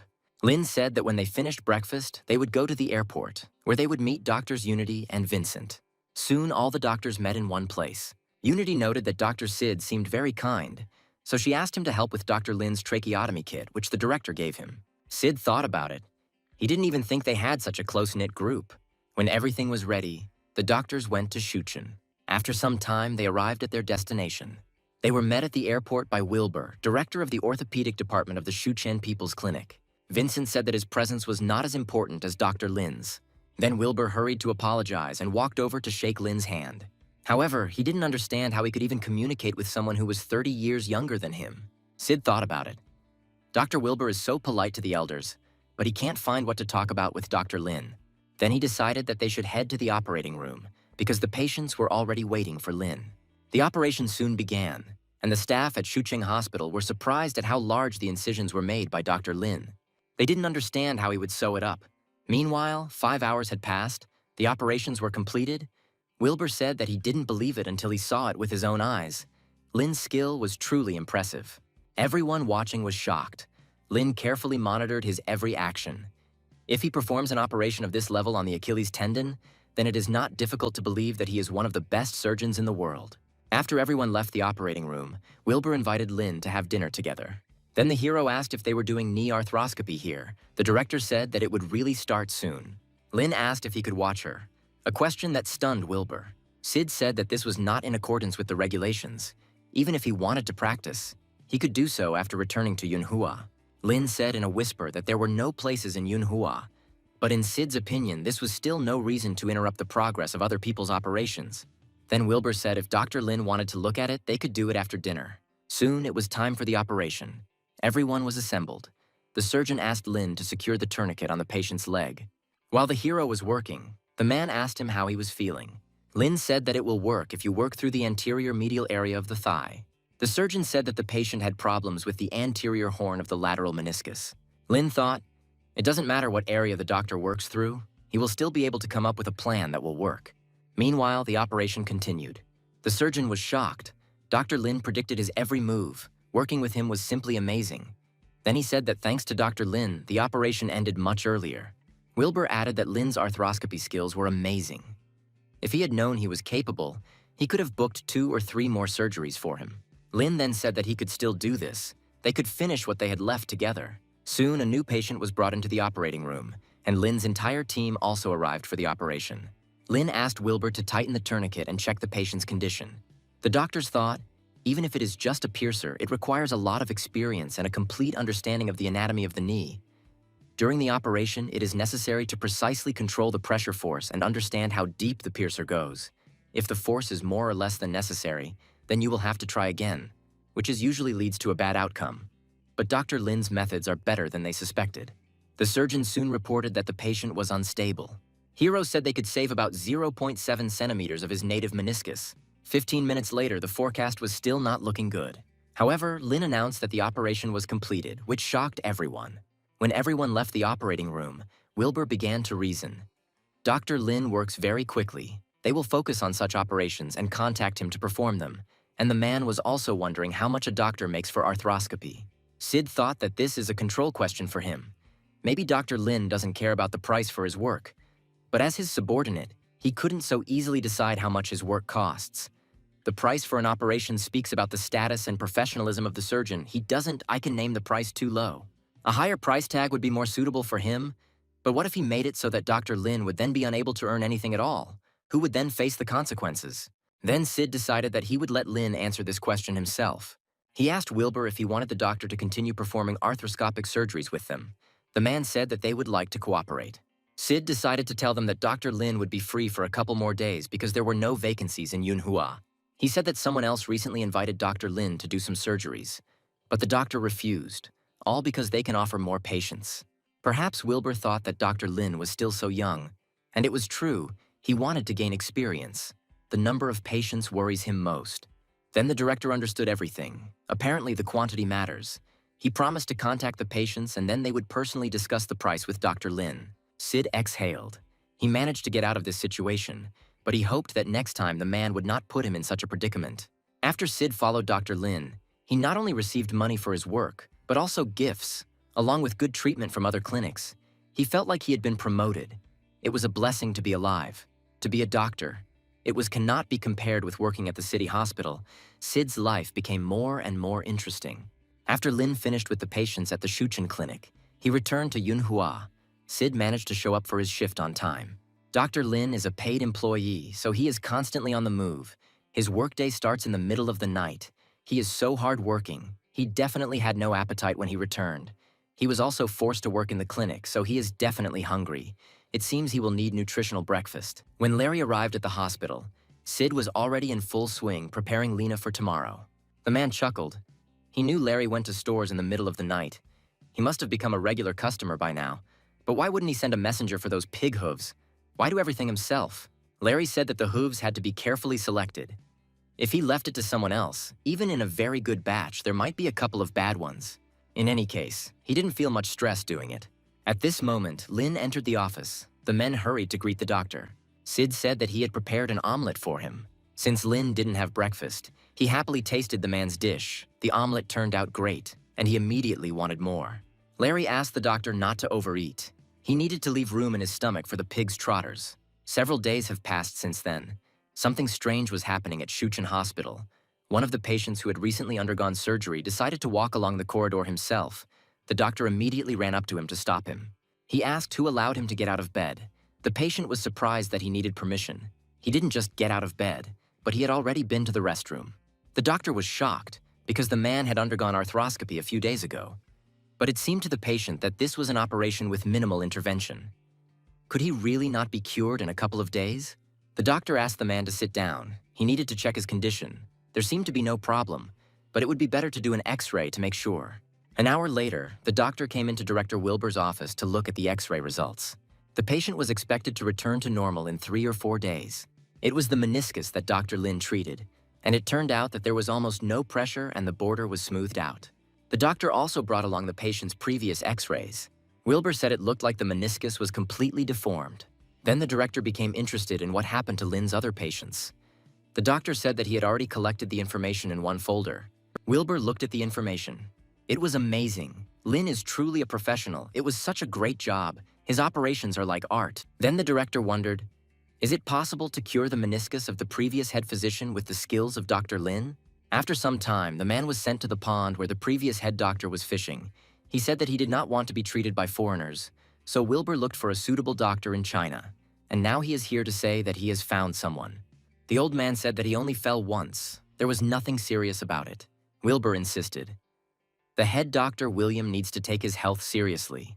Maybe now his knees are not so badly damaged, but this cannot be neglected. Otherwise, the consequences will be irreversible. The man found an excellent doctor for him, but he is very young, so Wilbur was not sure that the head physician will like this. William said there was nothing wrong with being young. He himself started working when he was 15. Wilbur said that this man had operated on Farley not long ago, and he had reports on foreigners who had been treated in the country recently. Looking at the pictures, William noted that this young man has great potential. Then the doctor said that there was another problem. He was 23 years old and still an intern, but William said that it didn't matter as long as he had the skills. There was no need to follow the rules or regulations. But isn't he doing finger replantation and operations on the Achilles tendon? Wilbur said he can also perform arthroscopy on the meniscus. Then William finally agreed. He said, "We need to ask Lin to come and examine it." Wilbur said he would immediately send an invitation to the doctor. However, William replied that there was no need for this. He would personally go to the Yunhua clinic. Soon, an ambulance arrived at the hospital. Josh wondered what kind of patient it was that required the attention of all management immediately after declaring an emergency. William was wheeled out of the car in a wheelchair, and he smiled at the doctors greeting him. Jacqueline hurried to greet the man. When Josh recognized the man as the CEO, he immediately smiled. William said that he heard that Dr. Lin was very good at knee arthroscopy, so he came.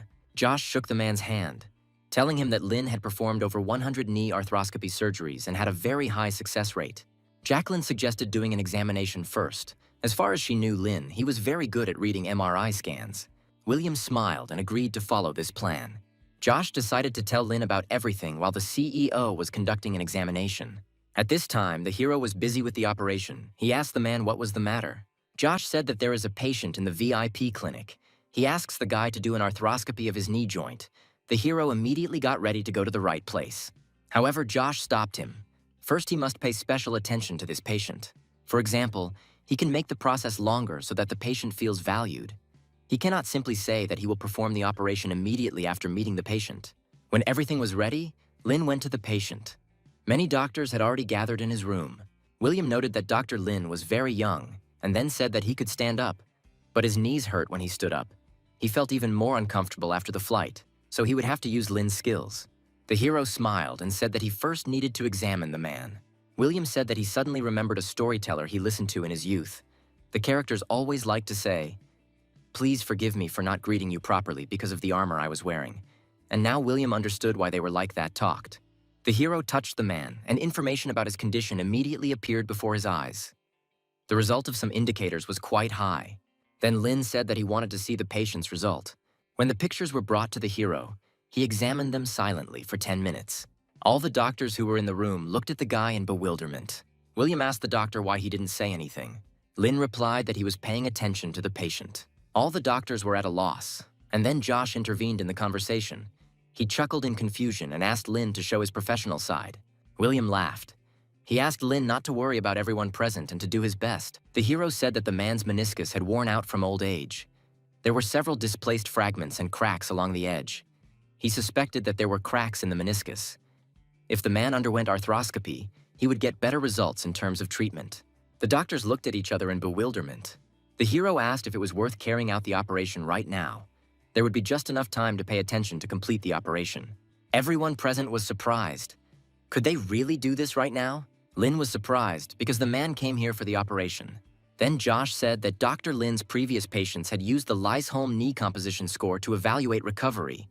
Most of them scored 90 points or above, and only 2 cases scored below 80 points. The effect was really good. William thought, this boy is very similar to himself in his youth. The man said that he came for the operation and thought that they would need a few days to prepare, stabilize, do a blood transfusion or something else. But now he agrees to do the operation today. So the surgery only took 15 minutes. Josh asked how it went. Lin said that the VIP patient will have some special diseases or something, but in fact, he is an ordinary knee arthroscopy patient. It seemed to Josh that the guy was not happy that he did not have any special disease. Then the hero said that no unforeseen problems arose during the operation, so that tomorrow the man would even be able to walk. Josh looked at the doctor happily and then decided to go with him and report this to the leaders. When the men arrived at the waiting room, Jacqueline reported that a family member of the patient had arrived. It was Worth, William's son, who immediately ran up to the doctor to ask how the operation went. Lin said everything went smoothly, but the man was interested in details. Then the hero said that as long as he preserved the meniscus, he restored it. The anterior and posterior processes, as well as the shape of the body of the meniscus, are now in good condition. And he also restored the meniscus to its original thickness. The edges are also very stable. Worth had absolutely no idea what the doctor was talking about, but his flow of words was unstoppable. Then he asked him to be a little slower. Jacqueline intervened in the conversation. She said that all his father's indicators were normal, so he shouldn't worry too much. It's better to wait until tomorrow and see all the details. She then addressed Lin, telling him that he had nothing to worry about for the next few days. Josh said he was solely responsible for Chief William's recovery. After some time, the doctor came to the man, who had already regained consciousness. He said it was time for them to start rehabilitation. Lin asked to do 10 simple knee flexion exercises. He then said that William should rest the first day after surgery, not go out and avoid fatty, spicy foods, and eat a diet high in calcium and protein. At that moment, Worth entered the room and brought breakfast for his father. The man said that the doctor can be calm. He eats only light food. On the 4th day after the operation, Lin came to see the man again. He said that the recovery effect over the past few days was very good, which indicated that he was meeting the standards. William smiled. It seems his recovery is in full swing. Then Lin said that the man could start using crutches. There was no problem. It was already the 4th day after the operation, so he didn't need to worry. The man was surprised. He felt good. But did he really recover so quickly? Worth then said that over the past few days, he had learned from other people that the recovery of Dr. Lin's patients was completely different from the recovery of other doctors' patients. For those doctors, it took several weeks to recover, but for Dr. Lin, only a few days. The man had already brought crutches for his father. The doctors wanted to help him get up, but William decided to try to do it himself. Everyone looked at the man's movements with a little fear, expecting that something would go wrong. But William stood on crutches and said that it didn't hurt at all. Worth even cried. He was very glad to see that his father was not in pain. William was truly grateful to Dr. Lin for the excellent surgery. Hero said he was just doing his job and the man's knee recovery is going well at the moment, but he may get another MRI if he's not happy with it.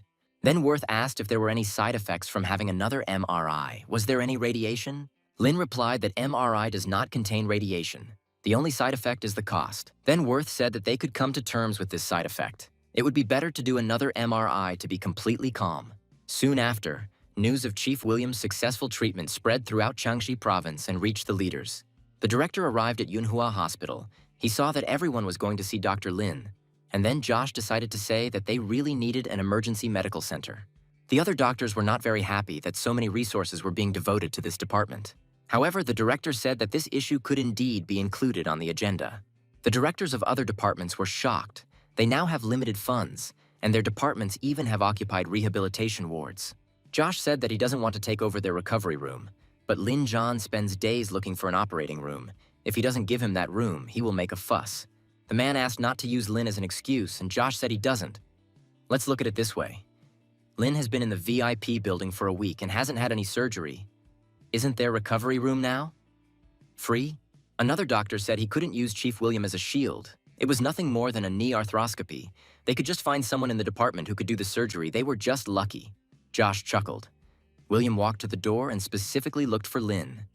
How about the orthopedic department get a patient like the boss and work with him? The man was seriously angry. Then the director decided to end this quarrel. He said that if they take this opportunity and create an emergency medical center, it will benefit them. He asked Josh to bring Lin's documents in 2 days. Even if there is no place for it, they will create it. The director said that a doctor's qualification certificate must be obtained in advance. Especially gifted ones will always receive special treatment. If they allocate a place for him on the list, it will not be a guarantee. Josh must keep an eye on him. The man was incredibly happy about such a wise decision on the part of the hospital director. Josh then went to William's room and was very surprised when the patient himself opened the door for him. Apparently, his recovery was in full swing. He said his knee didn't hurt anymore and his whole body was fine. Lin was sitting at a table nearby. He was busy writing a scientific paper, and then Josh said that he had something to do with him. As they left the room, the director asked Lin if he had any thoughts about the emergency medical center once they finished building it. The hero was very happy that permission to build the center had been received, but Josh said that it was impossible to say for sure yet. But the chances were great, so he asked his opinion. There will definitely be 200 hospital beds. If they want more, they can make 220 or 230 beds. But Josh was wondering if Lin was actually asked to run a treatment group. What would he do? Hero said he would give everyone 2 alcohol-based hand sanitizers, one of which they could use at any time, and the other as a spare so they could strive for complete sterility during the treatment process. Josh noted that this was a very good idea. There have been many changes in the emergency medical center over the past month, and only Lin John is in charge of the left department. The nurses did a great job and didn't let anyone in who didn't sanitize their hands. Dr. Lin said that every doctor should wash their hands when entering or leaving the room. Even chief doctors are not exempt from this duty. You need to wash your hands very thoroughly from fingers to wrists. All nurses were very careful about this. Everyone entering must wash their hands with an alcohol-based sanitizer. Some people were concerned about whether the product would harm their skin if they applied too much. The nurses immediately stood up for Lin, saying that he definitely would not have advised anything good. Larry tried to calm the girls down, saying that their boss is never wrong, and they were just getting some air. Soon, a man tried to enter the department. Vanessa stopped him, asking him to wash his hands. The man grinned and asked if she knew who he was. The girl replied that she knew that he was Hong, a department director from the respiratory hospital department. But even his position does not give him the right to enter the department with germs on his hands. Hong noted that this young woman was quite an interesting person. Then he asked whether Chief William had been discharged and how his recovery was going. Vanessa said he scored 92, and by the time he was discharged, he could walk using a wall. Hong then said that he had not met Lin at all recently, and Old Man Josh said that he was on duty here today. Then the nurse asked why he was looking for him. The man said that he has an aunt who has problems with her knees. She went to the hospital for consultations and is thinking about having a knee arthroscopy. When Vanessa realized that he was not trying to find someone to blame, she immediately smiled and decided to help the man, saying that during the renovation, most people really couldn't find Lin. She would invite him on behalf of Hong. Meanwhile, Lin was explaining to his team the new rules of the department. When the doctor comes to the operating room, the first thing he should do is change his slippers. After a while, dirt accumulates on the slippers, so he believed that the slippers should be changed regularly. Sid, Larry, and Unity listened carefully to the doctor and even took notes. At this moment, Hong entered the office. Lin asked what brought the director here. The man said that he wanted to introduce him to a patient with a meniscus, but could not find him anywhere. And thanks to Vanessa, now he is here. The hero replied that the office was temporarily moved here during construction. But this did not affect the progress of the operation. He asked when the patient would arrive. but Hong asked him not to rush. As long as Lin was able to do it, they could line up. The hero said that there are not many surgeries these days, so it can be scheduled in 2 days. Hong agreed and left the office because he did not want to disturb these busy guys.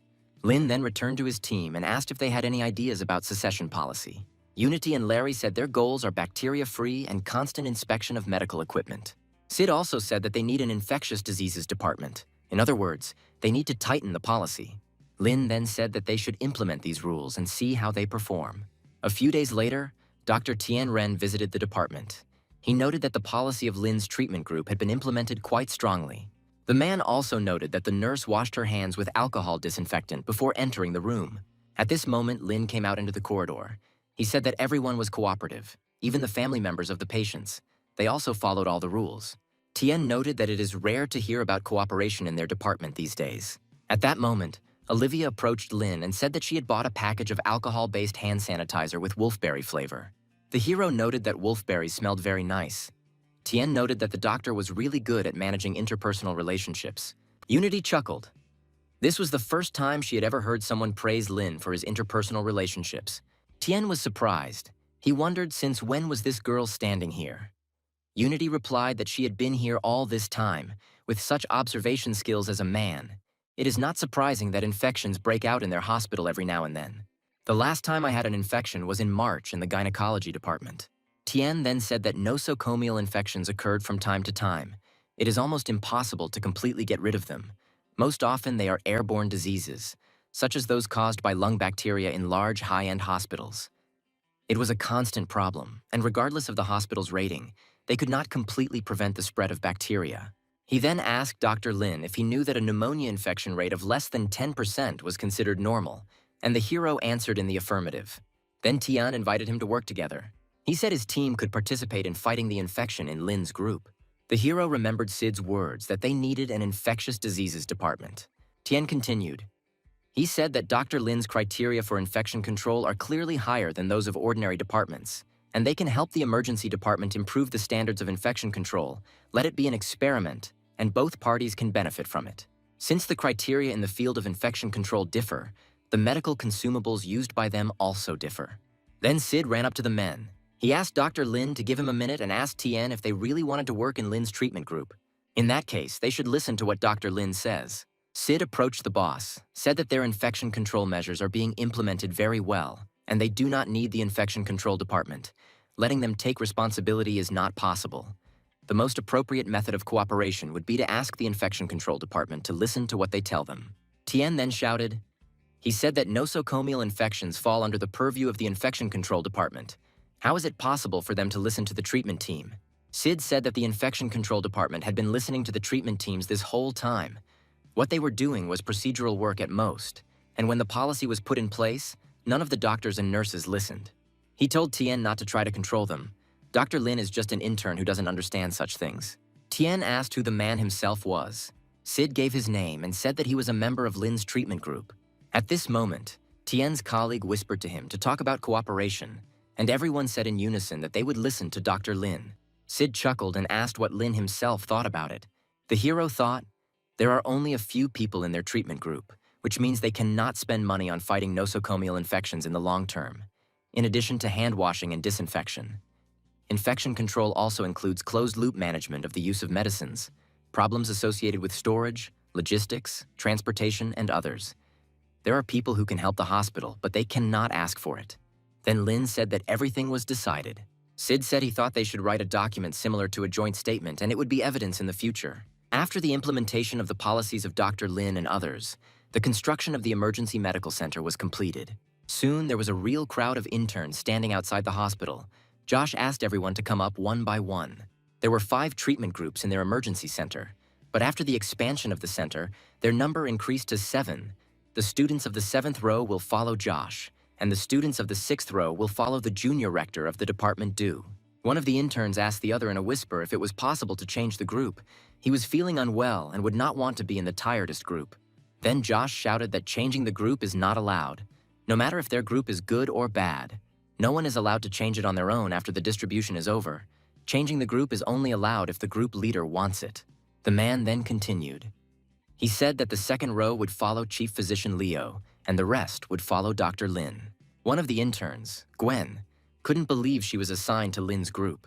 Josh said that the group leaders will lead their group and now everyone needs to go and get ready for the ceremony. Soon, the man announced that the Yunhua Emergency Medical Center had officially started operating. All the doctors and directors present congratulated Josh and Lin on such a significant day. They all wanted to see Dr. Lin in person. After all, the news that Josh was opening his own urgent care center with his best student was surprising to everyone. Josh turned to Lin and asked him not to tire himself out by standing for a long time and to go do his job. At that moment, the hero received a call. It was Mariabella. She said that she would like to make an appointment with a man for a massage. Lin didn't understand who he was talking to at first, but he still said he had no plans to take massage orders. Mariabella insisted. It took her 3 hours to get here. The girl was already standing outside the hospital, so a few moments later, Lin came face to face with her. However, she asked him not to talk too loudly. Her visit here was a secret. The doctors and directors could not understand what this girl was doing here, but she seemed familiar to them. Mariabella grabbed Lin's hand and pulled him inside the hospital, and once they were alone, she pushed him onto the sofa and closed the door behind her. The guy asked blankly what she was going to do with him. The girl said that she did not intend to do anything bad to the doctor. When Lin stood up and brushed himself off, he grinned, saying that the girl was pushing him to get a massage, and then he said, "He no longer does massages in the hospital. Next time a girl wants to make an appointment, he can go to the Lower Kanavka clinic, and if Lena is not there, then others will do the massage." Mariabella said that the other massage was far from the most pleasant. When she recorded the show, her neck felt like it had burst. Lin sighed tiredly and still agreed to help. He sat the girl on a chair and gave her a massage. Mariabella was very pleased. Lin saved her again, just like a real knight. At that moment, Vanessa entered the office and saw Lin giving the girl a massage. She said that someone took a photo of Mariabella and the crowd got out of control. They pushed each other, resulting in many injuries. At that moment, Josh came up to the office and told the girl to leave it to him. He then popped into the office and greeted Mariabella, saying that he was also a fan of hers and was honored to have her at his urgent care center. The girl smiled awkwardly, not knowing how to react to this. Then Josh said that everything was fine. Although the incident was unpleasant, the injuries were still manageable. Moreover, they are located in the Emergency Medical Care Center and specialize in such cases. Mariabella thought, so the accident that happened because of her became his plan. And since Lin had already finished with the girl, he needed to hurry up and deal with this incident. Vanessa said they will definitely get through this. Lin soon went to his group, and as a result, more than 70 victims of the accident received medical assistance. Josh smiled. This is what an urgent care center should be like. The next day, Lin led the treatment group touring the wards. His team members were amazed at how hard the doctor worked. As a result, the hero received 129 treasure chests and decided to open them all at once. There were as many as 8 skill books inside. 50 lower limb anatomical dissection experience and 300 leg anatomical dissection experience were undoubtedly useful for Lin, but unfortunately, he could not use them at the moment. Yesterday, the accident took up most of the beds, and he couldn't perform the operation today. Suddenly, Sid asked Lin if he had Chief William's phone number. The hero said that he did, but his knee joint did not need surgery. Sid said that this was not the reason. He suggested that he conduct a consultation for Chief William. Then he could briefly mention his desire to get the patient and see how he reacts. At his age, William probably knows a lot of people who need knee surgery. If you contact him and give him the opportunity to contact others, he will be able to bring many patients to them. And people who manage to establish contact with the boss by any indirect methods will definitely receive hospital bed when they arrive at Yunhua Hospital. Then Lin understood everything. They would be able to use the VIP wards. There are not enough beds here, but those wards have them, so he decided to contact him right now. He suggested monitoring all of his patients who had undergone meniscal knee arthroscopy. Soon, William arrived at the hospital, but Lin was not there. The director was a little dissatisfied. The doctor himself asked the boss to come for a checkup, but why didn't he come? Josh said that Lin didn't understand this whole situation a little. The director asked the man to call him immediately. William didn't understand what was going on because he just came for a checkup. Lin soon arrived. The man said that he came for a second examination and did not expect that the doctor would actually take care of him. The hero said that this time is a little special, with a little research. William smiled. He often carried out examinations and knew that there were many things that needed attention. These days, very few doctors are willing to carry out repeated examinations. The hero said that the meniscus repair is going well. There are no problems with it. Then William said that this time he brought a friend. He also wants to examine his knee. After a while, a man came out of the crowd. It was a retired human resources manager, Chen. He looked exhausted. The hero said that he only knows how to do meniscoplasty. Then Chen said that his meniscus was damaged. He had already consulted a doctor about this. Lin said that in this case, they would do several scans first, and Chen was indignant. Does the doctor really want to look at his previous scans? They would have been taken only 3 months ago. Lin said the man was undergoing surgery and could not make a decision based solely on the pictures taken 3 months ago. Chen was unhappy. He said that they could do a scan as soon as he decided to have surgery. After all, radiation is harmful to health. The doctor tried to reassure the man. He said that Dr. Lin was just worried about his health, but Chen stood his ground. He said that the MRI took too much time and he did not like it. The doctor said that it really wasn't that long. They could give Chen priority and he wouldn't have to wait. Then he handed over his business card and said that if the man had any requests, he could immediately dial the number indicated on it. His phone is always on. After the scan, Lin Zhan returned to the man. He said that he had knee effusion and inflammation. This is an indicator for meniscoplasty, but meniscectomy can also be chosen. Chen said that they had cured William and that was all they needed to do for the man, and now they had to go and help him check into the hospital. Lin looked at the patient in confusion. Then Sid intervened in the conversation. He asked the doctor to leave it to him. He turned to the chief, saying that he would first take him to the examination room and try to organize the best ward. Chen said he retired as an active division leader and deserves to be treated like a district leader. Lin chuckled. This patient is interesting, and he hoped that the operation would be the same. Soon, the head of the section, Chen, was placed in the ward. From his first minute there, he was dissatisfied. He said that all the nurses here were clearly inexperienced. The fixing needle was in the wrong position, and he was very uncomfortable. He demanded that someone experienced be sent so that he gave him another injection and quickly changed the medicine. He also said that the food in their buffet is completely rubbish. Such a kitchen should not be in this branch, otherwise he will deduct the money. The nurse decided to remain silent and then headed to the reception desk to join her colleagues. She was told that this patient was transferred through Chief William, so all nurses should be more vigilant. The girl was indignant because it was not up to them. If the food in the dining room is not tasty, what can they do? Suddenly, the girl remembered something. Tomorrow he was going to have an operation, and he asked to be operated on first. The nurses were surprised. Did he really ask for his first operation on Lin Zhan's day? The girls immediately laughed. This patient is a real joker. The next day, Chen was woken up at 2 a.m. The man was unhappy. He didn't want to get up and get ready. He can choose when to sleep, and he doesn't like that the nurse accompanies him all night, and he just fell asleep. Then the girl clarified whether he really asked to operate on him first. Chen replied that it was so. As it turned out, his operation was scheduled for 3:30 in the morning. The man had to get up and get ready. Chen jumped out of bed. He could not believe that the operation was scheduled so early. Then the nurse asked, "Wasn't he notified yesterday?" Chen remembered how Sid told him that the hospitalization procedure was completed. The operation that the man wanted to perform tomorrow would also begin at 2:30 in the morning. It would be the very first, apparently. Chen either did not listen to him or did not take it as something serious. The nurse said that since there were no other problems, she would go and prepare the operating room. Soon, the man was brought into the operating room. Sid began to think, no matter how arrogant the man was, when the time comes for the operation, he will no longer be so. Lin said that it was time for them to get started. Chen would be in a little pain, so he would have to be patient. The director thought, this doctor performs the first operation of the day in the most energetic and best condition, and since Chen was sent to retire, then it was worth it. Lin soon began arthroscopy of the knee joint. 15 minutes later, the operation was completed. Chen couldn't believe it. Is this really all? Lin thought about it. He thought it would be an interesting operation, but it turned out that this was the most ordinary meniscus operation, which he was looking forward to yesterday. Then the hero asked Dr. Sid to quickly go to operating room number 2. Sid said it was one of the easiest surgeries he had done today. A bit nice and relaxing, even though he didn't do much. But he wanted the doctor to be confident that he would watch his work and learn from him. When Chen was left alone, he thought, Dr. Lin is really one of those called geniuses. When his leg gets better, he will show it to Chief William and everyone else. Thus, Lin's team was busy until 10 p.m. The task was completed for today. He asked Sid to schedule tomorrow's surgeries and make a special note to patients who brought their own hospital beds. Sid said that if these people can bring their own bed, then it is like choosing one after another in a machine nest. But the nurse was sad.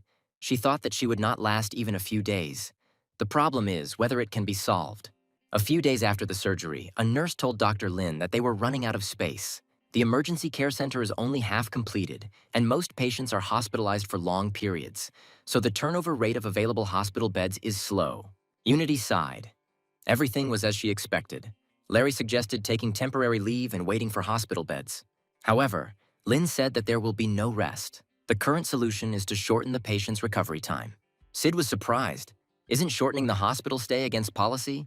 Lynn responded that they would stick with the long-term hospitalization system, but they might consider reducing the time patients need to recover while they operate on them. Everyone was shocked by this decision. Is this really possible? The hero continued.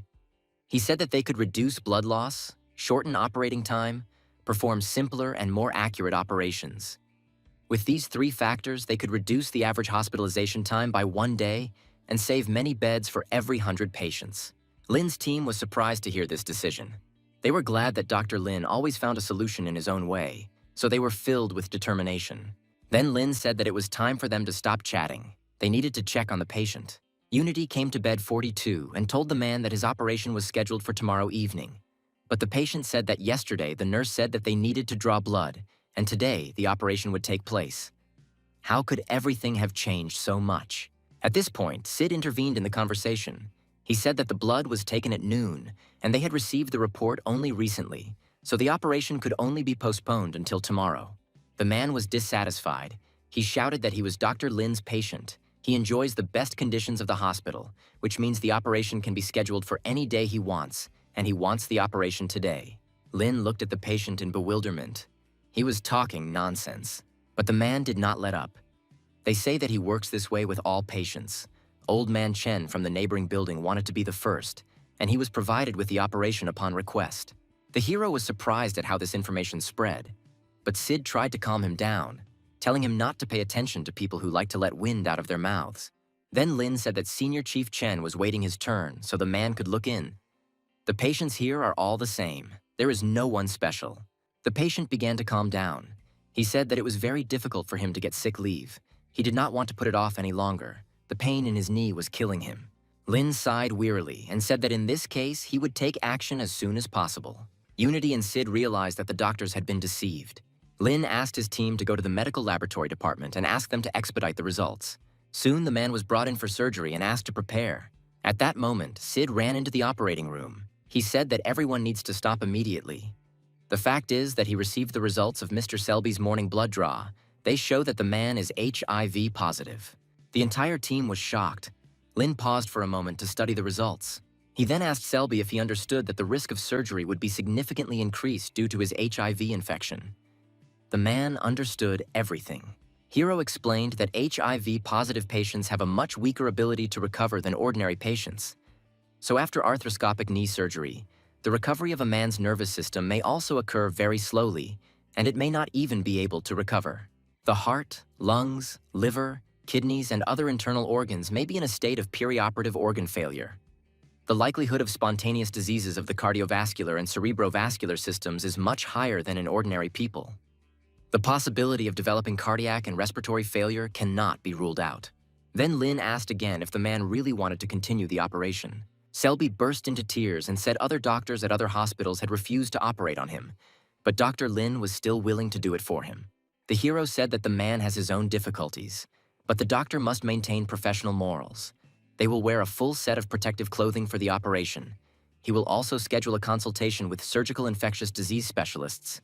This will lead to the patient's medical expenses being higher than that of an ordinary person. However, Selby understood this and agreed. Lin's team doubted. Shouldn't they refuse such operations? The hero said that if they wear protective clothing properly, the chances of contracting AIDS will be very low. He asked Dr. Sid to contact Pharmaceutical Department Representative Huang Maoshi and ask him to send protective clothing immediately. Immediately after this, the protective clothing arrived. Unity said that Dr. Lin will be back soon, and the others need to practice putting on and taking off the protective clothing. The trainees may not observe the operation. Gwen reached for her protective clothing, however, she forgot to wash herself before doing so. Unity noticed this and grabbed the girl's hand, asked her to put the clothes back. Gwen grunted displeasedly and disdainfully threw the suit. Unity asked her not to throw a tantrum in the operating room. If she doesn't want to do this, then let her go and throw a tantrum to her boyfriend. But here, she needs to behave adequately. Gwen turned away silently, tears forming in her eyes. Unity said that there is no point in crying. The girl dared to pollute the operating room, and for this, it was worth sending her back to school immediately. Today they have to treat an AIDS patient. Maybe tomorrow it will be a bird flu patient. The emergency room is full of patients who, you can't even do the 4 classic TB before you operate on them. Now they at least have a choice of protective clothing. A lot of the blood, sweat, and tears of medical personnel went into developing protective clothing, and the lessons they learned during the SARS epidemic, a large number of local and foreign medical workers were infected at work. However, they didn't have time to speculate about something like that right now, so Unity called everyone over to teach them how to wear protective clothing. Lin soon returned to the operating room and put on his suit, ready to begin. He said that Larry would be his first assistant, Unity should be ready, and Sid could go first. Then he asked for a frame to fix the hip. The operation began. The old man happily thanked Dr. Lin, but the doctor said that there was no need to thank him. The old man remembered the process of visiting other hospitals. He was sent away and told that he would not be treated here, and now the old man was moved to tears. He really wanted to thank Lin. Lin said that it was his responsibility, given the patient's condition. He agreed to use local anesthesia. Lin ordered Larry to use a frame to fix the hip and avoid slipping. Josh stood outside the operating room and thought anxiously. He hoped that when meeting such patients, Lin would be a little more careful, and then the man walked inside. The man was shocked. This child is still as fast as usual, but this time he did not dare to speak. If he scared him, he might cause an accident. 4 or 5 minutes later, Dr. Lina asked Josh why he was there. Dr. Josh was angry. This is the first time they have done an infectious surgery like this. How could I not come and see? He also pointed to Larry and asked why Lin couldn't find a second mate. Unity raised her hand, saying that she was here too, and the trainees stood behind the girl. Josh said she was in charge of the interns, so she wasn't being counted. Josh looked at Lin, who was continuing the operation. He asked him to slow down a little. Lin said he thought it was better to use a regular rhythm because it was easier to work with and less likely to cause accidents. Josh thought that would be a good option too, to reduce the exposure time. One of the doctors raised his hand and asked if he should bring a set of protective clothing for the director. But the director didn't care. He's been in this business for decades. There's no battle he hasn't fought in before. HIV isn't Ebola. He doesn't need to be completely isolated. Josh said that the guys were very lucky that Dr. Lin was willing to give them a chance. But did they know what was most important when being monitored in the operating room? He said that since Dr. Lin allowed them to observe the operation, they all had better keep their mouths shut and take the chance. Trainees do not have to remind others what they need to do, especially doctors and directors. Lin then said that Josh's voice was too loud. The director was embarrassed and apologized. It was rude of him. Meanwhile, the operation continued. Director Josh was amazed. The side was well restored. Unity also said that all the edges are still fresh and not sore. The grasping tweezers, hook scissors, reverse knife probe, and hook probe work well. The arthroscope, which was not flexible in the hands of others, became flexible in the hands of Dr. Lin. 25 minutes later, Lin said everything was ready. Larry stretched out his hand to wipe the sweat, but Unity hurriedly stopped him. He couldn't wipe the sweat now. Lin said that all surgical staff should remember the sequence of putting on and taking off protective clothing. After removing the surgical clothing, they need to wet their hands with a disinfectant solution and then change into another pair of clean slippers. Soon, everyone left the operating room. Lin said that he had spent too much time today. The usual rhythm is not fast, but you can still improve it a little.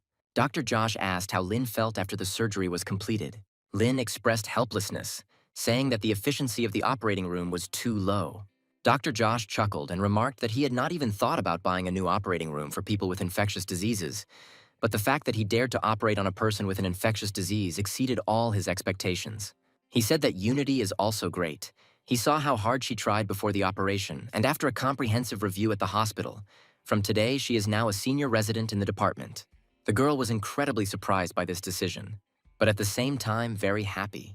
The man put his hand on Lin's shoulder and said that the patient's room had already been set up separately, so they would work as usual at night, but now they needed to go home and rest.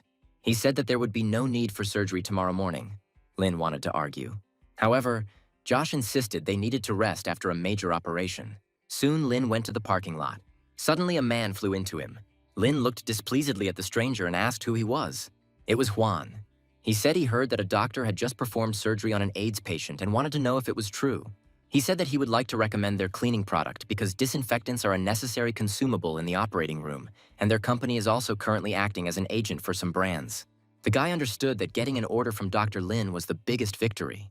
The hero then said that the protective clothing they provided was of very poor quality. Juan was shocked. At that moment, he was thinking about liquidating the inventory. They are kept in the warehouse because they are of good quality, but he promised to immediately report this to the factory and ask Lin for an explanation. The doctor stated that he did not need their explanations or cleaning products. Before Juan could respond, the hero started his car and drove away. The next day, Lin came to the hospital. Larry noted that the boss rarely came at this time. The hero said that the director did not allow him to come. The guy noted that he always felt uneasy when Lin performed surgery here. He said that with the doctor, he feels like he can speed up. The hero thought that Larry had grown a lot, and their patients were becoming more and more complex. Larry wondered if the boss had lost his head during the operation, but that wasn't like him.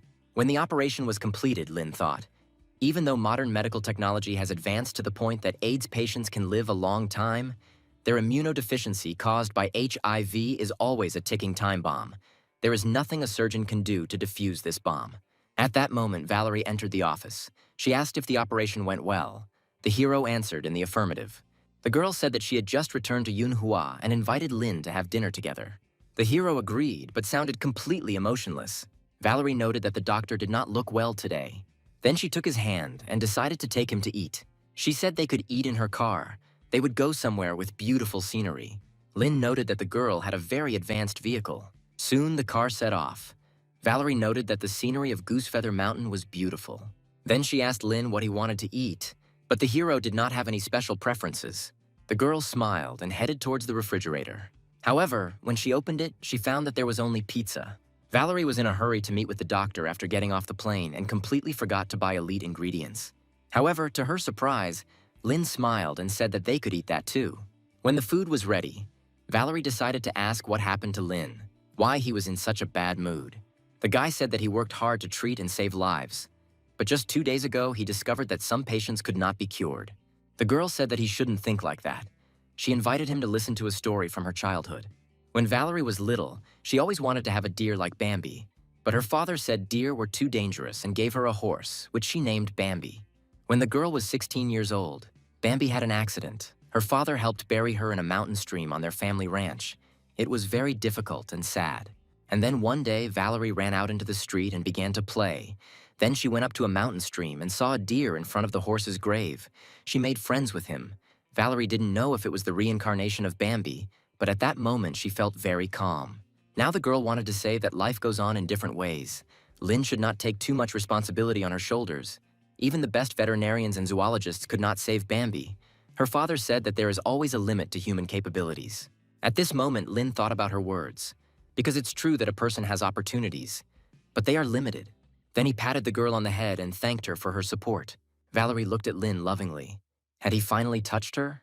The next day, Lin came to the hospital and Chandler was looking for him. He said Lin was looking for patients with appendicitis, and today they received a patient with the disease. Lin thought, the advent of full-fledged appendectomies meant the creation of modern scientific surgery. The development of appendectomy was the result of research achievements in the field of modern scientific surgery. In fact, for surgeons, appendectomy was practically a sign and a good omen. When the men arrived in the room, Chandler said that the young couple had appendicitis and both needed surgery. The young people lay in the same bed and looked at each other in love. They could not decide who would go first for the operation.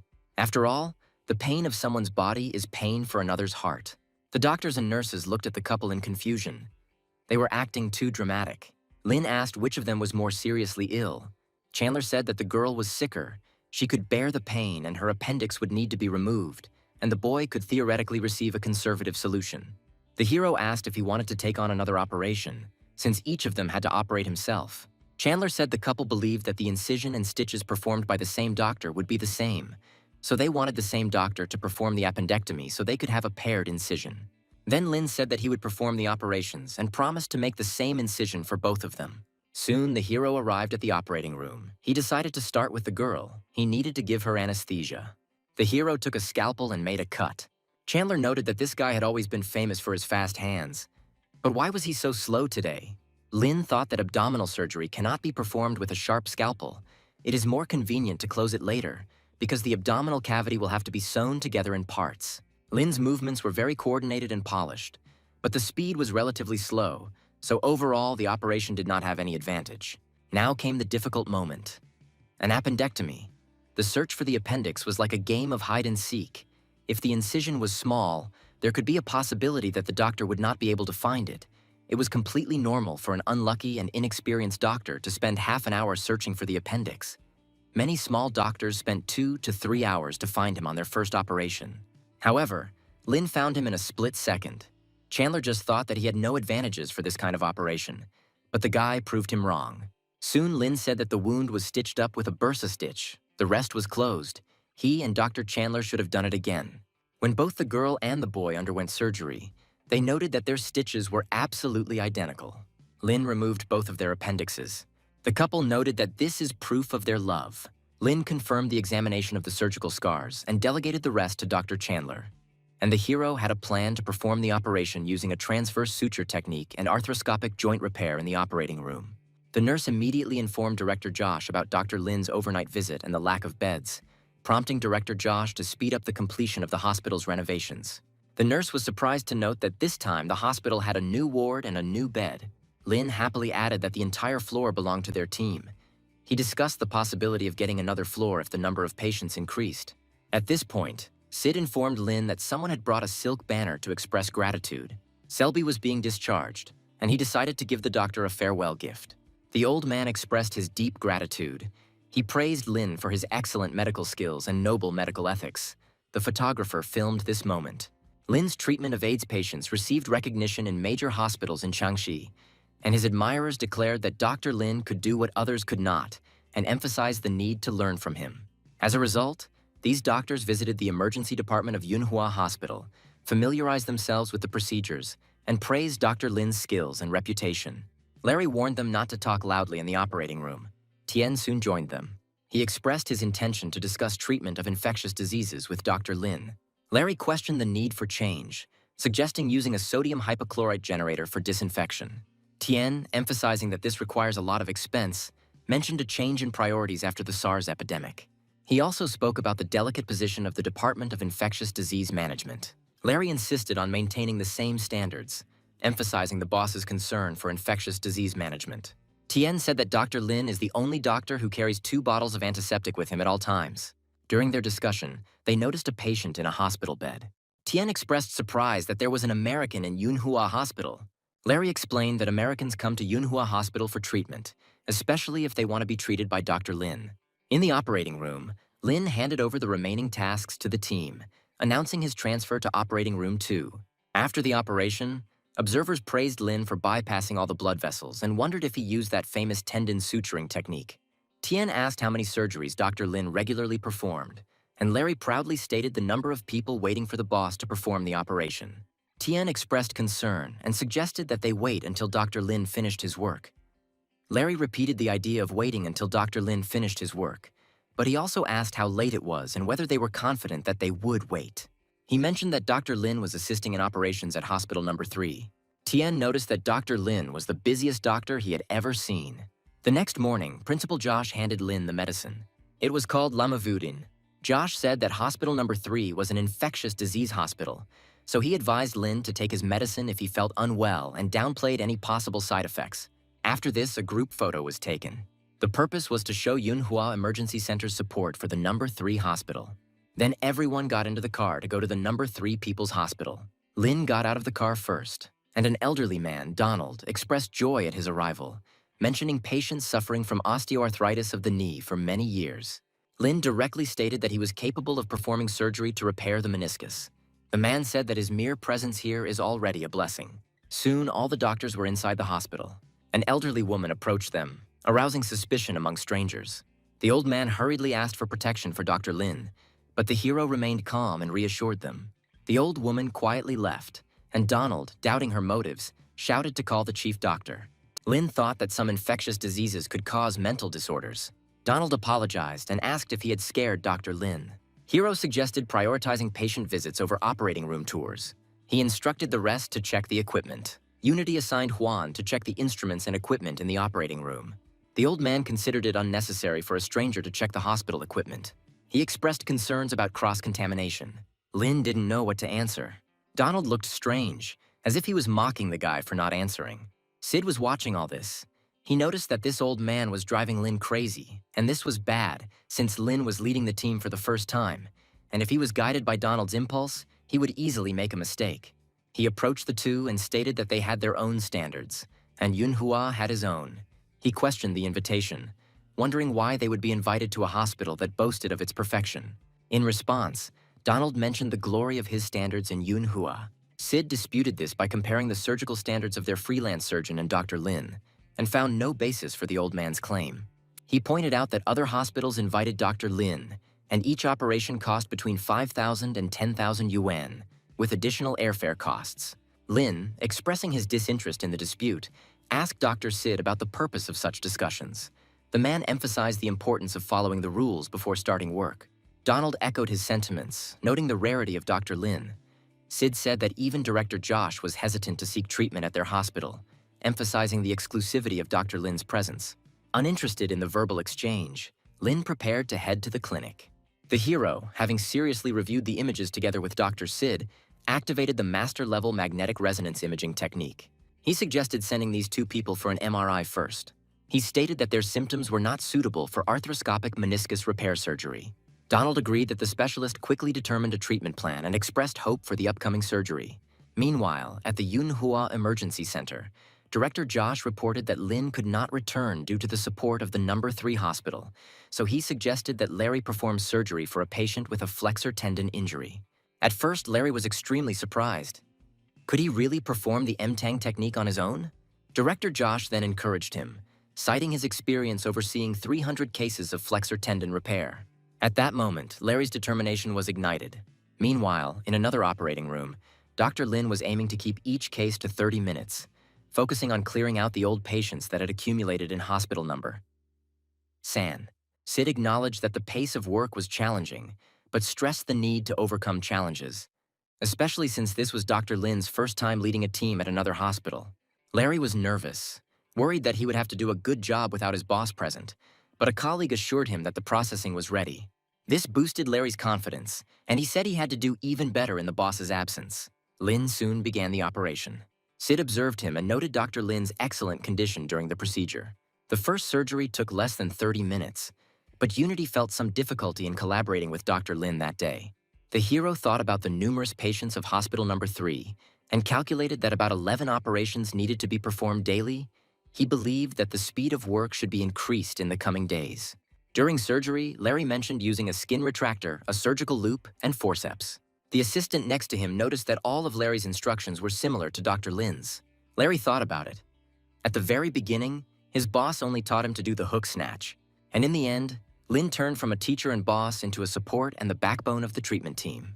Larry recalled Lin's explanation of the cross-stitching method, also known as the multi-tendon stitching method. He emphasized the use of 3 sets of nylon threads to stitch the tendons, saying that this method was superior to the Kessler method and the double stitching method in terms of strength. In addition, it did not break blood circulation in the back of the tendon. Larry, reflecting on the key points conveyed by the boss, described the latest suturing method as both a technique and a suturing method.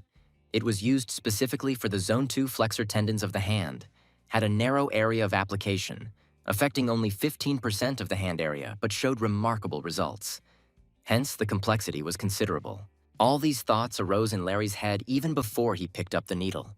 He then asked to be given a new set of tools. Larry went on to mention that the boss always advised to avoid blood vessels during nerve sheath anastomosis, emphasizing that it was important to avoid touching blood vessels during surgery. Finally, the operation was completed.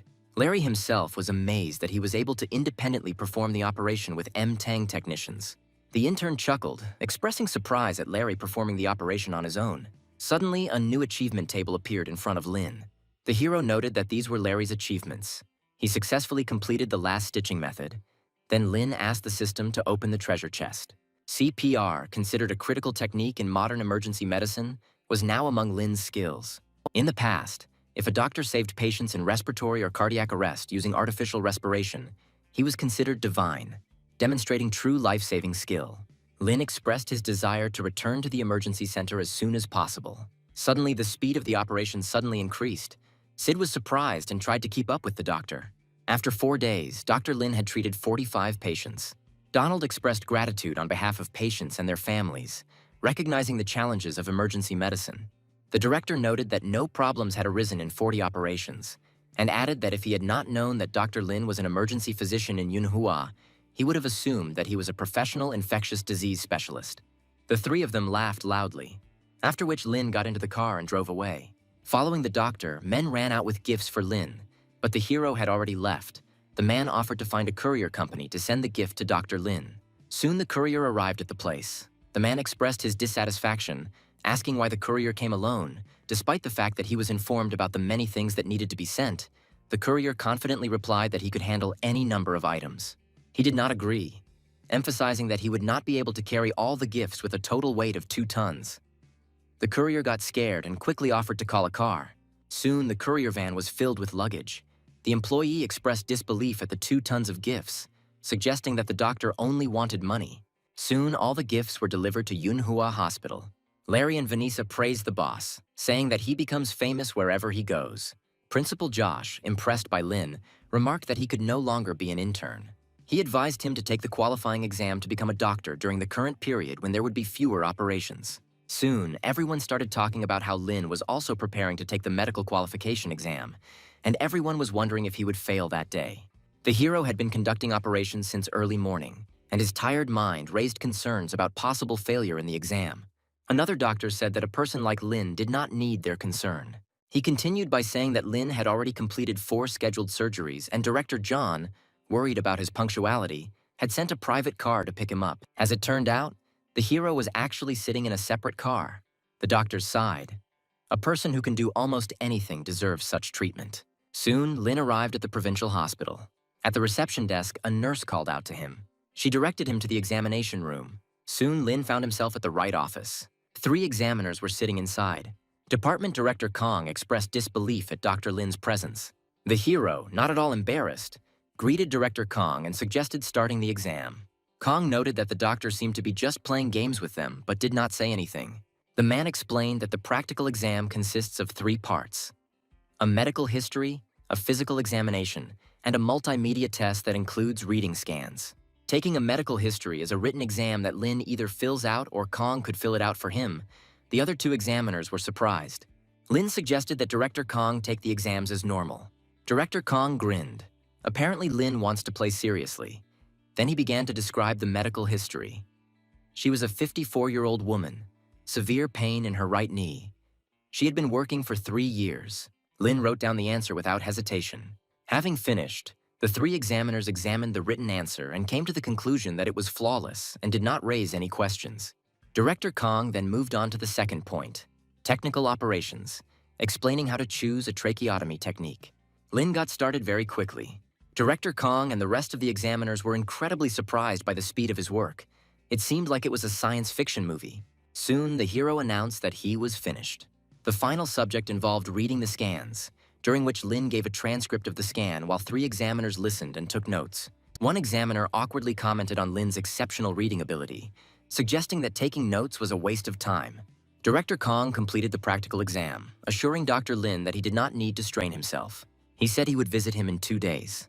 The female examiner expressed surprise as to why an expert like Lin would take this test. Director Kong replied that he had no answers to that question.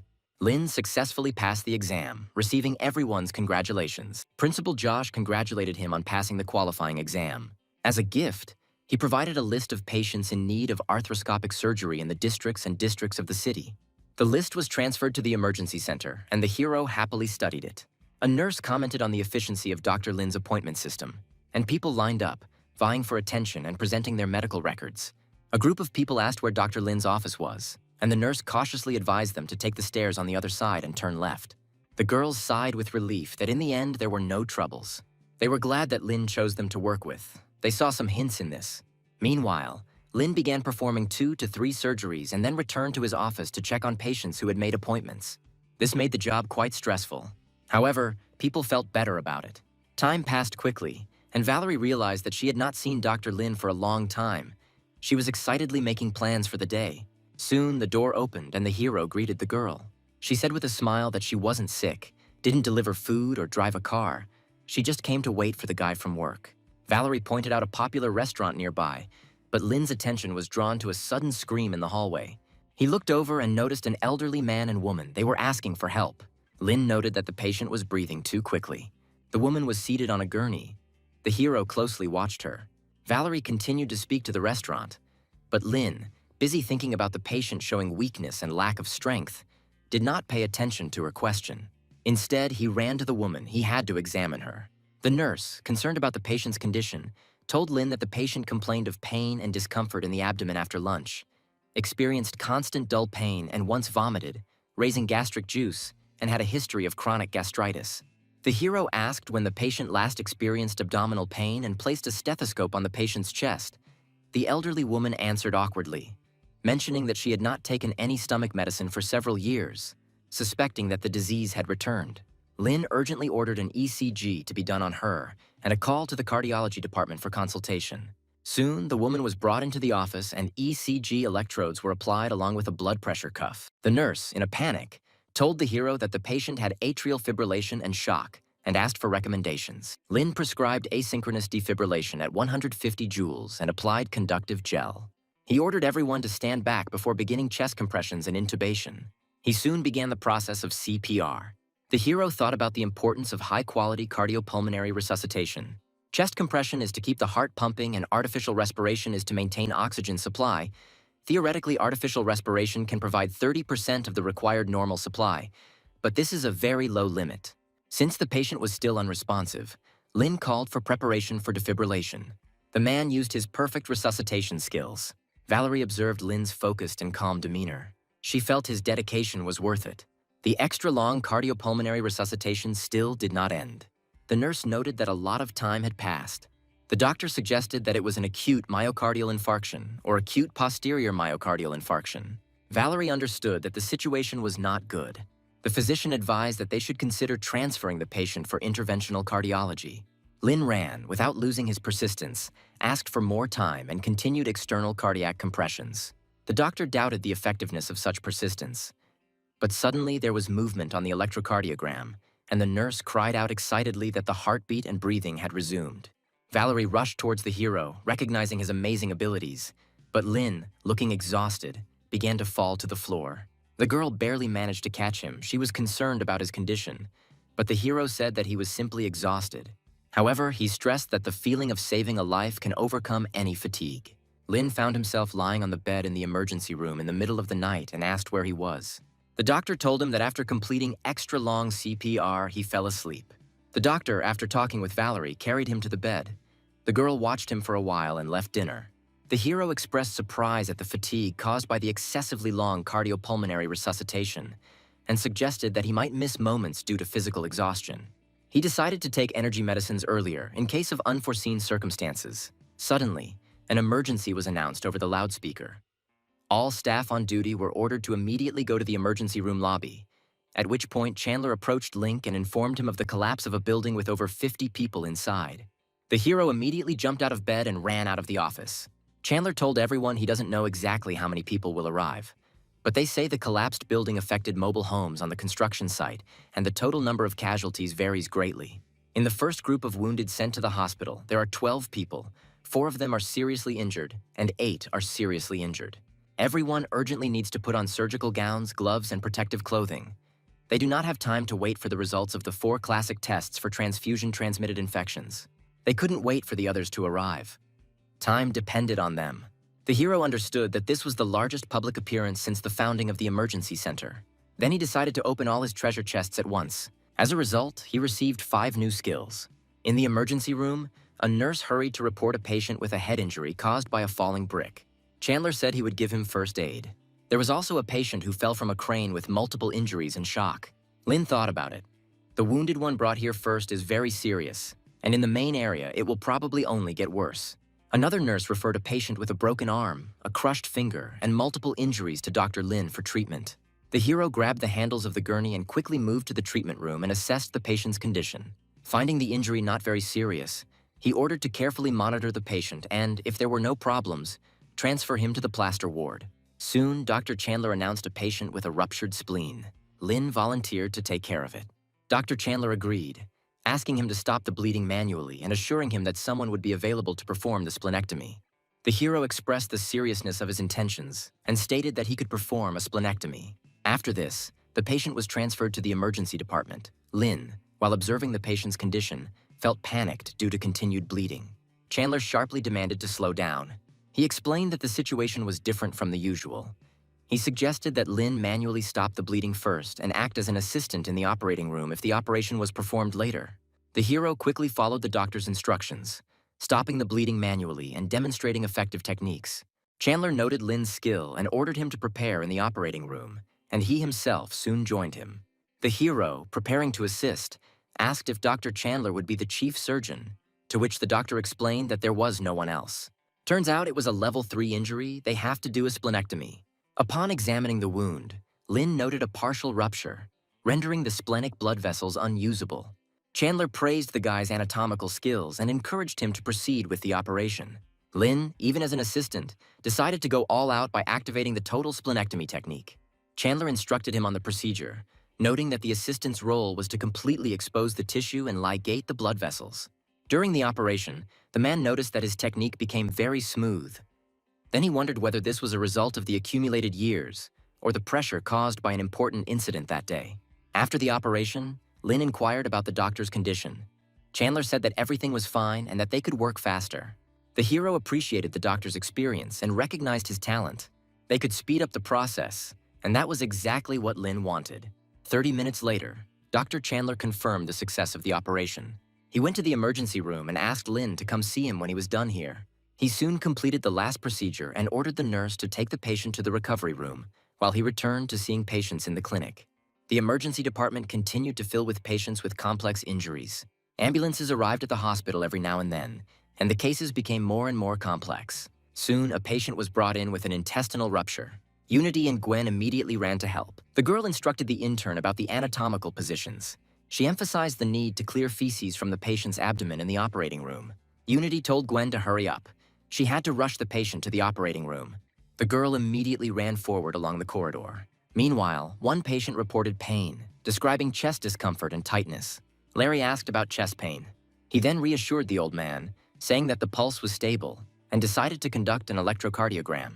Lin noted that the guy does his job well. Soon, the nurse reported that one of the patients had a 5-minute cardiac arrest. Cyanosis, dilated pupils, absence of aortic pulsation, and autonomic breathing. Lin focused on the patient's critical condition, considering brain death as a possible cause. Realizing that the patient was in critical condition, Lin immediately ran to him. The nurse quickly brought the defibrillator, connected the finger electrodes, and charged the battery. Lin delivered a direct shock of 150 joules, but there was no reaction. The hero emphasized that the defibrillator is not a panacea. Then he began perfect CPR. However, Lin soon noticed that there was still no reaction. There was not enough adrenaline. He instructed the nurse to administer 16 trough doses of atropine and 811 trough doses of lidocaine to the patient. At that moment, Chandler approached them. He wanted to help. He intended to have a tracheotomy to ease breathing, realizing that the recovery period would be prolonged. Lin understood that the key factor here is only high-quality resuscitation. Only it can save the patient's life. At this time, the patient's wife arrived at the hospital. She became hysterical, realizing that her husband, the father of her 9-year-old son, was not regaining consciousness. The nurse advised the woman not to come close. The doctors resuscitated her husband, and she could only make the situation worse. Lin concentrated on administering epinephrine, atropine, and lidocaine every 5 minutes. But despite constant efforts, the patient was unresponsive. Olivia suggested changing the doctor after 25 minutes. But the hero, given the tense situation and the lack of available doctors, continued emergency cardiopulmonary resuscitation. Lin explained that CPR lasting more than 20 minutes can determine whether to continue or abandon it. He said that 10 years ago, many hospitals considered prolonged cardiopulmonary resuscitation unnecessary, but it remained the only way to revive a patient on the brink of death. Lin decided not to stop there. Director Josh, having learned of the prolonged resuscitation, approached Lin, noting that he had selflessly performed CPR for almost an hour. Hero stated that the patient was only 32 years old and had no medical conditions. He believed that continuing CPR would benefit the patient the most. Director Josh replied that the guy could decide for himself. Larry, looking at Lin Ran, noticed that his expression was the same as before he passed out last time. Therefore, the guy decided to offer his help. Lin asked him to prepare a 200-joule electrode. Defibrillation was then performed and Lin began CPR. Suddenly, an electrocardiogram beep was heard in the room. Family members watching what was happening could not believe their ears. The nurse noted with amazement that independent regulation of the heart rate had begun. Larry noted that this was a QRS with a slight range. Lin, feeling tired, asked to touch the aorta as his hands were shaking. Olivia reported that she was very weak. Lin insisted it was necessary to administer lidocaine and adrenaline again, and also add 15 milligrams of dexamethasone. After the injection, the nurse hurriedly reported that the pulse was 130, the heartbeat was spontaneous, and the blood pressure was 127/74, at which point Lin let go of his hands, and Director Josh anxiously asked how the guy was feeling. Lin was out of breath, but still said that the patient had an obvious heartbeat. The patient's wife began to cry with happiness. She could not believe that her husband was saved. Lin said it's not certain yet. They should continue blood transfusions, apply ice packs, and administer sodium bicarbonate. The hero, feeling tired, sat down on a chair. He asked the nurse to quickly find blood plasma, ice packs, and sodium bicarbonate. Josh noticed that the patient had a slight reflex and ordered glucose to be brought. The nurse handed the bottle of glucose to Dr. Lin. The hero remembered that he forgot to take an energy potion. However, he realized that it was not too late to use it now. Feeling a sharp revival, he immediately felt good. Olivia, who was watching the guy, noted his rapid recovery after taking glucose.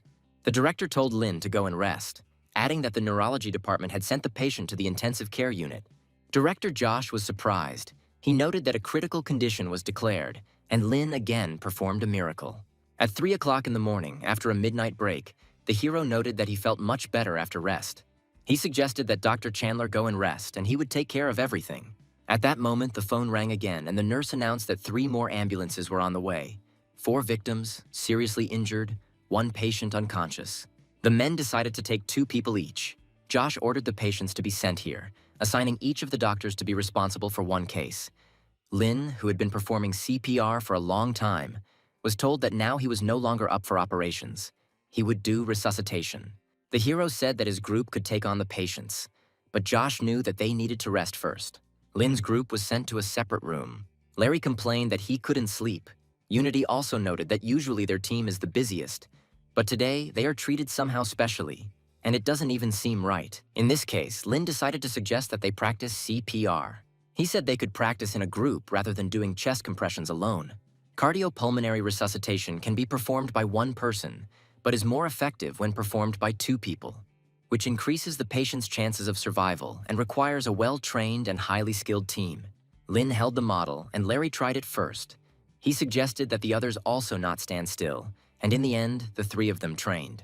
Half an hour later, Larry asked about their results, and Lin reflected on the need to maintain compression depth and minimize operating time. Dr. Sid asked Lin if they should take responsibility if another patient needed CPR. Lin replied that the director had not given such an order, but advised them to be prepared for the task, expressing confidence that the director would not object. Unity suggested that Yunhua Hospital take responsibility for establishing a specialized cardiopulmonary resuscitation team. She mentioned that the International Cardiopulmonary Resuscitation Guidelines support the idea of establishing such a team to reduce resuscitation time. The hero noted that the work of a small team of cardiopulmonary resuscitation is much more difficult than that of a large team. They could use their free time to practice, with a crew of 4 being sufficient. Sid suggested that information about the CPR team not be disclosed to the public for now due to possible problems with low-quality supplies and medications. Lin agreed, saying that while they couldn't reveal anything at this time, the critical care team must adhere to strict standards. All 3 agreed with this opinion. Suddenly, a new task appeared in Lin's system. It implied that the hero must perform a hepatectomy. Sid noticed that Dr. Lin had only taught them for a long time, and now he had a new passion for surgery. Larry and Unity exchanged sinister smiles, assuring the boss that they would immediately look into the matter.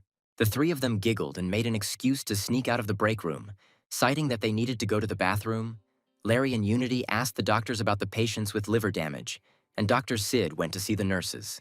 The nurse replied that one of them had pain in the right upper quadrant of the abdomen and intra-abdominal bleeding, but was not sure if it was liver damage. Sid asked the girl to refer this patient to their team. The nurse felt a little awkward when she mentioned Director Josh's order that all emergencies could only be assigned to junior superintendents and above. Sid asked if it was possible to include Lin in this group. Given the danger of a critically ill level 1 patient, only the director decides the matter, but the woman can inform Lin about the patient's arrival. Sid thought about it. Soon an ambulance arrived, and Lin, having received a message from the nurse, hurried to her. Director Josh told him that he had arrived just in time and asked the doctor to tell him about the patient's condition. The man presented the patient as being dug out of the ground, experiencing prolonged hypoxia, acute hemorrhage with multiple fractures and bruises. Lin inquired about the condition of the head. As it turned out, there were no obvious wounds. Director Josh explained that they would deal with hemorrhagic shock first, followed by contusions and fractures. When the patient was brought into the operating room, Lin was asked to help manage the abdominal cavity, where the bleeding had already stopped. Principal Josh inquired about the location of the bleeding. One doctor identified a rupture of the spleen, and the second, a rupture of the liver. Lin expressed his opinion that it was a liver, earning Josh's praise. The director emphasized that the spleen should be checked for bleeding and the abdomen should be examined for a detailed assessment. He asked Lin to suggest a surgical method for liver injury. Lin elaborated on the surgical technique, emphasizing the rectus abdominis incision or midline incision.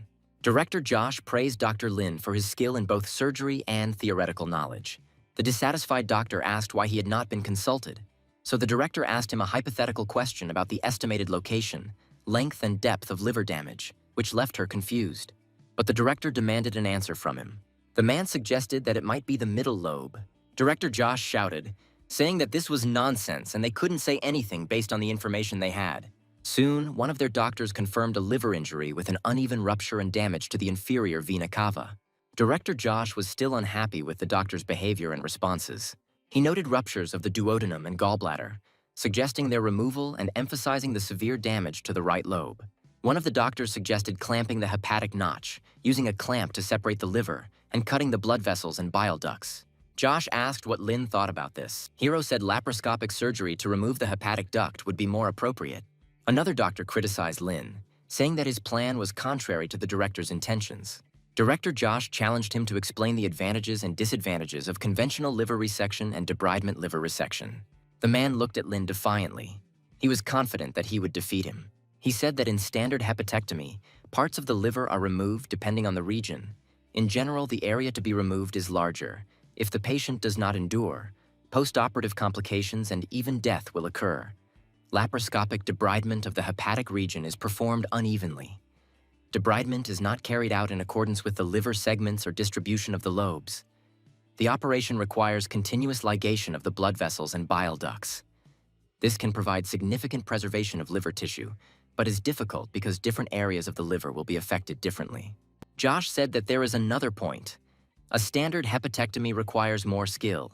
If the skill of the surgeon is not very high, then mistakes are easy to make, and they need to compete against time, so they will use laparoscopic debridement of the hepatic area.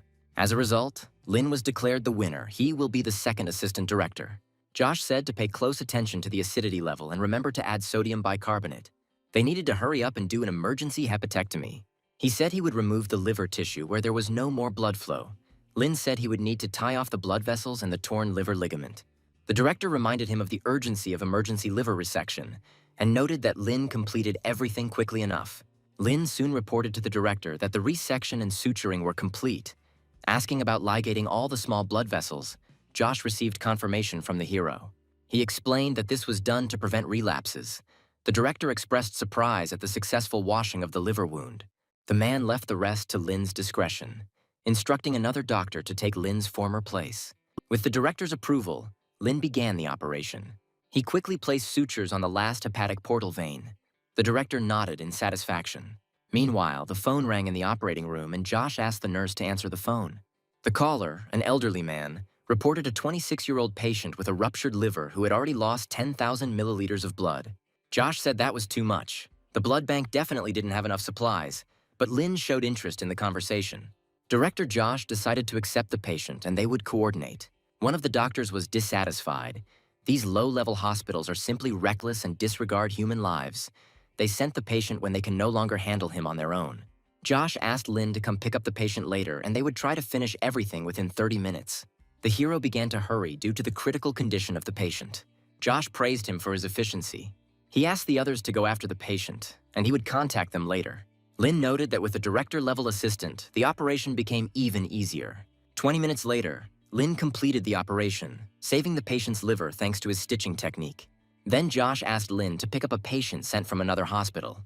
After the patient arrived in the emergency room, Director Josh checked with the nurse about the amount of blood loss, which was 371 ounces.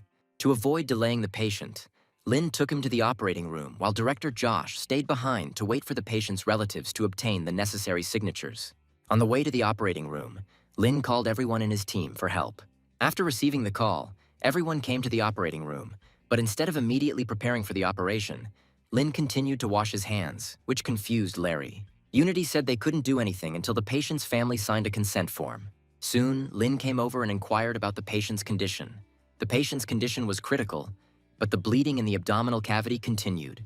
The hero asked if the patient's family signed, but there was no answer. Sid stated that he intended to call and clarify, and soon he reported that the patient's family had agreed to sign the form. Lin decisively ordered the abdominal cavity to be opened, but as soon as the stomach was opened, blood immediately gushed out. Larry, who had never seen such a severe condition with an abundance of blood, doubted whether to suction the blood, then ordered Unity to take gauze and then blood. As soon as the hero took the gauze, Larry was amazed again. He saw that the patient's abdominal cavity was filled with blood and his liver was ruptured. Although gauze was applied, it seemed ineffective. So Lin told Larry to increase the pressure and temperature of the drainage machine. The timely delivery of blood bags allayed Lin's fears, and he quickly inserted his hand into the abdominal cavity to find the site of bleeding. While Lin was tending to the bleeding, the OR door swung open again and Director Josh came in and asked about the situation in the OR. Hero said that he had already used the Pringle maneuver to cut off the blood flow.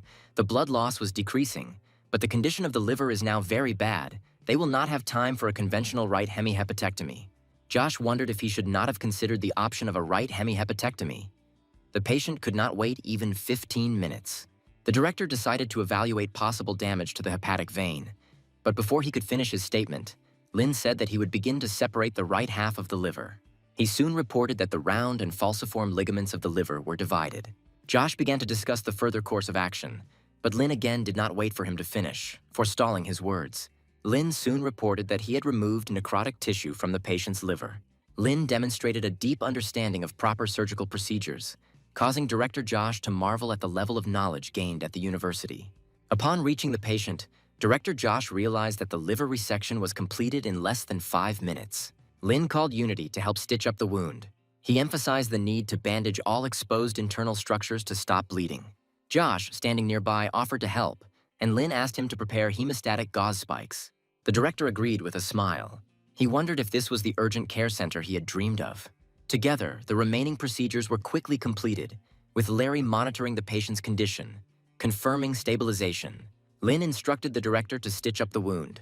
The man noted that although the wound was significant, they had already controlled the bleeding as much as possible. Director Josh expressed confidence that the patient would undoubtedly survive. Holding the clamp in his hands, he announced his intention to stitch the wound, emphasizing that this was at least what he could do. Larry leaned close to Lin's ear and quietly noticed that Principal Josh had been acting strange for some time now. While they were whispering, Director Josh finished stitching the patient's wound and then called Lin to join him in explaining the situation of the operation to the patient's family. When the operating room door opened, the patient's family, unable to hold back their tears, burst into uncontrollable sobs. The patient's father staggered towards Lin and Director Josh, who supported him and signaled for Lin to remain calm. Lin explained that in the next 2 to 3 days, if no unexpected events occurred, the patient had every chance of survival. Before Lin could finish his speech, the patient's father's emotions overwhelmed him again, bringing him to tears. Lin, having regained his composure, became a little embarrassed and asked what else they wanted to know. He mentioned that if the patient gets better after 3 to 4 days, the gauze will be removed. After Lin's words, the man knelt down, but the hero quickly reacted and supported him, which meant the completion of the liver resection operation. After the operation was completed, the system generously opened the intermediate treasure chest. Lin didn't waste any time and immediately opened it. A skill book appeared in front of him, and the system displayed all the basic skills he had mastered, including the technique of stopping the bleeding. Lin chose the hot bleeding control skill because if he learned to stop bleeding using thermal hemostasis, his control on the operating table would greatly improve. Although it had not reached the level of the so-called bloodless surgical field, it still meant that with these skills, Lin could already enter the bloodless surgical field. After he interacted with the system, Principal Josh patted him on the shoulder. Lin, realizing that the patient's father had left, took off his surgical cap, smiled at the director, and asked if their team could continue with emergency operations. Director Josh, angry, reminded him that it was almost dawn and ordered him to rest. At this moment, a girl with a pleasant voice asked if Dr. Lin was busy. As it turned out, it was Valerie. Director Josh couldn't help but suggest that the girl could tell how busy Lin was. Valerie knew that Lin had been busy all night, so she brought food and drinks for him. Director Josh, feeling a pang of jealousy, decided that he should leave. But then suddenly Valerie decided to invite the man too. His face turned red and he immediately agreed. When he reached the food area, he smiled widely, noting the abundance of drinks and the neatly arranged sumptuous dishes, complemented by 2 personal chefs. Valerie said it wasn't just for Dr. Lin, she prepared a little more. Director Josh, looking at the hero, could not help but praise him. He waved his hand, signaling everyone to come up and replenish their energy reserves. The 3 members of Lin's support team ate happily, recognizing the benefits of working with the boss. The hero said that they should thank Valerie for the delicious food. Meanwhile, work at the provincial hospital was in full swing. Vic, the most famous young doctor in Shanghai who has participated in many types of endoscopic surgeries this year, was resuscitating a patient. His assistant noted that 35 minutes had already passed. Their work was closely monitored by Dave, Vic's teacher, one of China's leading cardiovascular surgeons. Vic noted that the teacher didn't say anything, so he told the man to prepare to open his airway. They would use a ventilator. Soon the men began tracheotomy, however, there was no result. Vic said the patient had died and the operation was over. Dave told the man not to worry. The success rate for CPR had never been high. Their country was just beginning to pay attention to the field of resuscitation, and now Vic should rest. They still had plenty of time to try again, at a construction site in Luxia. There must be such patients, so the guy should go there. Meanwhile, the doctors at Yunhua Hospital were so full that they did not want to eat anymore. Principal Josh walked up to them with a big smile and said that he would share some more good news. Hearing this, Valerie and Lin turned their heads to listen. The news was that Luxia City would no longer send patients, and all the patients from Yunhua were out of danger. The tense atmosphere finally eased. However, the director said that caution still had to be exercised as renowned heart surgeon Dave and his apprentice Vic were expected to arrive in the afternoon, ostensibly as reinforcements following an accident in the city of Luxia. Josh ordered everyone to rest. Since these people were always giving him a ride to work, he shouldn't get in their sight. He said that Dave was elected to the academy later than academician Tobias and serves on a lot of committees, his role being more important than that of the academician. Half a day later, Dave and Vic arrived and were received by the director of Yunhua Hospital and Director Josh. Dave immediately asserted his authority by noting that the cardiac surgery department in Yunhua did not seem to be built yet. Director Josh, shocked, explained that they had been converted into an urgent care center. Dave asked Principal Josh to discuss the situation and find cardiovascular patients for his students. Josh reluctantly agreed. The hospital director awkwardly asked the academician to wait while he prepared the patients and medical records. Vic, reviewing the medical records, expressed surprise at the lack of cases of aortic dissection. Dave said that the quality of patients in Yunhua City was very poor. He couldn't believe that they didn't meet a single patient with aortic dissection. Apparently, the people operating the ambulances weren't doing their jobs. Josh responded by saying hospitals don't decide what diseases patients suffer from. Dave remained unmoved, suggesting that the patients could have died at the county hospital and they didn't know about it. Principal Josh felt himself seething with anger. Just as the tension was at its peak, Principal Josh's phone rang.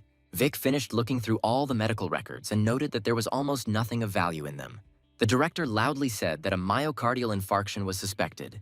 The patient complained of chest pain, increased sweating, and uncontrolled urination.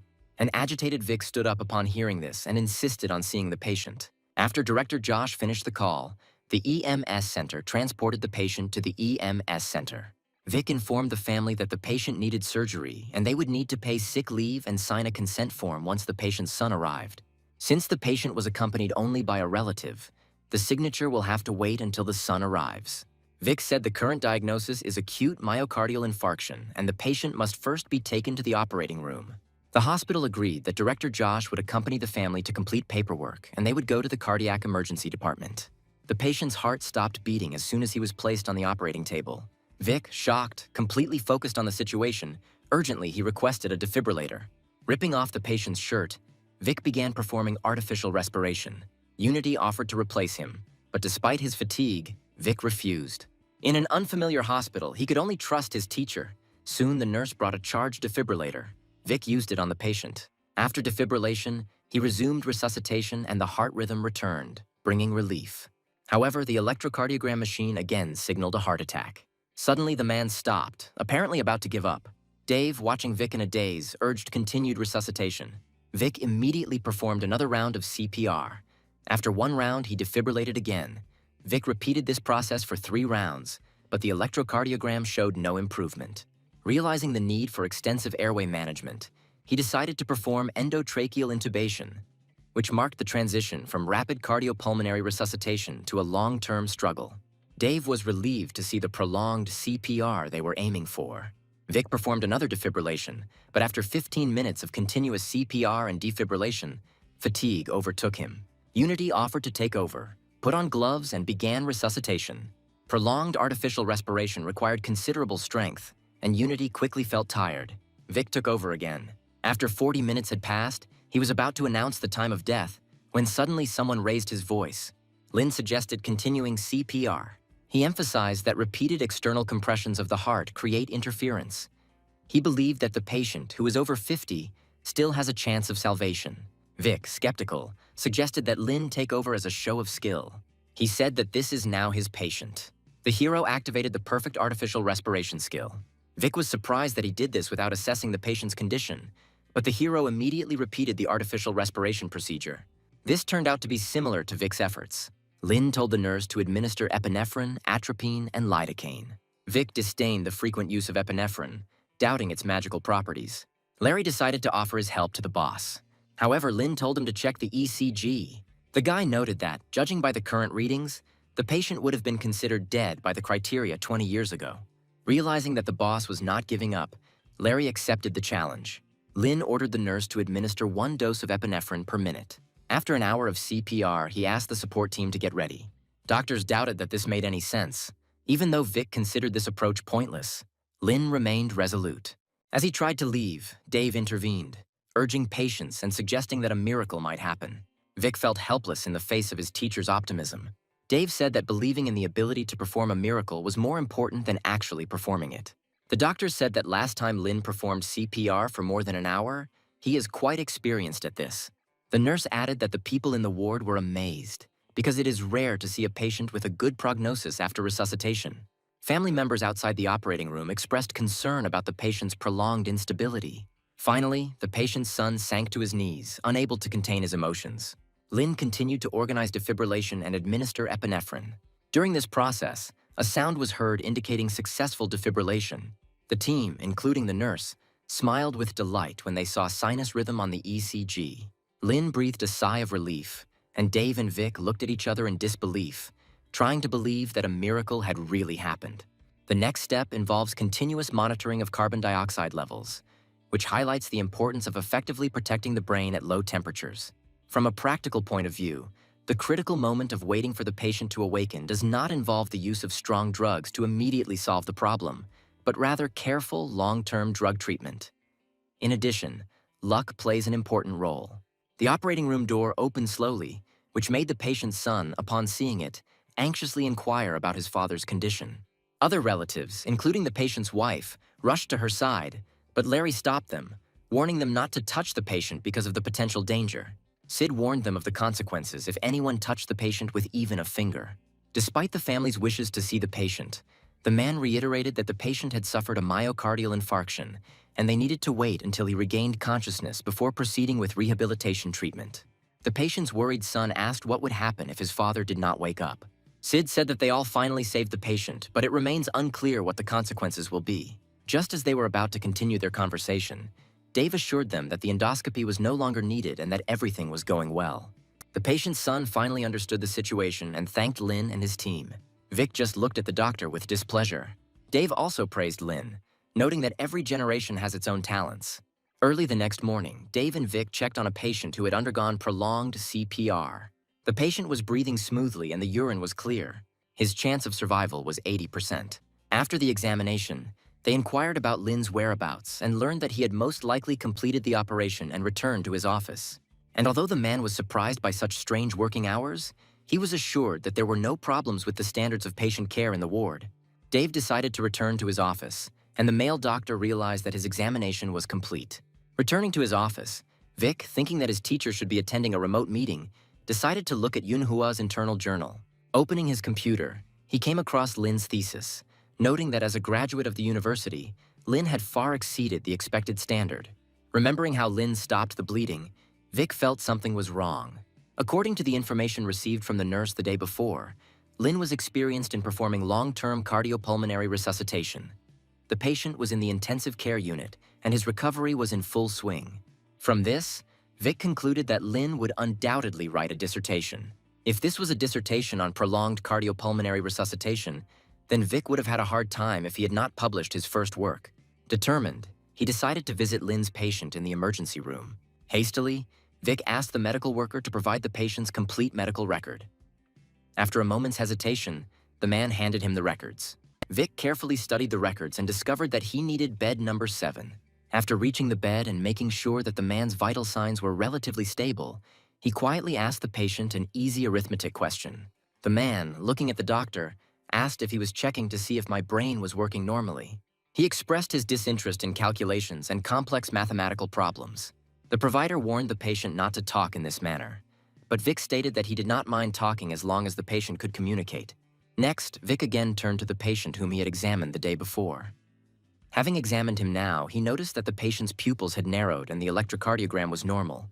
After asking what medications the patient was taking, the nurse told all the details, but suddenly he was interrupted by someone's voice. It was Unity. She instructed the nurse to urgently check on a nearby patient. Unity, noticing Vic, asked if he was still busy with their patient. Vic responded calmly, stating that he was very interested in the patient's recovery, having participated in the rescue efforts the day before. He left, asking Unity to let him know if anything happened. After Vic left, Unity reminded the nurse to report all patient events immediately and gave clear instructions not to discuss medication details with Dr. Vic in their absence. Having dealt with this issue, Unity hurried to Lin's office. She expressed suspicion that Vic was writing a dissertation on prolonged cardiopulmonary resuscitation and might refer to their case. Lin remained calm, acknowledging that cases of prolonged artificial respiration were rare and the likelihood that Vic would refer to their case was small. Unity, becoming agitated, doubted Lin's calmness and his ability to accept this situation.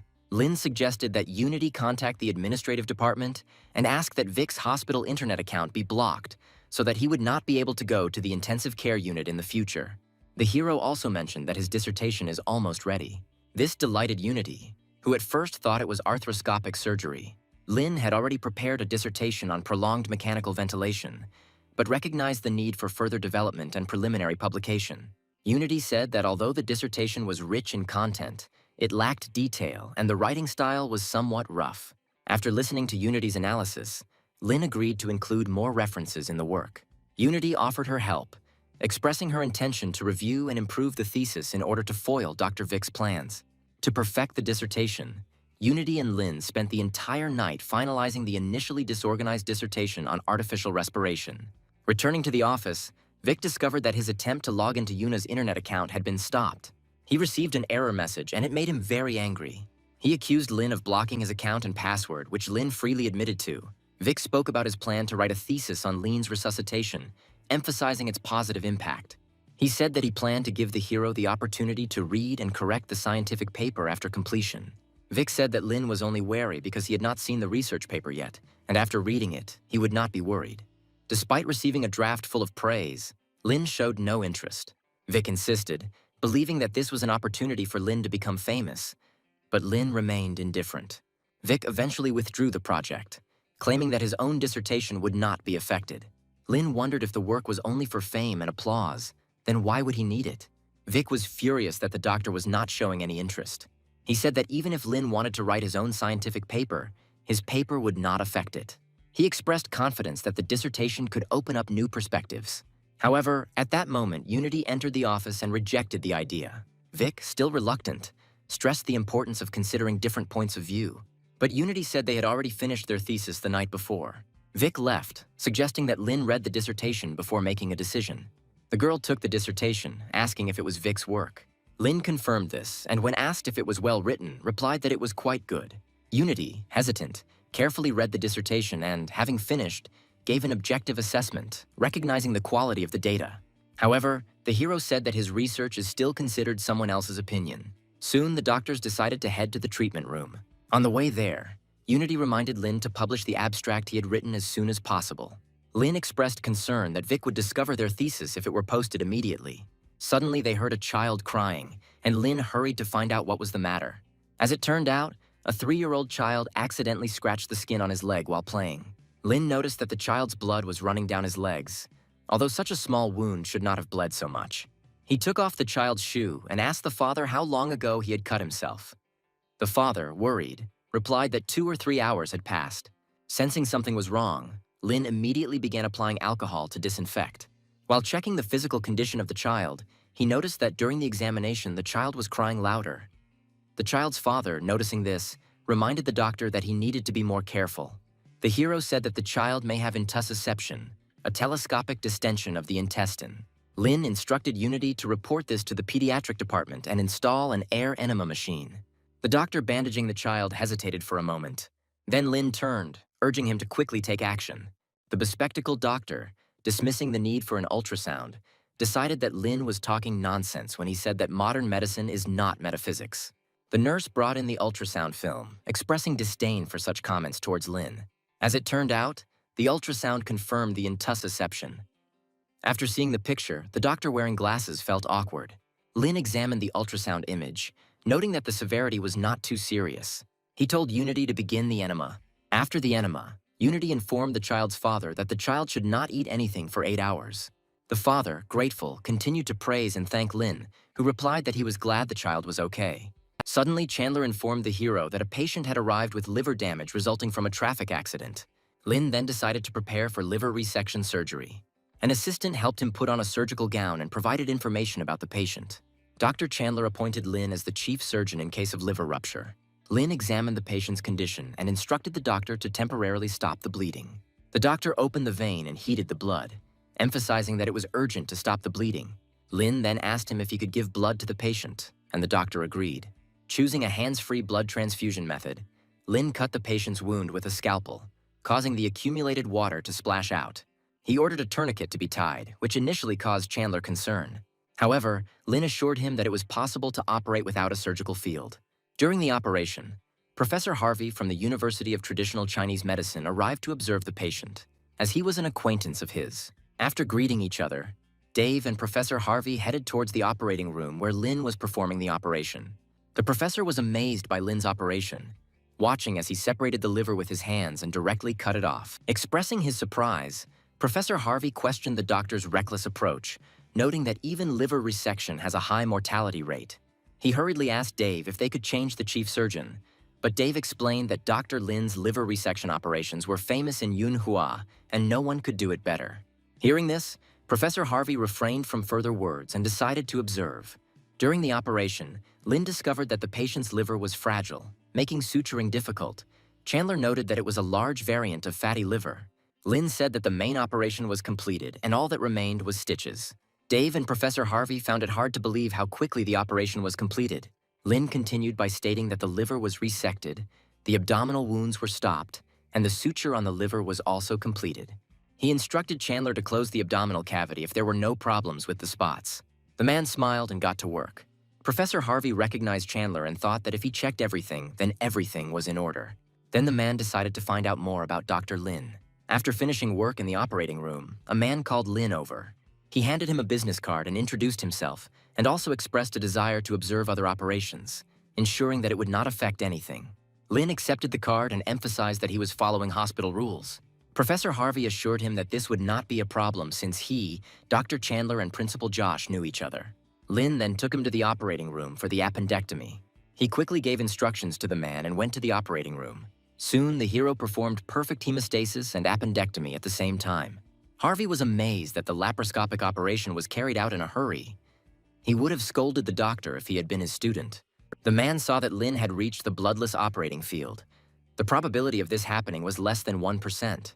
Professor Harvey observed several operations and decided to explore the possibility of a new collaboration with Yunhua. A few days later, while in the operating room, Professor Harvey asked the nurse about Lin's arrival time. A patient transferred from a university hospital with intrahepatic bile duct stones was in stable condition suitable for surgery. Olivia informed the professor that Lin would arrive after the operation was completed. Soon, the hero entered the operating room. He reviewed the prepared MRI results and determined that the patient had a typical case of biliary stricture with degeneration in both the left and right lobes. A decision was made to perform external resection of the left lobe. Professor Harvey expressed regret, saying that the patient periodically used traditional Chinese medicine and resorted to painkillers only during work. Lin, hearing this, calmed the man. The professor took a scalpel, began an incision, and effectively drained a significant amount of accumulated fluid from the abdominal cavity. Although the operation was not bloodless, Lin's speed was worthy of praise. However, it suddenly slowed down, which made Professor Huang inquire about the situation. Lin paused and announced the successful resection of the left outer lobe, emphasizing the need to remove the lesion and attempt to clear all stones. Professor Harvey, initially cautious, was shocked by Lin's statement. Removing gallstones completely can significantly reduce infection and recurrent symptoms. Lin explained his plan to check for remaining stones and remove them if there are any. Although the hero had not mastered cholangioscopy, he expressed confidence. Noting the similarities with conventional arthroscopy, he accelerated his hand movements, adapting to the process of removing stones. The professor, unaware of Lin's sudden competence, was amazed when he quickly completed the operation.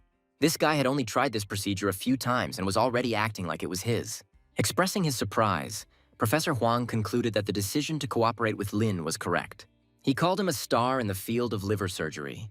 The hero asked to send the patient to the intensive care ward and report on his condition from time to time. Harvey watched the guy leave and once again thought that he had made the right choice by following him. It will be a great idea to collaborate with Lin in the future. As Lin prepared to leave, Professor Huang chased after him, suggesting that they have dinner together that evening. He wanted to express his gratitude for the previous operation to his friend, but admitted that the chaotic circumstances of the time prevented him from doing so. Lin instinctively asked if this was a banquet, to which Professor Harvey nodded meaningfully. Hearing this, Lin sighed and expressed his distaste for such banquets. Professor Harvey, in a state of slight panic, waved his hands and said that Lin could invite 2 other doctors. Lin proposed the idea of holding a consultation instead of a banquet, which surprised Professor Harvey. Professor Harvey was a little surprised when he heard this.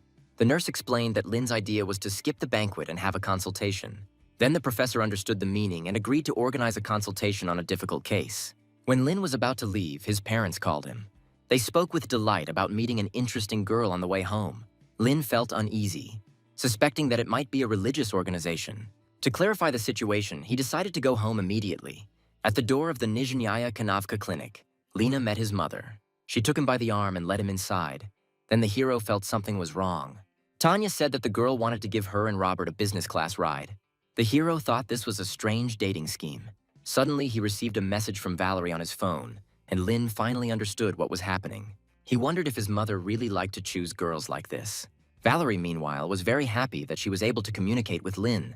In her head, she had already practically married him. However, she understood that it was better not to indulge in dreams, but to work more. A few days later, Professor Harvey called Lin to review the patient's medical record. Lin, thinking that this was a common occurrence, became impatient. Professor Harvey, without giving much explanation, insisted that the patient was unusual. Soon they arrived at the right place. The patient's family asked that no photographs be taken in the room. As it turned out, the patient was a former provincial leader. He had suffered from liver problems for a long time and had always controlled it with medication. He was now considering surgery. Lin wondered if this was the same counseling session he talked about last time. The hero said that it would be better to conduct a consultation, since based on the man's words, the patient should consult several doctors at the same time. They soon arrived at the patient's room, the guard leading them, reminding them of their arrival. Entering the room, Lin observed the patient, the former leader of Changxi Province, Marcus, mentally preparing himself for possible abdominal surgery. The gentleman's daughter, Mona, suggested treating her father like any other patient. However, Marcus's son, Nate, states 3 conditions for Lin. Although Lin didn't pay much attention to it, he nodded in agreement. The first requirement is confidentiality. The second is advance notice of medication use and the exclusion of private tests. And the third is to be open about any requests without taking advantage of Marcus's family. In response, Lin assured Nate that he could meet these conditions. Nate said if the man healed Marcus and kept his promise, he would benefit. The hero said that he needed the patient's medical record.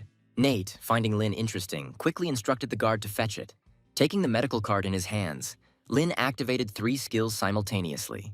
He diagnosed Mr. Marcus with a serious illness, gallstones in the liver. The man's son was not surprised by the diagnosis, but he was more concerned about the issue of treatment. Lin confidently assured that he could cure him and suggested what he considered the best solution at the moment. Nate decided to turn to his father. He gave immediate consent to the proposed treatment. Turning to Professor Harvey for confirmation, he was reassured by the praise of Dr. Lin's skill in liver resection and reiterated that he would comply with all the doctor's wishes if he cured his father. In response, Lin asked for a special intensive care ward or, if this was not possible, 100 corpses. The unexpected request stunned all four present.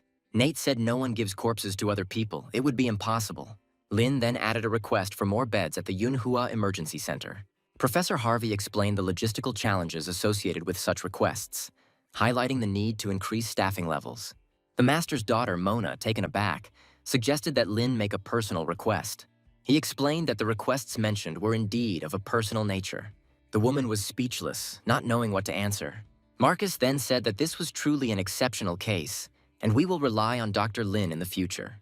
However, Marcus preferred that the operation take place at the #1 People's Hospital of Wuxin City. He was very familiar with this establishment, and if any problems arose, it would be more convenient to discuss them with Lin.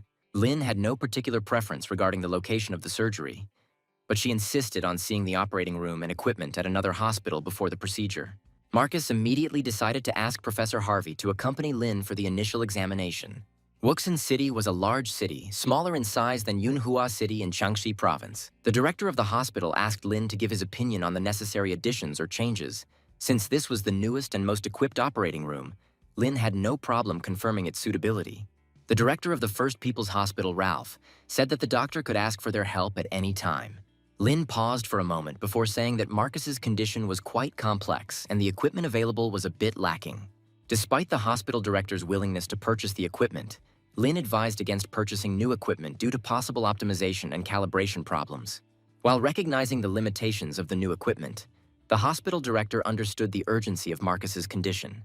Lin then suggested using the same equipment as Yunhua, and although Ralph did not understand this decision, he still agreed to purchase identical equipment.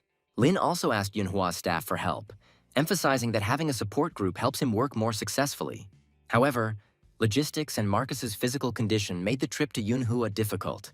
Professor Harvey intervened, stating that Marcus would not survive the 400-kilometer journey.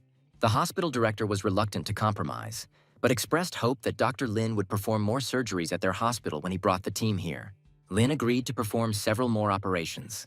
He also expressed concern about Marcus's weight and hoped that losing weight would make the procedure go more smoothly. Professor Harvey, recognizing that it is difficult for an older man to lose weight, promised to give Marcus serious advice. After arriving at the hospital, Lin's team carried out continuous segregation and compiled liver function reports. A week later, the nurse came to the director with urgent news. She said that there are no more places in the hospital. Fortunately, the director stated that Dr. Lin will no longer perform any surgeries. After calibrating the equipment and preparing, Marcus's surgery was scheduled for the next day. Early the next morning, Dr. Lin looked at Marcus and asked if his message about losing weight had gotten through. Professor Harvey confirmed that weight loss efforts had been made, although Lin did not feel a significant difference. Marcus happily announced that he had lost 2 kilograms. Lin informed Marcus and his family that the operation would take place at 7 o'clock the next morning. The next morning, Lin and the team donned surgical scrubs and went to the operating room. As they were leaving, a figure rushed from behind. Larry headed towards the place where the figure had disappeared, and when he reached the corner, he discovered that the man hiding behind the door was Marcus. Lin soon came over and told Marcus that he couldn't eat until the surgery. Marcus admitted that he was feeling hungry due to his weight loss efforts, so he only ate a small portion of the cookies. Lin sighed humbly, resulting in the operation being delayed by 2 hours. 2 hours later, the operation officially began. In the observation room, Professor Harvey informed Lin that the procedure would be closely monitored, with numerous audio and video recordings. When Lin picked up a scalpel and made an incision in the abdominal cavity, spectators were amazed. The internal structure was predominantly fatty, making the operation difficult. Larry noticed the blood and asked if an electric knife was needed, but Lin refused, saying that gauze was enough. Activating the hemostasis technique, Lin took the gauze. Marcus's son foresaw the difficulties associated with recovery from surgery. Mona, looking at her father with tears in her eyes, sought reassurance. Nate advised her to trust Dr. Lin. Dr. James, Marcus's former physician, mentioned the risks associated with opening the abdomen but said there were no concerns at this time. Mona turned to Dr. James for confirmation that her father's surgery was going smoothly, and the man assured her that everything was going smoothly. The abdomen was opened to expose as much of the surgical field as possible, and Lynn instructed the assistant to focus the light on the 4 hepatic veins. James predicted that the abdomen had been opened and the next step would be to block the blood flow. Lynn performed the operation flawlessly. When the blood flow was cut off, he started the timer. After several checks, he confirmed that the stones had indeed been removed from Marcus's body. This operation amazed the doctors observing her in the observation room. All the stones were successfully removed within a few minutes. Marcus's children thought something was wrong at first, but Lynn's experience had already ensured that he would win the surgical game. Having completed the operation to remove the stone, Lynn ordered the assistant to stop the bleeding. Larry reminded himself to take a few more minutes, and his expression showed that he was having a hard time. Lynn admitted that the retractor was the most difficult aspect of this operation. After a series of procedures, Dr. James stated that the operation was successful. Marcus's children were stunned and asked for confirmation. The doctor unconditionally confirmed success. However, Nate and Mona found it hard to believe. Lynn then instructed Larry to irrigate the area with saline and perform aspiration. After hearing Lynn's instructions, Professor Harvey decided that Larry would do the stitches. He urgently broadcast over the loudspeaker that Lynn should stitch himself. The hero wondered if there had been a misunderstanding. He remembered how Professor Harvey had previously emphasized the need for careful suture placement, especially the last suture, which had to be done beautifully. Then he thought that Larry had used up all his energy, and closing the abdominal cavity of a chubby man was a difficult task. Realizing the complexity and limitations of the assistant's capabilities, Lynn realized that he had to cope with this himself. As he inserted his hand into Marcus's abdomen, he felt a sticky texture and noticed grease on his gloves. Lynn called Professor Harvey again and stressed that Marcus needed to continue to lose weight. Tight sutures can lead to fatty tissue overfilling and potential complications such as abscess formation and infection. Lynn activated his master-level suture-breaking skill and completed the suturing. He didn't expect that suturing an obese person's stomach would bring him so much pleasure. Soon, the hero announced the completion of the operation. He took off his gloves and went to wash his hands. Marcus's daughter happily told the family that the operation was over. Nate turned to Lynn. The hero also confirmed the success of the operation. The man asked about possible post-operative problems. Hero said that the main problem of the patient is his old age and obesity. The health of his liver is also a concern, but they have successfully dealt with this problem. Nate asked what they should do now. Lynn then assured him that if no new problems arose, the patient would be discharged soon. Then Nate asked what reward the doctor wanted. However, the hero said that he still needs to return to Yunhua. Today, he will have to perform another operation. After that, he left without looking back. Professor Harvey and Dr. James found Lynn to be a pure physician, which was rare in their practice. The nurse told Lynn that there would be no more surgeries and the hospital wards were overcrowded. Hearing this, Lynn decided to prepare to return to Yunhua. The nurse offered to stay a few more days, mentioning the guest houses available in the hospital and providing the opportunity to book a table through WeChat. But Lynn was not interested in hospitals in cities that did not have wards or operating rooms. The girl told the doctor not to rush back, because they had prepared a meeting for him early in the morning. Professor Harvey hurriedly approached him, saying that they had something to discuss. He said news of Marcus's successful surgery spread widely, attracting the attention of friends who sought his medical help. The system immediately informed the hero about the new task. He asked Professor Harvey in what condition these potential patients were. He said the patients in this social circle were similar to Marcus, some in lower positions. Lynn wanted to get detailed information about their health status, and then the professor said that most had gallstones in the liver. Lynn wondered if in mild cases the possibilities for improvement were limited. More severe conditions were considered easier to treat. After careful consideration, Lynn agreed to serve them, but all the beds in the hospital were occupied, and then Professor Harvey suggested going to hospital number 2. The next day, Lynn, looking at the patient's X-ray, said that attention should be paid to the possible thinness of the patient's vein walls, and care should be taken during surgery to avoid excessive stretching, emphasizing the level of meticulousness required to achieve an extremely high standard in surgery. The imminence of a blood vessel rupture was recognized, and Larry was tasked with assessing the size of the rupture. The man said that if it was small, he should press on it with his fingertips to stop the bleeding and report this to the chief surgeon. Lynn then asked Unity what they should do. The girl said that it was worth aspirating the leaking blood, putting a suture and continuing the operation. For large ruptures, a Satinsky clamp can be used to fix the rupture. Larry was surprised. This girl really was the emperor of theories. Lin nodded in agreement. He said the goal was not to change the 67-year-old patient's age to 37, but to minimize the damage. They must allow him to lead a life comparable to that of other healthy people. When everything was ready, Lin considered that the operation was carried out at an ultra-high level. The system sent him a notification that one stage of the task had been completed, confirming Lin's prediction. He informed Professor Harvey that his friends should make appointments promptly. The faster his team can get it done, the better. Contrary to Lin's expectations, the number of seriously ill friends in Vaughn turned out to be insignificant. In the subsequent period, Professor Harvey helped establish contact with a further 24 seriously ill patients. Despite effective cooperation, the system still did not mark the task as completed. 17 operations did not reach the ultra-high level.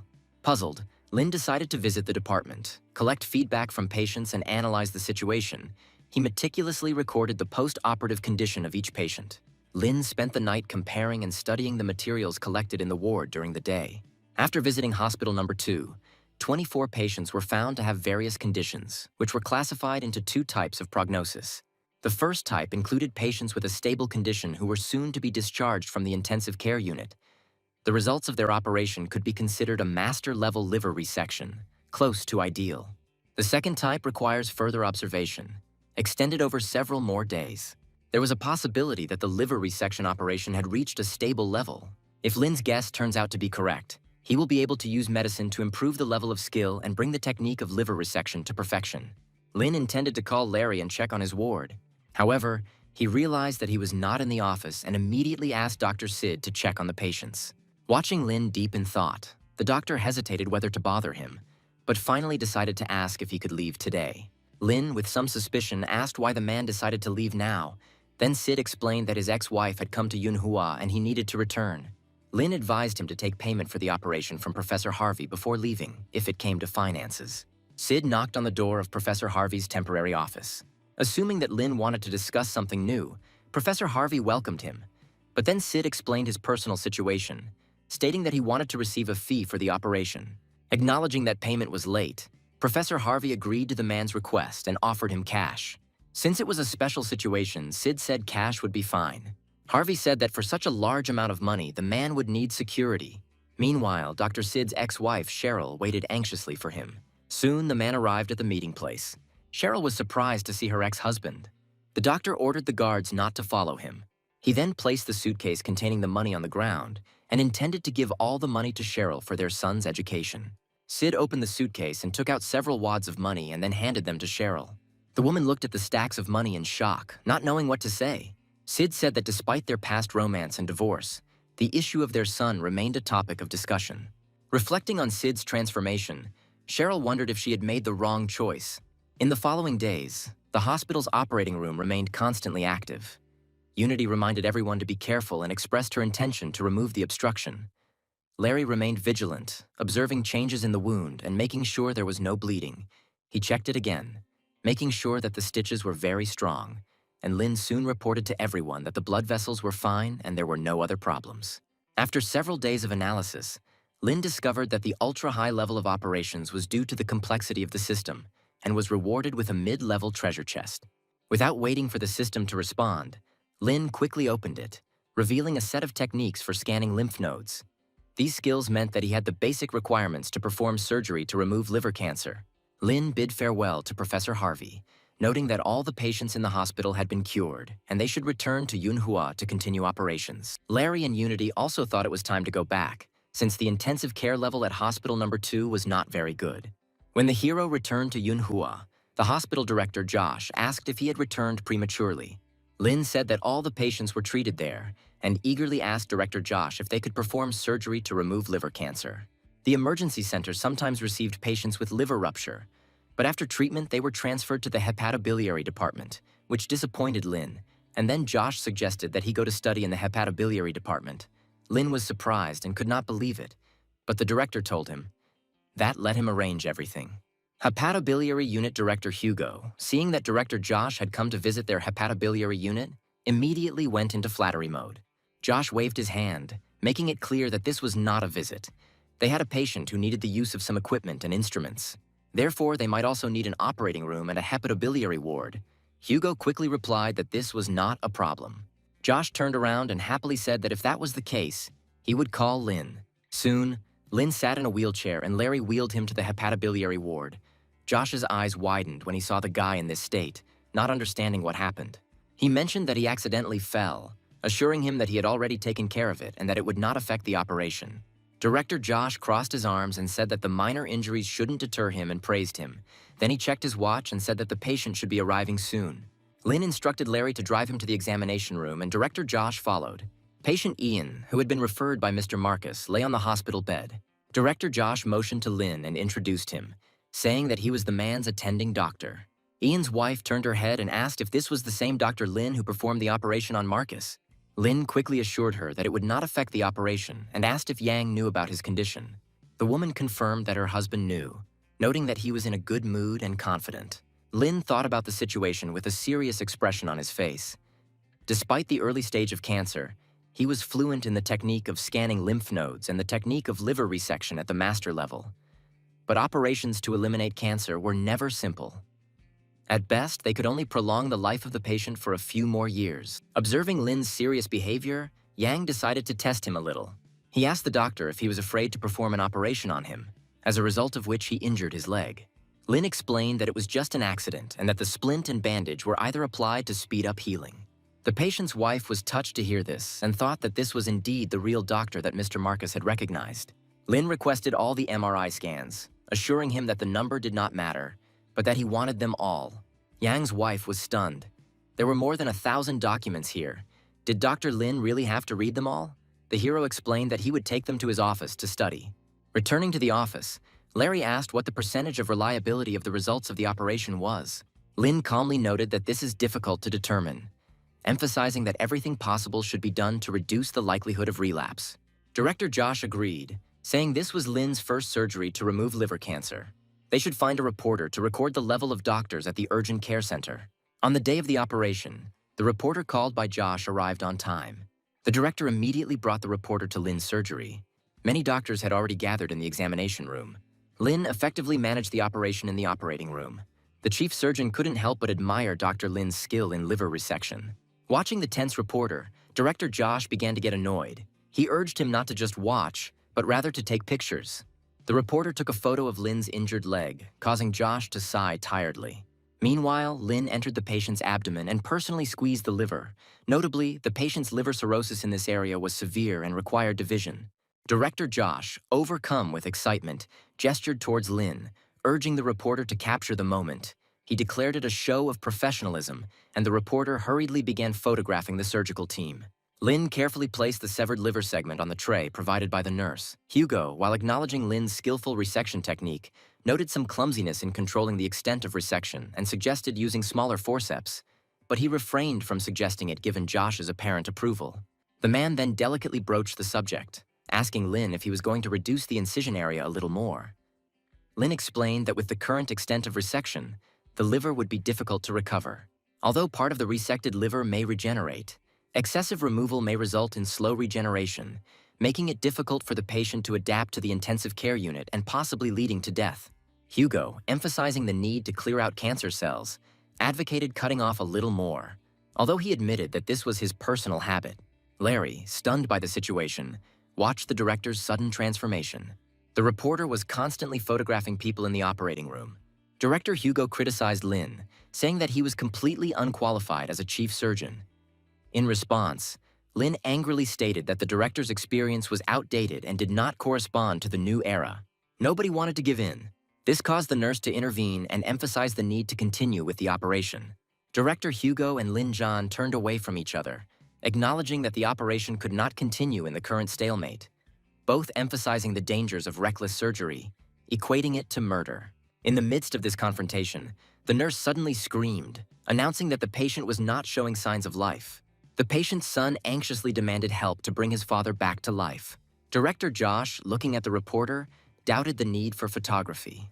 The reporter hinted with a smile that the news of the fall of the brilliant doctor would be explosive. Director Hugo repeated his advice to Lin, emphasizing that without further cuts, it would be difficult to achieve the desired effect. Lin quickly decided to cut back a little more. The reporter grinned. He definitely couldn't miss this material. After hearing about the change in work scenario, Lin gave up his recklessness and proceeded to separate the liver. Lin said he accepted Hugo's offer. The reporter looked at what was happening with disappointment. Hugo couldn't believe his ears. Did star Dr. Lin Zhan just accept his offer? When director Josh entered the operating room, the atmosphere was surprisingly calm, which made him hold back the swear words he was about to say. Director Hugo asked why Josh came into the OR. Director Josh had no choice but to say that he had come to advise Lin to be more scrupulous in his work. Recognizing Principal Josh's strictness, Principal Shaw assumed that he had come to instruct Lin to heed his advice. Although Director Josh's strict demeanor could not be faulted in this aspect, Dr. Lin's meticulousness surpassed that of other doctors, reaching the pinnacle of surgical precision. At least in this operation, he significantly surpassed Director Hugo, demonstrating true skill. Lin ordered 2 more bags of blood to be taken. Hugo wondered if this would be enough, and Lin explained that in extreme liver ruptures, blood flow was very difficult to control, emphasizing the need for timely replenishment. Having finished removing the liver, Lin prepared to change his gloves for the next step. Larry handed Lin an electric knife, and he began to clean out the lymph nodes. The hero's movements were reminiscent of the work of an experienced farmer in the fields, but Lin maintained a serious expression on his face. As the reporter watched, he wondered whether the operation was going smoothly. Director Josh, leaving the operating room, assured the reporter that everything had gone very well, but he asked why Dr. Lin did not look happy. Josh expressed uncertainty, wondering if Lin's thoughts went beyond the operation. Lin hoped for a successful operation with suturing of the abdominal cavity, but the patient's future remained unclear. Despite his smooth progress, Lin's face remained serious as he prepared for his final operation, removing lymph nodes and suturing his abdomen. Director Josh, urging the reporter to take quick pictures, emphasized that you should never doubt the doctor. The reporter nodded in agreement and began filming. The director suggested that if the reporter wanted to know about Lin's thoughts, he should interview him in person, and the reporter, showing genuine interest in this, approached Lin after the operation and introduced himself.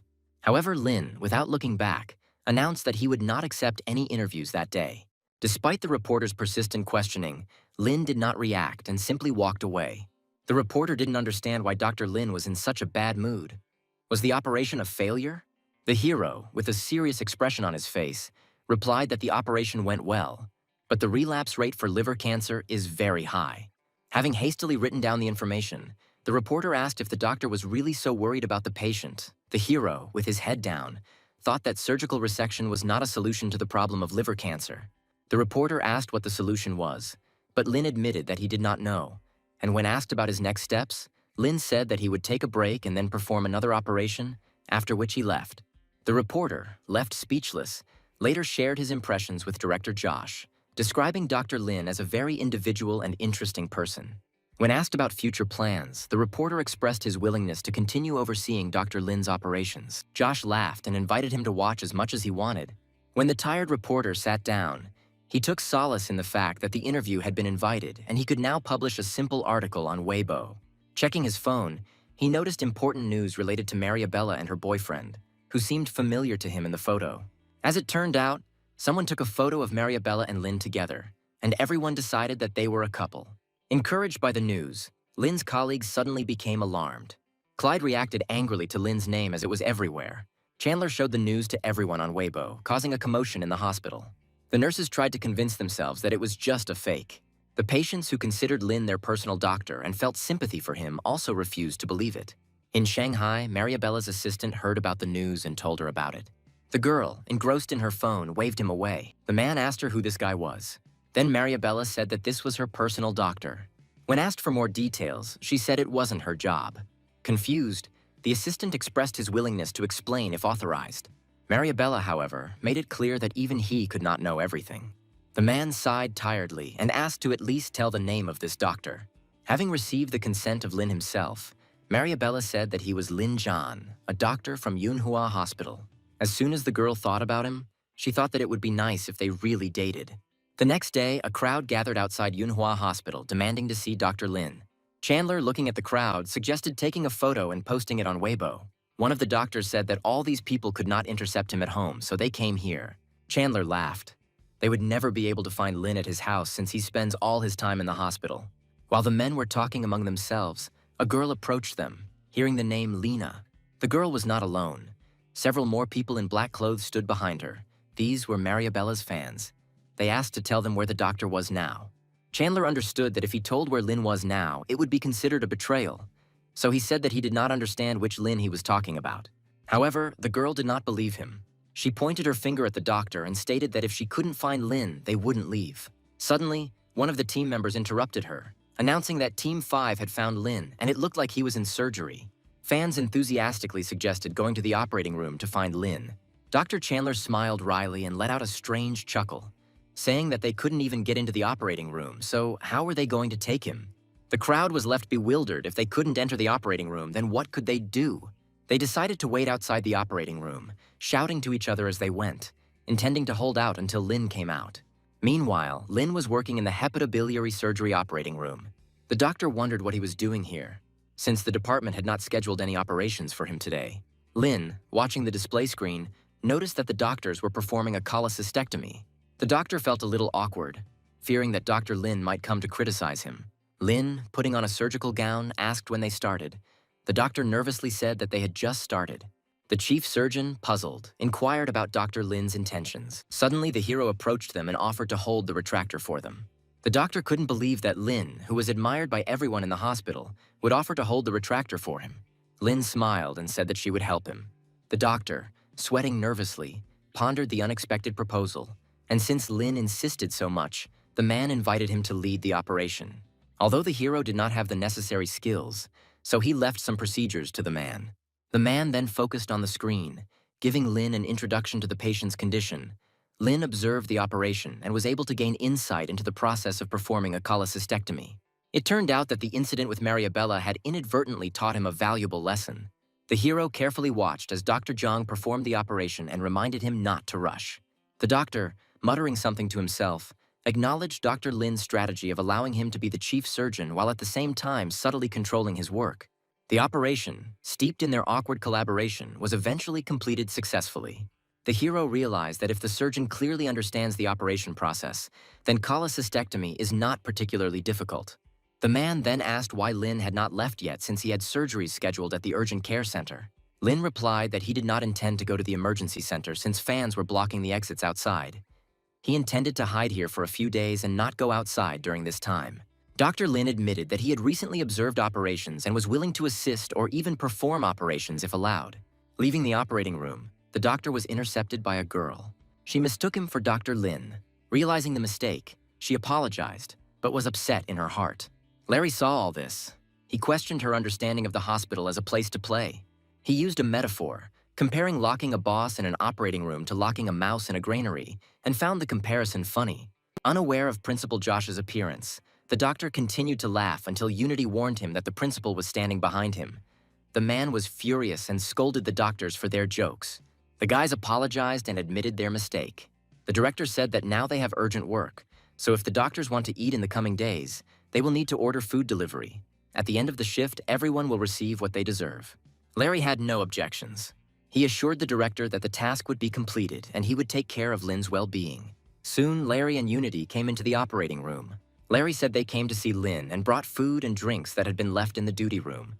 The doctor wondered if Lin was receiving better treatment than the director. Lin refused to eat, saying that he was not hungry, but he invited the assistants to stay and observe the operation. The doctor expressed confusion about the need for observation. Then the hero said that his assistants must be familiar with this technique if he wants to perform this operation in the future. Larry and Unity showed enthusiasm at the prospect of mastering the new technique. The doctor felt like something like an elementary school student being watched by the head teacher and classmates. Lin gave instructions for the operation. He emphasized the advantages of laparoscopy over the traditional approach. After several days of continuous practice, Lin took on the role of mentor, allowing other doctors to become master surgeons. The issue of adhesion was discussed, and the decision of whether to suture it or use sutures for fixation was discussed. Dr. Lin agreed with the suggestion of 6 stitches. The doctor was unhappy. This Lin acted like a boss, although he learned this operation from him. The hero insisted that the dissector be raised a little higher than before. The doctor wondered why the doctor couldn't be somewhere else, but eventually dismissed the thought. He then told Lin that changing his clothes would help him blend in with the crowd and get away unnoticed. However, Lin did not want to leave secretly. The doctor grinned, obviously not understanding what he meant. The hero said that there is no point in such secrets. Then Larry explained that the operating room was Lin's work area, so he didn't have to go anywhere. Unity said the boss would face challenges outside the operating room and the benefits of having Lin perform the surgeries himself. She pointed out the lack of space on the team and the nurses' fatigue, suggesting they take a break. Larry concluded by talking about the current situation where doctors from each department would serve their patients without needing beds. He argued that it was their decision. The doctor understood that Lin would leave here only after the news died down. After a long wait, fans, still holding out hope for Dr. Lin, eventually went their separate ways. Speculation arose among the crowd, and in the end, everyone came to the conclusion that Lin might have died in the operating room. One fan commented that if Lin had actually ascended to heaven, they would have been even more happy for Mariabella, and on that note, all the fans left. At this moment, Dr. Zhang abruptly exclaimed that the fans had retreated. Everyone had gone home, and the operating room was now empty.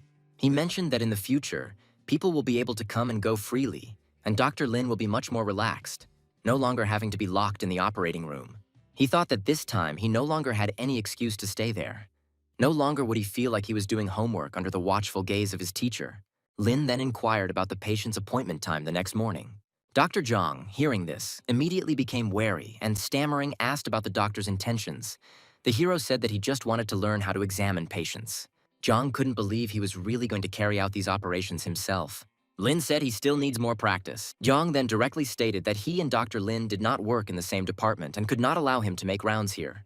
The hero noted that in the future there could be an exchange of knowledge. When performing a cholecystectomy, he invited the doctor to take him with him, and when performing a hepatectomy, the hero would allow him to accompany him. The man couldn't believe his ears. Did he really want to teach him hepatectomy? Lin noted to himself that Sid, Larry, and Unity only knew the basics, and despite their limited knowledge, Dr. Zhang, who had 10 years of experience in hepatobiliary surgery, could assist him in major operations. The doctor gladly accepted this offer. He expressed hope for further cooperation. The hero then invited the man to observe an upcoming hepatectomy to remove gallstones from the bile ducts, and Dr. Zhang immediately agreed, expressing his intention to participate. Lin inquired about Dr. Zhang's ability to read CT and MRI scans, to which the doctor admitted that he did not know much. The hero advised him to review the images, inform Larry and Unity, talk to the patient's family, and double-check the medications used during the operation. The operation was scheduled to begin in 45 minutes. Yang was not sure about this. It seemed to him that it would take at least 4 hours. Lin said that this time is enough for 3 operations. The man needs to speed up in the future to increase his efficiency. Despite Dr. Zhang's continued grumbling, Lin held the elevator doors open for him. The man apologized for his slowness and went inside. He couldn't believe it. Would he really study with Dr. Lin? Dr. Zhang believed that teaching hepatectomies could enhance his reputation, but it took a lot of effort for the doctor to complete Lin's tasks in the allotted 45 minutes, and he now looked exhausted. Even though he was given a break, he insisted on continuing the operation, wanting to learn Dr. Lin's technique. When the operation began, Dr. Zhang was determined to master Dr. Lin's surgical skills. The hero asked for a scalpel and forceps, and the assistant remained grateful for the opportunity to work with Dr. Lin. The operation was completed in less than 45 minutes. The hero ordered everyone to re-examine the stomach. He assigned the last sewing work to Dr. Zhang. Sid took the opportunity to remind Dr. Zhang to quickly stitch up the abdomen and then move to operating room 3, hinting that by arriving early he could get a position as an assistant. Yang was forced to explain that he did not want to take the position of assistant. Sid reassured him by explaining that assistant roles rotated, and if Dr. Zhang wanted to be an assistant, the others would not object. But he warned that since Zhang performed fewer surgeries than others, when it was not his turn, he should not come for help. Sid soon asked how much longer it would take, expressing his desire to go home and sleep. Zhang remembered the complaint about the slow suturing and explained that he wanted to try again to learn how to work faster. He calmly examined the operation site and was surprised to find that the patient's stones had completely disappeared. Yang asked for a cholangioscopy to ensure there were no stones in the bile duct, but found none. He wondered if Lin had succeeded because he had chosen a great location for the operation. After stitching his stomach, Zhang happily headed to operating room 3. Colleagues said that the operation had already begun, so they could not give him the position of first assistant. The man said that there was nothing wrong with it, but inside he felt despair. Dr. Lin, not paying attention to the comments of others, immediately instructed Dr. Zhang to prepare for cholangioscopy, relieving him of his role as an assistant. The doctor, wanting to get confirmation, asked if he was really performing a cholangioscopy, and the hero said that it was better for him not to waste time on the same questions, since this was not at all productive. The man said that he would most likely not perform the procedure very well, because with his skills, he could only count on average results. Then the hero said that he should not try to predict what the result would be. He explained that there are many factors that influence the residual degree, and cholangioscopy is not critical in this case, and Jiang would be better off reading more studies on this topic if he still has any questions. Hero said that manual techniques also affect the residual degree. Jiang was seriously surprised, and then Larry said that this was not surprising, because their boss always finds a solution when it comes to getting rid of stones. Jiang realized that the worst thing about Lin is that you never know what he will do next. And then he thought that studying under the wing of this genius would be a great idea. Soon the operation was completed. The man noted that Dr. Lin really managed his time well. Then he asked how many operations he performed per day. However, Larry himself did not know the answer to this question.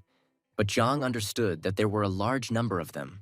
Therefore, he decided that it would be nice to switch places with Larry sometimes and assist Lena, because in this way he could earn a lot of money. Larry agreed, considering it a good decision to help his colleague. In the following days, Jiang assisted Lin. When he had a free moment, he decided to walk along the corridor. However, the man suddenly felt that someone was watching him. It was Dr. Lin. He stared at the man, horrifying him. The hero remembered the day when they agreed to exchange knowledge. But during all this time, only Lin fulfilled his part of the deal. Jiang exhaled. Now he understood what was going on. He said that he would now look at the schedule of operations in their department. He soon announced that he would soon have gallbladder surgery. Jiang invited him to be the chief surgeon, but the hero said that this was not necessary. He could serve as an observer for the first few operations. The man did not answer and decided not to interfere with the doctor's wishes. Suddenly, the system sent Lin a notification. For learning a new skill, he was entitled to a small chest. The hero was slightly disappointed, because learning something on your own is very difficult, and as a reward, he was given only a small chest. Yang saw that the doctor was in the clouds and decided to approach him. He said that Lin may undergo another operation, which will take place very soon. Lin finally came to his senses and decided to go to the operating room. The nurse helped him disinfect his hands and put on a surgical gown. Yang asked if Lin would like to be the primary surgeon, but Lin immediately declined, insisting that Jiang take the lead role while he observed and assisted. The man compared this situation to the abdication of an ancient emperor from the throne. When Lin took the place of assistant surgeon, Jiang wondered if he had upset Lin. Sensing the man's excitement, Lin calmed him down, advising him not to think too much and proceed with the procedure. Then Yang, using a scalpel, made an incision on the patient's abdomen and began injecting carbon dioxide for pneumoperitoneum. Noticing a slight discrepancy between the incision and the gallbladder, he informed the resident next to the doctor and chose a new position, emphasizing the need for precision. Lin, standing nearby, watched with approval as Yang corrected the situation. Yang instructed the hero to assess the condition of the gallbladder before deciding on further action, and Lin diligently studied the procedure, following the doctor's every move and adjusting the lenses accordingly. Yang used a clamp to secure the bile duct and blood vessels, specifying that 7 clamps were needed and leaving 1 for safety. Abruptly stopping the procedure, Jiang realized that Lin wanted to take charge and begin work as chief surgeon. Then he asked the hero if he wanted to complete the remaining procedures. The hero grinned, but still agreed since the man insisted so much.